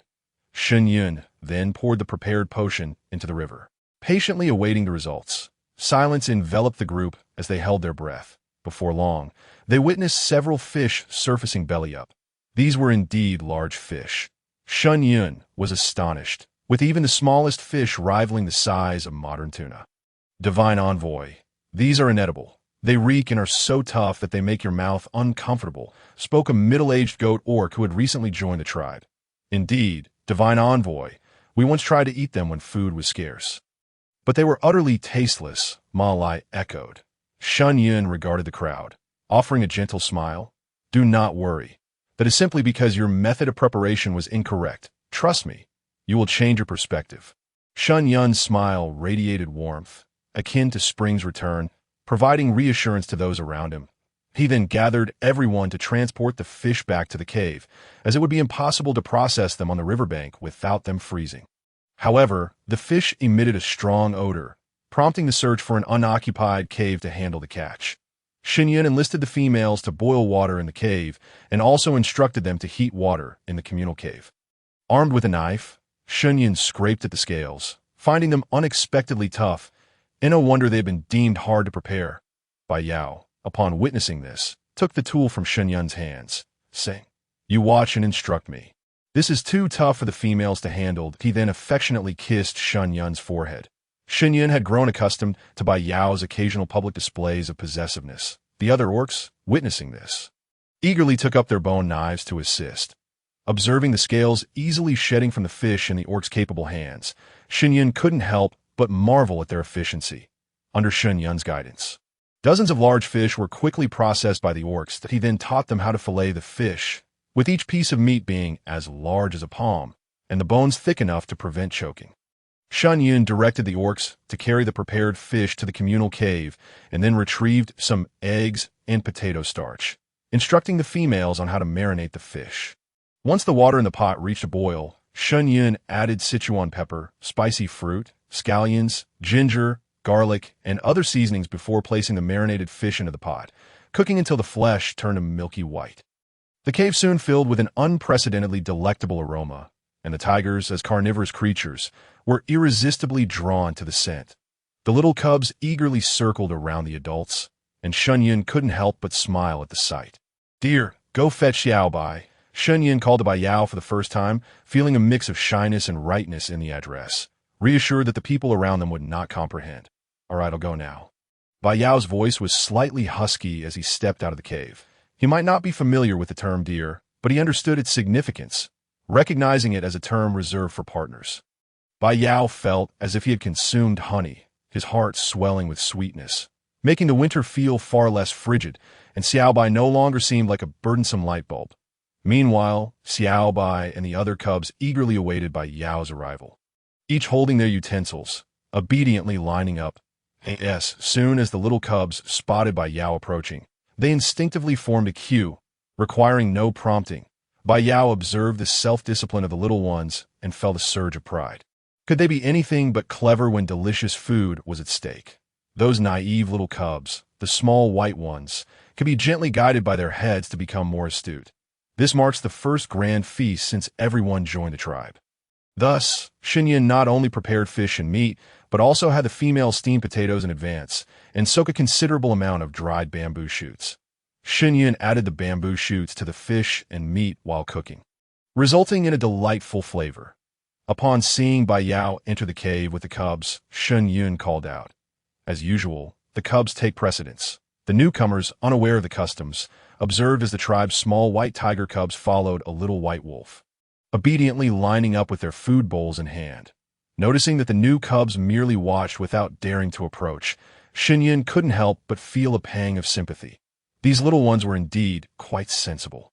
"Changgu Malai, please ensure that the newly arrived cubs line up like these tiger cubs.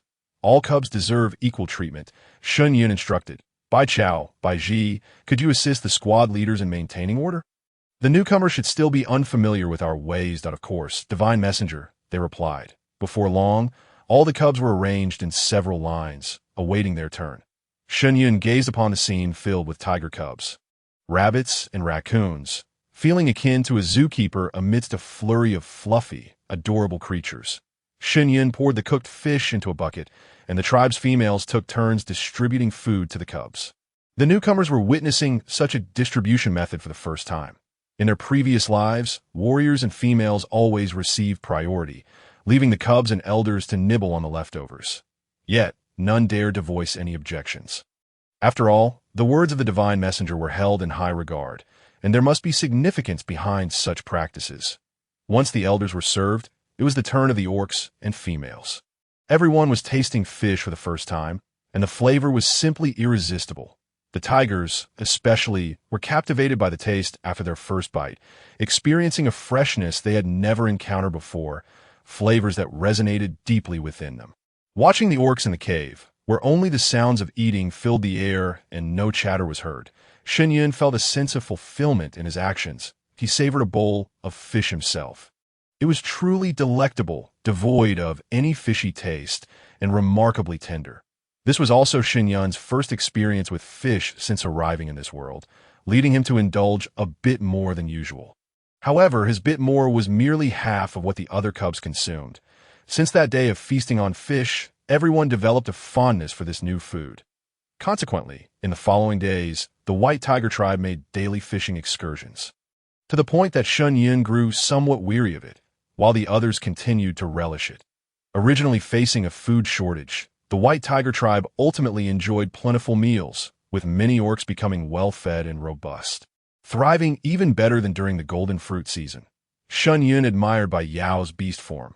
Within the cave, Bai Yao often transformed, allowing Shen Yun to sit against him while he engaged in handicrafts, sometimes sewing clothes for Xiao Bai, other times weaving bamboo baskets. More often than not, Shen Yun would comb Bai Yao's fur, as he shed a bit during the winter, though not excessively. Bai Yao grew fond of the sensation. Xiao Bai also delighted in her father's grooming sessions. Thus, Shen Yun found himself daily tending to the fur of one tiger and one wolf cub at home. Although Xiao Bai did not shed, Shen Yun collected all of Bai Yao's fallen fur, storing it in a basket for future use. Life passed in tranquil fulfillment, with time swiftly flowing. The heavy snowfall came to an end, melting away, and the season of blooming flowers arrived. When the first rays of sunshine during the flower season touched the earth, the tribe erupted in joyous celebration. The orcs and cubs emerged from the caves where they had taken refuge for 180 days. This year's snow season extended for a full 180 days, a month longer than usual, which struck Shen Yun as rather unusual. This implied that the coming year seasons would consequently be shortened by a month. Thus, he conferred with Bai Yao, the priest, and the chieftain about preparing to construct houses for the flower season. Initially, the priest and others were bewildered. Having no understanding of what a house entailed, the house allows us to move out of the cave and dwell above ground. It provides warmth in winter and coolness in summer. Shen Yun meticulously explained the benefits. But our cave is quite sufficient. I see no need for such a thing, Bai Hao, who had lived in the cave for so many years, expressed his reluctance. Do you share the priest's perspective? Shen Yun turned to inquire. I believe you are correct. Shen Yun, we must dare to try new things. This past snow season, we have you to thank for our safety. So, I support your idea. The priest cast a vote in favor. I also support you, Bai Yao added. Well, if the three of you are in agreement, how could I possibly oppose? Bai Hao chuckled, shaking his head in resignation. Thus, the schedule for constructing houses for the tribe was set in motion. Nestled against the mountains, the White Tiger tribe was naturally shaped like an N, surrounded on three sides by hills. The area occupied by the White Tiger tribe was vast, determined by their beast forms if measured against terrestrial land. This tribe could very well accommodate a grand city. Consequently, Shen Yun decided that the houses would be constructed at the foot of the mountain. When the tribe learned of the plans for building houses, their reactions mirrored those of the initial three. Shen Yun had to reiterate his explanations before preparations for the construction commenced. Now, I will assign everyone their respective tasks. You must each take responsibility for your work. The gathering teams will continue to collect edible wild vegetables, and the hunting teams will do the same. This remains unchanged. However, all newcomers who are not skilled in hunting will stay behind to clear land and lay foundations. The remaining females should assist as well. Do you understand? Shen Yun announced from a raised platform. Understood, Divine Messenger. Very well, squad leaders, please come to me.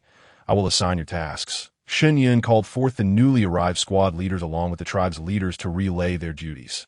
The rabbit clan excelled in digging and tunneling, so Shen Yun utilized their skills to excavate several large brick kilns, a feat accomplished with the system's assistance. Subsequently, he assigned Bai to lead a team in creating numerous brick molds, resulting in a wondrous spectacle. All shape-shifted cubs carried molds, filling them with clay, skillfully producing rectangular earth blocks. The tribe's elders and females eagerly joined this endeavor, as Shen Yun directed them to place the prepared blocks into the kilns for firing. Once completed, they would emerge as bricks, undergoing a magnificent transformation within. The foundation of the tribe's housing was constructed collaboratively by the rabbits and the newly arrived beaver orcs, under Shen Yun's guidance. The foundation was not only dug deep, but also reinforced with stones, all built according to the system's recommendations for optimal living conditions in this beastly world, fully capable of withstanding the orcs' formidable strength. The living spaces of the houses were uniformly planned for each family, with the largest area designated as a communal meeting and reception room at the center. Observing the bustling orcs, the priest felt that he was about to witness the remarkable rise of this tribe. The bricks produced from the kilns were a resounding success, crafted from high-quality green bricks, a testament to the system's excellence. During this period, they also produced cement, not the kind found on Earth, but rather a version suited for the beast realm. Created with the system's assistance and infused with various adhesive plants, resulting in a slightly off-white cement. Bricks continued to emerge in a steady stream, and Shen Yun began organizing teams for bricklaying. It must be noted that some orcs exhibited remarkable intelligence, especially among the weasel and hamster folk. Although they possess timid natures, their kindness is truly remarkable.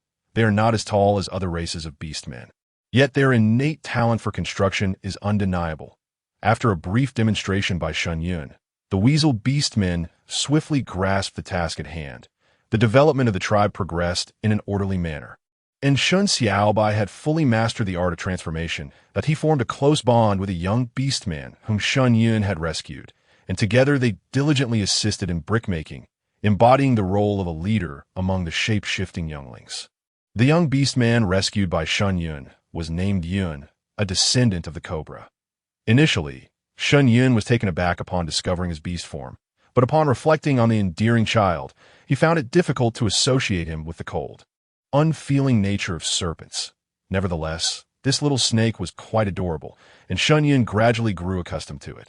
Bai Yao was surprised to learn that this child was of cobra lineage, but he remarked that it was a fortunate circumstance.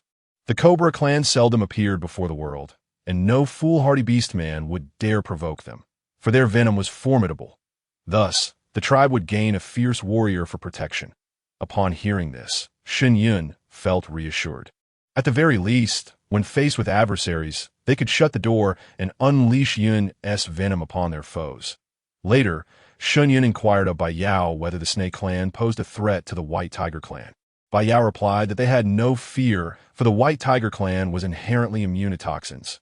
Not only the White Tiger Clan, but many races possessed a degree of immunity to snake venom. Shen Yun pondered this, recognizing the intricate balance of nature. Otherwise, the survival laws of this world would be disrupted.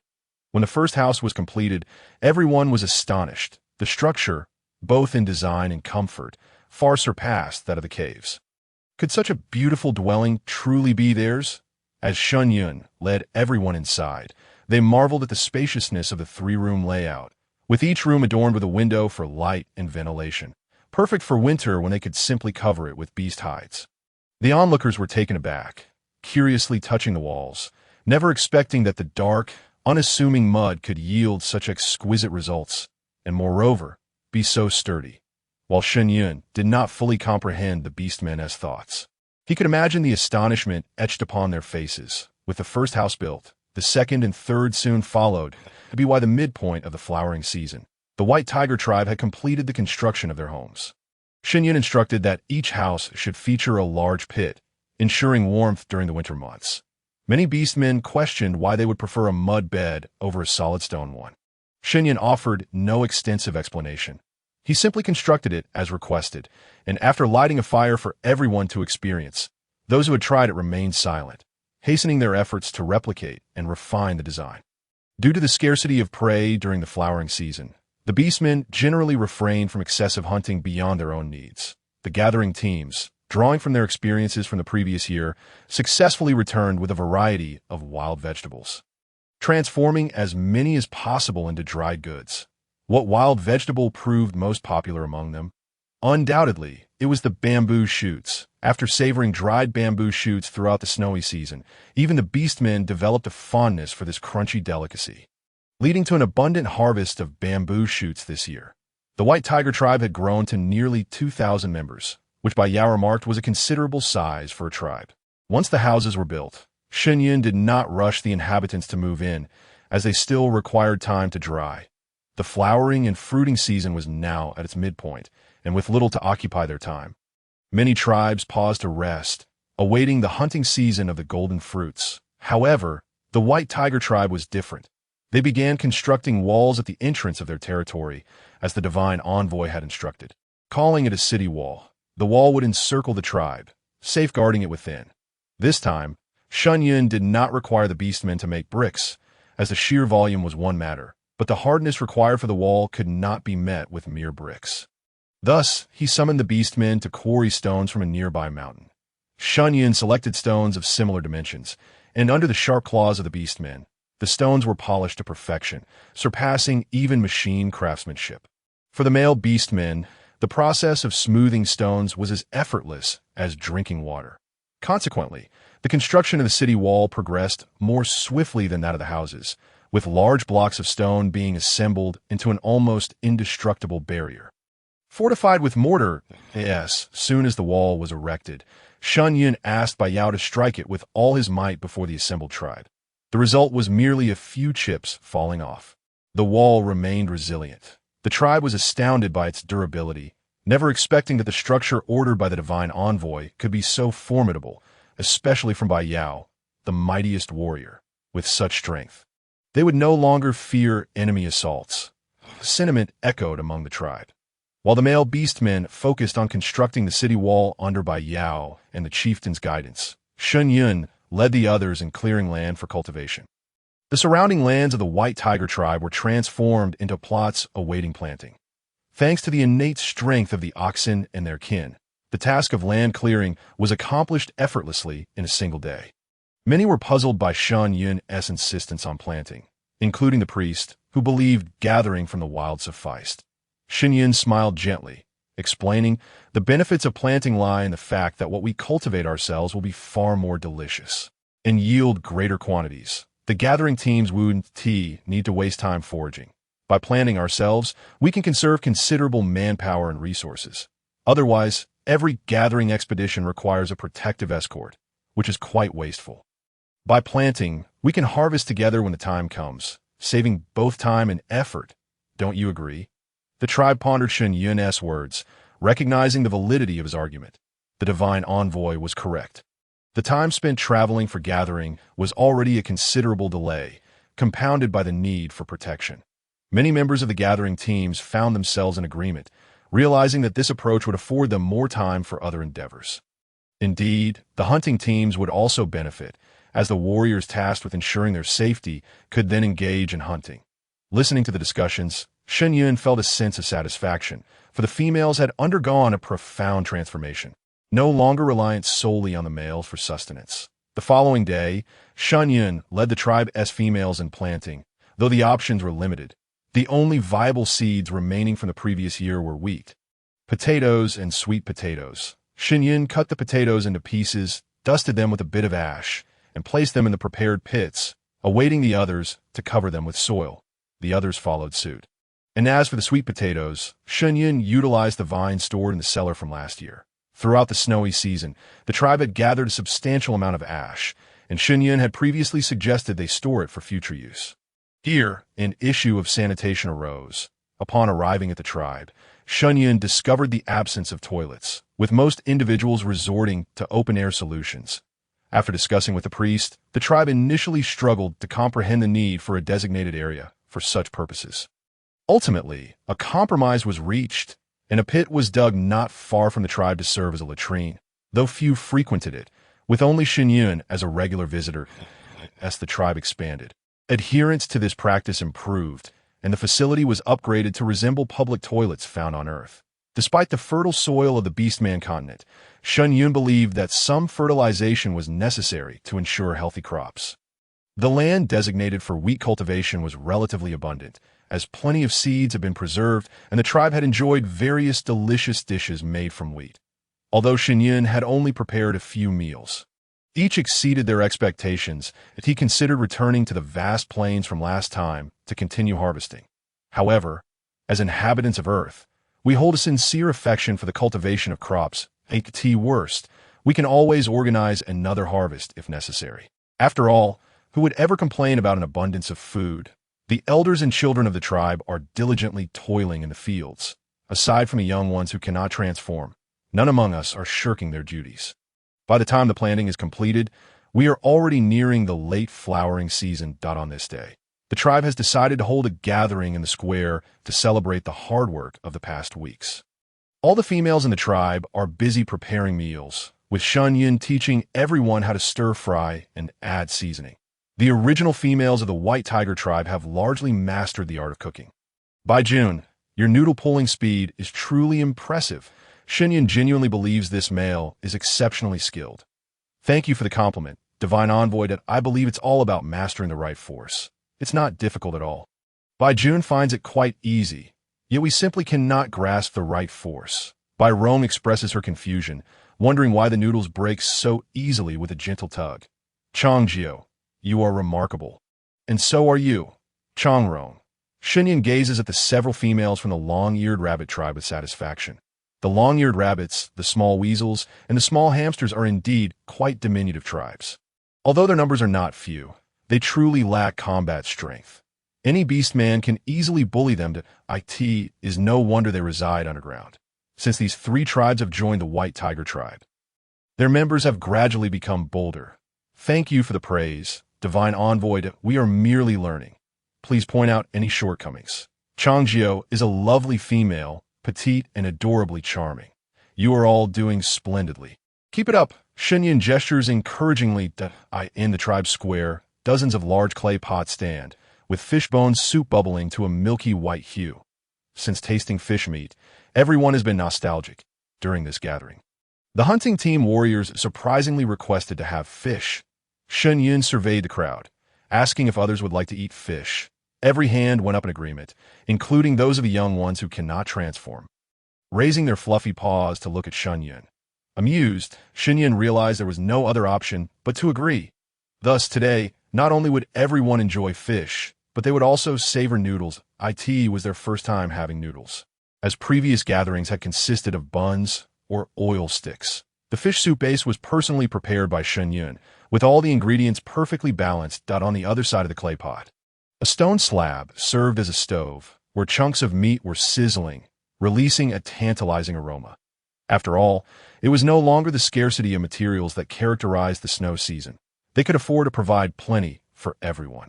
Yin, come wipe off your sweat. Bai Yao offered a piece of beast hide to dab Shen Yun's forehead and gently kissed it. Shen Yun had grown accustomed to this, as had the others, who believed the two were deeply in love. Now, many beastmen in the tribe have begun to mimic their affection by kissing their partners' foreheads. Shen Yun saw no issue with this phenomenon. After all, it was a means of expressing love for one's partner. Yao, maintain some order. The food will be ready shortly. Shen Yun gently nudged Bai Yao. All right, Bai Yao called out to everyone. Prepare for food distribution. As per our usual practice, please line up in order. Bai Yao's reputation among the people had surpassed even that of the chief. After all, this beast man was truly impressive. There was not a single person present who did not respect him. The young ones sat in order, and after the females distributed food to them, they served the elders, followed by the males. Each person received a steaming bowl of noodles, accompanied by generous scoops of fish meat and a sprinkle of vegetables, with an additional palm-sized piece of meat. This time, the meat distribution varied. The elders, children, and females received one piece, while the males received two, due to their larger appetites. Shen Yun also took a small porcelain bowl and sat beside Bai Yao. His bowl was considered small in comparison to those of the other beastmen. Shen Yun believed his bowl, resembling a soup bowl from Earth, was quite sizable. However, the beastmen used containers akin to large plastic bowls from Earth, roughly the size of 3 of Shen Yun's bowls.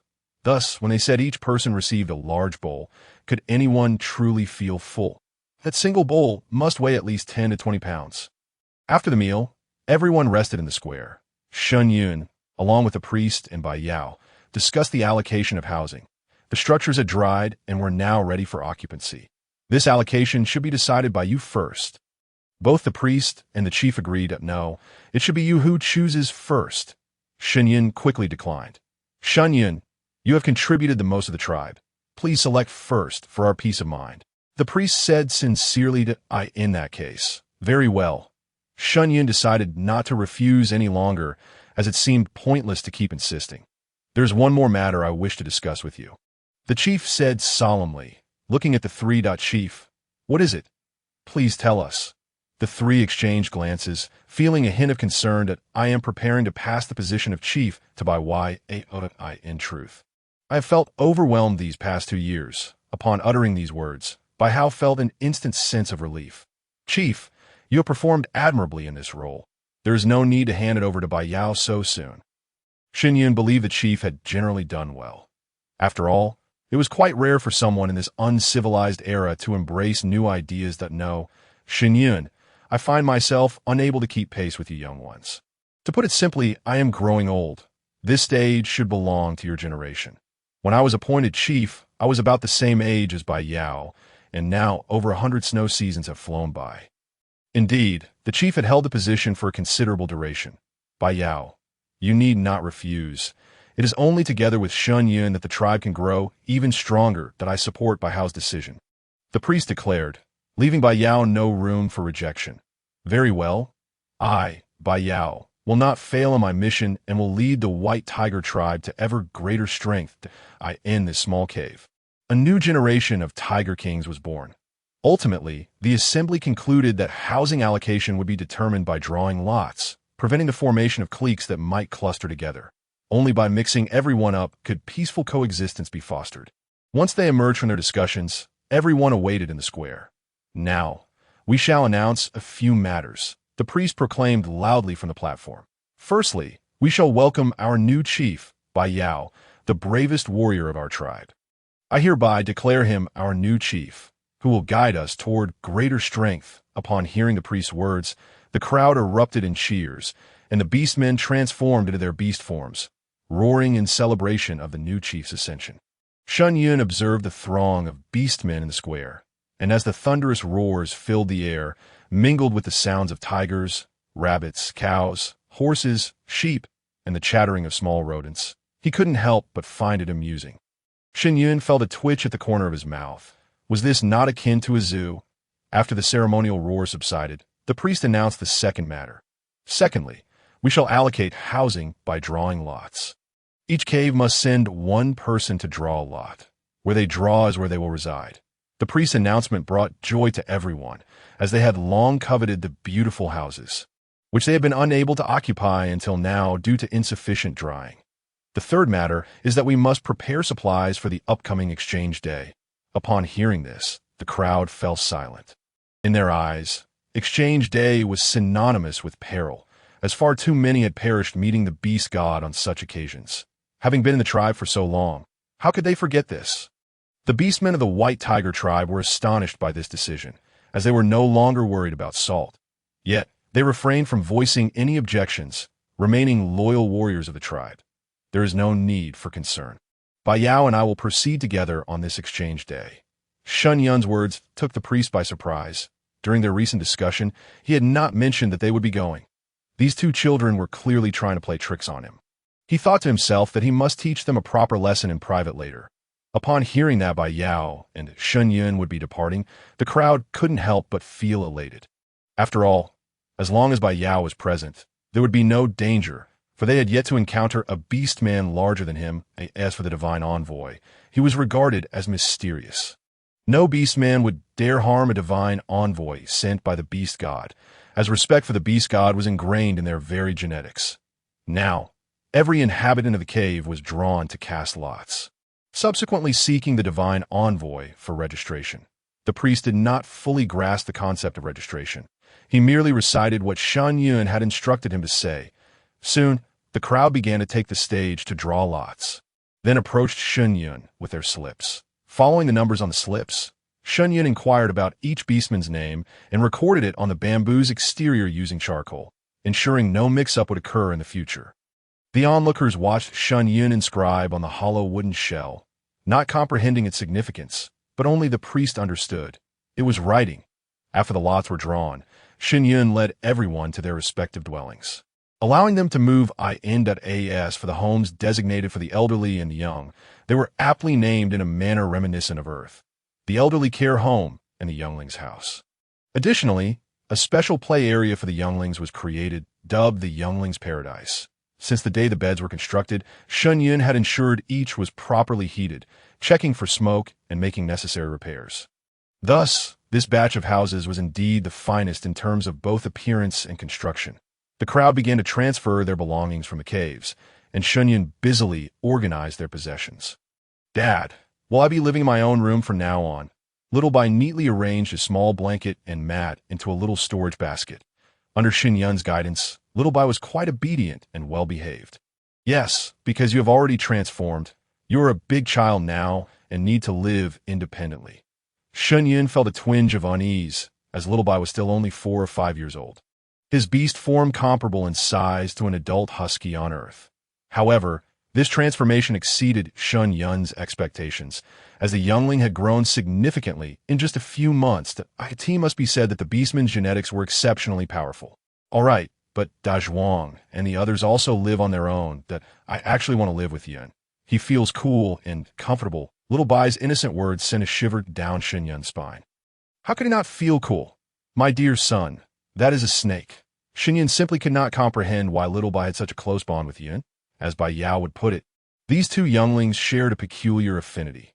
Shen Yun disagreed with Bai Yao's sentiment, finding the combination of a wolf and a snake to be quite odd, yet compared to the pairing of a rabbit and a small weasel or hamster, Shen Yun found it less strange, given the plethora of peculiarities in the Beastman continent. However, Shen Yun recalled something and teased, "Son, I remember you saying that you absolutely detest worms and snakes. Have you forgotten?" Little Bai replied, "I haven't, Dad." "You must be mistaken." Seeing Little Bai's flustered expression, Shen Yun burst into laughter. "Son, you need to train diligently under Uncle Bai, all right? You must become a formidable beastman like him." Once the younglings could transform, they would train alongside the Beastmen, and Shen Yun hoped Little Bai would become strong enough to survive in the trial forest. Ever since learning about this, Shen Yun had been quite attentive to the training of the tribe's younglings. Consequently, whenever he distributed food, these younglings received a bit more than the others who had yet to train, and one in the tribe grumbled about this, as these younglings were the future pillars of the tribe, and the divine envoy was nurturing them. "Dad, I understand. I am very capable. Among all the younglings, I am the strongest, followed by Yun. Uncle Bai said I will definitely return alive from the trial forest."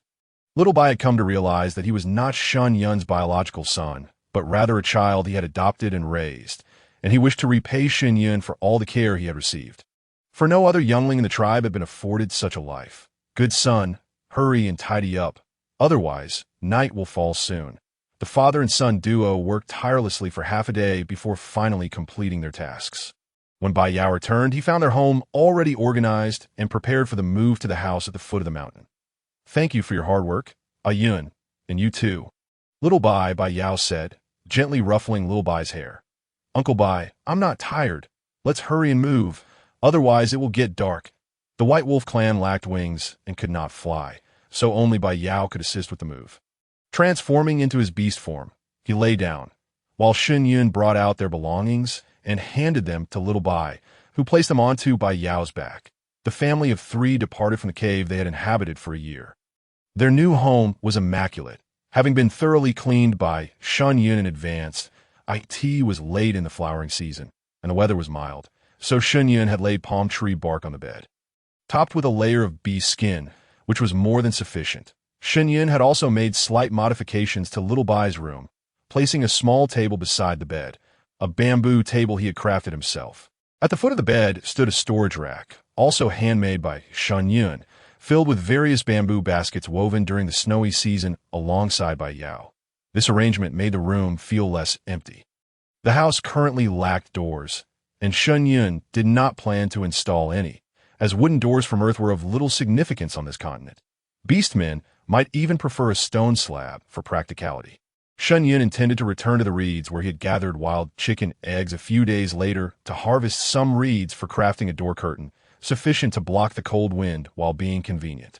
Each house was designed similarly to a modern courtyard, with a bamboo fence at the entrance to distinguish each household. Between Shen Yun and Little Bai's rooms lay a common area and a courtyard, alleviating Shen Yun's concerns about Little Bai overhearing anything. Having lived there for quite some time, Little Bai had grown accustomed to it. The central area served as a kitchen and gathering space.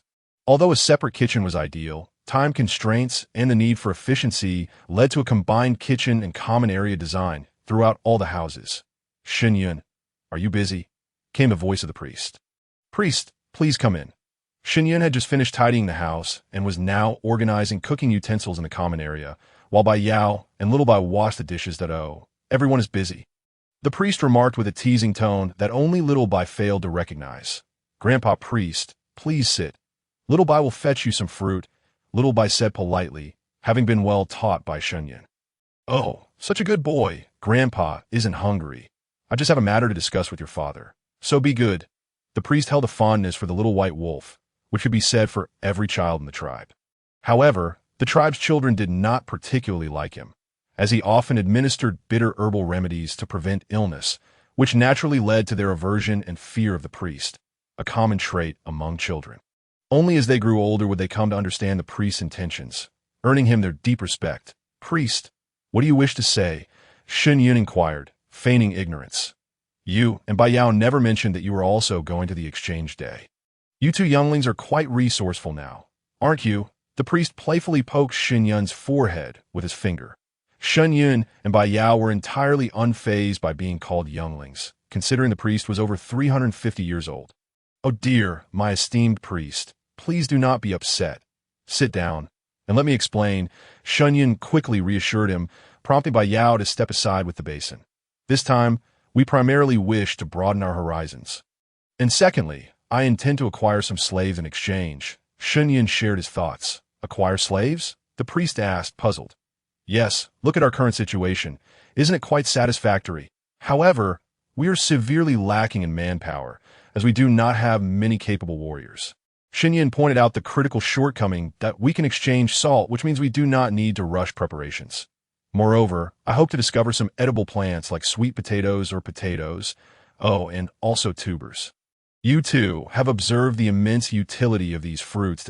I have previously heard that the goat tribe was a formidable clan, yet it too has fallen under the dominion of other tribes.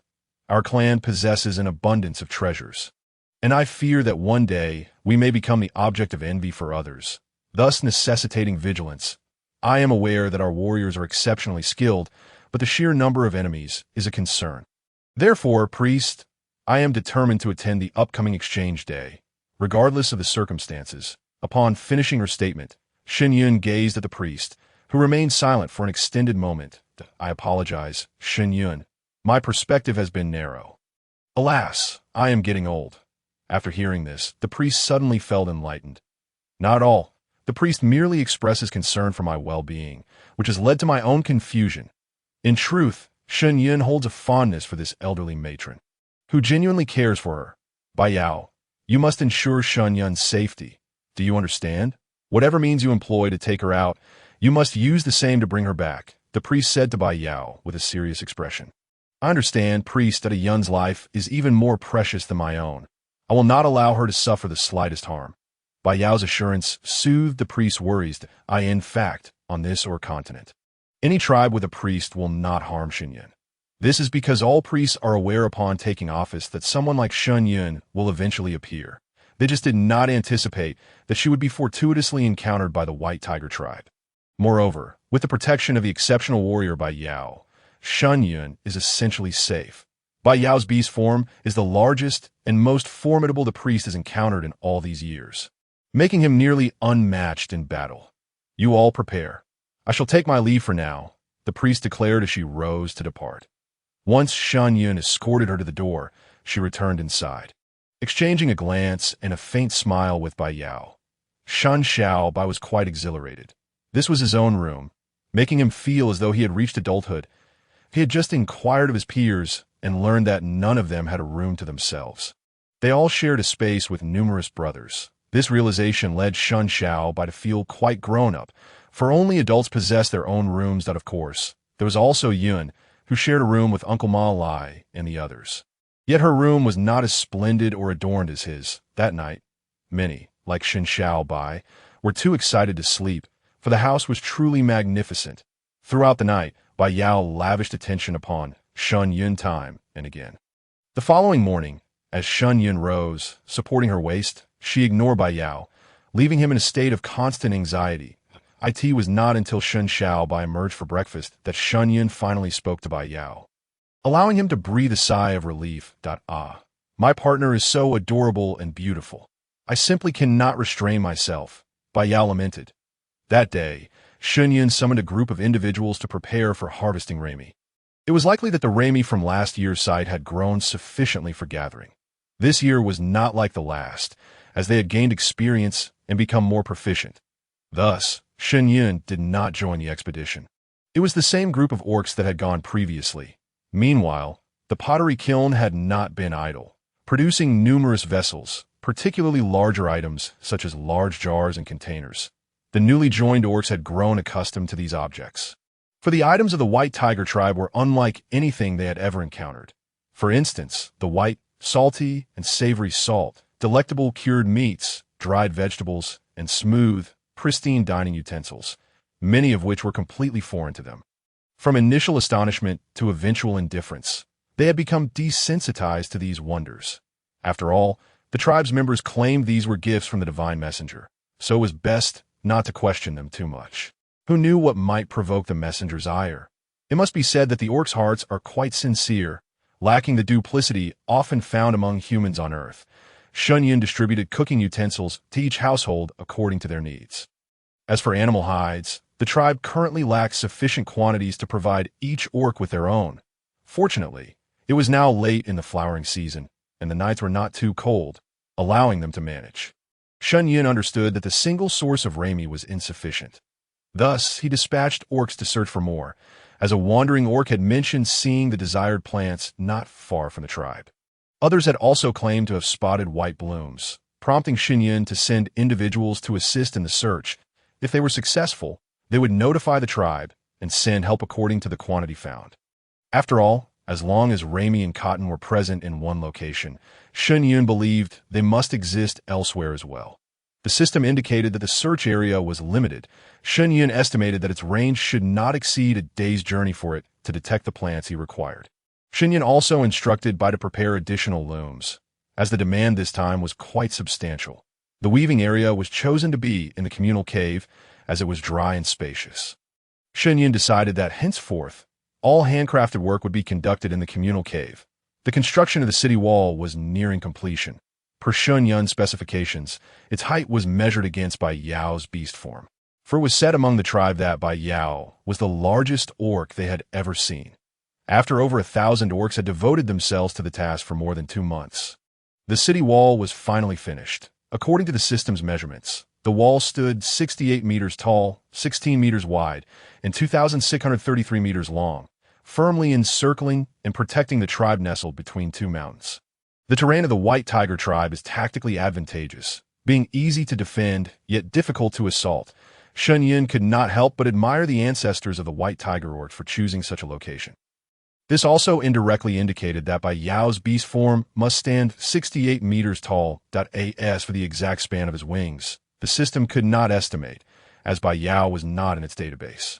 Shen Yun was taken aback, pondering what kind of formidable being he had aligned himself with. The center of the wall featured a grand entrance measuring 20 meters wide, designed to accommodate the orc's typical beast forms. Under ordinary circumstances, Bai Yao would maintain such a form. For larger forms consumed more energy, that on either side of the entrance were 2 massive stone slabs serving as doors, following the design provided by the system.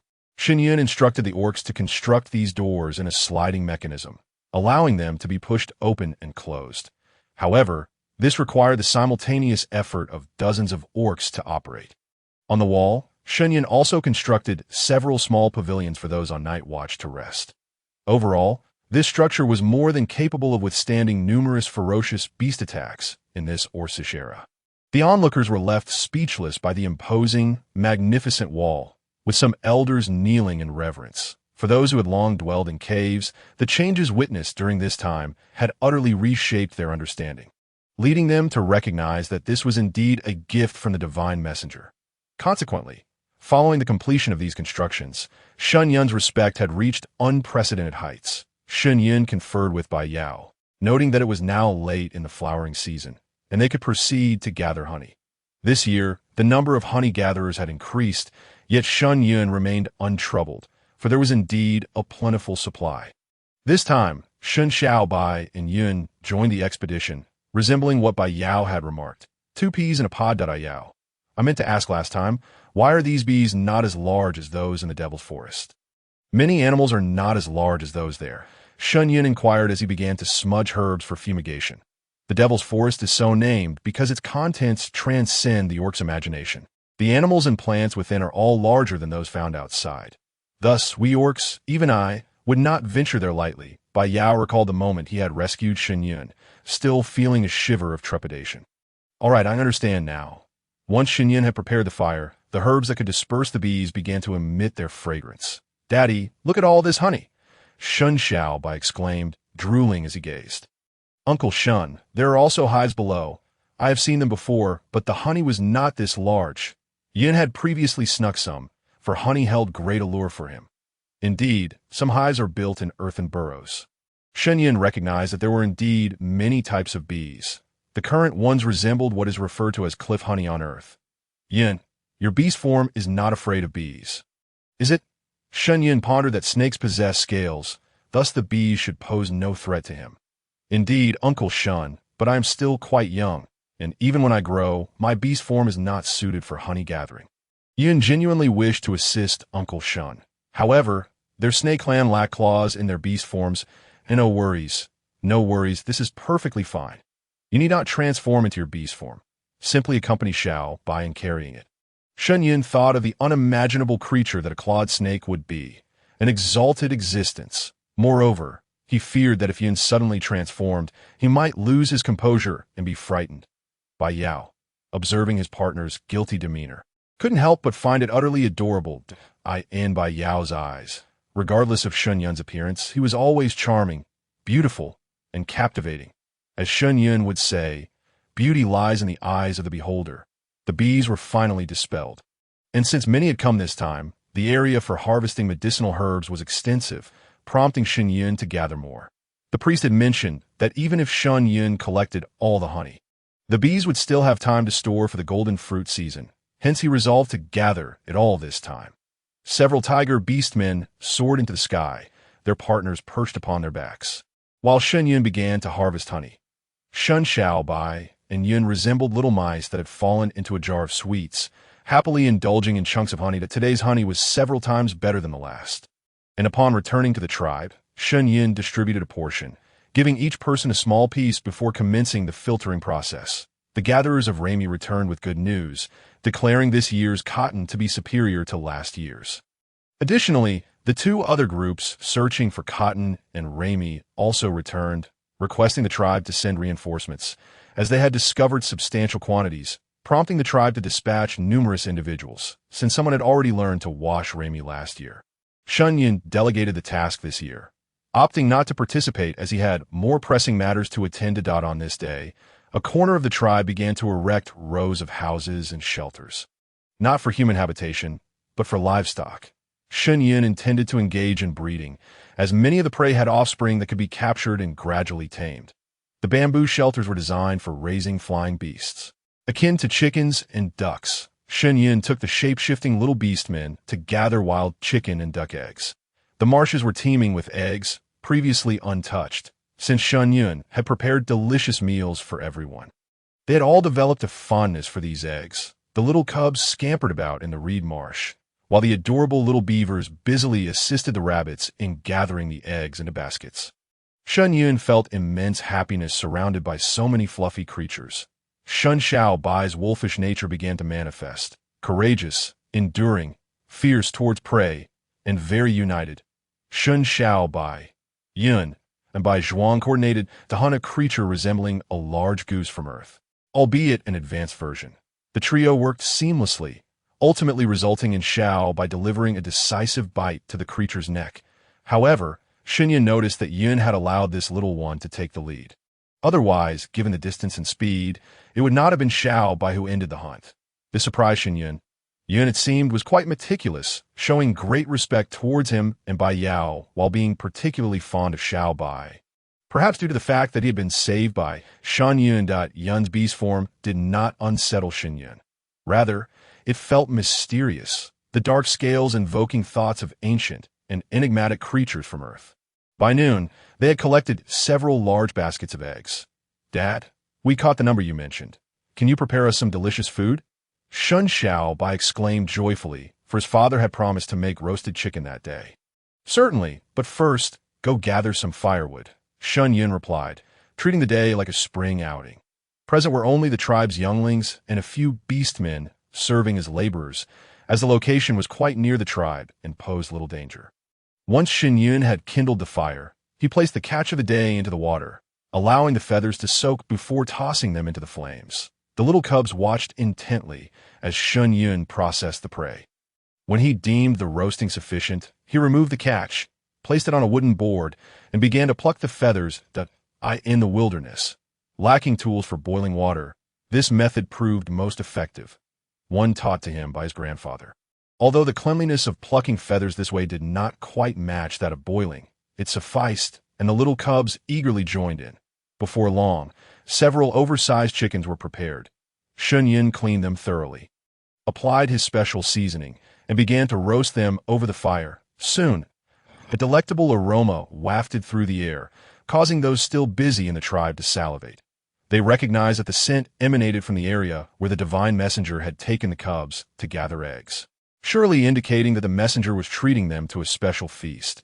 Shen Yun chuckled at the sight of the little cubs, their mouths adorned with suspicious traces of drool. Clearly, they were ravenous, their eyes glued to the roasting meat, yet they maintained a semblance of decorum, watching from a distance. "Uncle Shun, how do we prepare these leaves?" A little hamster and a bunny returned with freshly washed wild vegetables. "Here, hand them to me." Shen Yun took the vegetables and stuffed them into another chicken before roasting it. When Shen Yun sliced open the meat, it was already cooked, so he removed it, set it on a small wooden board, and evenly divided it into portions before distributing it to the little cubs. The cubs were remarkably considerate, refraining from eating until Shen Yun had served them all, prompting him to silently commend their sense of propriety. "All right, everyone can start eating now. Uncle Shun will have some vegetables later, so you needn't wait for me." Only after Shen Yun spoke did they begin to feast. Xiao Bai handed Shen Yun a fruit, saying, "Dad, please have this." Xiao Bai knew his father's appetite was modest, preferring vegetables and fruits over excessive meat. Thus, today's fruit was one that Yun had given him, which he now offered to his father. Seeing Xiao Bai share his fruit with Uncle Bai, Yun kept silent, thinking to bring an extra next time so that Xiao Bai would have something for himself. "Son, where did you get this?" Shen Yun asked in surprise, as the fruits brought back by Bai Yao and the gathering team had not included this particular one. It was loquat. "Yun gave it to me," Xiao Bai replied while munching on the meat. "Yun, where did you pick this fruit?" Shen Yun inquired excitedly. Loquats were not only delicious, but also medicinal, capable of being made into syrup for the elders and cubs who suffered from chronic coughs. "I picked it from mountains ahead." Yin pointed towards the distant peaks. "How did you venture there alone? It's quite dangerous at such a distance," Shen Yun admonished disapprovingly. "Uncle Shun, don't worry. My beast form is a snake, and no creature or beast man would dare to provoke me. Plus, I specifically chose to traverse the darker paths," Yun asserted confidently, displaying his little white fangs. Child, you have yet to encounter a flat-headed brother. If you do, he will teach you what it means to be a snake." Shen Yun thought to himself that, of course, he had yet to encounter any flat-headed brothers up to this point. That's good. Next time, please refrain from wandering off alone. Shen Yun felt compelled to admonish the heedless little cubs. "Uncle Shun, I understand. You can rest assured." Uncle Shun, we want to eat too," came the chorus of youthful voices nearby. Shen Yun turned to see the priest leading all the tribe's little ones. Shen Yun couldn't help but twitch his mouth. The priest appeared as though he were wielding a stick to shepherd them. "Shen Yun, the tribe has caught wind of the delicious aroma from your direction, and the little ones can hardly contain themselves, so I had no choice but to bring them along," the priest stated calmly. The little cubs chimed in. "Grandpa Priest, you didn't say it like that. 10 minutes earlier, the priest had approached the playful cubs, kindly asking, "Little ones, doesn't this smell delightful?" "Grandpa Priest, it's incredibly fragrant. What delicious food is that?" They replied eagerly, "Would you like to have some? Your Uncle Shun is roasting meat for your brothers, and they're enjoying it immensely." "Children, Grandpa Priest, we want to eat too. The little ones also need food." "Very well, let us go. Grandpa Priest will take you to find your brother." The priest stealthily led a group of children outside in search of food, upon hearing the priest coaxing the children. Others remarked, "Is it truly appropriate, my lord priest?" Shen Yun observed the little ones and the priest, remaining silent. "I trust you as far as I can throw you, you old rascal. Now, wait a moment, there is enough meat." The little ones have already eaten a fair amount, and this one is nearly roasted. Shen Yun hastily turned the meat over and placed other chicken pieces on the fire. Once the meat was cooked, he distributed it among the children who had not brought any bowls. Thus he placed the meat on leaves. The little rabbits and hamsters were the most well-behaved, eating delicately. The priest suggested that it was the little ones who were greedy. But seeing the priest devour his food, one might think he hadn't eaten in days. After their meal, Shen Yun led the children to continue collecting various eggs, as there were simply too many. Observing the abundance of eggs, Shen Yun resolved that each child would receive an additional meal, ensuring that every day each child would enjoy an egg. If memory served him correctly, these wild chickens, ducks, and various birds would lay eggs until the latter part of the golden fruit season.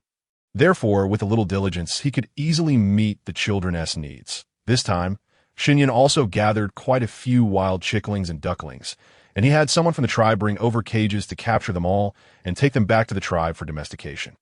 The people in the tribe understood that the newly constructed shelters were intended for the captured prey. Initially, they were puzzled as to why they would raise the prey. How would they feed them once domesticated?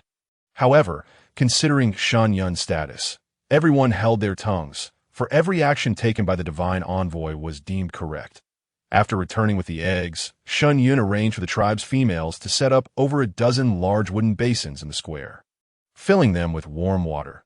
Once the water settled, he placed the collected eggs inside to check for any chicks or ducklings. As for the others, he would examine them under sunlight. Those without chicks would be retained, while those that did would continue to be incubated.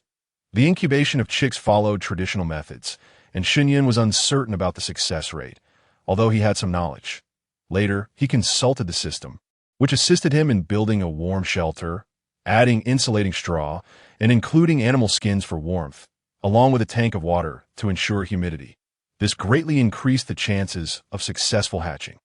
For the chicks and ducklings he had captured, Shen Yun used scissors made from animal bones to trim some feathers from their wings to prevent them from flying away. He then placed them in the prepared cages for domestication, assigning the tribe's young ones to care for them. The rabbit beastmen were well versed in the types of wild vegetables, many of which the chicks enjoyed eating. Thus, the newly transformed young ones in the tribe were responsible for cutting grass and catching insects to feed the captured chicks. The young ones performed admirably, feeding the chicks punctually each day. The team of beastmen led by Bai Yao was tasked with capturing prey per Shen Yun's request. Shen Yun had previously asked Bai Yao how the beastmen distinguished between those that could be hunted and those that could not. Given that the continent was populated entirely by beastmen, Bai Yao explained that only unawakened prey would be hunted. Those that were awakened formed groups and tribes. Thus, the beastmen could sense whether a wild beast had awakened through its aura, preventing any accidental killings. Hearing this, Shen Yun felt reassured, for everything here was astonishingly extraordinary. Bai Yao had been guarding this valley for 2 days, where a herd of wild sheep had gathered. Recently, the leader of this prey had settled with a group of ewes, waiting for the right moment. Finally, under the cover of night, the opportunity arose. Dozens of beastmen encircled the flock, causing the sheep to freeze in fear.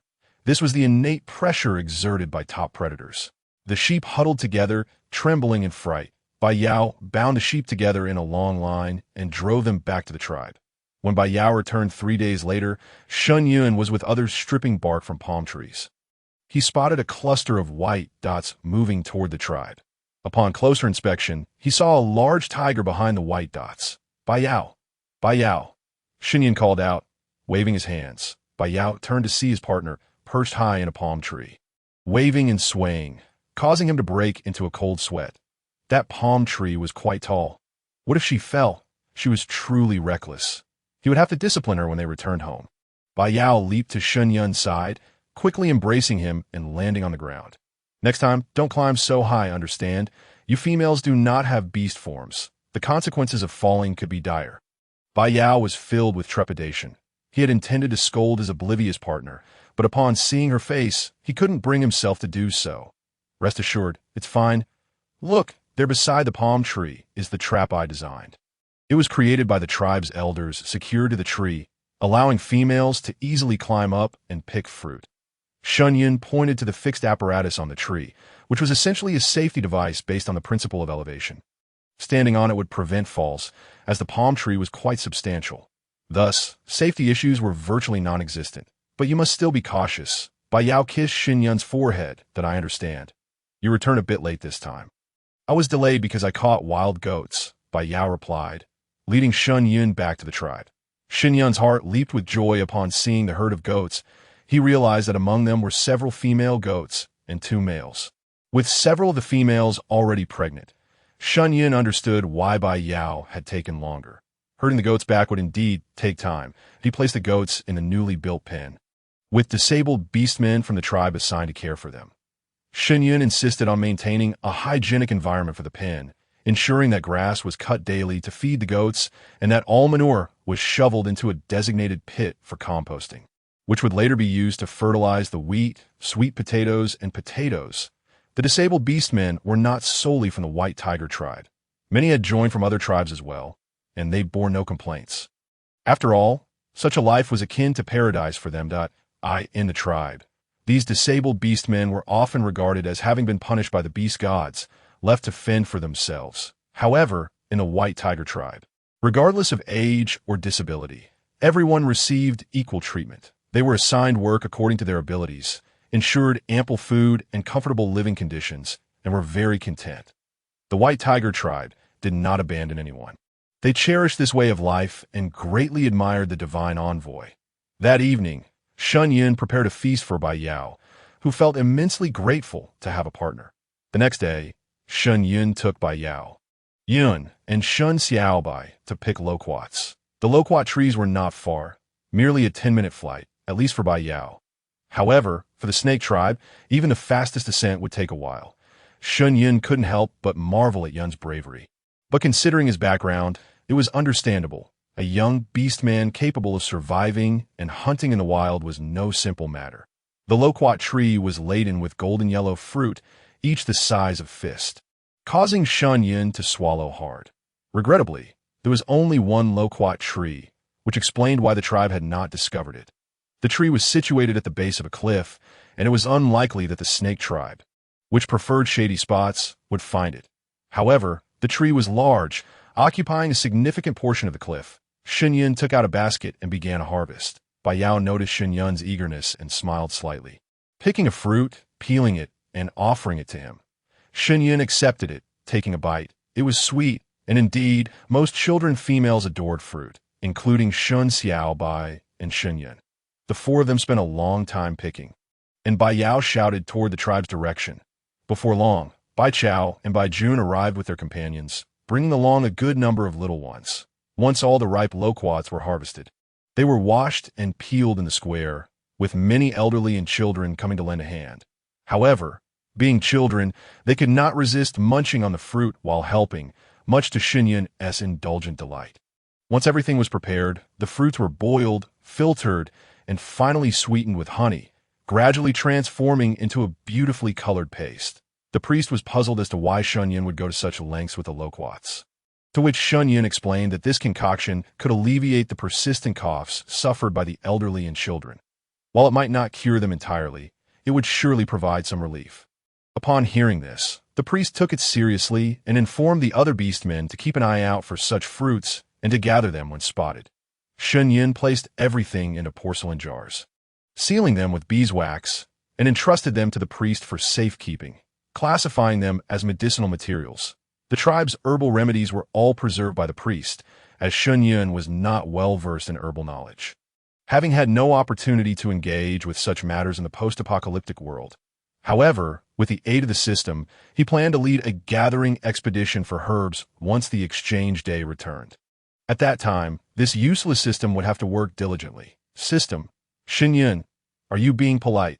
The gatherers of rami and cotton have returned, and seeing the abundance of rami fibers and cotton, Shen Yun thought to himself that this would be sufficient for the tribe's needs for an entire year. Nonetheless, he felt it prudent to prepare for the future, ensuring that all rami and cotton seen would be gathered. The priest noted that the salt from the salt-making team might not suffice for the upcoming exchange day, and thus they must work quickly in the following days. Shen Yun, while inspecting the supplies in the cave, remarked, "Understood, the golden fruit season is fast approaching, and we will indeed require the salt. I will instruct the others to intensify their efforts." The priest replied while munching on a piece of fruit. Bai Yao had just taken office, and many matters were still new to him. "Thank you, priest," he said. The priest chuckled. "What are you saying, you little one? I am the tribe's priest, and I have always concerned myself with these matters, while Bai Yao only knows how to hunt." However, Shen Yun, the priest noted with delight, most of the female beastmen in the tribe are now pregnant, leading to a reorganization of the gathering teams. This brought great joy to the priest, as it meant that about 95% of the females with partners were expecting this year. Oh, is that true? I hadn't noticed, Shen Yun admitted, genuinely unaware due to his busy schedule. It was likely that most had conceived during the snowy season, so they would probably give birth towards the end of the golden fruit season. Shen Yun chuckled lightly, recalling how dull the snowy season had been. With endless, unidentifiable sounds echoing from the cave day and night, could it be any wonder they became pregnant? If the female beastmen did not conceive under such circumstances, they might be facing infertility. Henceforth, he decided that all eggs would be reserved for the pregnant members of the tribe to help supplement their nutrition. He called out to the priest, who was heading toward the cave entrance. Understood. Shen Yun, accompanied by Shun Xiaobai and Yun, set out to gather plants suitable for dyeing fabrics. With the system's assistance, he discovered 3 types. One fruit capable of producing a black dye, one plant yielding a blue hue, and one stone that could be dyed red. Carrying baskets on their backs, Shen Yun and the 2 little ones made their way back to the tribe, upon seeing what the divine envoy was carrying. The onlookers were somewhat puzzled, to which Shen Yun simply remarked that it was something that could beautify the linen. He instructed others to extract juices from these materials and store them in large vats for later use. The weaving team had significantly expanded this year, comprising mostly elders. Thus, Shen Yun anticipated that there would be ample fabric available. He planned to create a more appealing outfit for himself in preparation for the exchange day, believing that as the divine envoy, he ought to present a certain grandeur, did he not? After discussing with Bai Yao, Shen Yun arranged for the pregnant females in the gathering team to be replaced by non-pregnant males and other females. The salt-making team had already brought back a substantial amount of salt, and this task was currently overseen by Bai Yin, as it was a crucial asset for the tribe. Bai Yao entrusted this responsibility to his most trusted companion. Thus far, apart from the priest, the chieftain, Shen Yun, and a few members of the salt-making team, no one knew where this exquisite salt originated. However, it was commendable that the newcomers had not displayed excessive curiosity or inquiries, demonstrating their understanding of discretion. Using the dyed fabric, Shen Yun fashioned himself a blue outfit. The garment featured long sleeves, suitable for the scorching sun, and the trousers were also long, resembling modern attire, albeit with a coarser fabric. Nevertheless, it was satisfactory given the current limitations. Bai Yao, have you selected the personnel for the exchange day? Shen Yun inquired casually as they chatted in bed that night. Indeed, I have selected them. This time, we will take 50 beastmen, including a few from other tribes, but primarily from the Baihu tribe. The exchange day far. A 30 sunset round trip. That is quite a distance considering the flying speed of the Baihu. All right, do not dwell on it too much. We will set off in a few days, so prepare well. Bai Yao embraced Shen Yun and planted a gentle kiss on his lips. Shen Yun prepared a set of clothing for the beastmen heading to the exchange day, ensuring that all but Bai Yao wore a uniform black. Bai Yao's attire was similar to Shen Yun's, consisting of black trousers, a white undergarment, and a blue outer garment that I asked for red. Shen Yun designated that for the female members of the tribe, the area designated for raising livestock had already accumulated a fair number of cattle, sheep, and piglets, all of considerable size. The beastmen responsible for their care were diligent. keeping everything clean as Shen Yun had instructed. Shen Yun entrusted Shun Xiaobai to the priest, requesting assistance in looking after him, as taking Shun Xiaobai along for the first exchange day seemed impractical. Shun Xiaobai protested, "Daddy, let me accompany you. We have never been apart for this long. Listen to me. It is too far, and you are not suited for it. If something unexpected occurs, I cannot attend to you." You only don't want me because of Uncle Bai. Men's words are deceitful. Shen Yun replied, "I'm going on important business this time, so be good and don't make me spank you." He adopted a stern expression. "All right then. I'll move in with Yin. I'm afraid to be alone at home." Seeing that his father was genuinely upset, Shun Xiaobai quickly softened his stance. "Rest assured, Daddy will return swiftly." Shen Yun packed his backpack, bringing along his weapons, and gathered in the square. This time, he did not bring any other females, just himself. The square was already bustling with people, and Shen Yun watched as the Beastmen transformed into their beast forms, beginning to load supplies. Since he had stated they were only bringing salt, this journey seemed particularly light. Each of the 50 Beastmen carried 2 large animal skin bags filled with salt, as for Bai Yao. He merely bore Shen Yun's weight, making it an overall light and uncomplicated venture. In the past, the tribe had to exhaust resources preparing for exchanges, only to have the goods spoil before arriving, leading to a scramble with members of other tribes for hunting spoils and various pelts, often leaving them with the less desirable items, which made life exceedingly difficult. "Priest, we are departing," Shen Yun called out to the crowd before climbing onto Bai Yao's back. "Go on, do not worry. The tribe has us, and we will protect it well." Bai Yao waved to the exchange team. "Daddy, Uncle Bai, make sure to return early. Xiao Bai will be waiting at home." Xiao Bai lamented, reluctant to part. "Sighing, with Uncle Bai around, you seem to forget about me." Shen Yun and Bai Yao set forth, heading toward the sun. Shen Yun shielded himself with a piece of animal skin, lying on Bai Yao's back. Why cover himself? Because it was hot. Why lie down? Because the wind was strong. Bai Yao and the others advanced at full speed, as the overnight resting place had already been planned, necessitating their arrival before sunset. Upon reaching the resting area, the Beastmen took turns going out to hunt. Due to the necessity of maintaining their beastly form during flight, they had to eat directly, for only in this manner could they sustain their internal energy. Shen Yun nibbled on some dried meat and fruit, making do with what he had, while Bai Yao had brought back some fruit for him. Since they were no longer within the territory of the White Tiger tribe, they refrained from lighting a fire. Shen Yun was acutely aware of the dangers that lurked in the wilderness at night, so he did not complain about the hardships. He simply curled up on Bai Yao's warm and soft belly in his beast form, feeling safe and secure. The next day, they resumed their journey. As Shen Yun gazed down at the fleeting shadows beneath, he mused that flying was akin to this. After 10 continuous days of flight, they finally arrived at the seaside. This was Shen Yun's first glimpse of the ocean since arriving on this continent. The vast sea stretched endlessly, littered with shells and crabs along the shore. However, Bai Yao cautioned Shen Yun against approaching, explaining that this maritime area was territorial, and they were currently in a public resting zone. Shen Yun understood and refrained from further discussion. Indeed, the coastal tribes were truly bountiful in resources. After all, salt and marine products were inexhaustible commodities. They were 3 days away from the trading grounds, and once they crossed this sea, they would reach the territory of the Black Wolf tribe. The hosts of the exchange day, upon arriving at their destination, they were met at the tribal entrance by rows of black wolves. The size of the black wolves in their beast form was considerable, yet it paled in comparison to that of the White Tiger tribe. "Why have so few of you from the White Tiger tribe come this year?" inquired the leading black wolf. "Because our tribe has fewer items to exchange this year." Bai Yao replied succinctly. "Here, fill this before you may enter," said the beast man, handing over a wooden bucket capable of holding about 10 pounds of water. Shen Yun observed in silence, and after Bai Yao took the bucket, he turned around and scooped salt from a prepared hide bag to fill it. Shen Yun realized that this was what one might call an entrance ticket, yet in an age where salt was scarce. One could only wonder how many tribes this bucket of salt would allow entry to the trading grounds. He couldn't help but smirk, pressing down on Bai Yao's hand. Bai Yao looked at Shen Yun with a knowing smile. Shaking his head in resignation, it seemed his partner had reached the same conclusion. Without further ado, The two of them filled the bucket with a mixture of sand and salt, half of each, and presented it to the black wolf. Upon inspecting the contents, the black wolf was puzzled by the abundance of sand and the white granules.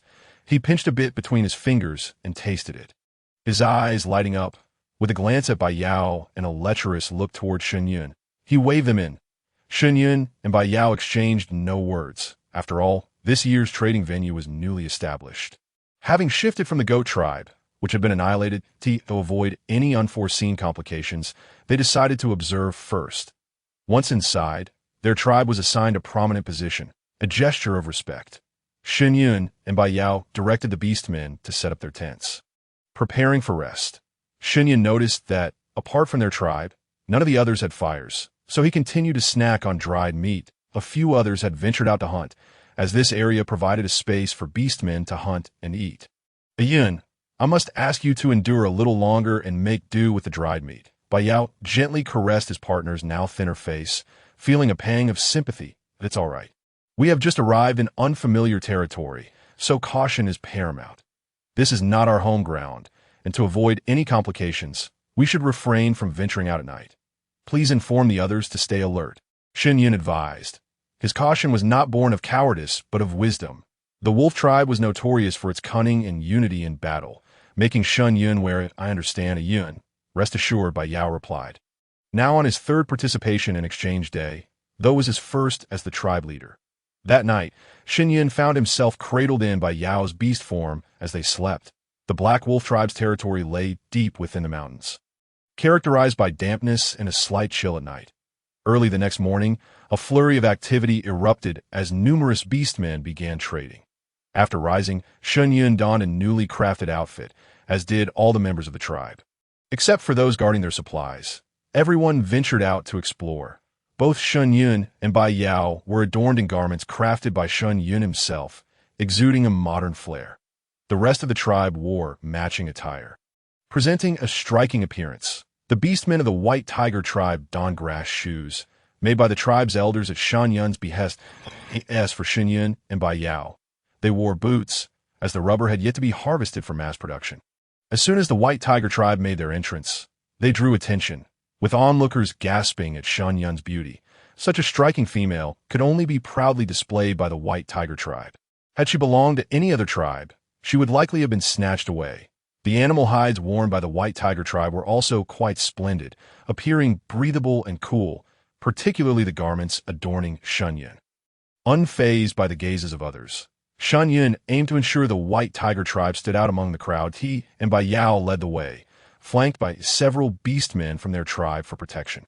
As they walked, Shen Yun paused to examine anything that caught his interest. The trading area was vast, encompassing numerous tribes, each bringing different goods. However, a pervasive smell of rotting flesh permeated the air, which deeply unsettled Shen Yun. This foul odor resulted from the decaying supplies brought by the tribes, lacking fire and proper preservation methods, compounded by the scarcity of salt. Shen Yun ambled through the market, stopping intermittently, focusing solely on plants rather than meat, which he found unappealing. Many young beastmen from the White Tiger tribe were attending Exchange Day for the first time. Their curiosity piqued, yet they too turned away from the spoiled food. After all, who could be enticed by such foul and unappetizing fare after having tasted the delectable dishes brought by the divine messenger? Suddenly, Shen Yun's attention was captured by an inconspicuous stall showcasing plants. Excitedly, he approached, reaching into a hide bag to examine the seeds within. To his delight, he discovered thumb-sized kernels of corn. The stall owner, initially disheartened by the lack of interest, was momentarily stunned by the sudden attention of such a beautiful female. How would you like to exchange for this? Shen Yun inquired, observing the day's beastmen. Do you want this? Many beastmen do not enjoy eating it, but can truly fill one's belly during the snow season when food is scarce. The beastman quickly explained. Attracted by the commotion, the stall owner's companions approached to clarify. We are squirrel beastmen, and our tribe greatly enjoys this food. Shen Yun was taken aback to discover they were squirrel beastmen. But it made sense. After all, squirrels were known for their fondness for such fare. What would you like to exchange? Shen Yun asked the squirrel beastmen kindly that we wish to trade for salt. Do you have any? The beastman hastily replied. Fearing the opportunity might slip away, "We only need a small bag, and in return, we will give you all of these items." With that, he handed over a hide bag, large enough to hold about 20 pounds. "Deal!" Shen Yun exclaimed, glancing at Bai Yao, who signaled to Bai. Bai Mu swiftly removed a hide bag from his possession, unfastened it, and filled the squirrel beastman's bag with salt. The squirrel beastman stared at the sparkling white salt in disbelief. Hesitant to accept it, the overwhelming presence of the white tiger tribe left them feeling vulnerable. They thought, even if they were deceived, they would have to accept it, for they were no match for them and had no allies to rely on. Amused by the forlorn expressions on the faces of the beastmen, Shen Yun offered a pinch of salt to the squirrel beastman, who, in a daze, accepted the small sample and tasted it. The salt was potent and flavorful, causing his eyes to widen in astonishment. This salt had no bitterness. Just a small amount yielded a strong, salty flavor. He nodded to his companions, who quickly packed up their goods from the stall and exchanged them with Shen Yun. Bai Yao returned the filled hide bag of salt to them, but Shen Yun, after a moment's thought, scooped a generous handful of salt from his own bag and gifted it to the squirrel beastman, asking, "Does your tribe have any more foods like this? If so, we would like to trade." Shen Yun's exchange brought immense joy to the squirrel beastman, who exclaimed with great delight, "There are more indeed, though they may not be particularly palatable. They can induce a sore throat. We have some with us, albeit in limited quantity." After speaking, he gestured to his companions, who understood his cue and retrieved 2 beast hide bags from the tent. Upon opening them for Shen Yun to inspect, he maintained an outwardly calm demeanor, yet his slightly trembling fingers betrayed the tumultuous emotions roiling within him. Bai Yao, having observed Shen Yun's unusual reaction, could sense even the slightest fluctuations in his partner's emotions after having lived together for so long. "Oh, how do we exchange this? How do we consume it?" Shen Yun feigned ignorance, while the wicked thoughts within him screamed, "Oh dear mother, this is rice. This is my favorite delicacy. Goodness gracious, this can be consumed directly, though it may cause a sore throat." The squirrel beastman added, slightly bashful as he scratched his head, "It's quite impossible not to cause a sore throat. Not to mention, it could be quite uncomfortable in other areas." Shen Yun declared, I'm eager to try it, as the white tiger tribe has never encountered such a thing. It is indeed a novelty." He looked over at Bai Yao, who understood the unspoken question. "How do we exchange?" The squirrel beastman perceived that the white tiger beastman was swayed by his female companion. After all, tigers typically consume meat, and such items might not appeal to their females. Nevertheless, since they were willing, he decided to oblige, for their tribe had an abundance. Besides, the delightful taste of salt was a worthy trade, and he mused that beauty could indeed lead to folly. With an ambiguous glance at Bai Yao, he turned to Shen Yun and said, "There's not much, just these 2 beast hide bags. You may fill this up." He handed over a small wooden cup, which could hold no more than 3 pounds. Shen Yun, not one to hesitate, filled it up and returned it. Once Shen Yun had completed the exchange, he returned to the tribe's tent. Upon entering, he excitedly opened the rice again to confirm its authenticity. Indeed, it was rice. The onlookers perceived the divine envoy's exhilaration, recognizing that this was an invaluable discovery, for the envoy's purpose in this venture was to seek edible plants for cultivation. "This is rice, and this is corn, akin to the wheat we cultivate. They are both long-lasting and edible," Shen Yun explained. He then picked up a grain of rice and gently peeled away its husk, revealing the plump kernels within. The crowd rejoiced upon learning that it was similar to wheat, as they all relished its taste. "We need not rush to exchange items. We shall explore further, as long as we encounter edible plants that our tribe lacks. I will trade for them. Keep an eye out, and if you discover anything, seek me out," Shen Yun instructed the group. "Understood, divine envoy." Meanwhile, the leader of the Black Wolf tribe was devising ways to claim the delectable salt brought by the White Tiger tribe. Yet he hesitated at the thought of the White Tiger's formidable combat prowess, for their kind was exceptionally unique. Their strength lay not merely in their fighting ability, but in their wings. A flying white tiger was essentially invincible.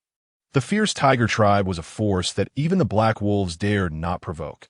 However, the thought of letting them depart without consequence left him begrudgingly unsatisfied, especially with that stunning female among them.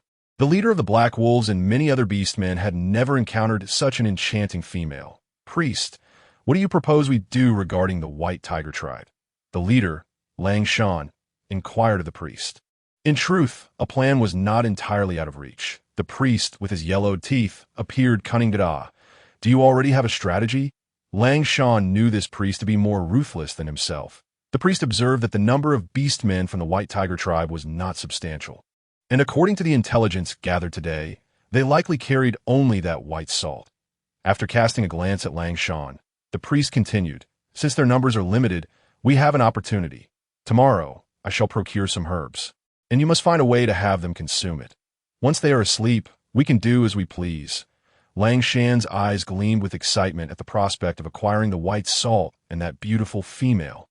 Meanwhile, Bai Yao was unaware that others had their sights set on his partner. Shen Yun and Bai Yao continued their exploration, discovering numerous edible seeds, including those for radishes, pumpkins, winter melons, and green beans. They exchanged for all the seeds they could find. Meandering through the market, they journeyed further. The items available for trade dwindled, as the beastmen from smaller tribes brought little to offer, with scant meat and even fewer plants. However, Shen Yun stumbled upon watermelons and cantaloupes, which had been brought by the beaver tribe, and he exchanged for a dozen of each. These fruits were exclusive to the beaver tribe's territory and could not be preserved for long, thus making them rare in trade, especially as everyone adored the sweet fruit. Yet, the watermelons and cantaloupes were quite hefty, to the point where Shen Yun struggled to carry them. He refrained from consuming any, desiring to bring them back for the cubs in his tribe, as he missed his dear son, Shun Xiaobai. Approaching an elderly beastman, Shen Yun found himself intrigued by a dark, sinewy string. "Elder, what is this?" he inquired, pointing at the string. "This is the sinew extracted from the earth dragon beast," the elder replied earnestly, eyeing the beautiful female with interest. Shen Yun was puzzled, as he had no knowledge of what an earth dragon beast was. If likened to creatures on earth, it would be akin to an earthworm.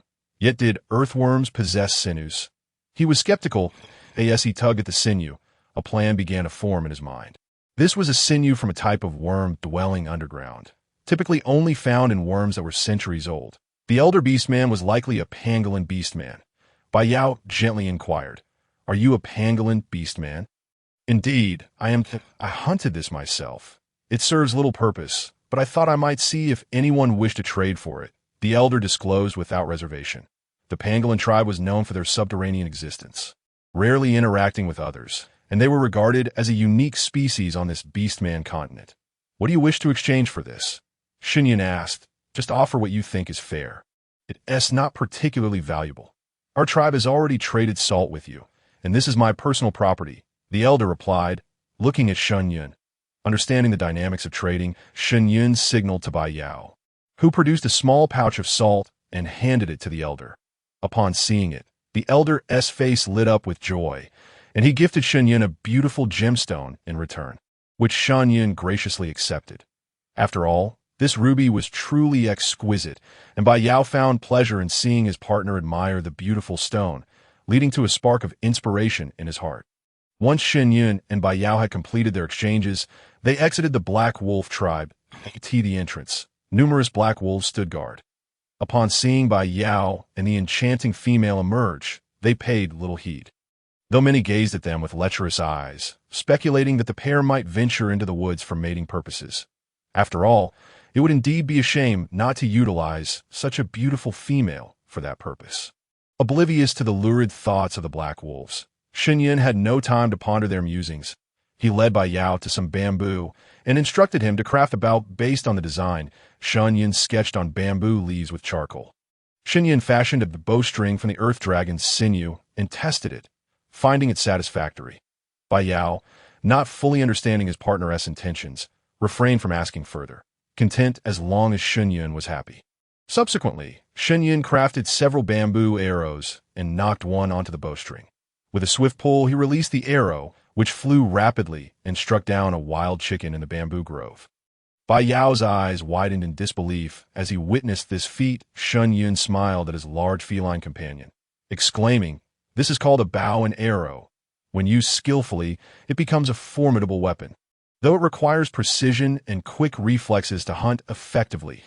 He then elaborated on the advantages of archery, and with each word, Bai Yao's eyes sparkled with enthusiasm. Following Shen Yun's guidance, Bai Yao diligently crafted numerous bamboo arrows for him. At such a critical juncture, self-preservation was paramount, and thus, Bai Yao dared not let his guard down. Upon returning to the tribe, Shen Yun fashioned a quiver for himself from animal hides. The tribespeople were intrigued by the bow and arrows on Shen Yun's back. Yet he offered little explanation, for this was not a place for idle chatter. Subsequently, Shen Yun and Bai Yao meandered through the smaller tribes at the rear, but they found nothing else of value. Shen Yun felt a profound discomfort gazing upon these feeble tribes. Such groups existed in every world. Noticing the troubled expression on his partner's face, Bai Yao elucidated. The orcs at the back were relatively weak in combat, often residing on the plains, which meant their game was correspondingly scarce to Yao. Why have I yet to see any slaves? Shen Yun inquired, having wandered for 3 days without a sighting. Wait a moment. They should be arriving soon. Slaves only emerge in the final days, so as not to waste food, Bai Yao explained, sending a chill down Shen Yun's spine.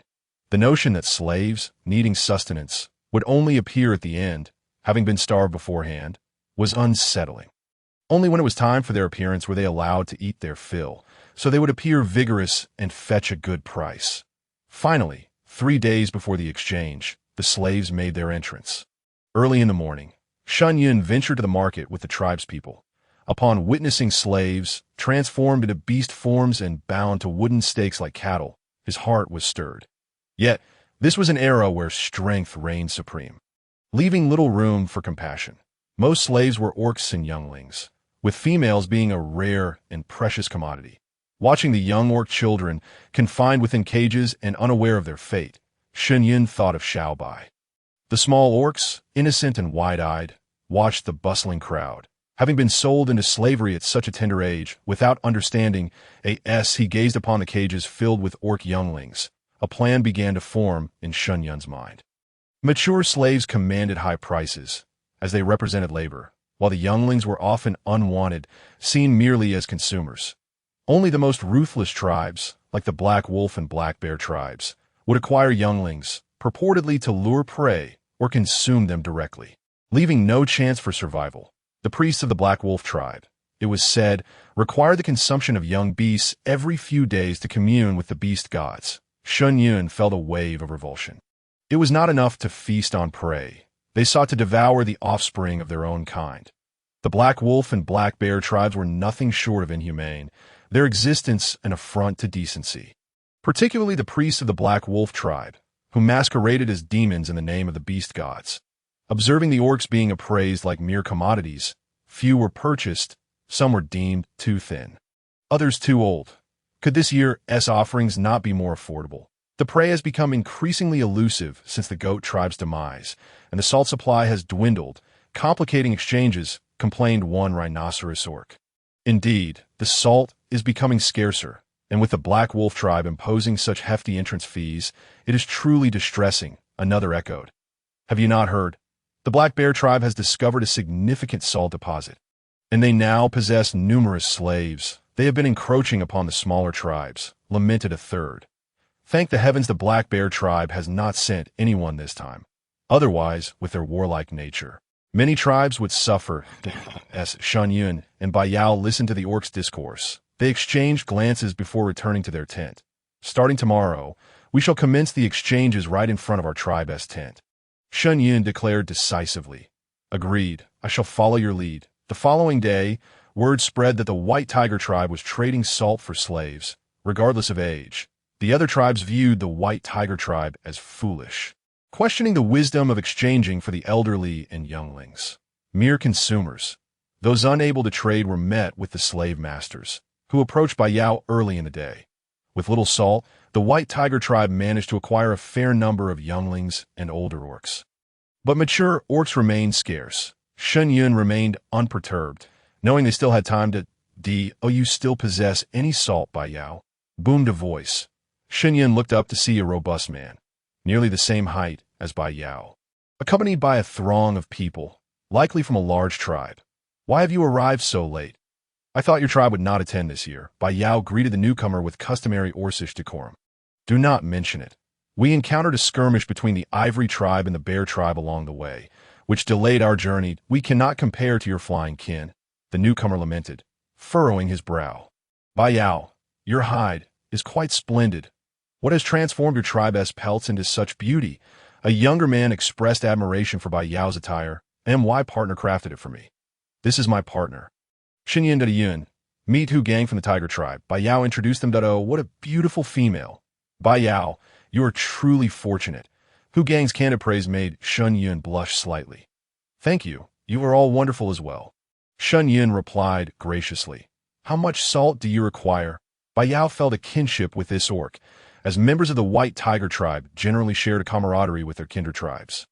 We have brought only pelts this time. A small amount of salt will suffice. Our tribe lost many members last winter, Hu Gang lamented, his expression darkening. Shen Yun remained silent, listening intently. The pelts brought by the Tiger tribe were exceptionally well preserved, prompting Shen Yun to offer a bit more salt in return. The Tiger tribe members reacted similarly to others upon receiving the salt, exchanging pleasantries with Bai Yao before departing as dusk approached. Shen Yun instructed the White Tiger tribe's orcs to quietly transfer the younglings they had acquired to the outskirts of the Black Wolf tribe's territory during a lull in hunting. He had noticed several orcs scrutinizing their tent throughout the day. The White Tiger tribe present. Our leader from the Black Wolf tribe extends a welcome with a gift of food. A voice called from outside the tent in the evening. Bai Yao stepped out to exchange pleasantries and accepted the food with a grateful nod before the visitor departed. Shen Yun examined the items Bai Yao brought in, freshly prepared beast meat. Do not touch this just yet. There is something amiss.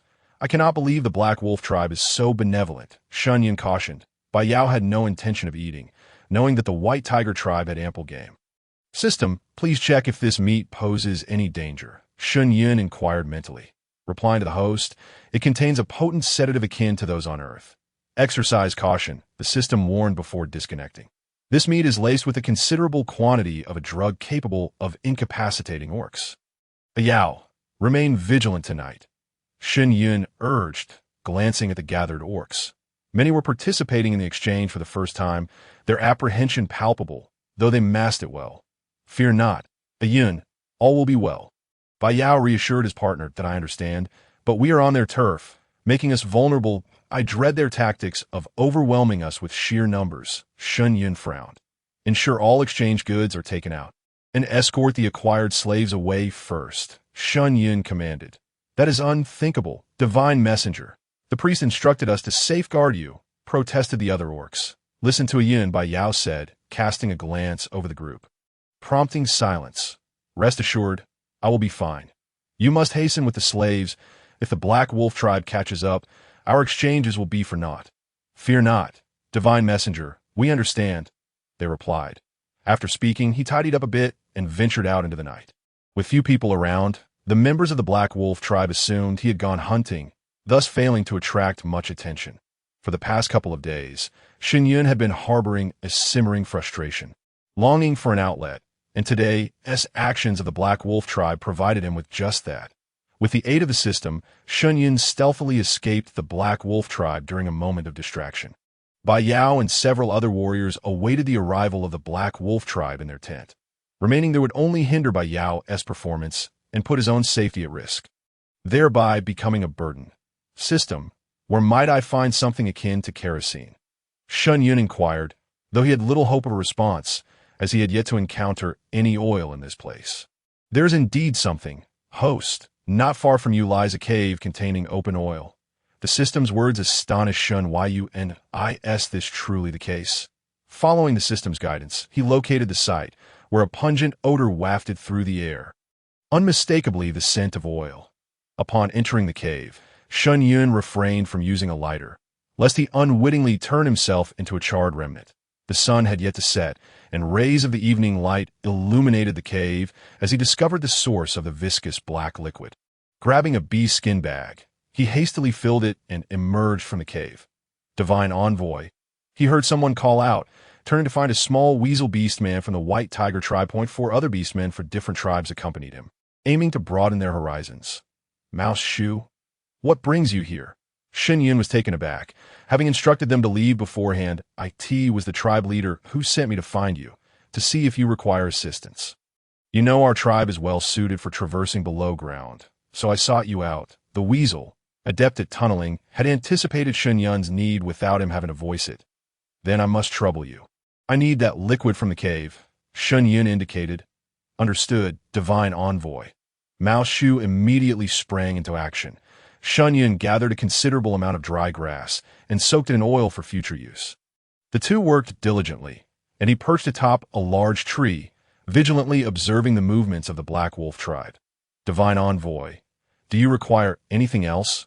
Mao Shu and Bai Yuan, who had come to assist, inquired. That won't be necessary. You may leave, that I can manage things here.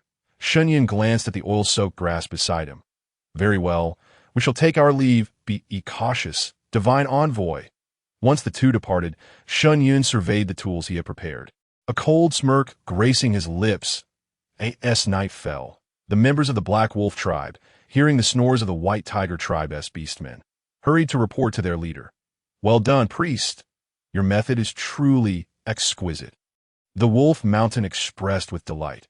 Indeed, no beastman can withstand the effects of its potency. The Black Wolf's priest, named Wolf In, was a gloomy female, enjoying considerable support due to her status, most of them being those with whom she had close ties. In the realm of beastmen, it was quite normal for priests and leaders to have several females or beastmen, as power was an enticing lure. Warriors, charge with me now. Let us seize the White Tiger tribe. Wolf Mountain, a beastman of substantial size, larger than an ordinary white tiger, commanded. Though he paled in comparison to Bai Yao, a cacophony of wolf howls erupted, sending tremors through the remaining tribes in the trading grounds, causing them to scatter in fear. Suddenly, the roar of a tiger drowned out the howls of wolves, followed by the sounds of flesh tearing and bones snapping, accompanied by the anguished cries of other tribes. Shen Yun could not discern the situation clearly, yet the primal sounds sent shivers down his spine. As the howls of wolves multiplied, he realized that Bai Yao and his companions were likely surrounded, for the wolf tribe was notorious for its unity and cooperation. His suspicions proved correct. Bai Yao and his group had indeed been encircled.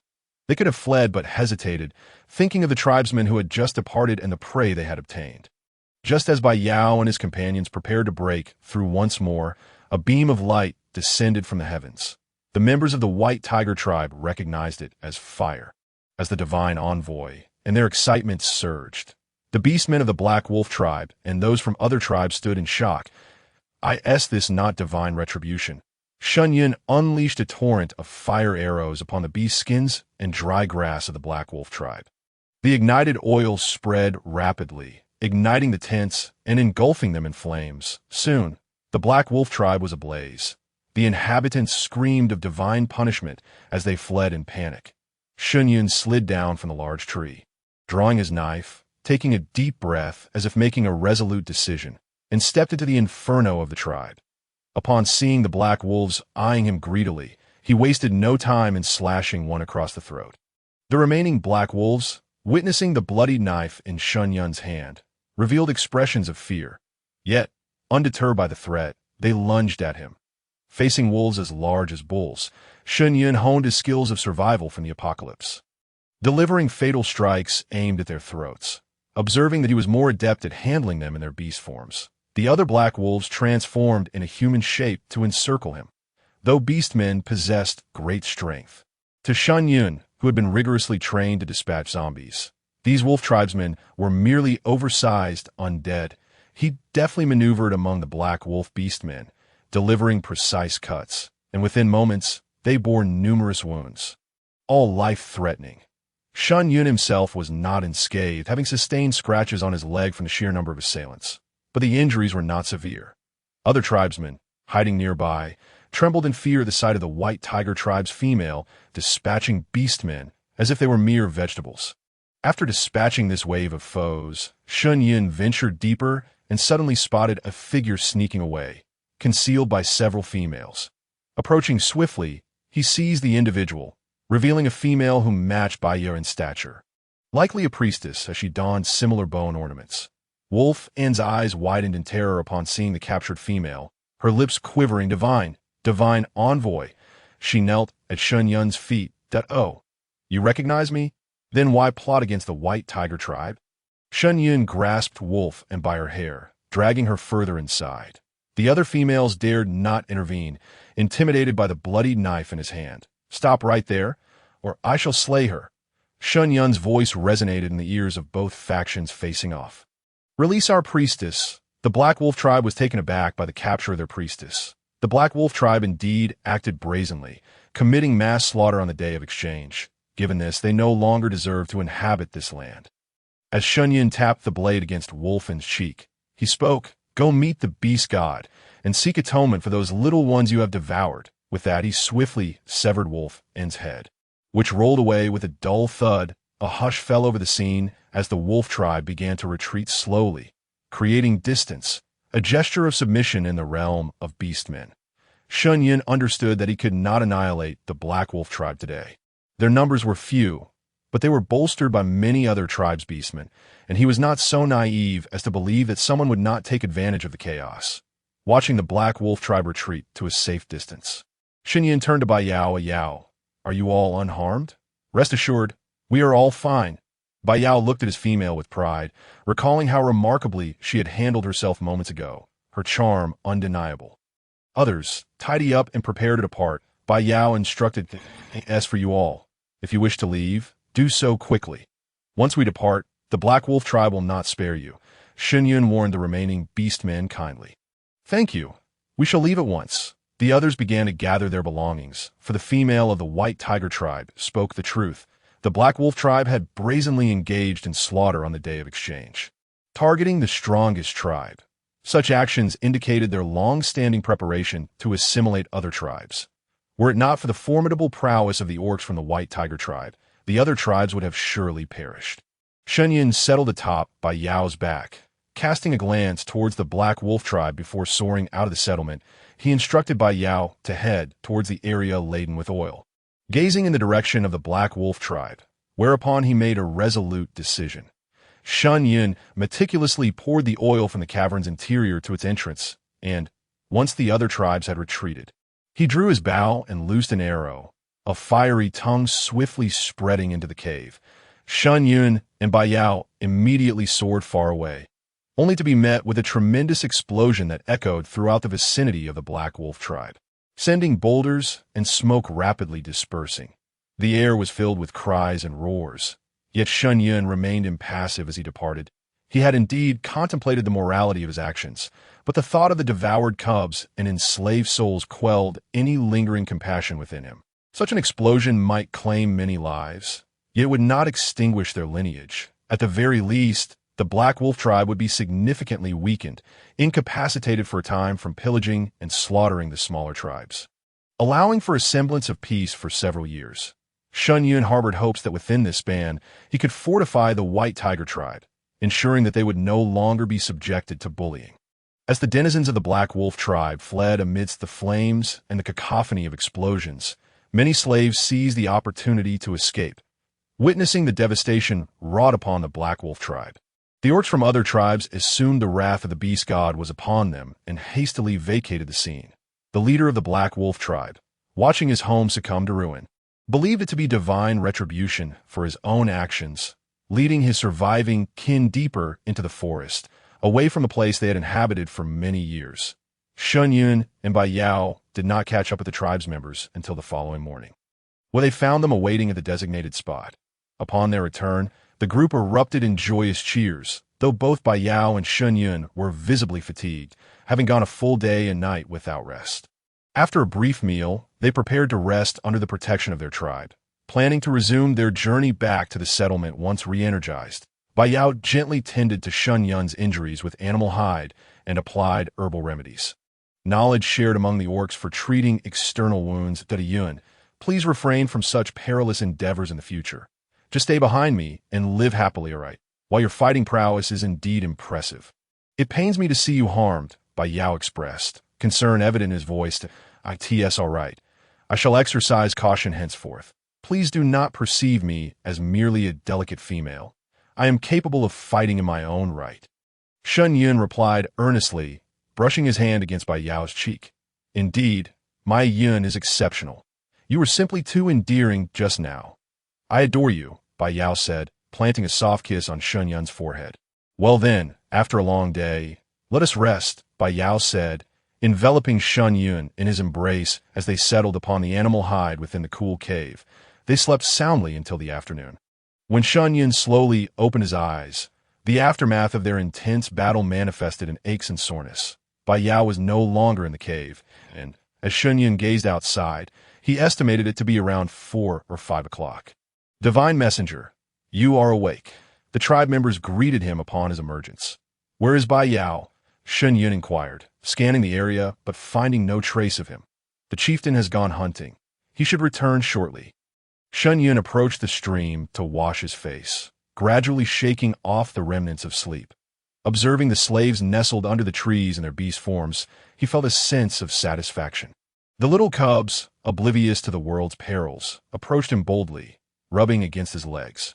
Shen Yun looked down at one small orc, resembling an owl, though he could not be certain since owls no longer existed on Earth. He had only read about them in books. What is it, little one? Shen Yun asked, taken aback by the cub's audacity. Beautiful female, are you here to take us back to the tribe? The charming owl-like cub asked in a high-pitched voice. Indeed, there are many little friends like you in the tribe, and you can play with them, Shen Yun replied, glancing at the other timid cubs lingering nearby, his affection growing.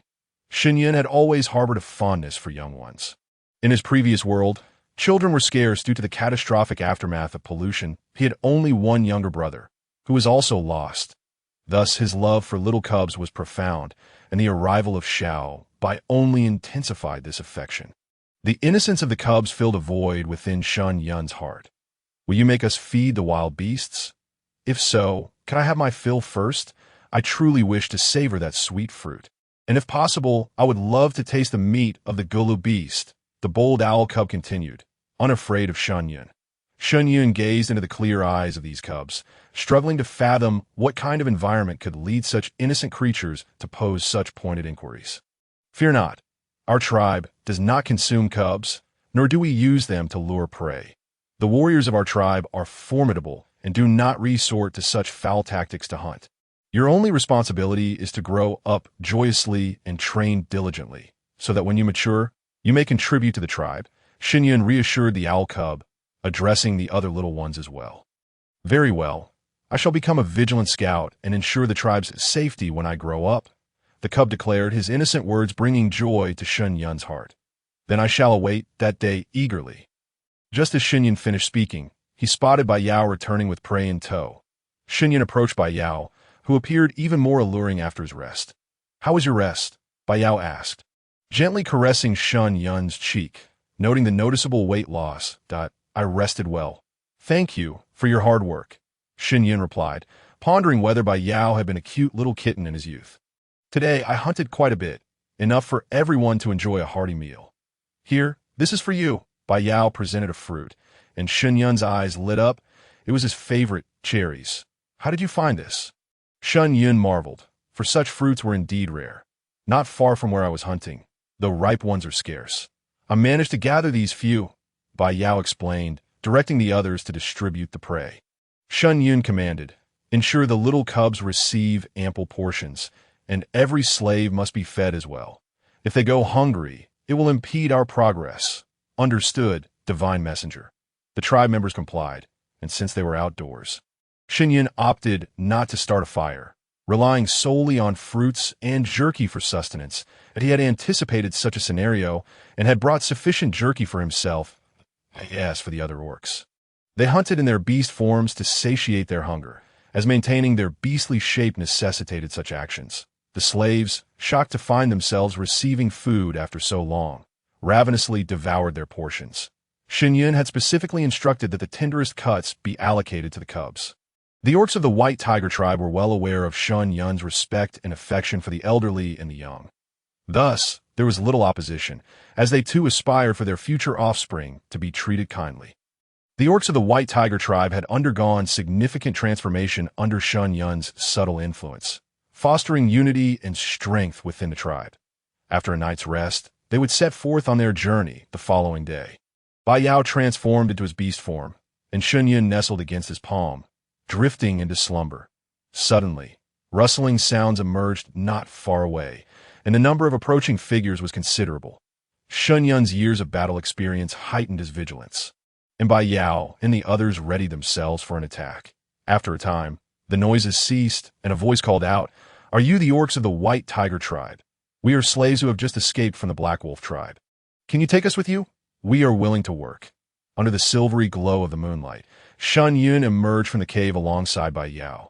The night was not particularly clear, as Shen Yun was not an orc but a slave, with hair that had yet to fully grow. Bai Yao subsequently took the time to explain that slaves were forbidden from keeping their hair, with any fur above their beastly necks strictly prohibited. Upon hearing this, Shen Yun felt a wave of relief, grateful that he had not previously suggested cutting Bai Yao's hair, for that would have been a grave misstep. "Let us go and take a look," Bai Yao declared, as he lifted Shen Yun into his arms and soared through the air, pausing not far from the approaching group. "How many of you are there?" he inquired, as the leader of the orcs. His position was most fitting for negotiations. "There are over 600 of us who managed to escape, primarily comprising goat and beaver orcs," replied a figure who appeared to be of similar age to Bai Yao. "Please find a place to rest for now. We shall discuss everything at dawn," Bai Yao instructed, casting a knowing glance at Bai Yuan, who understood and directed the group of slaves to rest nearby. Bai Yao's actions were motivated by concern for Shen Yun, as the latter struggled to see clearly in the dark, impeding his ability to make sound judgments and decisions. Bai Yao led Shen Yun back into the cave to rest, and Shen Yun, reassured by Bai Yao's presence, fell into a deep slumber as dawn broke. Shen Yun and Bai Yao went to check on the group of slaves from the previous night. Shen Yun's heart sank upon witnessing the horrific sight before him. These were not mere humans, but figures that appeared to be nothing but skin stretched over bones. Their bodies bore numerous wounds, primarily from whips, which had become infected and decayed under the scorching summer sun. It was fortunate that orcs possessed remarkable vitality. Had they been humans from Earth, they would have long since succumbed. Among them were several females and young ones, and Shen Yun felt a profound sorrow as he observed their skeletal frames. Some of the young ones had been completely shaved, their bodies marked with scars, while others appeared to be limping, likely due to broken limbs that had not healed properly from neglect. A few very small females were suckling at their mother's shriveled teats, which yielded no nourishment. Yet the mothers still cooed to their children, a sight that Shen Yun found unbearable. "Bai Yao, we must take them in," he urged, then instructed Bai Yuan and the others to hunt again today. "Rest and prepare to set out tomorrow." With that, Shen Yun strode away, determined. Subsequently, Shen Yun, accompanied by Shu Shu and Chong Ao, set out to gather medicinal herbs. Many of the slaves were injured, and Shen Yun feared that if their wounds went untreated, the orcs would not survive the journey to the White Tiger tribe. Shu Shu and Chong Ao carried bamboo baskets as they scoured the forest alongside Shen Yun. Bai Yao, understanding Shen Yun's intentions, did not intervene. He recognized that his mate was resolute and chose to stand guard with the others to ward off any potential threats. Shen Yun remained within Bai Yao's line of sight. Searching the vicinity. "System, please show me if there are any anti-inflammatory herbs nearby. IT is urgent." Response to host. "Not far ahead, there is a plant with yellow flowers. That is a suitable topical herb. When crushed, it can effectively stop bleeding and reduce inflammation." Query concluded. Following the system's guidance, Shen Yun located the herbal remedy, a dense cluster of vines. Uncertain of its identity, but trusting in the system's reliability, he, along with Shu Shu and Chong Ao, harvested a substantial amount. Upon returning to their resting area, they washed the herbs thoroughly, crushed them with stones, and placed a mixture onto large leaves to be applied to the injured slaves. Shen Yun even took care to instruct them to clean the areas around the wounds with animal skin to prevent further infection. There was little else Shen Yun could do, given the challenges of the wilderness. He resolved to provide proper treatment once they returned to the tribe, as these individuals represented the future of their community. The slaves, unaware of the nature of the herbs, believed they were gifts from a divine messenger, supposedly capable of healing their wounds. They did not comprehend what a divine messenger was, yet they recognized that only priests typically possessed knowledge of such healing plants. Thus they accepted the treatment without question. Observing the small females who, due to their tender age, could not consume raw meat, Shen Yun contemplated and decided to cut a large watermelon. He called for the small females to be brought into the cave. When Shu Shu conveyed the message, the fathers of the young ones were understandably wary, as females were exceedingly precious, particularly the young ones. Seeing their guarded expressions, Shu Shu felt a pang of frustration. Hurry inside. The divine messenger seeks you for your own good. Our divine messenger is a kind and beautiful female, and the mate of our tribe leader. We too were saved by the divine messenger. And look at us, living well. The inhabitants of the White Tiger tribe held a fundamental principle. They could question one another, but they could never doubt or deny the divine messenger, for she was sent by the beast god. A beacon of hope for them all. Shu Shu's words eased the tensions, and the females gradually lowered their defenses, recalling the striking beauty of the divine messenger who had once provided them with medicine. If she had intended harm, she would not have taken such measures. Thus, the females entered the cave, carrying their children. The cave was cool and inviting, and Shen Yun welcomed them. Come in quickly. It is hot outside. His melodious voice coaxed 7 or 8 females, who exchanged glances before stepping inside, as the entrance was shallow enough for them to see clearly. Sit and take this watermelon to feed the little females. They are too small to consume lean meat, and that simply will not do, Shen Yun instructed, gesturing toward the sliced watermelon. The females exchanged glances, then, trembling with anticipation, they reached for the fruit. The little ones, drawn by the sweet aroma, reached out with their tiny hands to grab the watermelon. Shen Yun's heart ached at the sight, lamenting the cruelty of the Black Wolf tribe. The young females devoured the fruit ravenously, and though Shen Yun worried they might choke, their attentive mothers ensured they were safe. After finishing, the young ones fell asleep, and Shen Yun, noticing the remaining watermelon, said, "You may have the leftovers, for you too need nourishment. Otherwise, the little ones will not have milk to drink. However, do not consume the black seeds. Spit them out and place them on these leaves that I have used for them." With that, Shen Yun exited the cave, wary that his presence might make the females uncomfortable. Bai Yao, observing the slaves, spoke sternly. "I, Baihu tribe, do not harbor idlers. You may return with us, but you must obey the arrangements set forth by the priest and the divine messenger. The divine messenger is a reasonable individual, but I am not. Should I discover that any of you act against the interests of the Baihu tribe, you will come to regret your arrival here. I believe you would not wish to experience the power of the Baihu orcs. Do you understand?" Bai Yao was aware that his partner's approach was fair and just, yet he recognized that sometimes a firm hand was necessary, something these females were ill-equipped to provide. Thus, as the leader, he would take on that responsibility himself. "Understood, tribe leader. Rest assured, we shall carry out our duties. We only ask for a chance to live," a goat orc among the slaves replied, his voice persuasive. "No need for further discussion. You will understand once you arrive at the tribe. For now, rest well, for we have saved your lives," Bai Yao declared before striding away. He truly regarded the slaves with indifference. For only weak and docile tribes were captured and enslaved. Bai Yao had unwavering confidence in his combat prowess. Ever since he had become mates with Shen Yun, he had noticed an increase in both his size and strength. To avoid alarming Shen Yun, he had kept this to himself, uncertain of just how much he had changed. After the females in the cave finished the delectable fruit, they carefully stored the seeds and exited, kneeling before Shen Yun, who was sharpening bamboo arrows, to perform the orc greeting. Shen Yun did not intervene. At times, it was essential to reinforce his authority and position, for a balance of give and take was vital in embodying the identity of the divine messenger. "Please, rest well. We shall set off tomorrow," he encouraged.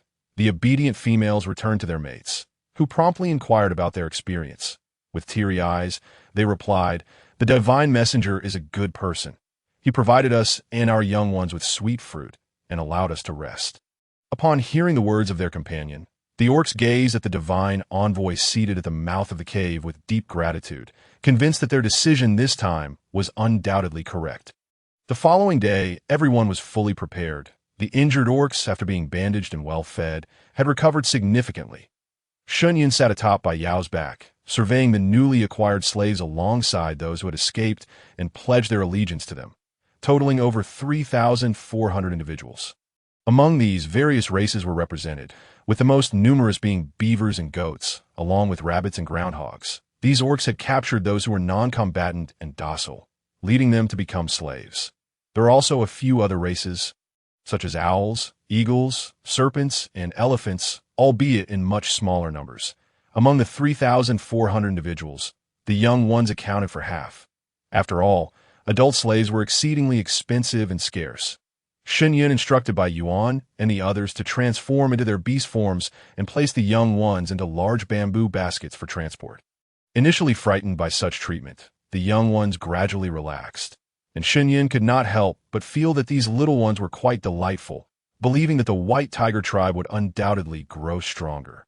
With these young ones destined to become exceptional warriors, the warriors of the White Tiger tribe, carrying the young ones, found it quite effortless. After all, what weight could those who were no bigger than their palms possibly hold? The other slaves moved at a slower pace, but that was of little concern. As they walked, Shen Yun encouraged them to hunt to replenish their strength, which was far better than enduring hunger while facing endless labor. As they traveled, stopping intermittently while continually replenishing their food supplies, the slaves had improved significantly compared to when they first arrived. With 10 days' journey remaining to reach the tribe, Shen Yun stumbled upon a delightful discovery: sugarcane and bananas. He could hardly believe that he would find such treasures while resting here, all thanks to the system. During a break, the system unexpectedly notified him that sugarcane was located just 100 meters away, leaving Shen Yun astounded. System, what has come over you? You are speaking voluntarily now. Have you had a change of heart or been compromised? After delivering its message, the system informed Shen Yun that not far from the sugarcane patch, there were also bananas, but warned him to be cautious of the large ants that inhabited the area, as their venom was quite potent, before haughtily disconnecting. Shen Yun had tasted bananas once before, but had never seen the plant. Later, due to pressing matters, he had forgotten about it. In fact, many plants, including fruits, could be cultivated. If fruit trees were planted within the tribe, there would be no need to travel far for gathering in the future. A tribe's formation could hardly be complete without the presence of fruit trees. Bai Yao, take a few orcs with me. We must collect this edible treasure and bring it back. All right, Bai Yao called upon several orcs and accompanied Shen Yun towards the location of the sugarcane indicated by the system. After a short walk, the so-called sugarcane came into view. Wow, is this really sugarcane? It resembles bamboo on earth in size. This is quite extraordinary. Although many things in this beast world surpassed his understanding. Could sugarcane, which was as thick as a thigh and as tall as bamboo, truly be chewed? Shen Yun felt a bit speechless. However, aside from size, it did bear the appearance of sugarcane. Let us break these sugarcanes and take them back to the tribe, Shen Yun commanded. The orcs were somewhat puzzled, but said nothing more that if the divine envoy required it, they would simply comply. They broke the sugarcane. Juice flowed out, and upon tasting it with their tongues, they exclaimed, "Sweet! This is truly sweet!" Bai Yuan exclaimed joyfully. "This is called sugarcane, and it is very sweet. We should take some back for sugar production." Shen Yun observed the vast expanse of sugarcane with some concern about their ability to transport it, given that there were not many orcs capable of carrying loads. While there were plenty of slaves, their frail and malnourished appearances made Shen Yun reconsider, fearing that they might inadvertently complicate matters. Shen Yun then led everyone to the banana patch indicated by the system. Wow, these banana trees are impressively large, Shen Yun thought, unable to contain his astonishment. However, upon noticing the palm-sized ants scurrying about on the ground, he felt a twinge of apprehension. "You stay here. We will handle it." Bai Yao noticed Shen Yun's trepidation. After speaking, he flew over with a few other orcs and harvested a substantial number of ripe bananas. Shen Yun, observing the tiny banana shoots just breaking the surface beneath the towering banana trees, couldn't bear to let them go to waste. He called for Shushu to come over and, after digging several banana shoots from the ground, he was satisfied. The slaves were delighted to see Shen Yun return with an abundance of bananas and sugarcane. They were familiar with bananas, but due to the persistent presence of ants in the area, very few orcs had managed to obtain them for consumption. Shen Yun distributed the ripe bananas among the group, knowing they still had 10 days to travel back to the tribe, making it impractical to carry them all. As for the banana shoots, they were a must to bring back. After cleaning his knife, Shen Yun peeled the sugarcane, cutting it into small chunks to provide nourishment for the females in need of milk. He intended for them to supplement their nutrition and find ways to share some juice with the young ones. However, upon witnessing the eager gazes of the little ones fixed on the sugarcane in Shen Yun's hands, he felt his heart soften. These young ones had never experienced a full meal since becoming slaves, let alone indulging in such a sweet luxury as sugarcane. After a moment of contemplation, he gathered a few orcs and sliced several more pieces of sugarcane into smaller segments to distribute among the young ones. Their joy upon tasting the sweet sugarcane for the first time was unmistakable. The sparkle in their eyes could not deceive. Divine Envoy, is there more of this? If so, we could help carry some back to the tribe. A young goat orc slave approached Shen Yun. Eager to speak, he had overheard the White Tiger tribe members mention that more was available, but the distance was too great to transport, which felt like a shame. Yet he hesitated to suggest they could help directly, fearing it might be misconstrued as ulterior motives. However, seeing the divine envoy's kindness, particularly towards the young ones, encouraged him to ask.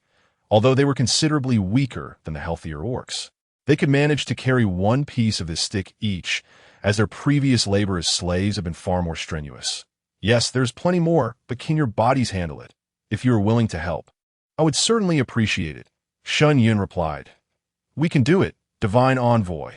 Although we may not be as strong as the orcs of the White Tiger tribe, we can manage to carry a little. The other slave orcs chimed in. Very well, I shall instruct them to break off more, so we can take it back to the tribe. This time, Shen Yun planned not just to take the stalks, but also the seedlings of sugarcane. As they could be cultivated, he was quite familiar with sugarcane. His original base had grown it, albeit in small quantities, as they set off back to the tribe. The sight was quite magnificent. Thousands of orcs carried either one or several stalks of sugarcane, each according to their own strength. Shen Yun did not impose a specific requirement on how much each orc should carry. The little ones were now being transported by several elephant orcs. Given that the elephant orcs were generally weaker, they were not suited for carrying large amounts of sugarcane, so the burden was shifted to the White Tiger orcs. Thus, they continued on their journey, stopping intermittently, and on the fourth day, they encountered the hunting party of the White Tiger tribe. Everyone was filled with joy, and together they returned to the tribe, just as exhaustion began to set in. The imposing walls of the White Tiger tribe appeared before them. The newly acquired slaves stared in awe at the magnificent walls in the distance, too fearful to advance, observing the expressions of trepidation on their faces. Shen Yun called out, Ahead lies our tribe, a place blessed by the beast god. You may enter without fear. It shall not disappoint you. Upon the conclusion of Shen Yun's words, Bayao took to the skies with him. And the throng of slaves had no choice but to follow, for their fates had never been theirs to dictate. As they walked, their eyes scanned the surroundings, and they found themselves perplexed by the sight of various common wild vegetables flourishing upon the flat earth surrounding the White Tiger tribe. However, not all the vegetables were familiar to them, and they were further astonished to witness numerous elderly individuals diligently weeding the fields. The smiles adorning the faces of these elders radiated joy and contentment. Devoid of the sorrow associated with enslavement, the Divine Envoy has returned. The chief has come back. The exchange team is here. The little ones of the tribe, upon spotting Shen Yun and Bai Yao, erupted into gleeful chatter, racing toward one another to share the joyous news. Hey Yun, did you hear someone say my father has returned? Shen Xiaobai, lounging on Yun's bed with his legs crossed and munching on fruits, was oblivious to the commotion that a small table, crafted by Yun himself, stood nearby, adorned with an array of fruits that Yun had secretly gathered, fulfilling his promise to Shun uncle to take good care of Xiaobai. Meanwhile, Yun busied himself repairing a small bamboo basket belonging to Shun Xiaobai, which he often used to collect insects. Shun Xiaobai, now responsible for caring for the chicks and ducklings that his father had placed in the sun to hatch, had amassed a considerable number. Thanks to his own captures, as the leader of this little brigade, Xiaobai commanded the respect of his peers, who listened closely to his every word. Filled with pride, particularly for Yun, whom he regarded as his loyal supporter, he believed Yun was the best after his father, with Uncle Bai trailing behind. It seemed so. Yun had also heard the news. My father is back, Shun Xiaobai exclaimed joyfully. leaping from Yun's bed and transforming into his beast form, sprinting towards the outside. Noticing that Xiaobai had forgotten his small bag and shoes, Yun hurriedly grabbed them and followed suit, calling out, "Xiaobai, wait! You've forgotten your shoes and bag." Bai Yao halted at the tribe's entrance, and, as Shen Yun dismounted from his back, a small projectile dashed towards them from afar. Father, you're back," Bai Yao, concerned that Shen Xiaobai might collide with Shen Yun, swiftly lifted him by the tail. Xiaobai was momentarily stunned. It was his first experience being lifted by his tail. "Uncle Bai, please put me down. This is quite uncomfortable, and I feel dizzy." Shen Xiaobai squirmed about like a twisted noodle. Yin rushed towards them, alarmed at the sight of Xiaobai being dangled. With his hands below, he prepared to catch him, fearing he might fall. "My dear son, do you miss your father?" Shen Yun quickly took Xiaobai from Bai Yao's grasp, cradling him and planting 2 kisses on his forehead. Xiaobai had grown considerably, and Shen Yun felt a bit strained holding him. Xiaobai longed for his father and Uncle Bai. His strong survival instinct made him eager to please Bai Yao as well. "Please put me down. You're too heavy, and it's hard for your father to carry you," Bai Yao observed, feeling a twinge of jealousy at the bond Xiaobai shared with Shen Yun. "All right, father, please let me down." Xiaobai complied, recognizing that he had indeed grown quite a bit. "Welcome back, Shen Yun and Bai Yao." The priest greeted them, casting a glance at the long line of beastmen behind. Without uttering much, he offered Shen Yun a gentle smile. "Indeed, priest, I have encountered much and gained valuable insights along the way." Shen Yun supported the priest as they led the group into the tribe. The frightened slaves, upon entering the tribe, were astonished to discover a world of wonders within. They beheld things they had never seen before: clean grounds, joyful little ones playing, and various captured prey being tended to. Elders engaged in handiwork beneath the great trees, and the harmonious coexistence of the diverse beastmen filled them with envy. Accompanied by the tantalizing aroma of food wafting through the air, the divine envoy has returned. Uncle Shen is back. The elderly and young alike rejoiced at Shen Yun's presence, rushing to encircle his feet with shouts of delight. "Be good, little ones. Uncle Shen is busy for a moment, then I'll share treats with you." After sending the little ones away, Shen Yun sought out the various team leaders. "You all come here," gazing at the team leaders. Shen Yun felt a wave of gratification wash over him, for he noted that they no longer exhibited the chaotic confusion of before. Instead, they appeared notably more capable. "Divine Envoy, how may we serve? Please arrange accommodations for these awakened slaves. Let the beastmen reside in the communal dormitory. A few females with young ones should be assigned separately. Ensure they receive proper nourishment, and take good care of the little ones in their designated area. The elders should be placed in the retirement home." "Understood?" Shen Yun methodically outlined the subsequent tasks. "Understood, Divine Envoy, that we shall attend to it immediately," pointing to a particularly esteemed goat beastman among the slaves. Shen Yun commanded, "You, come here. What does the Divine Envoy require?" The goat beastman recognized Shen Yun's authoritative presence within the tribe. "What is your name?" Shen Yun inquired. "I am called Yang Lin," the goat beastman replied respectfully. "You shall be responsible for the management of these slave beastmen from now on. Should any issues arise, you will report to me, or the chief, or the priest." Shen Yun assessed Yang Lin with keen interest. "Yes, I shall not disappoint the Divine Envoy's expectations," Yang Lin declared, brimming with excitement. Shen Yun exchanged a knowing glance with Bai Yao, who understood and led the group toward the communal dormitory. The duo had developed a mutual understanding, with Shen Yun playing the stern role while Bai Yao assumed the gentler one. That upon arrival at the dormitory, Bai Yao surveyed the group of beastman slaves, exerting his imposing presence to ensure they dared not meet his gaze. "The Divine Envoy, my partner, is a kind-hearted individual. However, his kindness is selective. He appreciates those who are virtuous, brave, and diligent. Yes, he is sent by the beast god. His accountability extends to all beastmen, but this must be under the condition that you do not infringe upon his limits." The fate of the Black Wolf tribe serves as a cautionary tale of the consequences of inciting his wrath.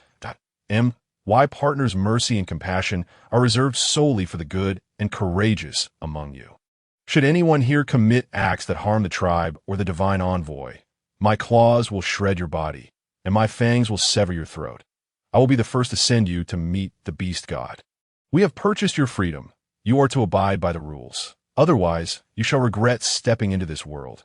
For now, settle in and await the divine envoy's orders, understood? Bai Yao emphasized, observing the trembling beastmen beneath his gaze. Understood, chief. Some, overwhelmed by Bai Yao's presence, prostrated themselves on the ground. Yang Lin, since the divine envoy has placed such trust in you, do not let us down, Bai Yao reiterated, fixing his gaze upon the goat beastman.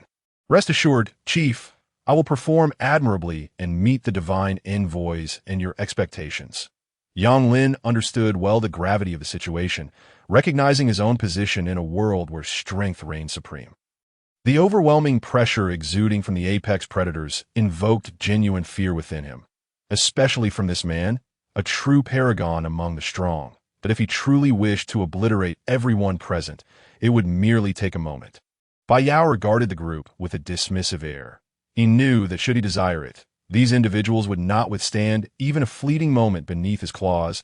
He possessed the capability to ensure that only those who posed a genuine threat to Shen Yun and the tribe would be captured as slaves. Maintaining control over the situation. After issuing his directives, Bai Yao exchanged a knowing glance with Ma Lai, who understood and began organizing the beastmen accordingly. Bai Yao departed the communal dormitory to seek out the priest and Shen Yun. Observing the weary and emaciated beastmen, Ma Lai could not help but feel a pang of sympathy. After all, he too had once been among the ranks of the enslaved beastmen, escaping with Niu Chang and the others when they had leapt off a cliff during a ploy. Becoming wandering beastmen. Settle in, work diligently. The White Tiger tribe is a wonderful place, and the divine envoy is a benevolent figure. There is no oppression here, only fair treatment. I was once one of you. Look at me now. I live quite well. Molly consoled the crowd with a few words. The people were taken aback, for they could not fathom that Molly was also a slave. He led them into the communal dormitory, which was designed with a large Kong to save space, a double-decked kind no less, as they gazed upon the clean room.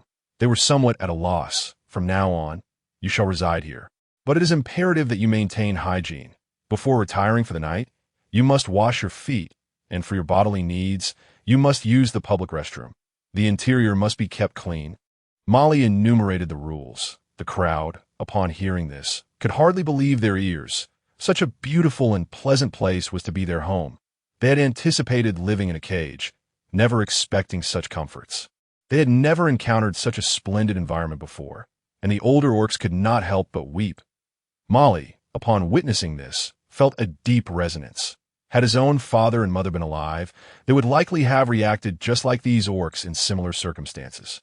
Such scenes were also unfolding in the female dormitory and the elderly care center, unbeknownst to Shen Yun. After the priest and Shen Yun arrived at the tribe's conference room, Bai Yao also made his entrance. Bai Yao entered shortly thereafter and began recounting his observations and the affairs concerning the Black Wolf tribe. The priest remained silent for a long while, eventually speaking slowly. We priests have never claimed that consuming beast cubs is necessary for communicating with the beast god. In truth, communication with the beast god only occurs during the succession ceremony, when one receives the deity's mandate. At other times, there are no such decrees.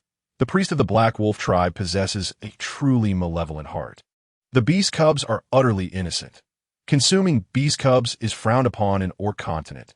Yet, as you're aware, some powerful tribes remain unrestrained, for the continent is vast. Indeed, the Black Wolf tribe, while not the most formidable in combat, boasted a large and cunningly united populace. Thus, this incident transpired. Shen Yun, you have performed admirably this time.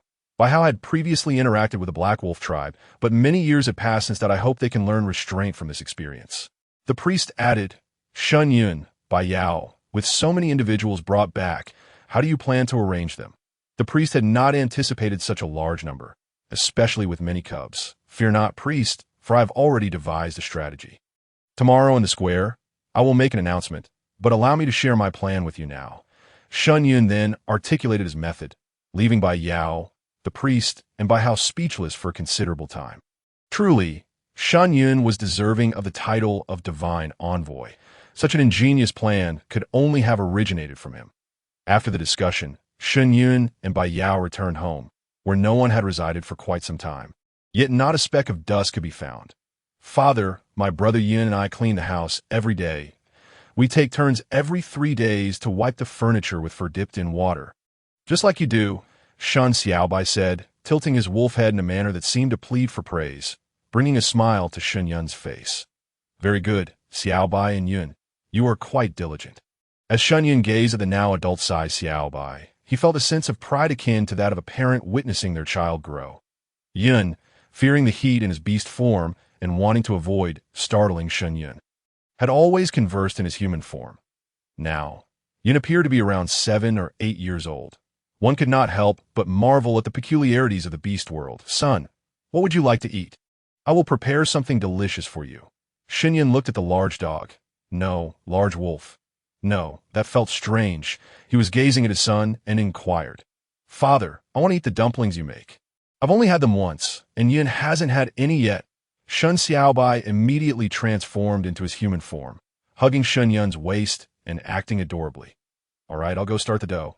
Shen Yun, fond of his son, couldn't help but wonder if it was because he raised him, but Xiaobai seemed to possess a more delicate appearance. His eyes, resembling peach blossoms, gave him an unexpectedly beautiful look, and Shen Yun reassured himself that being somewhat pretty at a young age was acceptable. After all, in his heart, he envisioned Xiaobai growing tall and strong like Bai Yao.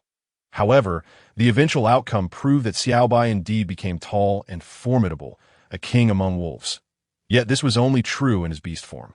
In human form, he appeared rather slender and attractive, almost akin to a female. Bai Yao had gone out to check on tribal matters while Shen Yun busied himself in the kitchen, with Xiaobai and Yun diligently washing and preparing vegetables. Observing the two children, Shen Yun felt a wave of nostalgia. Just months ago, Yun had been emaciated, but now he appeared quite robust. However, perhaps due to his lineage, Yun had a slightly darker complexion. Yes, you read that correctly, a hint of dark skin. Overall, he appeared rather rugged. If Shen Yun were to describe him, he would liken him to a famous actor from ancient Earth. Ex-Senator Shen Yun believed that once Yun grew up, he would undoubtedly attract many female admirers. As many females favored strong, slightly darker-skinned dorks, Shen Yun chopped a considerable amount of meat filling, along with an ample supply of vegetable filling. After all, he hadn't indulged in cooked food for some time and had subsisted on jerky and fruits. Yet he was cautious not to overindulge in dumplings at once, fearing his stomach might protest. He needed a period of adjustment. Father, I want to help you make dumplings too. After washing his hands, Shen Xiaobai rushed over to assist. Uncle Shen, I want to help as well. Yin felt guilty for not contributing, so he joined in too. Shen Yun did not discourage them. Involving children in cooking was indeed a commendable habit. However, upon observing the rather peculiar dumplings they crafted, Shen Yun couldn't help but twitch his lips. Xiaobai truly lacked the genes for cooking, as his dumplings were merely 2 skins layered over each other, pinched at the corners to form square shapes. Yet, Yin seemed to have learned the process quite well, surprising Shen Yun with his meticulousness. Son, you can tend to the fire now. You don't need to help here. Shen Yun could no longer bear to watch, deciding that Xiaobai would have to eat the dumplings he made. Okay, Father. Shen Xiaobai obediently added firewood to the stove. Father, during the time you were away, I miss you very much. This was the first time Shen Xiaobai had been separated from Shen Yun for such an extended period, making him quite clingy. That's so. Did you behave and listen to the priest? Shen Yun continued to work while chatting with Shen Xiaobai. Grandpa priest treated me well, but his cooking was truly dreadful.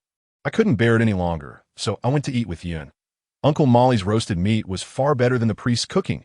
Shen Xiaobai shuddered at the thought of the priest's culinary endeavors. Father, I am now the captain of the cub team. Following your instructions, I have taken good care of them. You can come see them tomorrow. Good. Father, there are now many domesticated animals in the tribe, and the uncles are taking excellent care of them. Father, Shen Xiaobai chattered away, seemingly eager to make up for lost time. Shen Yun, watching his son talk incessantly, felt a mix of amusement and exasperation. When Bai Yao returned, he found his partner busy making dumplings, while his dear son chattered away, accompanied by a small dark-skinned cub, and it felt like a rather pleasant life. Yao, go wash your hands. The meal will be ready shortly, Shen Yun said, feeling a bit shy as he noticed Bai Yao watching him at the door. All right, I'm coming. Bai Yao went to wash his hands and also change his clothes. Shen Yun prepared a large batch of dumplings, along with stir-fried potatoes and pan-fried meat, making a generous quantity. After such a long time without cooked food, he found this meal immensely satisfying. However, he refrained from eating the dumplings Xiao Bai had made, as even Xiao Bai himself was unimpressed with his handiwork, leading to Yun snatching them away to eat instead. Shen Yun felt pleased with the camaraderie between the two children and hoped that as they grew, they would support each other like true brothers. After all, neither of them belonged to the White Tiger clan, and it is quite possible that they may establish their own tribe in the future. The meal was quite satisfying, and after finishing, Shen Yun took a refreshing cold shower, feeling quite comfortable. Shen Xiaobai, having completed his meal, hurried off to Yun's home, claiming that it was too hot at home and that sleeping beside Yun was much cooler. Shen Yun had little objection, as it was indeed the hottest time of the year, and Yun, being a cold-blooded creature, was naturally cooler. During this period, Shen Yun had not had the chance to rest properly. As soon as he lay down at night, fatigue washed over him. However, Bai Yao was undeniably energetic, having spent the past 2 months on the road without a moment to cherish Shen Yun, making him feel almost like a monk. Bai Yao, stop it. I'm truly tired. Shen Yun mumbled, drifting off to sleep. Be good. Bai Yao coaxed Shen Yun gently. The next day, Shen Yun completely ignored Bai Yao. And as for the reason, well, let's just say it was evident. Upon waking, Shen Yun regarded Bai Yao with little favor and then sought out the priest. Bai Yao gathered the tribe members in the square, waiting for Shen Yun to speak. Without even glancing at Bai Yao, Shen Yun ascended the platform, addressing the crowd below in a loud voice. Our White Tiger tribe has welcomed many new members. Today, I will outline some important matters. All new members returning from the exchange day, though you have joined our tribe, we do have rules to follow. Every new member, except for the cubs, including the elders, will undergo an assessment.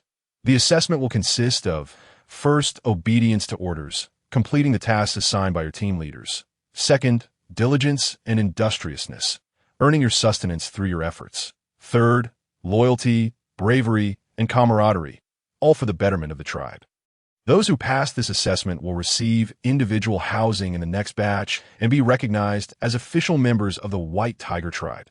Anyone caught cheating, committing crimes, or engaging in actions harmful to the tribe will face punishment. As for the punishment, I believe you do not wish to experience how formidable the claws of a White Tiger warrior are, nor how sharp their fangs can be. The tribe does not harbor the useless. Everyone will be assigned appropriate tasks. The same applies to the females. All females in our tribe are self-sufficient. As for the cubs, they will have someone to guide them, and those capable of transformation must also contribute. All will be treated equally, progressing together and supervising one another. Is that understood? Understood. The new members below cheered joyfully, as they had already experienced the uniqueness of the White Tiger tribe the previous night. They were astonished to see that the members of the White Tiger tribe utilized divine fire for cooking and lighting, which truly frightened them. However, the tribe members explained that this was not divine punishment, but fire, a gift from the deity, representing both the beginning and the end of life. After tasting the food cooked with fire, they discovered how delicious it was and recognized the convenience of fire. At that moment, they recalled that the Black Wolf tribe had fallen under the flame's wrath. This was the remarkable power of the deity. They also savored salt without bitterness, which, as it was said, was the exquisite white salt brought by the deity during the exchange day, along with the beautiful utensils they feared to break, also created by the deity. They felt incredibly fortunate to have encountered the deity. No longer did they need to venture out to hunt or toil. They could sleep peacefully in clean, tidy rooms without fearing ambushes from other beastmen. The tribe had dedicated patrols to safeguard them, and they could fill their bellies with delectable food without the threat of being whipped. The newly arrived females were particularly exhilarated, as they no longer had to endure inhumane torment or serve various beastmen. Their cubs played joyfully in the cub house, without the worry of being used as bait. Such a life was something they had never dared to dream of before. Even a hearty meal had been a luxury, let alone proper rest. The beastmen of the White Tiger tribe were the happiest and best they had ever seen. The deity of the White Tiger tribe was the most formidable and kind-hearted female they had ever encountered, brave, compassionate, and capable, and oh wonder, she was the deity. With such a deity leading them, They were willing to offer their loyalty and bravery, believing that if the deity could guide them away from the Black Wolf tribe, she would also lead them to a better life. The loyalty of the Beastmen, once pledged, would forever follow their supporters. This was the will of the Beastmen. Now, it was already mid-season for the golden fruit, and due to the 2-month delay caused by the exchange day, time was indeed pressing. After Shen Yun briefed the team leaders, he took a group to inspect the potatoes, sweet potatoes, and wheat he had planted. Although a considerable amount of rice and corn seeds had been brought back, it was too late in the season to plant them, and they would have to wait until next year. Bai Yao watched as his partner left without even a glance in his direction, feeling quite aggrieved. Yet, seeing Shen Yun walk with such stiffness, he also felt he deserved it. After all, it was his own fault for not being able to restrain himself. Did you have a quarrel with Shen Yun? The priest noticed the awkward atmosphere between the two and approached to inquire. As one was the tribe leader and the other the deity, both were crucial figures in the tribe, that a conflict between them could have significant repercussions. That I may have pushed him a bit too far last night. He is upset. Bai Yao admitted to the priest without any embarrassment. In the beast world, there was little sense of shame regarding such matters, as they deemed it perfectly natural. After all, survival and reproduction were the essence of their existence. I see. Shen Yun is different from us. He has a thinner skin. Come find me later, and I will prepare some ointment for you. It won't harm him. At that moment, the priest realized his oversight. Many beastmen would come to him for such ointments due to the peculiar vulnerability of the white tiger females. Bai Yao, having grown up without parental guidance, likely had no one to teach him such matters. It was his own negligence that had led to the discord between the two young individuals. Thank you, priest. I will come to get the medicine tonight, Bai Yao said, leading a group of beastmen out to hunt. Shen Yun was unaware of this situation, and if he had known, he would surely have felt so embarrassed that he could have curled his toes into a ball. Shen Yun inspected the sweet potato field, which was thriving remarkably well, far surpassing the wild ones, with lush leaves. However, overly lush leaves could also be detrimental, as they would absorb the nutrients needed by the tubers. Shen Yun instructed the females to trim the excess branches, leaving the tender parts for cooking later, while the older ones would be used to feed the hulu beasts and other livestock. The potato plants were also flourishing, and Shen Yun led the group to clear the weeds from the field, feeding any edible ones to the livestock, while the inedible ones were piled aside to decompose slowly, thus improving the soil quality. The wheat field was also well maintained, but overall, the cultivated plants did not meet Shen Yun's expectations. In simple terms, they lacked sufficient nourishment. Shen Yun organized the group to prepare for fertilization the next day, as today was not feasible, given that his back had been bent for too long and was quite painful. It was all Bai Yao's fault, that foolish tiger, and his own excessive indulgence. That evening, when distributing food, the newcomers were elated, for they had finally received their just rewards through their own efforts. Shen Yun steamed buns, stir-fried sweet potato leaves, and prepared vegetable soup. When Shen Xiaobai and Bai Yao returned, Shen Yun had just finished cooking the last dish. Now, their family could receive 3 portions of food each day, and any surplus could be saved for the snowy season. Many families in the tribe were now saving food, and Shen Yun wholeheartedly supported this practice, as it would benefit both individual households and the tribe's development in the long run. Eventually, this would become the norm, and Shen Yun was subtly fostering their sense of self-sufficiency. However, Shen Yun's household could hardly store food, as Bai Yao had a substantial appetite, and Shen Xiaobai was no less voracious. He truly was a growing son who could eat his father out of house and home. Bai Yao's recent appetite had grown to the point where Shen Yun began to question it. But then he recalled the energy expenditure of beastmen and understood, if Bai Yao indulged himself, even the allocated food would scarcely suffice for him. Shen Yun resolved to prepare more in the future, as the deity and tribe leader would naturally receive a larger share than others. Currently, the amount he prepared was sufficient for both Xiaobai and his partner, but he would need to increase the vegetable portions to ensure a balanced diet. After dinner, Shen Xiaobai dashed off to find Yun again, and Shen Yun could hardly be bothered to intervene, for Shen Xiaobai was no longer a mere cub. The transformed cubs grew like balloons, and it was beneficial for him to interact with the tribe's children. Due to the events of the previous night, Shen Yun had yet to give Bai Yao a pleasant expression in the evening. After Shen Yun had completed his evening routine, He lay on the bed, turning away from Bai Yao, unwilling to engage with him. Observing his partner's lingering anger, Bai Yao, with a somewhat pitiful tone, implored Yun. I was wrong. Please don't be angry anymore. It's all my fault. I spent the entire day contemplating how to apologize to you, and while hunting, I was so distracted that I nearly got injured by the prey. Look, my back is scratched. Upon hearing Bai Yao's words, Shen Yun immediately sat up, worry etched on his face as he asked, Where are you hurt? How could you be so careless? I'm angry with myself for losing control. Not with you, Bai Yao, upon hearing this, thought to himself, Got it. Quick, let me see how bad it is. Shen Yun, filled with concern, regretted that his indifference had caused Bai Yao such distraction. He would never have let it come to this. Now that Bai Yao was hurt, he wished he could slap himself. It's nothing. The shaman already gave me some ointment, see, Bai Yao said as he pulled out a small jar of salve from his leather pouch.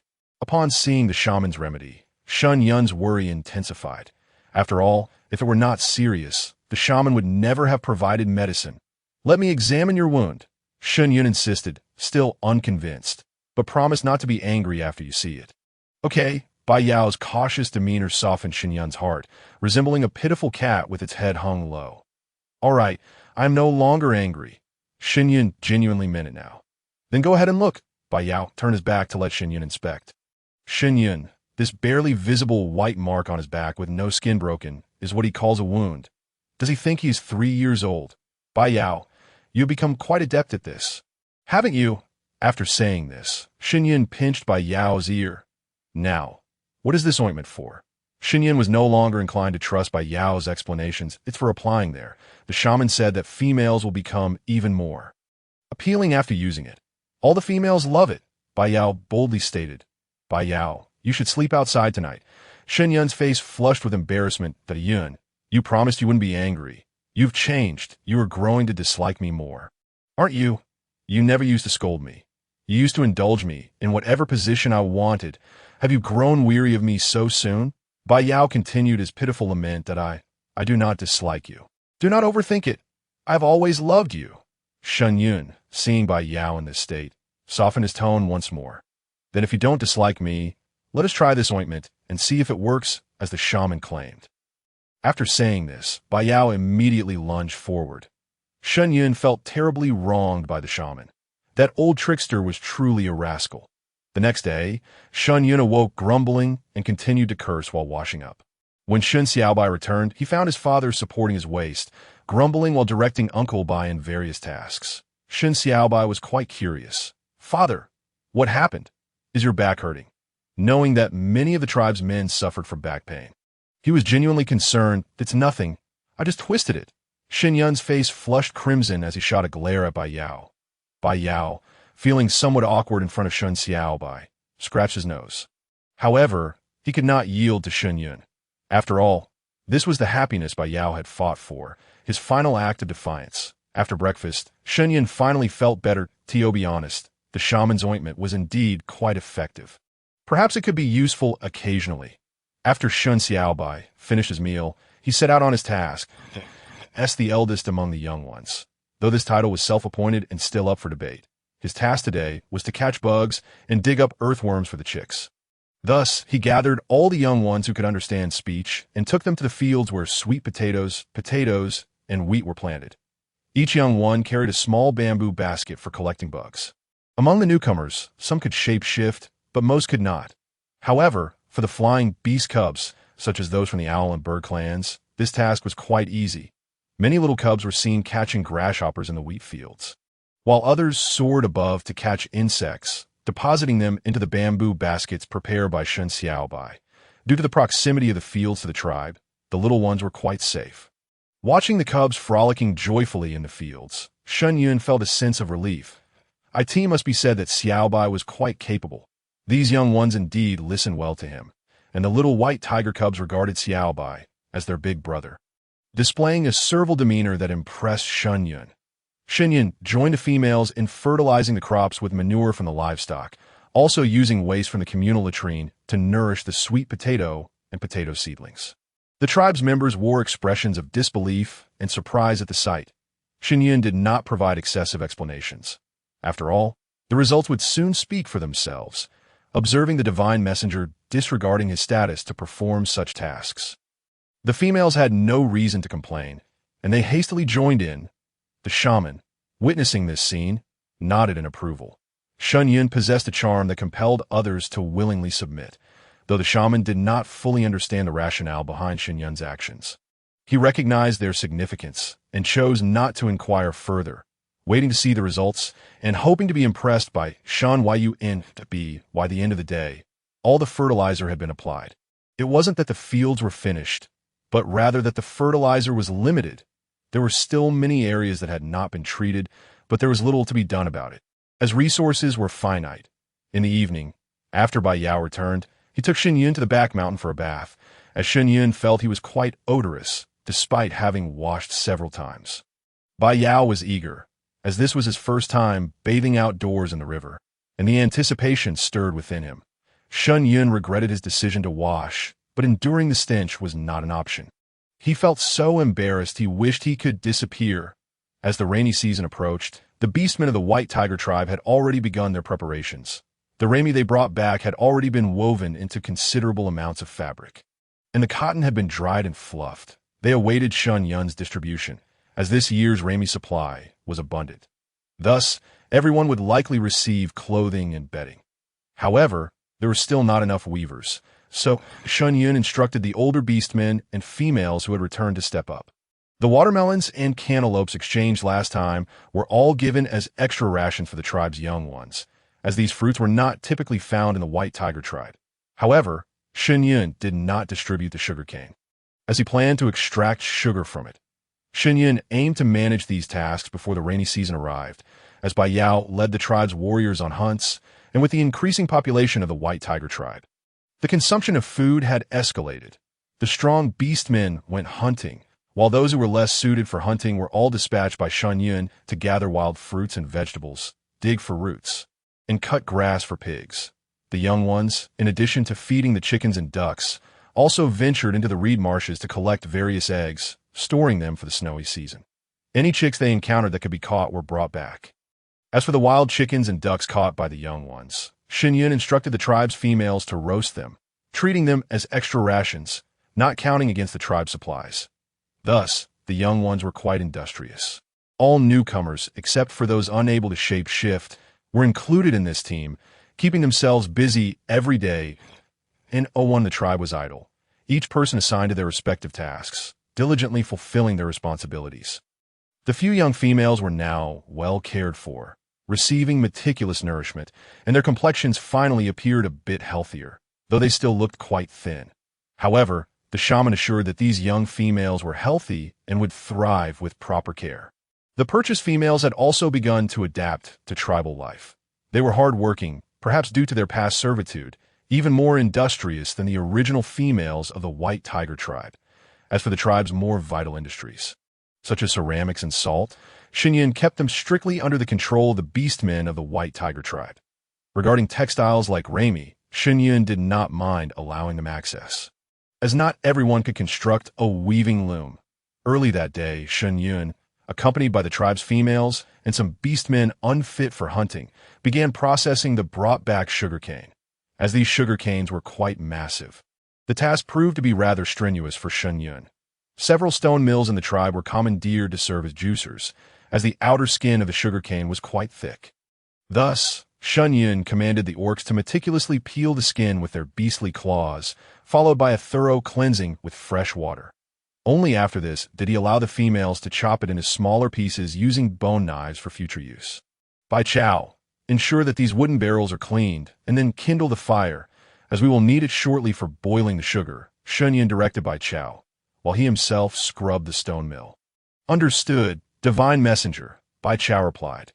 Due to her pregnancy, Shen Yun had assigned the expectant females in the tribe to undertake lighter tasks involving washing and cleaning, rather than allowing them to idle away. The priest had mentioned that engaging in light work during pregnancy could facilitate smoother deliveries.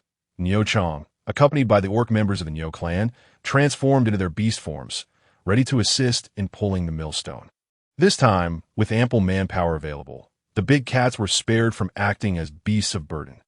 Shen Yun placed the sugar cane into the stone mill for the orcs to pull, and the sweet juice flowed continuously into the barrels, later to be poured into pots for boiling.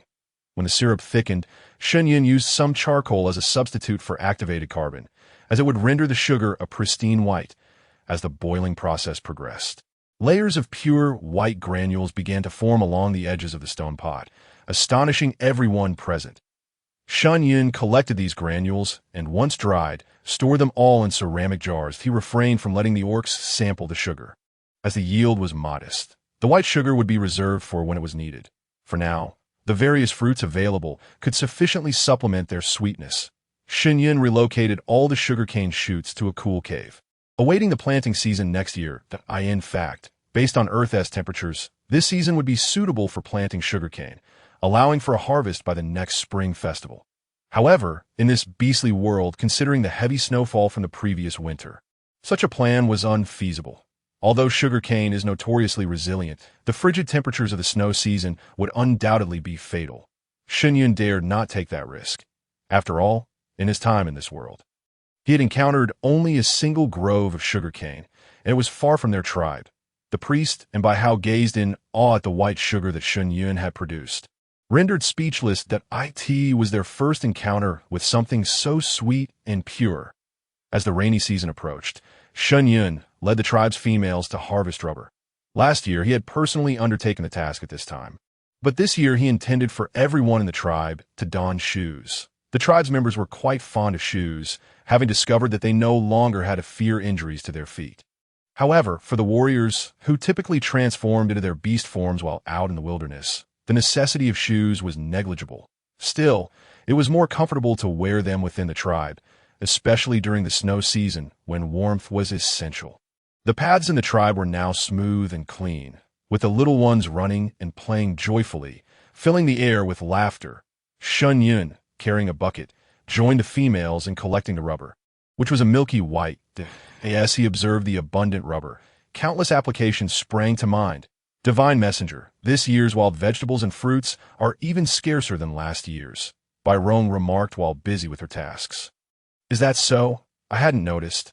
I simply haven't had the time to gather personally this year. Shen Yun admitted, genuinely pressed for time after his recent trip to the exchange day, which had consumed much of his schedule. Indeed, the prey this year is also less plentiful than last, and the orcs have to travel quite far to hunt. One female echoed, "Are all gathering locations experiencing this?" Shen Yun inquired, furrowing his brow. Yes, last year we could hardly exhaust the bitter roots and bamboo shoots. But this year, not only are they smaller, but their quantity has also diminished. Bai Ling, the leader of the gathering team, was most knowledgeable about this. Have you encountered such a situation in previous years? Shen Yun asked with keen interest. No, since I became team leader, we have never faced such a predicament. And this year is even warmer than last. Bai Ling provided her insight. That is indeed the case, Shen Yun acknowledged, noting the stark contrast with last year when the river beside the tribe had not experienced the same drop in water levels as this year. This was truly an ominous sign. Shen Yun felt a twinge of worry. System, can you detect any changes in this year's climate? Shen Yun queried, adopting a trial-and-error approach with the system, replying to the host. Climatic conditions and data are not within my database, thus I am unable to provide an answer. The system responded before logging off. Shen Yun did not harbor high hopes for the system's insights.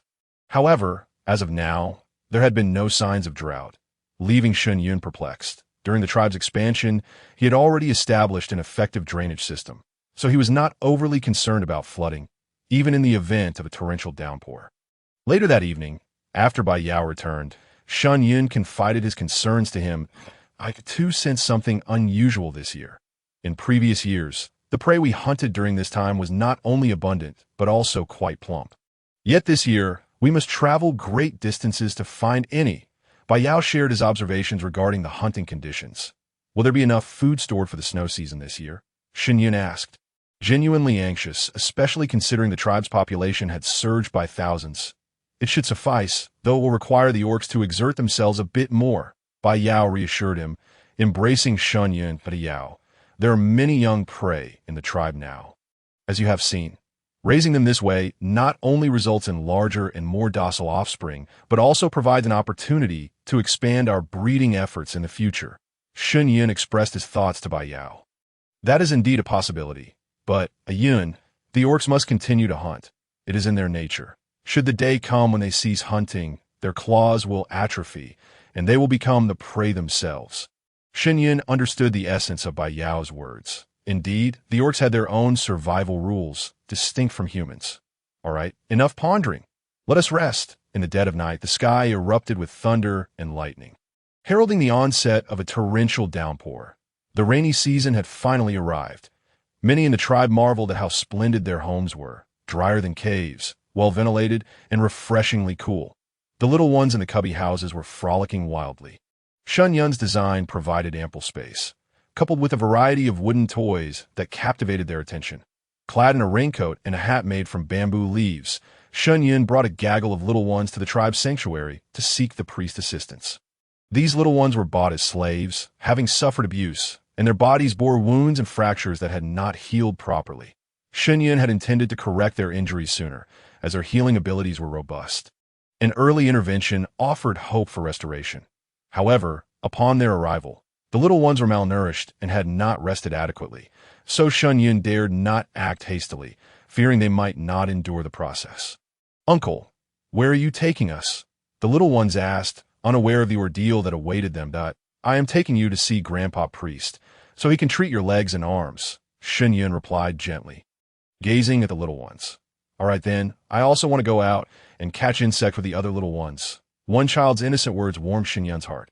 "Uncle, I have prepared the items you wanted to give to the priest." Yun and Xiao Bai, dressed in raincoats, awaited at the door. "Thank you, Yun. You and Xiao Bai can head back now," Shen Yun said, casting a glance at Bai Yao before entering the room with the cage containing the little ones. Before long, the room echoed with the plaintive cries of the little ones, a cacophony reminiscent of wailing spirits. In truth, the priest had already administered a paralyzing serpent's venom to the little ones, which should have rendered the procedure painless. However, the process of resetting their broken bones frightened them. With splints affixed to their injured limbs, their movements became cumbersome. Shen Yun decided to allow the little ones to stay in the sanctuary, assigning caretakers to ensure their well-being. After all, the energetic little ones in the cubby houses were prone to mischief, and Shen Yun feared the injured ones might suffer further harm. Shen Yun made his way to the communal cave. He noted that the tribe had produced a considerable amount of fabric during this time, that he began collaborating with the females to create quilts and winter clothing. Given the ample time available this year, unlike last, when circumstances were dire, Shen Yun was determined that everyone would have winter garments to wear. Following their trip to the exchange day, the tribe members discovered abundant ramie and cotton in other locations. Ensuring a plentiful supply, Bai Yao and the orcs patrolled the outskirts of the tribe, checking the drainage systems as per Shen Yun's instructions. After all, this is the first rainy season since the tribe constructed their dwellings. The newly joined orcs are quite content, for such a life was once beyond their wildest dreams. Now, they not only enjoy plentiful food and restful sleep, but the distribution of provisions is based on labor. Regardless of age or race, everyone is treated equally, and the kindness and fairness of the deity have bestowed upon them an unprecedented warmth. The White Tiger tribe has peacefully weathered the rainy season. But the same cannot be said for the Black Wolf tribe. Ever since the destruction of their tribe, Wolf Mountain led the remaining members to seek refuge in the deep mountains. There, they encountered the Monkey clan. Although the monkey orcs lack formidable combat skills, their arboreal lifestyle makes them quite difficult to confront. After all, contending for territory with monkeys is hardly a prudent endeavor, undertaken only out of sheer necessity. The Monkey clan's tenacity is something all orcs prefer to avoid. They excel in ambushes and trap-making, never descending to the ground to fight. The Black Wolf clan, already severely wounded, suffered even greater losses in their territorial disputes with the Monkey clan. Though they ultimately emerged victorious, it was a Pyrrhic victory, with neither side gaining any advantage. The Black Wolf clan has lost its priest, resulting in a significant lack of foresight and decisiveness. "Father, we cannot continue like this. Although we have seized the Monkey clan's territory, the game here is scarce. The monkeys feast on wild fruits, while we wolves find it impossible to sustain ourselves. If this persists, we will surely vanish from this continent." Wolf C, the eldest son of Wolf Mountain and a newly matured warrior, is both courageous and astute. Indeed, Father, I concur with Wolf C. Wolf Heaven, who has often harbored disdain for his elder brother, finds himself in agreement this time. The rainy season is upon them, and the Black Wolf clan faces a dire shortage of food and medicinal supplies. Many females have succumbed to the harsh cold of the deep mountains, meeting their end with the beast gods that, if this continues, the Black Wolf clan truly faces extinction. What do you propose we do? Wolf Mountain is at a loss. Father, we should seek refuge with the Black Bear tribe. Wolf C has long harbored this intention. During the last exchange day, the chieftain of the Black Bear tribe had already approached them, promising that if they joined, the Black Bear tribe would provide them with slaves and hunting grounds. However, Wolf Mountain believed that such an arrangement would leave them at the mercy of others, thus declining the offer. Wolf C sees great merit in this alliance, recognizing the Black Bear tribe's strength as undeniable, capable of standing toe-to-toe with the White Tiger tribe. Father, the Black Bear tribe has pledged to support us. If we go, you and the chieftain will share territory and females. I believe this is an opportunity. Consider it. The Black Bear tribe has absorbed numerous clans and has grown formidable. If we join them, we will reap the benefits without struggle. Father, you need not worry excessively. Once there, you may continue as leader and leave the other matters to Wolf Heaven and me. Wolf C persists in persuading his father, who often tends to be overly cautious, pondering a matter so straightforward for far too long. Although the priest Wolf and has passed on, Wolf C has always felt that Wolf and lacked significant capability. Had their priest possessed the prowess akin to that of the Black Bear tribe's priest, perhaps the tribulations of today could have been avoided. Father, I support the idea of approaching the Black Bear tribe. Our clan has reached such a state. If we do not set forth soon, we shall not survive the winter. Wolf Heaven's words ring true. For the journey from the Black Wolf tribe to the Black Bear tribe requires more than 50 sunsets. If they delay further, they may very well perish along the way. After much contemplation, Wolf Mountain ultimately resolves that the entire Black Wolf tribe shall proceed to the Black Bear tribe, merging their fates henceforth, leading the remnants of his clan. Those injured elders and cubs are unceremoniously abandoned in the deep mountains, left to fend for themselves. The rainy season is perpetually detestable, with everything drenched and damp. On this day, Yun returned from outside with a few fruits for Shen Yun and Shen Bai. The orcs of the tribe often find it inconvenient to venture out in the rain. However, for the likes of beavers and Yun, it is of little concern. Yun sometimes swims underwater for half the day or lingers by the water's edge. Because Bai Yao cannot venture outdoors, the fruits that Shen Yun and Shen Bai consume are brought back by Yun. Daddy, I'm going to stay at Yun's house. I'm quite bored on my own. Presently, Shen Bai resembles a 7 or 8-year-old in human form, growing at an astonishing rate. Go ahead, but don't be mischievous, all right? Your Uncle Ma Lai values tranquility. Don't disturb him, Shen Yun cautioned. For Shen Bai's mischief has led Shen Yun to suspect he might be the reincarnation of a mischievous dog. Though he doesn't destroy the house, his own blanket is riddled with holes from where he kicked it. Moreover, the straw mat beneath him bears bite marks and claw prints, leading Shen Yun to ponder just how spirited this cub is. After Shen Bai departs, Shen Yun continues to fashion pajamas for their family of 3 from the allotted burlap. Bai Yao, meanwhile, is busy weaving a bamboo basket. Upon standing, Bai Yao washes the fruits brought by Yun before offering them to Shen Yun. Shen Yun takes one, bites into it, and finds it exceptionally sweet, unlike any fruit he has encountered before, as this is indeed a first for him. After devouring 3 in succession, he begins to sense something amiss. Why does Bai Yao appear so strikingly handsome? Initially oblivious, Bai Yao only realizes something is off when he notices Shen Yun staring at him with a silly grin. Yun, what's the matter? Bai Yao observes Shen Yun's flushed cheeks, finding them quite appealing, yet upon touch, they feel a tad warm. Bai Yao, you're so handsome. I really like you. Let us kiss. With that, Shen Yun leans in. Bai Yao is momentarily taken aback. How could Shen Yun be so forward? Moreover, this behavior seems to have been triggered by the fruit Yun brought. Bai Yao soon comprehends that the fruit must be the cause he cannot afford to delay. Donning his raincoat and wrapping Shen Yun in a hide, he swiftly carries him to find the priest.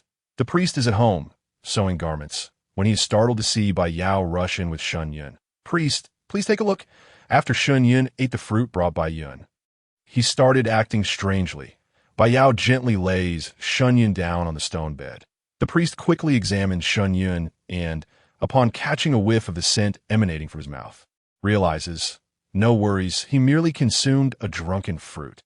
Drunken fruit? Is it the kind the Monkey Clan uses to brew that intoxicating beverage? Bai Yao has heard of drunken fruit, but has never seen it. Yes, that is the one to take him home and let him sleep it off. He'll be fine upon waking. The priest instructs, allowing Bai Yao to take Shen Yun back home. Relieved, Bai Yao cradles Shen Yun as they return. Once home, Shen Yun becomes increasingly unruly, his hands wandering to inappropriate places on Bai Yao, incessantly declaring how handsome he is. Bai Yao finds it hard to contain himself, his beastly ears peeking out in response to Shen Yun's antics.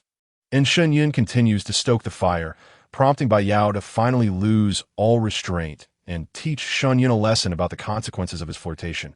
Upon returning home, Shen Xiaobai immediately devours the fruits given by Yun. And soon after, he is intoxicated. The drunken Shen Xiaobai behaves so wildly that Yun begins to suspect he might actually be a dog. Why, you ask? Because after becoming inebriated, Shen Xiaobai reverts to his beast form, initially scratching the floor. Then he begins to tear at the blankets, ultimately marking his territory throughout Yun's room, even urinating on Yun's feet. Terrified, Yun rushes to find Uncle Shen, but upon hearing the sounds of a heated exchange at Uncle Shen's house, he quickly scurries back, fearing to intrude, lest by Uncle unleash his wrath. Upon returning home, Shen Xiaobai finally quiets down, albeit in a rather destructive manner, gnawing at the corner of the small table. The table is marred with tooth marks and suspicious stains. Let us not chew on the table anymore, right? Yun is genuinely worried that Shen Xiaobai might damage his teeth, for surely Uncle Shen would be furious. Oh whoa! Shen Xiaobai bit down hard on Yun's palm, instantly leaving several small puncture wounds that oozed droplets of blood. Shortly thereafter, Shen Xiaobai honorably fainted, succumbing to Yun's poisonous blood. Alarmed, Yun hurriedly carried Shen Xiaobai to the shaman's residence. As Uncle Ma Lai had gone to assist in the public cave, the shaman was indeed quite overwhelmed. Having just attended to Shen Yunjin, he was now faced with another case involving Shen Xiaobai, who was not only intoxicated but also poisoned. After administering a homemade antidote to Shen Xiaobai, the shaman instructed Yun to carry him home and take good care of him. Once home, Yun tidied up the room before turning his attention to preparing a meal. He felt a deep sense of guilt, relieved that Xiaobai was unharmed. Otherwise, he would have had no explanation for Uncle Shen's tea that moment. He despised the fact that his blood was toxic and vowed to exercise more caution in the future, as such an incident could not occur again. Shen Yunjin did not awaken until the afternoon of the following day. Upon regaining consciousness, he discovered his eyes were swollen, his throat was hoarse, and his waist felt utterly useless. Bai Yao, upon seeing his partner awake, eagerly poured a glass of water and helped Shen Yunjin sit up to drink. After taking a sip, Shen Yunjin felt as though he was slowly reviving. However, recollections of the previous night flooded back, causing his face to flush crimson, the color creeping up to his ears and neck. It struck him like a thunderbolt. What on earth had he done? From yesterday afternoon to today, he had been with Bai Yao, and shockingly, he had even encountered a transformed version of Bai Yao. Shen Yunjin felt as though he had died from embarrassment. Yun, are you all right? Does your head hurt? Bai Yao inquired, explaining that the shaman had said he had consumed a drunken fruit, assuring him there was no need to be shy, as he was his partner, and such occurrences were normal. Bai Yao's words only intensified Shen Yunjin's embarrassment. The drunken fruit was, in simpler terms, an intoxicating fruit. Now it was clear to him why he had been so uninhibited the previous night. Shen Yunjin felt a tinge of annoyance towards Yun, deciding he would not prepare any delicious food for him.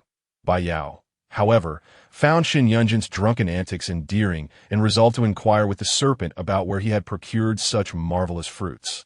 Intending to stock up for future use, please pour me another glass of water, Shen Yunjin requested, still feeling somewhat parched. Bai Yao complied, pouring him another glass and gently massaging his lower back. When Bai Yao lifted his gaze, he noticed the bite marks on Shen Yunjin's neck, inflicted by a tiger's mouth, and felt a twinge of guilt.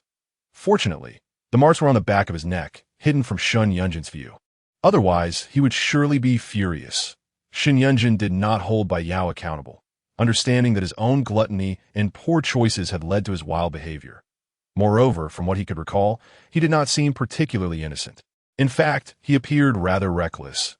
As these thoughts crossed his mind, he felt his face heat up once more. Bai Yao, noticing this, swiftly checked Shen Yunjin's forehead, relieved to find it was not excessively warm.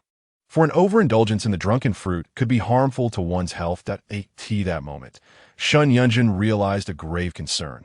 Shen Xiaobai had also consumed the fruit. Heavens, please do not let him wreak havoc in someone else's home. He thought, Bai Yao, where is Xiaobai? Has he returned? Shen Yunjin asked anxiously. Bai Yao, still in a daze, noted that their son was usually not at home and often played well with that serpent. He hasn't returned? What is the matter? Yun, he should be off playing with Yun. Shen Yunjin fretted, recalling Xiaobai's mischievous nature and fearing he might cause chaos elsewhere. Upon hearing Shen Yunjin's words, Bai Yao too became alarmed. Recognizing their son's propensity for destruction, evident from the bite marks on the furniture and holes in the bedding. Dad, Uncle Bai, I'm back, Shen Xiaobai announced, stumbling into the room in his beast form. Looking utterly dejected. Son, what is wrong? Are you feeling unwell? Shen Yunjin asked with concern, knowing the drunken fruit's potency. I feel much better now, just a bit dizzy, and I want to sleep, Shen Xiaobai replied, his eyelids drooping. Rest, then, if you're feeling unwell. The fruit you ate is called the drunken fruit, and it causes such discomfort that we want to eat it again. You should take a break, and I'll call you for dinner once it's ready. Shen Yunjin soothed, recognizing that Xiaobai, given his modern age, was essentially a child. I understand. Dad, then I'm going to rest now, Shen Xiaobai replied before retreating to his room. Once inside, Shen Xiaobai rolled into bed in his beast form, furiously kicking the covers. How annoying. I will never play with Yun again. I'm so embarrassed, Shen Xiaobai lamented, feeling utterly defeated and ashamed. He, who was once the cleanest and most beautiful cub in the tribe, had urinated all over Yun's home, even on Yun's feet. To make matters worse, he had bitten Yun, leaving marks on his hand. If his father were to find out, he would surely scold him for being disobedient. Woe is me. I feel utterly humiliated. Hearing the ruckus of Xiaobai's thrashing, Shen Yunjin became furious. Shen Xiaobai, if you keep kicking that blanket, you can go back to the cave to live by yourself this winter. I've spoiled you too much. Upon hearing his father's voice, Shen Xiaobai immediately ceased his antics. Lying still, he knew that if he angered his father further, Uncle Bai would secretly discipline him, for at times. Uncle Bai truly wished to spank him, that if he were not Shen Yunjin's son, he would have undoubtedly received a thorough thrashing. Once the noise subsided, Shen Yunjin felt relieved and began preparing dinner. Having not eaten since the previous afternoon, he was quite famished. Although still a bit unwell, he had no choice, as neither Xiaobai nor Bai Yao could cook. Shen Yunjin prepared a simple meal of noodles, stewed meat, and stir-fried vegetables, then called for Shen Xiaobai to join him at the table. Both Shen Yunjin and Shen Xiaobai ate listlessly, while Bai Yao appeared to be in high spirits, savoring the delightful memories of the previous evening.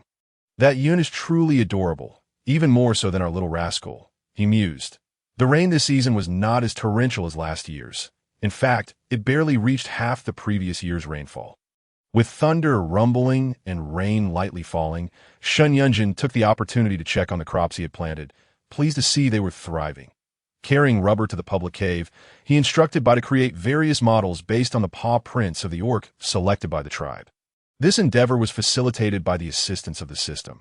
Shen Yunjin examined the soles of the shoes they had crafted, finding them adequately flexible, with some animal hide sewn onto the tops. Rudimentary boots would soon be born. The elders of the tribe, skilled artisans, proved invaluable at this time. The craftsmanship of the old orcs from the sheep tribe was unparalleled, likely due to their racial talents. After showing the elder orcs the boots he wore, Shen Yunjin was astonished when they produced a pair remarkably similar to his own. Given the abundant rubber they had acquired, many shoes were produced. However, Shen Yunjin chose to store them all for winter distribution alongside cotton clothing and blankets. Thanks to Shen Yunjin's efforts, the tribe flourished. Consequently, Chief Bai Yao and the shaman resolved to follow Shen Yunjin's guidance moving forward. Shen Yunjin began crafting nightwear for Bai Yao and Xiaobai. Though neither of them enjoyed wearing pajamas, Bai Yao remarked that they felt cumbersome, while Xiao Bai claimed they were prone to tearing. Shen Yun, at a loss, decided to alter his own attire instead. Yun, I refuse to wear this, Bai Yao exclaimed, holding up the triangular undergarment Shen Yun had made. This is perfect. I tailored it to your measurements. It's hygienic. Shen Yun insisted as best as he could. No, it's uncomfortable and constricting. Bai Yao found that Shen Yun's attire was quite agreeable, and he felt a surge of excitement upon seeing it, though he himself preferred not to partake. Father, I shan't wear it either. The last time I did, the other children laughed at me, and it kept getting wedged uncomfortably, even when I needed to relieve myself. It was quite inconvenient. Shan Xiaobai's protest grew increasingly fervent, his head shaking like a rattle. Bai Yao replied, It is indeed quite confining. Shen Yun, at a loss for words, contemplated whether to express his exasperation. Father, this truly is uncomfortable. All the other little ones are not wearing it. Why must I be the only one subjected to this? The other children mock me. This discussion ignited Shen Xiaobai's ire. That group of youngsters simply lacked appreciation and deemed it unattractive, with only Yun affirming its charm. Very well. If neither of you wish to wear it, so be it. After all, it is not he who will be exposed, nor is it he who will bear the embarrassment. However, upon reflection, Shen Yun realized that such reasoning was flawed. After all, did not the tribe often engage in similar displays without shame? He decided to let it be. These changes would require a prolonged period to take effect. If they chose not to wear it now, that would spare him the trouble in the future. Uncle Bai, Uncle Shen, may I come in? Yun's voice rang out from outside the door. Yun, do come in. What a polite child. Uncle Shen, I must apologize for my previous mistake. I have brought you some fruits, after the priest learned of my error. He has since reprimanded me. This time, I assure you, these are not the intoxicated fruits. They are for you and Xiao Bai. The delightful Yun retrieved a variety of fruits from his basket, showcasing quite an assortment. Thank you, Yun. I do not hold your previous mishap against you. You were unaware that those were the intoxicated fruits. However, do refrain from consuming them in the future, understood? Shen Yun's gaze fell upon the array of fruits, and his mouth watered in anticipation. I understand. Uncle Shen. Yun's obedience tugged at Shen Yun's heartstrings. This child had always been remarkably sensible. Xiao Bai, do not be upset. This fruit is for you, your favorite. Yun declared as he produced a large plum from his pouch and offered it to Xiao Bai. Shen Yun maintained his composure, recognizing that the camaraderie among children often involved playful skirmishes. However, his keen eye caught sight of a series of bite marks on Yun's hand, causing a pang of concern to surge within him. Shen Xiao Bai, did you indeed bite Yun? Shen Yun fixed a stern gaze upon him. Father, I'm sorry. That day, I consumed the intoxicated fruit and inadvertently bit him. Shen Xiao Bai felt a wave of guilt wash over him. Uncle Bai, it's quite all right. I'm not hurt. In fact, it was my fault. My blood caused Xiao Bai to feel ill. Yun confessed, accepting the blame with grace, ready to endure any reprimand from Uncle Shen. Bai Yao remarked, How embarrassing. No wonder he is my mischievous son. Son, is it true? You were made unwell. Shen Yun's eyes sparkled with curiosity as he scrutinized Xiao Bai. Father, you truly are my biological parent, Xiao Bai thought. Rolling his eyes, it's fine. I hardly remember it. Yin was the one who informed me the following day. He nonchalantly picked up a fruit and began to eat. Just be more cautious next time. However, children will be children. A little poison can indeed bolster health, for immunity is forged through such trials. When you thrive, I thrive, and all is well.